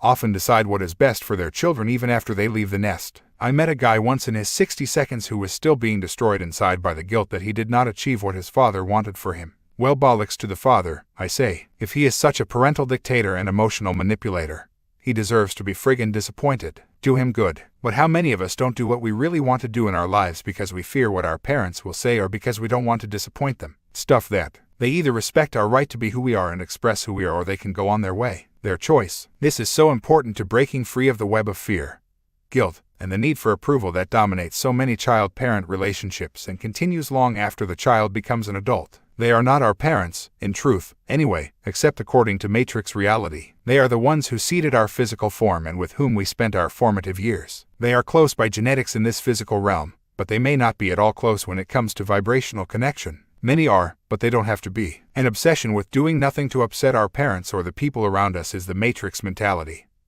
A key part of the prison that keeps us in line. It is the same with our wives or husbands, partners, and children. Observe your own situation. How many people around you, people you love and care for, are suppressing what you want to do with your life because you are concerned by the way it will make them feel? It is a mental and emotional Alcatraz. It can turn a relationship into a prison sentence, and a marriage and family into a prison cell. Don't get me wrong here. I am not talking about being violent because you fancy it, or making their lives miserable for the sake of it. No. I mean to express what you are, say what you think, live your uniqueness, without suppressing yourself because those around you will not like or understand the real you. It means to stop living what they think you should be, the blueprint for what they want you to be, and start being the you that you really are. If they can't handle that, that's their problem and they should find someone else who will suit them better. And if they can't, and insist that you suppress the real you to suit them, they are unpaid, unaware gatekeepers for the Matrix. But it goes both ways this. Everyone, or almost everyone, is concerned about their own freedom, but what about the freedom of others? How many times a day do you impose your will, your reality,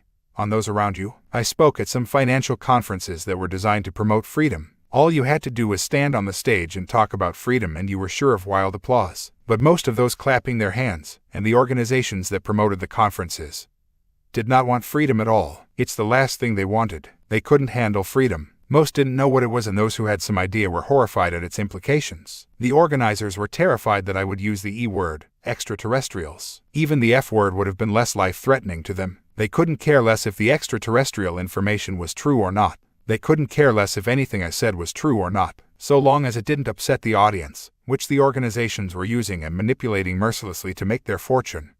That was okay, so long as the people liked what they heard, who gave a shit if it was true. Once I began to question in my books the existence of Jesus, sections of the audience who had previously given me a standing ovation for exposing the conspiracy began to demand that I be removed from the speakers list. My crime, expressing a different view to theirs. I am sure many of them are still attending, still being manipulated, and still giving standing ovations to the kind of freedom they really want. The freedom to hear someone support their own beliefs and the freedom to suppress anyone else who has a different view. In fact, that is the freedom that most people want. I observed another financial group based in Arizona, and heard them talk about freedom from the system, freedom of expression, and all the usual stuff they think will pull people into their web. They said the organization was created to promote freedom when it was merely created to make as much money as possible. Fine, if that's your thing, but be honest about it and don't bullshit me with tearful, carefully rehearsed garbage about how you are doing it to free the people. Free your overdraft, more like. Funnily enough, it turned out to be one of the most dictatorial, vicious, unscrupulous, manipulating organizations you could ever see in awash with monumental purveyors of bullshit. Both of these financial operations and most of their audience are gatekeepers masquerading as promoters of freedom, and that, perhaps, makes them the most deluded of all. The greatest gift we can give our children is the freedom to think for themselves. Even if, outrage of outrage, we don't agree with what they believe, to encourage them to question, read, and come to their own conclusions, to respect their right to be different without feeling the need to impose our beliefs because we know best. Of course, it has to be pointed out when their behavior is unfairly and unpleasantly affecting others.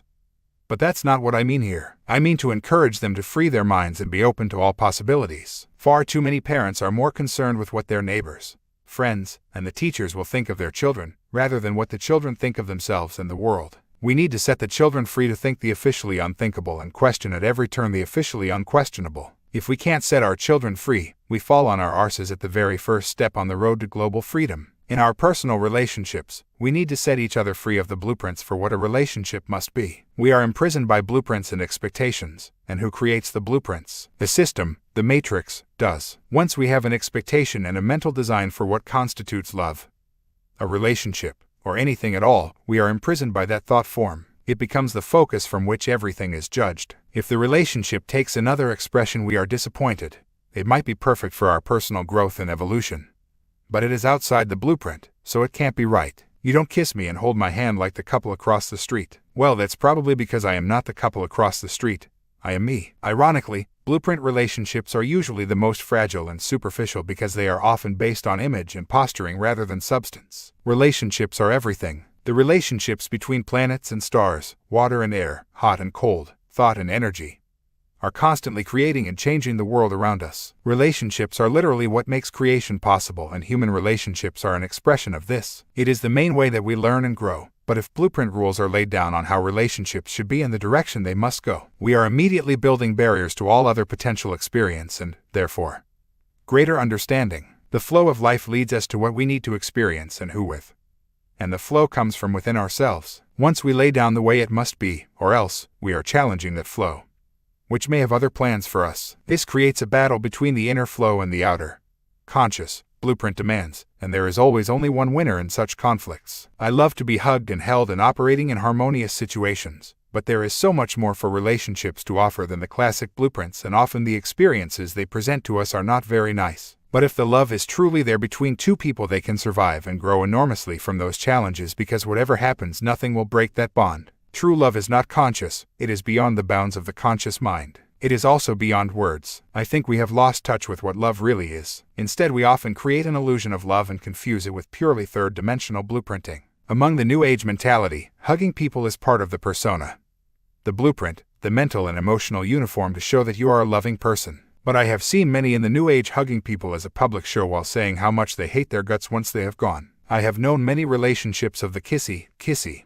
my little cherub variety, which, on the surface, have been perfect matches. Oh, what a wonderful couple, they are so in love, it's obvious, isn't it? Yet at the first sign of a problem between them, the relationship falls apart because it is built on sand. They can't handle it once the blueprint is breached, and you also find, talking to them after the breakup, that their lovey-dovey go-through-the-motions relationship was a cover for the lack of a deep inner connection that nothing could destroy. I have heard that two people in a relationship should never say goodbye on any occasion without saying I love you. Really, just say it now, I love you. See how easy it is. You don't have to mean it, you don't have to feel it, you just have to say it. How many people say those words every day, just to get what they want? And how many don't follow that blueprint, yet feel an enormous love for another person and show it in other ways? I saw a quote once that said, "Just because I don't love you the way you want me to doesn't mean that I don't love you with everything I have." The need to hear I love you all the time or experience constant public shows of affection can say more about that person's own insecurity than a statement about another's love for them.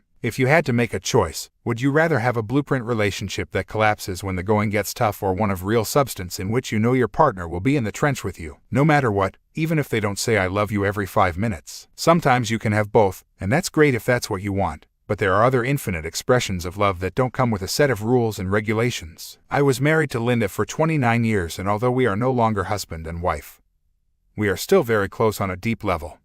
Far beyond the nonsensical idea that to be officially together you have to sign a piece of headed notepaper. We will remain so forever because our mutual and deeply painful experiences since 1991 have exploded all blueprints and expectations into tiny fragments. She knows I will always be there when needed, no matter what, no matter where. And vice versa. If it had been a blueprint relationship, it would have been over in an instant 10 years ago. But it wasn't, and it isn't, and that is why it has endured and grown, even though the form it takes may have changed. The experiences we have endured, shared, and overcome have made us stronger, wiser, more enlightened people, and, most importantly, more individual people, expressing a far greater inner strength and sense of confidence and respect for who we are. This has been the whole evolutionary reason for what we have experienced, to make us emotionally stronger and free as our own unique selves without the need to have anyone alongside as an emotional crutch. I leaned on Linda emotionally for a long time. I don't now. She leaned on me. She doesn't now. We are all being challenged to become whole people, and we attract the relationships that help us to do that. Such relationships rarely follow the conditioned blueprints. It's funny how we utter sparkling truths without realizing in our everyday words and phrases. Like when we talk of our partners as our other half. That's what they are for most people, or as much of the other half as they can find. Anyway, in most relationships, the partner expresses an energy that we have not accessed within ourselves. This is why opposites can so powerfully attract. The male is balanced by the female, who in turn is balanced by the male, or again, by as much as they can manage. We are accessing such a fraction of ourselves that we need a partner to make the balance and form some kind of whole, our other half. I wrote earlier about how, when two polarities, male and female, are fused together, it creates a third force of fantastic creative potential that can take us vibrationally out of matrix mode. For this reason, the Illuminati have worked furiously over thousands of years to keep male and female apart and maintain the duality. Most relationships do not create the necessary vibrational wholeness and fusion to trigger the third force in all its magnificence. So relationships as we know them today are not a problem to those in control. In fact, male-female relationships as they are currently perceived are a wonderful tool of the matrix. Even two halves becoming one is not the ultimate goal on our freedom road. It is the one becoming one. It is believed by some that the ideal spiritual partnership is two polarities becoming one whole with male and female creating the third force when two compatible people come together. I went along with that for a while, but not anymore. It is only half the story. Two halves becoming one still leaves the two individuals concerned as less than whole people. We are everything. Just because we live in male bodies doesn't mean we don't have as much potential female energy within us as a woman. At the level of consciousness, we are both male and female. Just because we live in female bodies doesn't mean we don't have as much potential male energy within us as a man. But our conditioned roles within the matrix are designed to pressure the consciousness in a male body to suppress its female aspect, macho man. Big boys don't cry, and the consciousness in a female body to suppress its male aspect. Little girls play with dolls and big girls look after the kitchen. What we are being challenged to do here is for all of us to access all of us, therefore to become balanced wholes within ourselves without the need to find an external other half. The third force then manifests within all of us, and relationships are the interaction of two whole people and not two halves seeking external balance. Those relationships are based on the mutual respect of each partner for the other's wholeness and individuality. If they don't fulfill the blueprint, then fine, because whole people do not want a relationship with a blueprint. They want to be with another vibrant, whole, individual, unique expression of all that is. And if they don't kiss you at the door or say I love you every time they leave your presence, then who gives a shit, because that is them being them. It doesn't mean they don't love you in their own unique way. Blueprints are such a foundation of the matrix, and without them one of its key structures would collapse. Relationships as they are currently perceived, desired, and demanded serve the matrix magnificently because they suppress what is necessary for the partners to reach wholeness within themselves. Once whatever they need to express or experience on that journey starts to affect their partner in ways they don't like, the pressure is applied, internally and externally, to suppress that experience and stay in the prison cell. If this attitude does not stop, the matrix will continue to hold together for as long as the attitude prevails. It will always produce the gatekeeper relationship in which each partner keeps the other in mental and emotional servitude while calling it love and the ideal relationship. There is another aspect to this crazy little thing called love. People talk about love all the time, but what is it? What does it mean? Love is never having to say you're sorry is one definition I have heard. Yet others think that not saying sorry is a really undesirable trait. So one person's definition of love is another's definition of being unloving. Which one is right? It depends on your blueprint and the perspective from which you are observing. There is a different definition of love for almost everyone on the planet, and that's because love is indefinable. It just is and expresses itself in infinite ways, most of which we are not aware of in the great illusion. And something else we need to ask, which level of the person is expressing the love in a relationship? This physical aspect of us is only a holographic projection into this frequency range by the higher levels of who we are. Our physical level is the experiencer and the giver of experience. It is not who we are. We are all that exists. Do we want a relationship with a holographic image according to a conditioned blueprint, or one with the multidimensional consciousness of our partner, which will always provide the experience, the love, that is necessary to open our hearts and minds to the true magnitude of who we are? We might not like the experience, but from realms beyond this world, it is given with love because it is what we need to set us free of the illusion. Do we want the comfortable, predictable commitment of the cul-de-sac, or the unpredictable, no guarantees, roller coaster ride, the long and winding road that leads us to multidimensional freedom? Those two standpoints will judge a relationship and love in very different ways, and from very different wavelengths and universes. When a partner, parent, child, whoever, gives us an experience we don't like, and does not fulfill our blueprint of someone who loves us, we can get caught in the matrix big time. How do we grow and evolve? Through experience. All experience, the good and the bad, the pleasant and the unpleasant. In fact, we grow far more profoundly from the challenges than the easy rides. So who loves us most on a higher level, where it really matters? Those who present the challenges from which we grow and evolve, or those who fulfill our blueprints for an ideal relationship? Look after us, take care of us, and shield us from responsibility and challenge.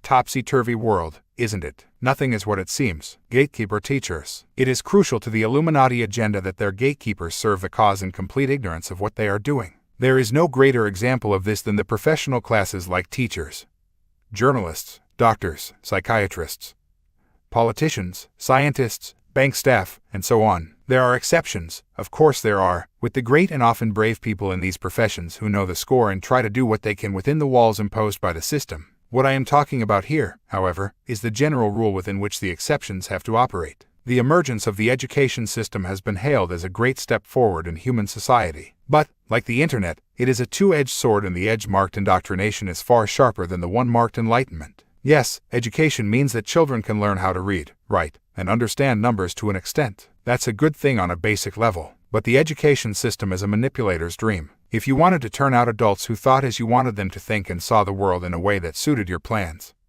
what would be the ideal situation for you? It would be to take them as small children, 3 and 4 years of age, and have control of what they are taught for at least 5 days a week throughout their childhood and often into their 22nd. You could not ask for a better structure of indoctrination than that. And that's what they have. As Albert Einstein said, the only thing that interferes with my learning is my education. We don't have education. We have the indoctrination of a belief system, the belief system of the Matrix. Teachers are the gatekeepers of the developing mind, telling children what is reality, what is history, what is true and false. And these teachers, overwhelmingly, have no idea that this is what they do. Look at how a teacher is produced. First, they have to do very well in exams in their own school and university life. Put more bluntly, they have to be sponges for the system's version of truth and reality, and be able to express that accurately on an exam paper. Then they go off to teacher training college and they learn how to indoctrinate their pupils with the same truth and reality that has been programmed into them. Incidentally, you also have to be a good sponge at school and university and pass the system's examination of your conditioning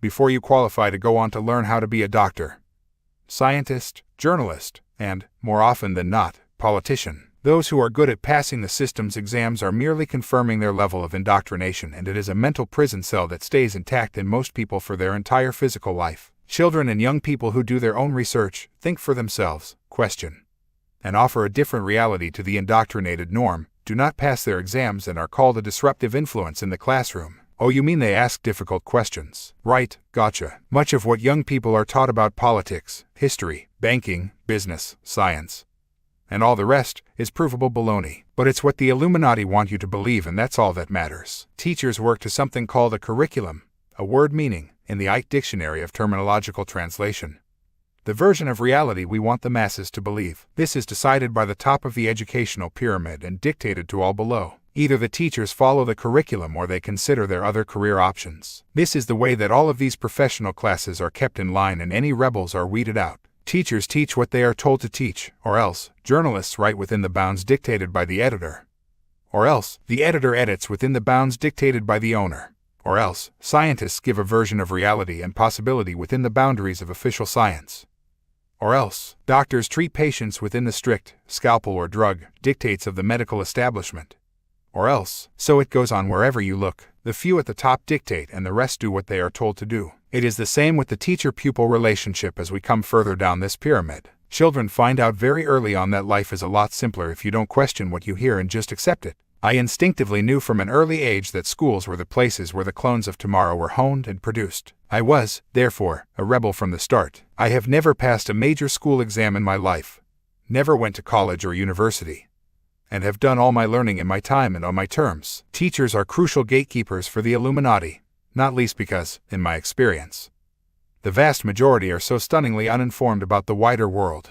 Most only know what they are conditioned to know. Well-informed teachers, journalists, scientists, doctors, and politicians are the last thing the Matrix wants. Being informed of what is really going on is not a good career move. Those teachers who are informed and do understand that the system is an indoctrination machine will tell you the consequences for trying to challenge it. The education system is a well-oiled conveyor belt that sucks in virgin minds at one end and turns out programmed adults at the other. There are some who survive with their thinking processes still intact, but very few. For the rest, their only hope is to spend their adult lives deprogramming themselves from the indoctrination that educated them. In the USA and other parts of the world come to that. Parents who are already indoctrinating their children at home are working a second or third job, saving, and going without, to ensure that their children get a good indoctrination at college and university. The wheels go round and round as everyone plays their part in indoctrinating everyone else and keeping them in the pen. It is so brilliantly done that they genuinely believe they are doing their best for their children. Gatekeeper police and soldiers. Police, the military, government officials, and civil servants are at the front line in the imposition of Illuminati policy on the global population. What I am about to describe is democracy,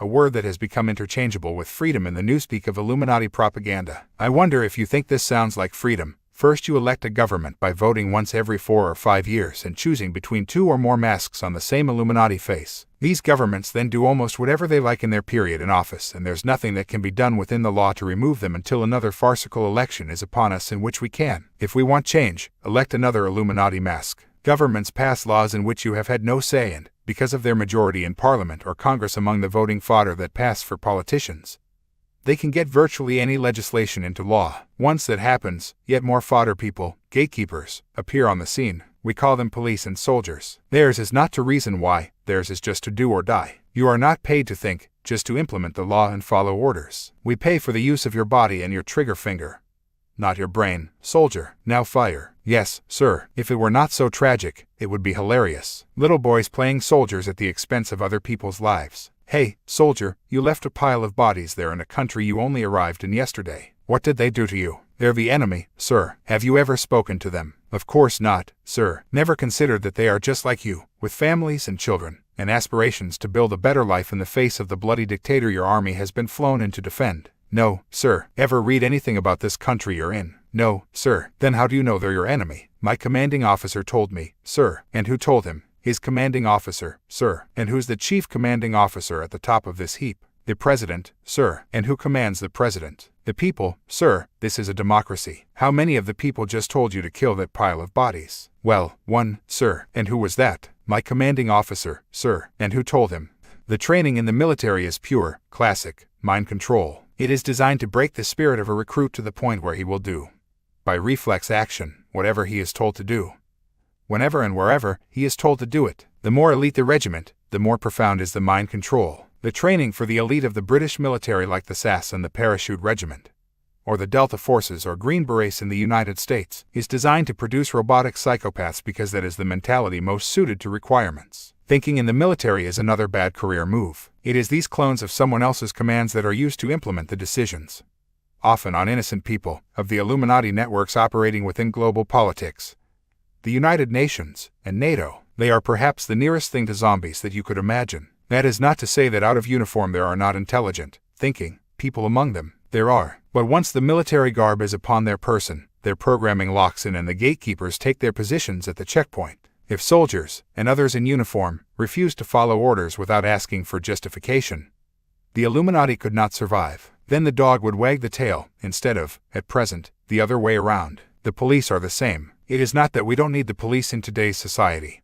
It is that we need them to think for themselves and assess situations on their merits, and not implement the law to the letter no matter what. There are some who try to do that, but the system constantly discourages them, as it does with teachers who tell their pupils to think and question. Many world police forces have quotas to maintain every month, and so we have the pathetic situation in which more drivers are ticketed for speeding at the start of the month to get them off to a good start, and at the end of the month when they are trying to complete their quota. It's called justice. We need the police to ask themselves if a course of action is fair in the circumstances, even if the law insists that rules are rules. Otherwise they are just robots to another's command. Thinking for yourself is called insubordination. You see this on a minor level when cars are ticketed for illegal parking even though they are not causing a problem and there are reasons why they were there. We have reached the point now where parking a car in an illegal area for 2 minutes can cost you £50 and, if it is clamped, far more than that. To some, the cost of being undamped is a week's wages that should be putting food in their families' bellies instead of in the pockets of vicious security firms who win the clamping contracts. The more they clamp,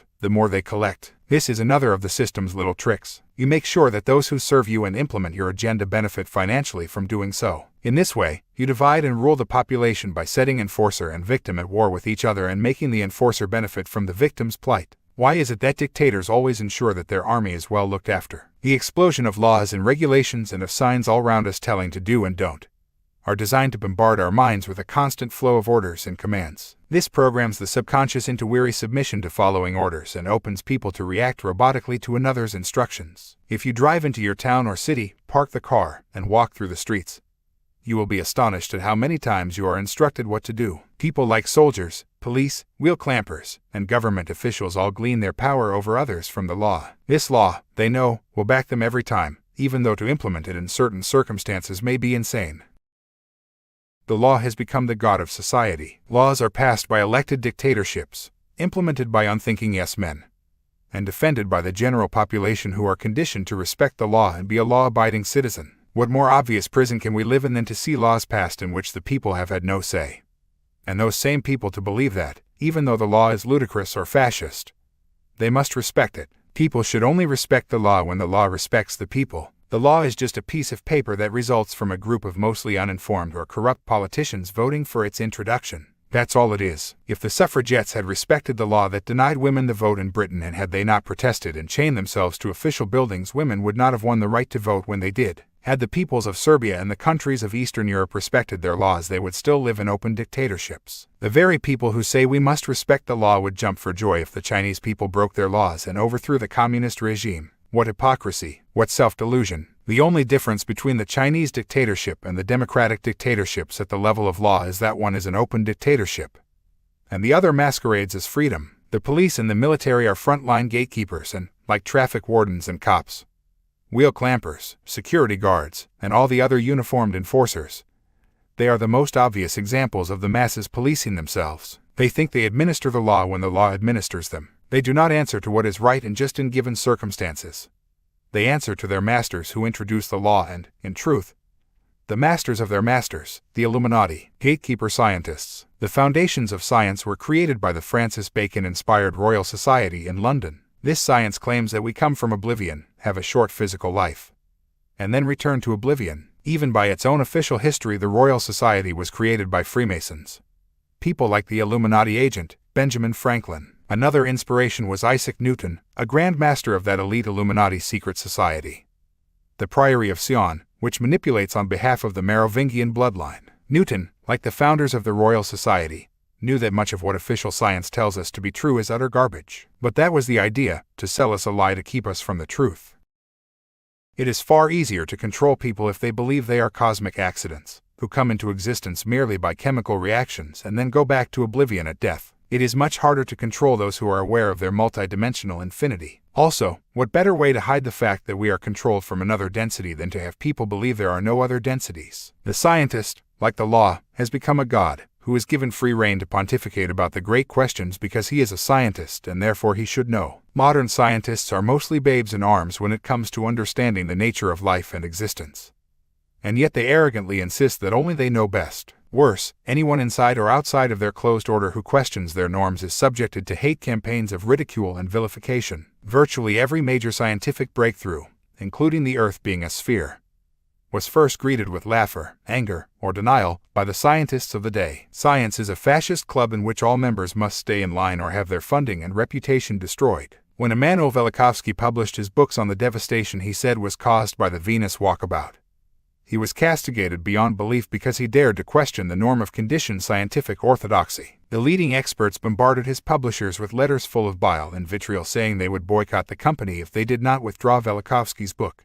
As the company was a publisher of official scientific textbooks, it once again put bucks before backbone and the rights were passed to another publisher. The assistant editor who suggested publishing Velikovsky's book was sacked. All this happened because a different view to the scientific norm was presented for people to see. John Icke wrote, "In retrospect, many of the anti-Velikovsky critiques read like the work of deranged lunatics who had not even bothered to read the book they were attempting to criticize. They were against the book simply because it propounded ideas that were contrary to the accepted theories of the day. Above all, they resented the fact that the book was very well written. Most scientists are miserable writers." Alfred Wegener, a German meteorologist, died in 1930 after 15 years of ridicule, slander, and contempt from his peers and colleagues. His crime, suggesting that the Earth once consisted of two landmasses, which split and drifted apart over vast periods of time to form the continents. He supported this proposal with much evidence, but because he was challenging the official norm he paid with an onslaught of character assassination. We call his theory today continental drift. The theme of what he said was correct. As Max Planck said, a new scientific truth does not triumph by convincing its opponents and making them see the light,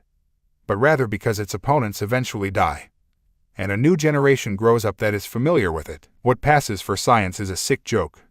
Most of its efforts are not aimed at answering the big questions of existence because there is little money or sponsorship in that. Science is geared to finding a new drug or industrial technique that will generate a fortune for its funders. It's a money-making machine and not inspired by an open-minded spirit of discovery. A congressional committee established as far back as the 1950s. Those funders of scientific research in U.S. universities, the tax-exempt foundations like the Rockefeller Foundation, or dictating what the outcome of that research would be before it had even started. Without such an agreement, the funding was not handed over. See, and the truth shall set you free. This policy is to suppress an undesired outcome because, in Carl Sagan's words, all inquiries carry with them some element of risk. There is no guarantee that the universe will conform to our predispositions. The whole scientific system is structured to suppress knowledge, not advance it, because the Illuminati is desperate for us to remain in ignorance of who we are and the nature of life.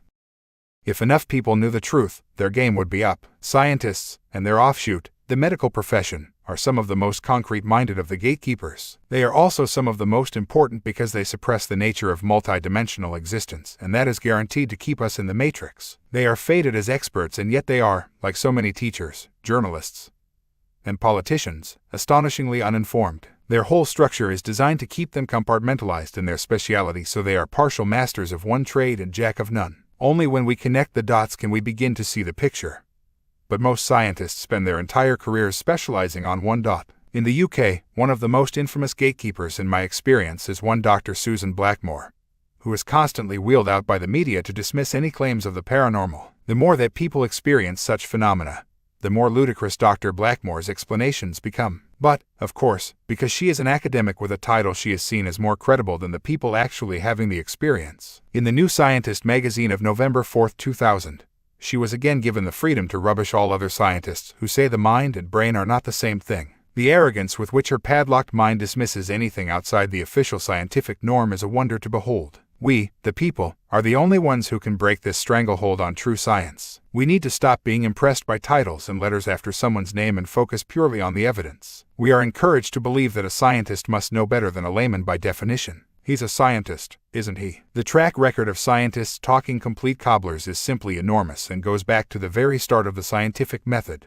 While I was writing this book, an official report in the UK exposed how government scientists and experts had misled the British public for years about the so-called mad cow disease being transmitted to humans through eating beef. The scientists said it could not be passed to humans, and so safety measures were not taken when any idiot could see that the chances were high that it could. I remember saying so on a BBC farming program in 1989 when I was a spokesman for the British Green Party. But the scientists knew best, and people are still dying today as a result. Was it a layman or woman who came up with thalidomide that led to so many fundamentally deformed babies? No, it was scientists who said it was perfectly safe. It would take a library to list all of the horrors that have resulted from these experts we call scientists. But the masses go on believing them without question, and, until we stop, the matrix will remain unexposed to the vast majority. The motto of the new and true science should be the words of Albert Schweitzer.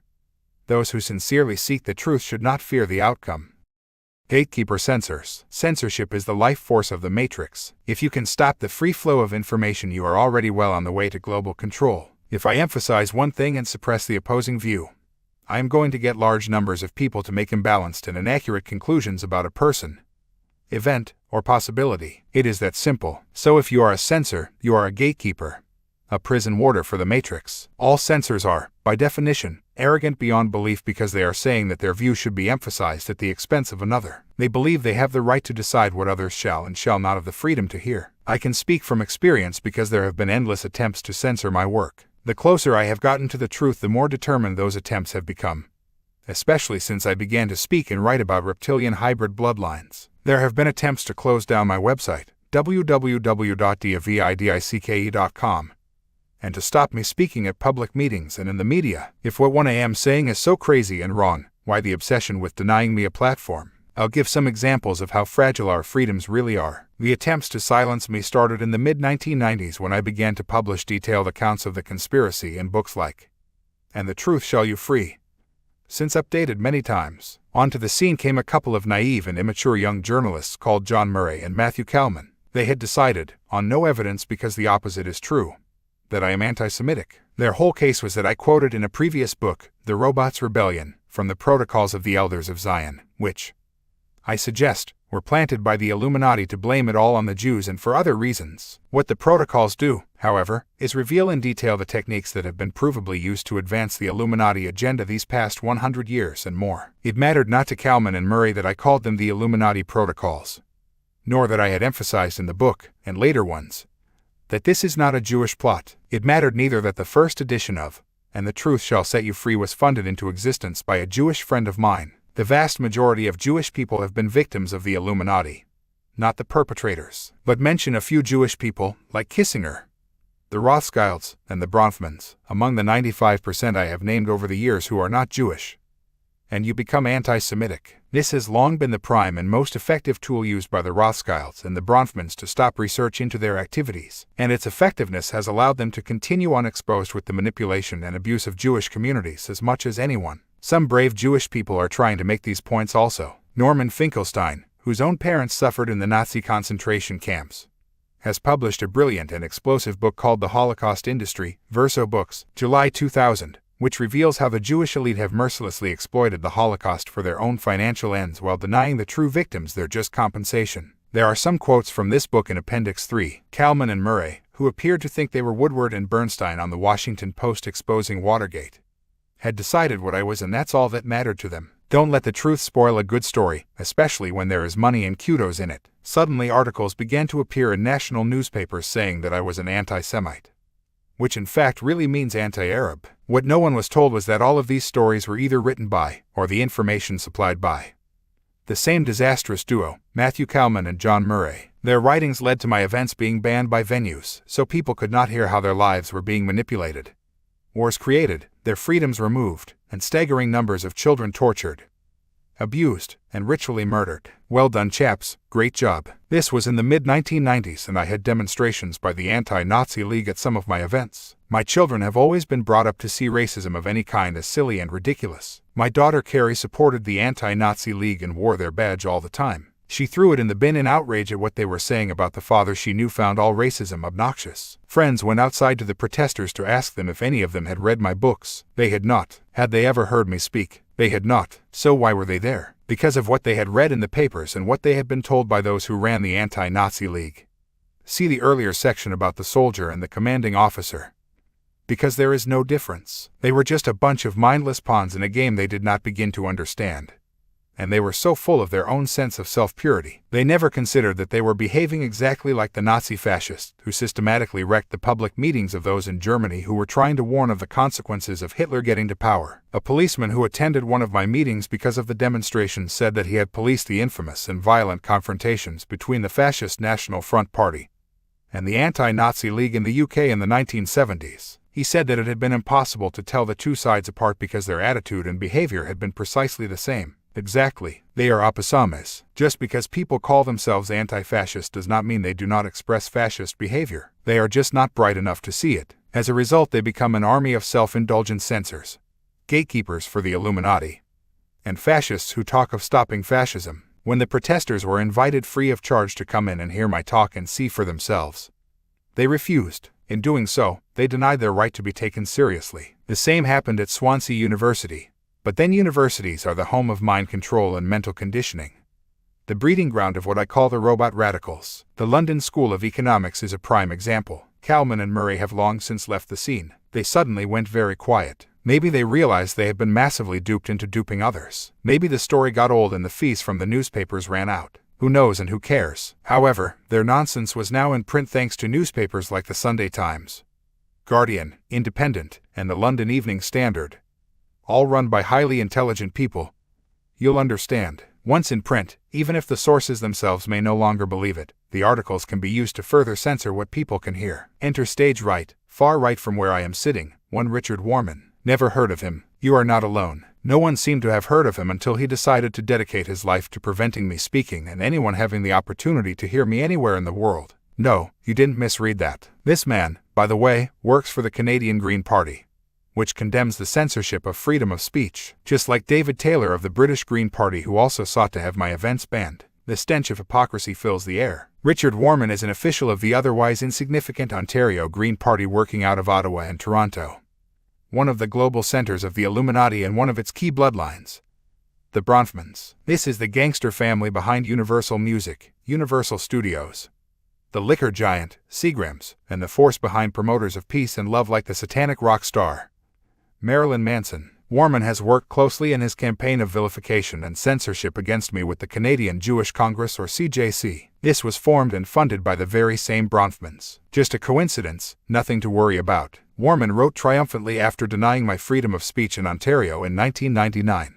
Now that the dust has settled over the recent attempted speaking tour by British hatemonger David Icke, I would like to offer a word of thanks on behalf of the Green Party of Ontario to all those with whom we work to oppose this individual's message of division and intolerance. Our concern with David Icke stems not only from the need for solidarity with the Jewish and other communities whom he attacks, but also because Icke attempts to gain credence for his beliefs from his prior association with the British Green Party, without ever mentioning that they have disowned Icke and condemned his writings in no uncertain terms. The level of success that was achieved in informing the public and venues of the true nature of David Icke's paranoid conspiracy theories was due in large part to the tireless efforts of Reuben Friedman and Karen Mock of the B'nai B'rith League for Human Rights, Daniel Fine and Bernie Farber of the Canadian Jewish Congress, Bronfmans, and Stasha Benovich of Vaude Haller, Ottawa. It was extremely encouraging to note that, apart from Hart House Theatre, every venue that was contacted made the decision that they were not willing to be a platform for David Icke or his followers. Most impressive was the Bronson Centre in Ottawa and the Order of Grey Nuns who run it. In a remarkable display of common sense, they always try to find out a little more about anyone who approaches them to rent space, and after a minimum inquiry on their own, they quickly decided they weren't interested in having Icke as a guest in their facility. This is a classic of its kind and typical of the thrust of the disinformation that has caused venues around the world to cancel my meetings. Note that he says that one venue canceled after a minimum inquiry of its own. Normally it is no inquiry at all, and my freedom of expression and the freedom of the audiences to listen is denied purely on this guy's say-so. He says the decision to cancel by the Order of Grey Nuns was impressive.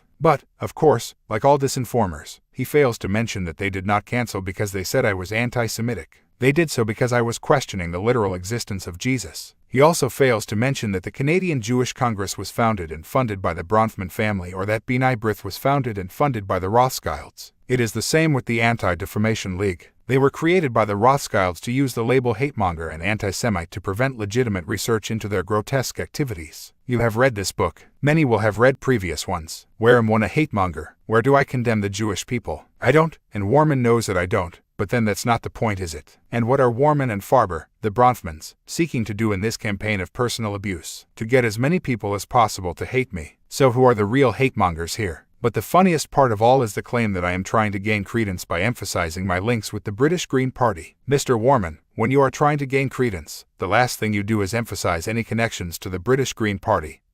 Never mind your own. The bile circulated by Warman and Farber, the Bronfmans, led to me being stopped by both customs and immigration at Ottawa Airport and kept there until 2 o'clock in the morning. Every item in my luggage was searched. Glad I brought those dirty socks. And every piece of paper was read in pursuit of hate material. They found nothing, and in the end the officer pawn involved could see it was all a setup. But I still could not leave because some immigration technicality was then found to hold me still longer. I was brought back the following lunchtime, the day of my talk. They kept me there for hours and then asked me what time my talk was due to end that day. I said 4 o'clock. They let me go at 4 o'clock. More men and women in uniform, more gatekeepers of their own freedoms. They treated me like a criminal, as if all the propaganda by Warman and Farber was true. In other words, they were mind-controlled by a preconceived idea, planted by someone else. There is nothing more powerful than the preconceived idea, because once that is implanted, all you see is evidence to support your preconception. The power of that thought form so often unconsciously filters out information that would show that your original perception was wrong. Richard Warman's abuse of my character devastated my meeting in Ottawa, where the venue had to be changed again and again in the last 48 hours. And the one at Windsor, Ontario, was cancelled, together with the Bronfmans' Canadian Jewish Congress and its vitriolic spokesman, Bernie Farber, and others. Warman organized a demonstration outside my talk at the Hart House Theatre at Toronto University, which they had failed miserably to stop. A friend of mine, who was married to a Jewish man for many years, went outside to the demonstrators and asked them how they knew I was anti-Semitic. It was the usual tale. Someone had told them, they said. Had they read my books? No. Had they heard me speak? No. Would they be going inside to hear me now? No. Why? Because he is anti-Semitic. The only reason the Toronto talk went ahead was because the head of the university refused to bow to pressure from Warman and Farber to block my freedom of speech. He was a brave man because the pressure was enormous. Soon afterwards, he left the university by mutual consent. As a result of the lies directed at me, the head of the Canadian Police Hate Crimes Unit was in the audience. We shook hands afterwards and he had no problem with my talk whatsoever. Warman and Farber never mentioned that. As I walked off the stage, I was greeted by 2 agents of Canadian immigration, who threatened me with immediate arrest if I did not agree to see an officer the next morning. When I did so, I was banned from speaking at any more events. Ask a Canadian if he or she lives in a free country and most will say enthusiastically that they do. I was told that a teacher who had hosted a meeting for me lost his job as a result of this character assassination, and, although this turned out not to be correct, many people have had their reputations attacked for their association with me. The campaign continued when Warman flew across Canada to gather support for a campaign to have my event in Vancouver banned in the spring of 2000. Only a few mindless people were interested, but they still managed, thanks to Farber's influence in Toronto, to have the major Canadian book chain, Chapters, cancel a book signing, have invitations to appear on radio withdrawn, and organize a rabble dressed as reptiles to rush into a book signing at an independent bookshop and throw pies at me. Isn't it good to know that our freedoms are being protected by those with this scale of intellect and maturity? And while all this was unfolding, the children went on being abused, tortured, and sacrificed. And the wars and other horrors went on being manipulated, as Mr. Warman and Mr. Farber worked so ferociously to stop it being exposed. They have made their priorities very clear. The Vancouver event, attended by 1,200 people, only survived because it was at an independent theater. Any connection to a council, government, or major chain and it would have been pulled like so many before and since. Warman sat through my talk, and in those more than 6 hours, he saw at first hand that I do not speak about a Jewish plot at all and never even mention the word Jewish because there is no need, except to emphasize what a travesty of the truth Warman is seeking to purvey. This talk can be seen on a video called From Prison to Paradise, and you can see for yourself that what I am saying here is true. If Warman had simply been stupid and misguided, this is where it would have ended. But it didn't. That was the point when Richard Warman's true motives became clear in my opinion. This guy had an agenda, and, given what small fry he is in Canada, it must, I believe, be someone else's agenda. To this very day he and Farber have refused to meet me face to face or debate with me on the radio, though the opportunity has been there. Warman, from his home in eastern Canada, now seeks to prevent me speaking anywhere on the planet, and if anyone wants to know how easy it is to control the world, they should look at how easy it is to stop freedom of speech without moving from your desk. All he does is check on my website where I am speaking and waits until a few days before the event to ensure that there is not enough time to find another venue. He then either rings the venue or sends them a package claiming I am anti-Semitic and will be blaming Jews for a global conspiracy.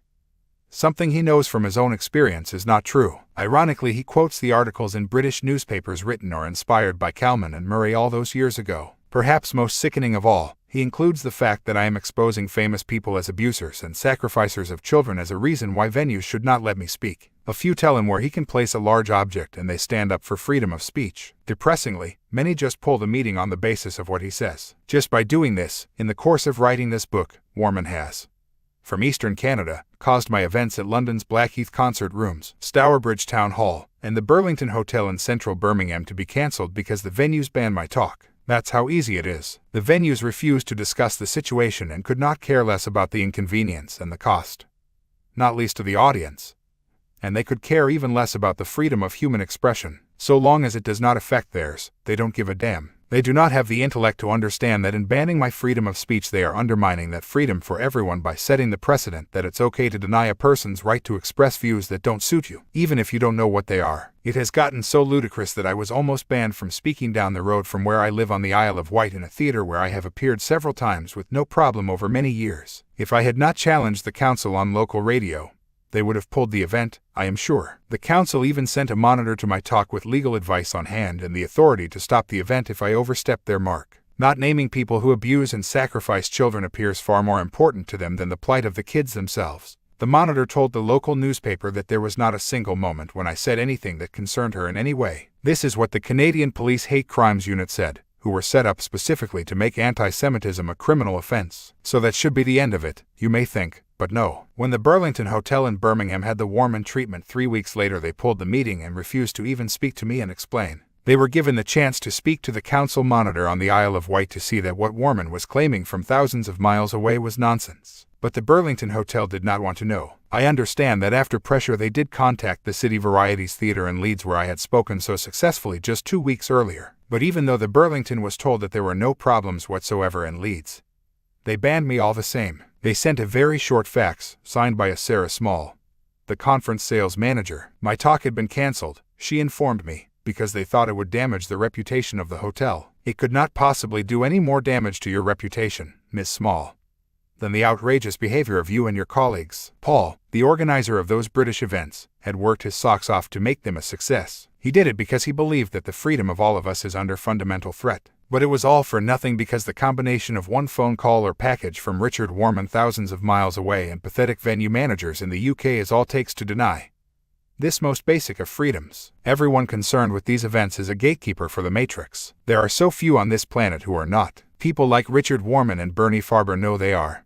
That's the difference. Either that or their brain cell count must be dangerously low or their capacity for self-delusion dangerously high. But equally responsible are those Green Party members in Canada and worldwide who have been informed of what he is doing in their name and yet just sit on their hands and let him go on unchallenged. Those who stay silent and allow the bullies to prevail are also gatekeepers by their inaction. I was a spokesman for the British Green Party for a couple of years in the 1980s, and its equivalent around the world is the global headquarters of Naval Contemplators Anonymous. That's why Warman can use it to front his attempts to have me silenced, including his bid to have my internet site taken down. This caused us to move quickly to another server to keep the information available. It was yet more time and effort used to overcome his attempts at censorship that could have been exposing what is happening to so many people, not least to children. Apparently, Mr. Warman was outraged that his activities were being exposed on the website and that his official Green Party office numbers and email addresses were published so that people whose freedom he had denied could let him know what they thought. Richard Warman, gatekeeper to the Matrix, would be a legitimate dictionary definition for the word hypocrisy. You will find the contact numbers for the Canadian Green Party on the website. At the same time Warman was having my events banned, the leader of the U.S. Green Party, Ralph Nader, was condemning the censorship that saw him denied a place in the televised presidential debates between Bush and Gore. Warman summed up his attitude to freedom when he told a journalist of equal intelligence in the British Independent on Sunday. He has taken all the conspiracy theories that ever existed and melded them together to create an even greater conspiracy of his own. His writings may be the work of a madman or of a genuine racist. Either way, they are very dangerous. There is an unpleasant anti-Semitic undertone in his work that must be brought to public attention. If he's unstable, then so are his followers, who hang on his every word. What benefit can there be in allowing him to speak? If someone had spoken those words in the middle of the last century while wearing a Nazi uniform, no one would have been surprised. If the speaker in Warman's opinion is unstable, so, by definition, must be everyone who listens. Now that is truly terrifying and truly, truly dangerous. Think of the implications of that statement. The Soviet Union's psychiatric hospitals were filled with perfectly sane dissidents of that fascist communist system because the very same attitudes expressed there by Mr. Warman were used to justify their imprisonment. And even more sinister, what benefit can there be in allowing him to speak? The arrogance of that question beggars belief. No fascist in Nazi Germany, no communist in China or the Soviet Union, could ever have said it better. But I still respect his right to express his view. As Voltaire said, I may disagree with what you have to say, but I shall defend, to the death, your right to say it. Pity that Mr. Warman does not feel the same about others. Green Party members of the world, this man claims to speak for you. How long are you going to sit there in silence? While you do so, you are responsible for everything this man does and says in your name. How many more venue owners are going to have their decisions made by such a fundamental enemy of freedom? The journalist who wrote that Independent on Sunday article, one Jason Cowley, just let those quotes pass without comment while calling my work extreme, dark, and dotty. If more dark and extreme words have ever been spoken than those, then I haven't heard them. But in one way, Richard Warman, this misguided holographic image, provides a service to those who care about their freedoms. His behavior has shown how fragile those freedoms are and, indeed, what an illusion they are. The idea that we live in a free world is self-delusion on a monumental scale. People in Manchester, England, think they live in a free city, and yet it has proved impossible to find any venue there that will accept a booking for my talk. The people of Brighton, on England's south coast, think they live in a free city, and yet I have not been able to speak there for many years because venues are threatened with mass protests by the anti-fascists who tell them that they will not be able to guarantee the safety of the audience. The Brighton Art School lied to me when they said the police had ordered them to pull my meeting there. The police had done nothing of the kind. It was just an excuse because it is easier that way when your backbone is made of jelly. When we booked an alternative venue at Crawley, north of Brighton, the council asked to see a video of what I was going to say. They watched it and confirmed there was no problem, 24 hours before the talk. They cancelled because an anonymous caller had indicated the possibility of violence against the audience if I was allowed to speak. The caller was an anti-fascist, by the way. Another gatekeeper, another sheepdog in the bewildered herd. Censorship of the internet is next on the Illuminati agenda. The internet is an Illuminati creation and only exists because of military technology. It has been sold as a means of allowing the free flow of global information. But that is only the cover. The real reason is that it allows for the easiest possible surveillance of personal communications through emails. And the websites visited by individuals give the authorities the opportunity to build a personality and knowledge profile of everyone. It's about control, slowly, and now less than slowly, the benefits of the internet, the free flow of views and information, are being targeted, and the most prominent advocates are the Bronfmans. You are going to see an onslaught against internet freedom, just as Richard Warman and his string pullers targeted my own site. Censors never admit to being so. It's not good for the image, especially if you publish articles calling for freedom of speech like the Green Party. They will always find a way of justifying why they are defending freedom rather than destroying it.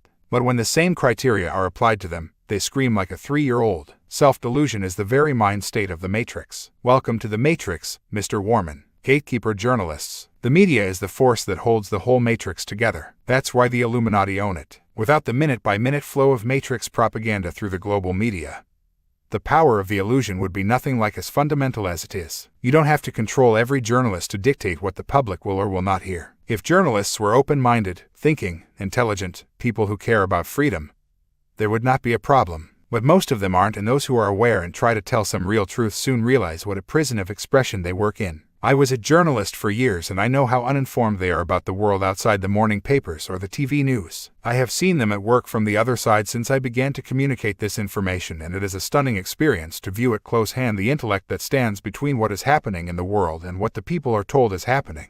And I am talking about top television correspondents as well as the propaganda fodder on the large and small newspapers. There are basically two types of personality who reach the top in journalism and politics come to that. A, the few who know what is really going on and support that agenda. And B, the rest, the majority, who do not understand what is happening in the world. The British Prime Minister Tony Blair and his deputy, John Prescott, are perfect examples of both kinds, and journalists are precisely the same. And yet these are the people who tell us every day what to think about people and events. As the old saying goes, you cannot bribe or twist the great British journalist, but seeing what they will do unbribed, there's no reason to. Journalists in general are, like most politicians, some of the most uninformed people on the planet. They are slaves to the Illuminati norms, the mental and emotional sheep pen. Once the norms are set of what is right and wrong, good and bad, possible or impossible, the media report the world from that perspective. They are clones of the Matrix. A few centuries ago, today's media would have ridiculed and condemned as dangerous anyone who said that the earth was not flat. Why? For no other reason than the norm, the accepted truth of the official establishment system was that the earth was indeed flat, because the journalists report everything from the perspective of the norms in every generation.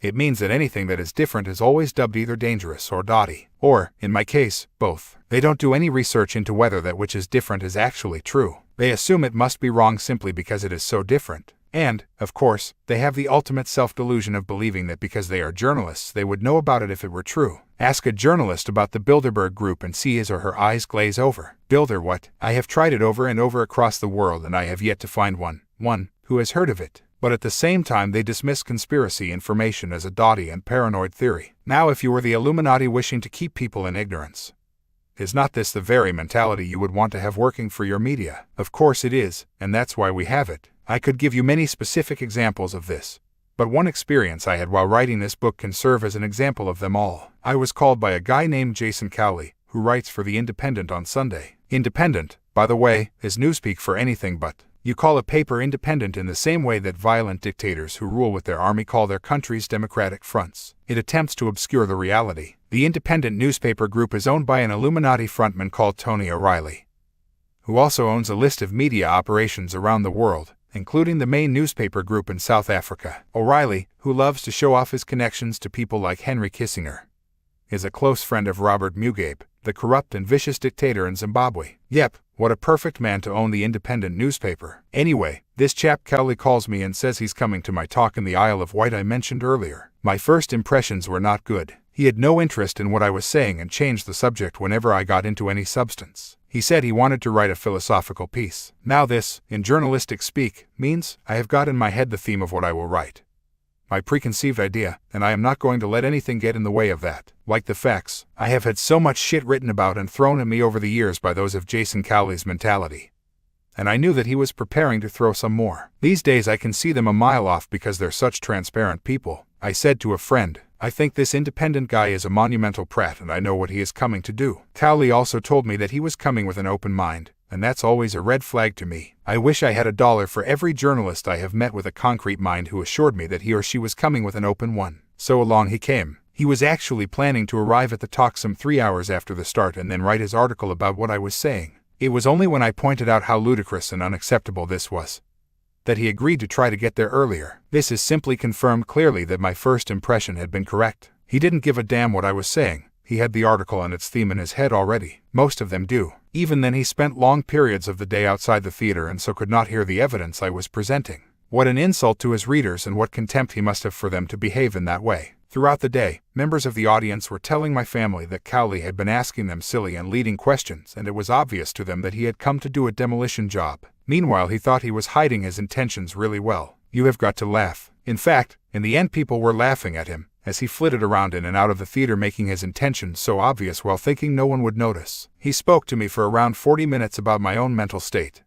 I'm different, so I must be mad, and an amazing experience that happened to me in Peru in 1991. None of which he quoted. I was not asked a single question about the conspiracy. From all this research by Jason Cowley, one of the least intelligent journalists I have met in my own experience, the following was published as fact. Icke's vision has darkened as it has become more delusional and paranoid. And there is much that is sinister, as well as dotty, in his vast conspiracy theory. This was written by a man who doesn't know what I am saying because he couldn't be bothered to find out. He ended by concluding that perhaps the biggest secret is that there is no secret and that there was no unified field encompassing everything. Some brilliant and open-minded real scientists would be very surprised to hear that. But who can doubt the all-knowing, non-researching Mr. Cowley or the journalistic herd in which he operates? The problem with my ideas, he said, was that they were based on no sacred texts or a belief in a single deity. He had just attended a talk, or rather not, in which I said all that exists is one infinite consciousness. He quoted G.K. Chesterton in support of his view of my problem. When a man stops believing in God, he doesn't then believe in nothing. He believes in everything.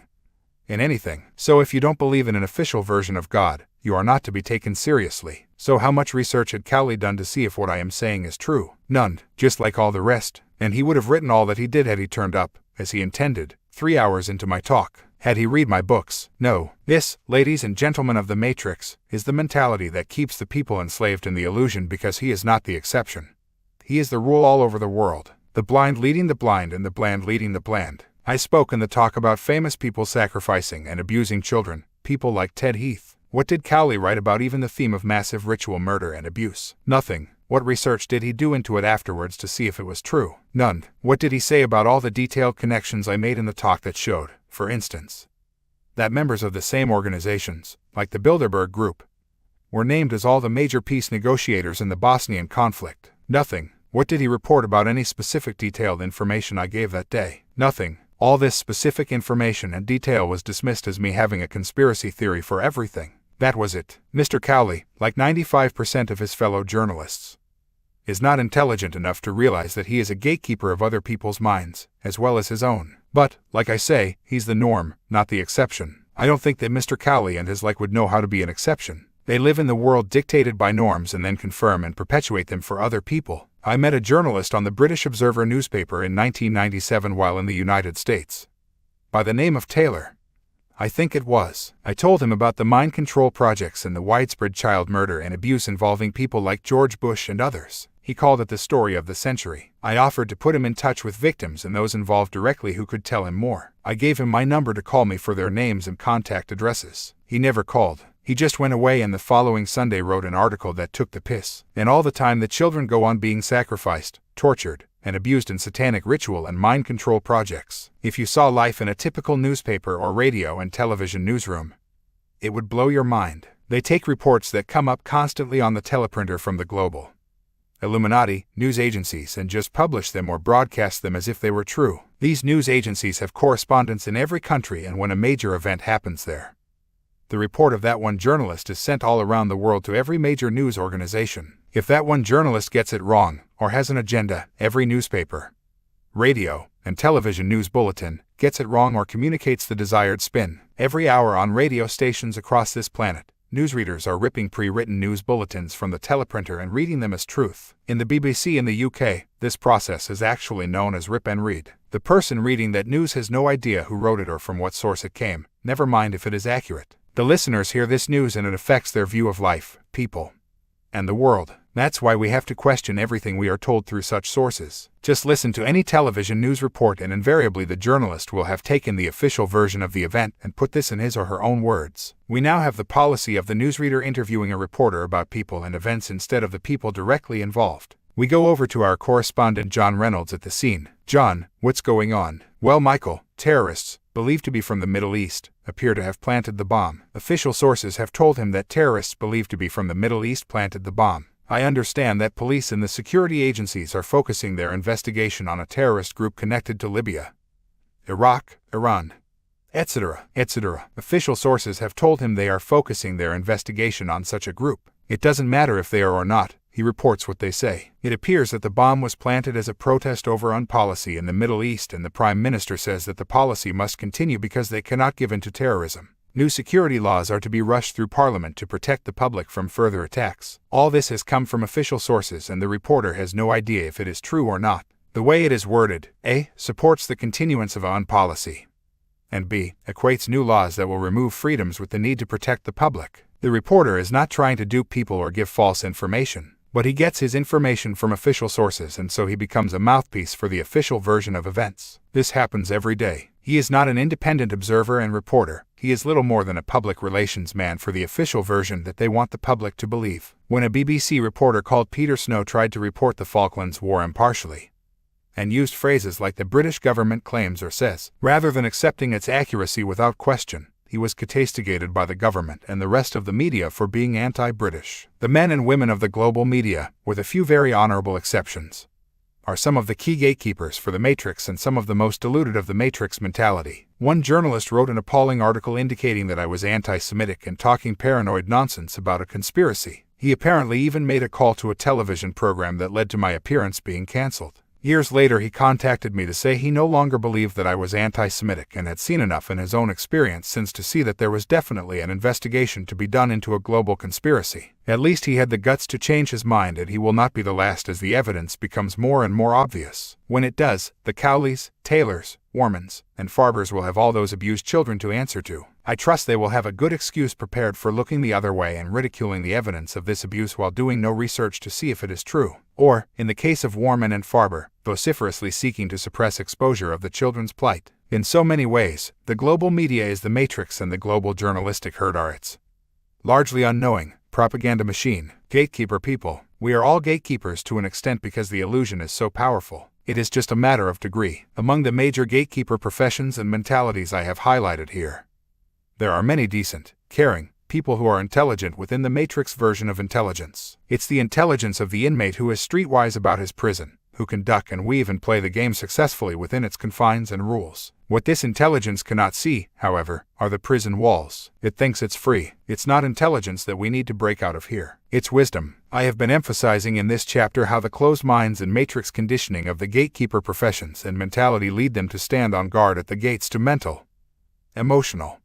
and spiritual freedom. Their professions make them especially effective gatekeepers, but in truth everyone is. Everyone, that is, who seeks to impose their reality on others by suppression, ridicule, and misrepresentation of another view, or by parental, peer, and partner pressure to conform to someone else's reality. Partners gatekeep their partners, parents gatekeep their children, children gatekeep each other, neighbors gatekeep neighbors, priests gatekeep their believers, journalists gatekeep the masses. As a friend of mine, Michael Roll, once said, "You are born to loving parents and they tell you that 2 + 2 = 5.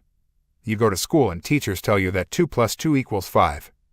You go to university and professors with letters after their name tell you 2 + 2 = 5. The media constantly confirms that 2 + 2 = 5 because that's the norm they slavishly serve and promote. And all the people around you believe the same because they have been through the same system that you have. In those circumstances, and that's what we face every day, is it any wonder that billions of people go through an entire physical lifetime believing that 2 + 2 = 5? It is an excellent point. The answer goes on equaling 4, it's just that people don't know that and most can't be bothered to find out. If we want to be free, it is time that we did. Chapter 20. It's just a ride. We are not humans on a spiritual journey. We are spiritual beings on a human journey. Stephen Covey. We are all faced with a series of great opportunities brilliantly disguised as impossible situations. Charles Swindoll. Okay, let's put all this into a greater perspective. I have been talking throughout this book about the multidimensional nature of existence. That makes it hard, indeed impossible, to give the true picture of what is happening in our world, our frequency range. I mean, what is true. Once you enter the realms of multidimensional reality, you see that there is no ultimate truth, except that we are all the same energy expressing itself in infinite ways. After that, we are pretty much through with truth. Everything else is not so much truth, but our perspective of what we see, or think we see. What is true in my universe will not necessarily be true in yours. What you have been reading is my universe, my reality. At this point, or, rather, one of my realities. We are imprisoned by the belief that if one thing is true, the opposite can't be true. But it can, and it is. It's just that they come from different perspectives of the same event. For instance, if the world is not perfect, how, at the same time, can it also be perfect? But it can and it is. When you look at the world from the Matrix perspective, it is far from perfect, whatever perfect is. We see untold suffering, abuse, conflict, and sadness. So the reality that the world is not perfect is valid and supportable. But how can we evolve and grow into greater knowledge, wisdom, and understanding unless we face the consequences of our actions? We can't. If a child had no consequences of his or her behavior, they would not change the behavior and make different choices. What creation does magnificently is to put the consequences of our choices, or more accurately the intent behind those choices, in front of our faces. This imperfect world is the consequence of human choices. The choice of those who wish to control and destroy, and the choice of those who sit back and let them do it, or close their minds to what is happening because they think it is easier that way. So in terms of our evolutionary journey, creation is presenting the consequences of our action and inaction, and, in doing so, it makes the world we live in absolutely perfect because we are experiencing what we need to experience. Two apparent opposites, but both are true. Life is a paradox, but then again, it's not, because these are not paradoxes. They are different perspectives. They are not contradictions, they are comprehensions. I have been told from time to time that I am contradictory in what I say and do, but I'm not. That is just those people's perspective. And if you judge a multidimensional being from one perspective, you are going to see apparent contradictions. As we judge what a person says or does, do we ever ask which level, therefore perspective, those words and actions are coming from? No, we see one person and make judgments as if they are one person. But we are many people. If I am reacting or seeing something in that moment from the view of my matrix-level holographic physical image, I am going to see things a certain way. But, in another moment of reflection when I open up the connection to my higher levels of being, I will see the same events and experiences in a very different light. That's not contradiction, it is the comprehension of the level that is observing. If you watch one of my talks, you will see me moving realities as I go along, always culminating in the ultimate reality that we are all one and that one is love. So I have written this book from one perspective of reality, and it offers,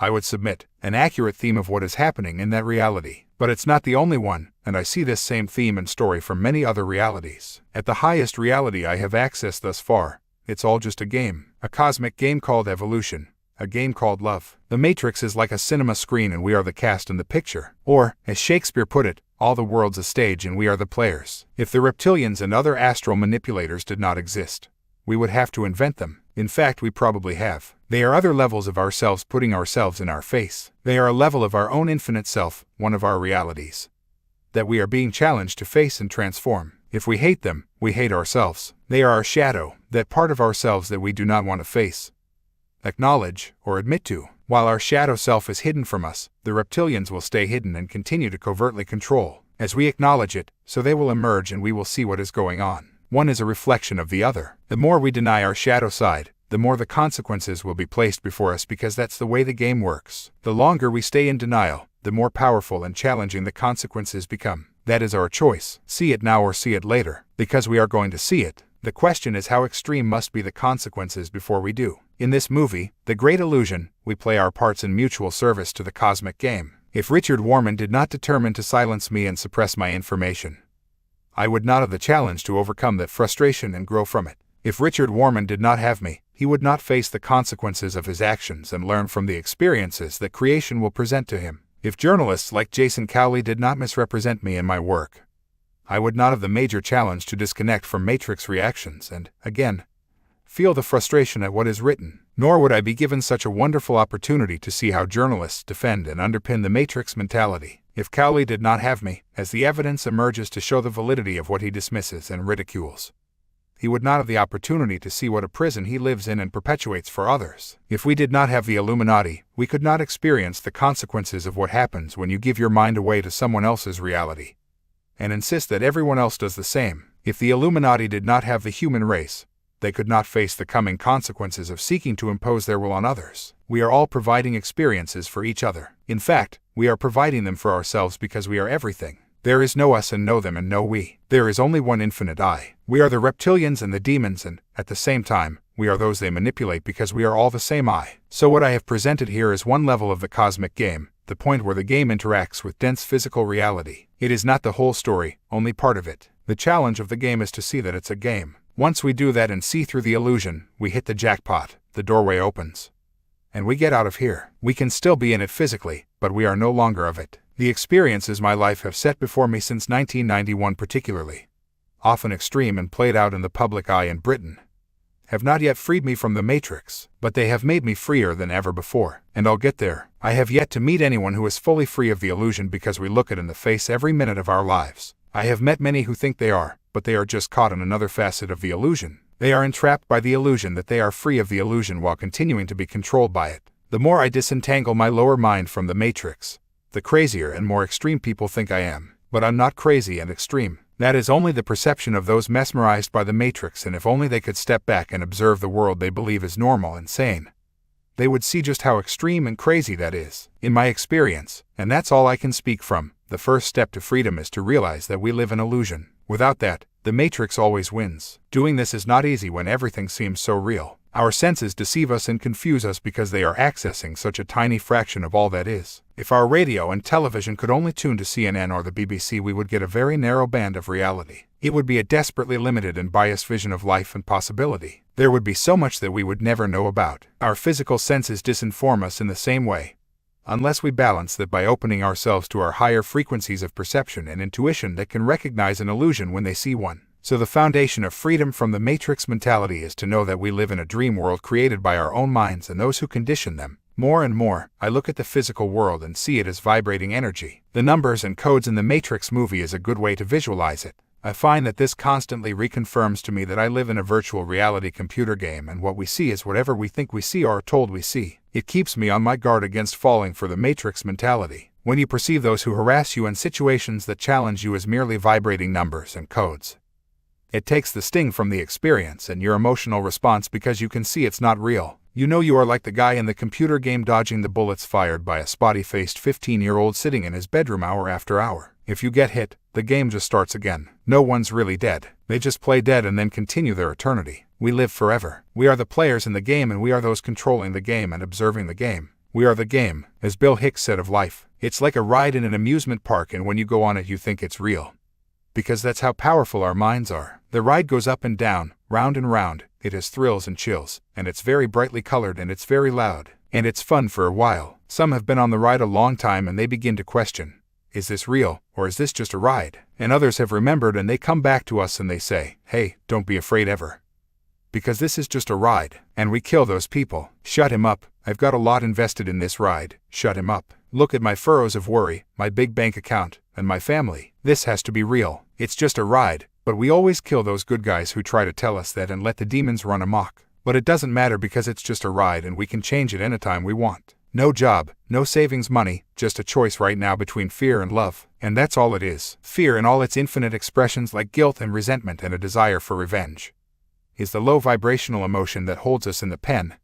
The great illusion, love, in its purest sense, is our highest vibrational state and one that connects us with the highest level of all that is, all that we are. That transformation of perspective, from fear to love, vibrates us out of the matrix mentality and we step out of the game and out of the illusion that it's all real. If you observe parts of this book, particularly the chapter, The Gatekeepers, you will feel my matrix level, my holographic image, screaming inside with frustration at the way we control and imprison each other. That's one reality and a valid one from that point of observation. But when I open my heart to the love vibration and open my mind to acknowledge the illusion, the frustration dissolves because it's just a game, just a ride, just a movie of our own making. We can make it a nice picture or a horror film. That's our choice. It is, always was, and will always be. So I love you, Richard Warman. I love you, Bernie Farber.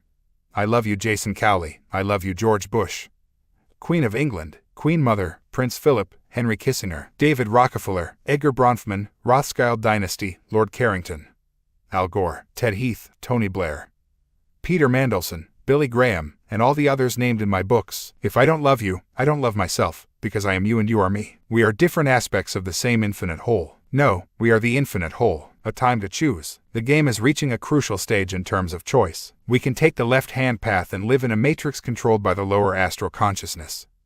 A global fascist state in which the illusion will be imposed by the law and the jackboot. That, from the viewpoint of eternity, is of little consequence because there will be other chances to make different decisions and make other movies. The game never ends, it just changes as we change. But do you really want to have the experience of living in a fascist global state with your freedom of expression and choice denied in its most basic form? If you do, then just sit on your arse and watch it happen, because it will. It is happening. What Richard Warman and Bernie Farber, the Bronfmans, are trying to do to me will be written into the law of the land. Such laws are already being introduced. If we don't want that, we need to make another choice and make it now. We can take the straight-on path and walk the freedom road. If that's our choice, there are some fundamental changes to make. First, we free ourselves from the illusion and the reactions and responses of the matrix mentality. Unless we start to free ourselves, how can we hope to free the world around us, which is merely an outward manifestation of the inner self? We live in an external prison while thinking we are free because we live in an internal prison while thinking we are free. The prison without is a reflection of the prison within.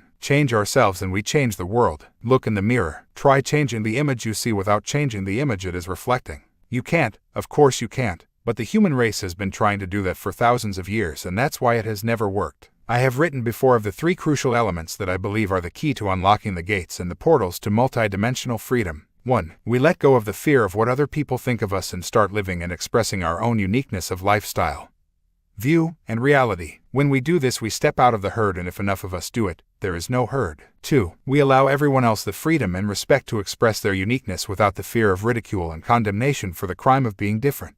When we do that, we cease to be a sheepdog keeping the herd in line. 3. No one seeks to impose their beliefs or reality on anyone else, so always respecting the freedom of others to make different choices. This is the balance point that stops one person's free will imposing itself on another. These 3 steps would trigger a transformation of such magnitude that they would turn this prison into a paradise. And all 3, as they relate to us, we have the power to introduce right now. This book may have said much about bloodlines and the history and techniques of human servitude. It may have highlighted at some length the reptilian genetic connection to all this. That's important because people need to know what is going on at that level of reality. But what this book has really been about is humanity freeing itself from the great illusion. If I had to choose one thought that people would remember from these pages, one thought that would transform this world more than any other, it would be this: it's just a game, it's just a ride, and we can change it anytime we want. The truth is not out there, it is within you, and that truth is love.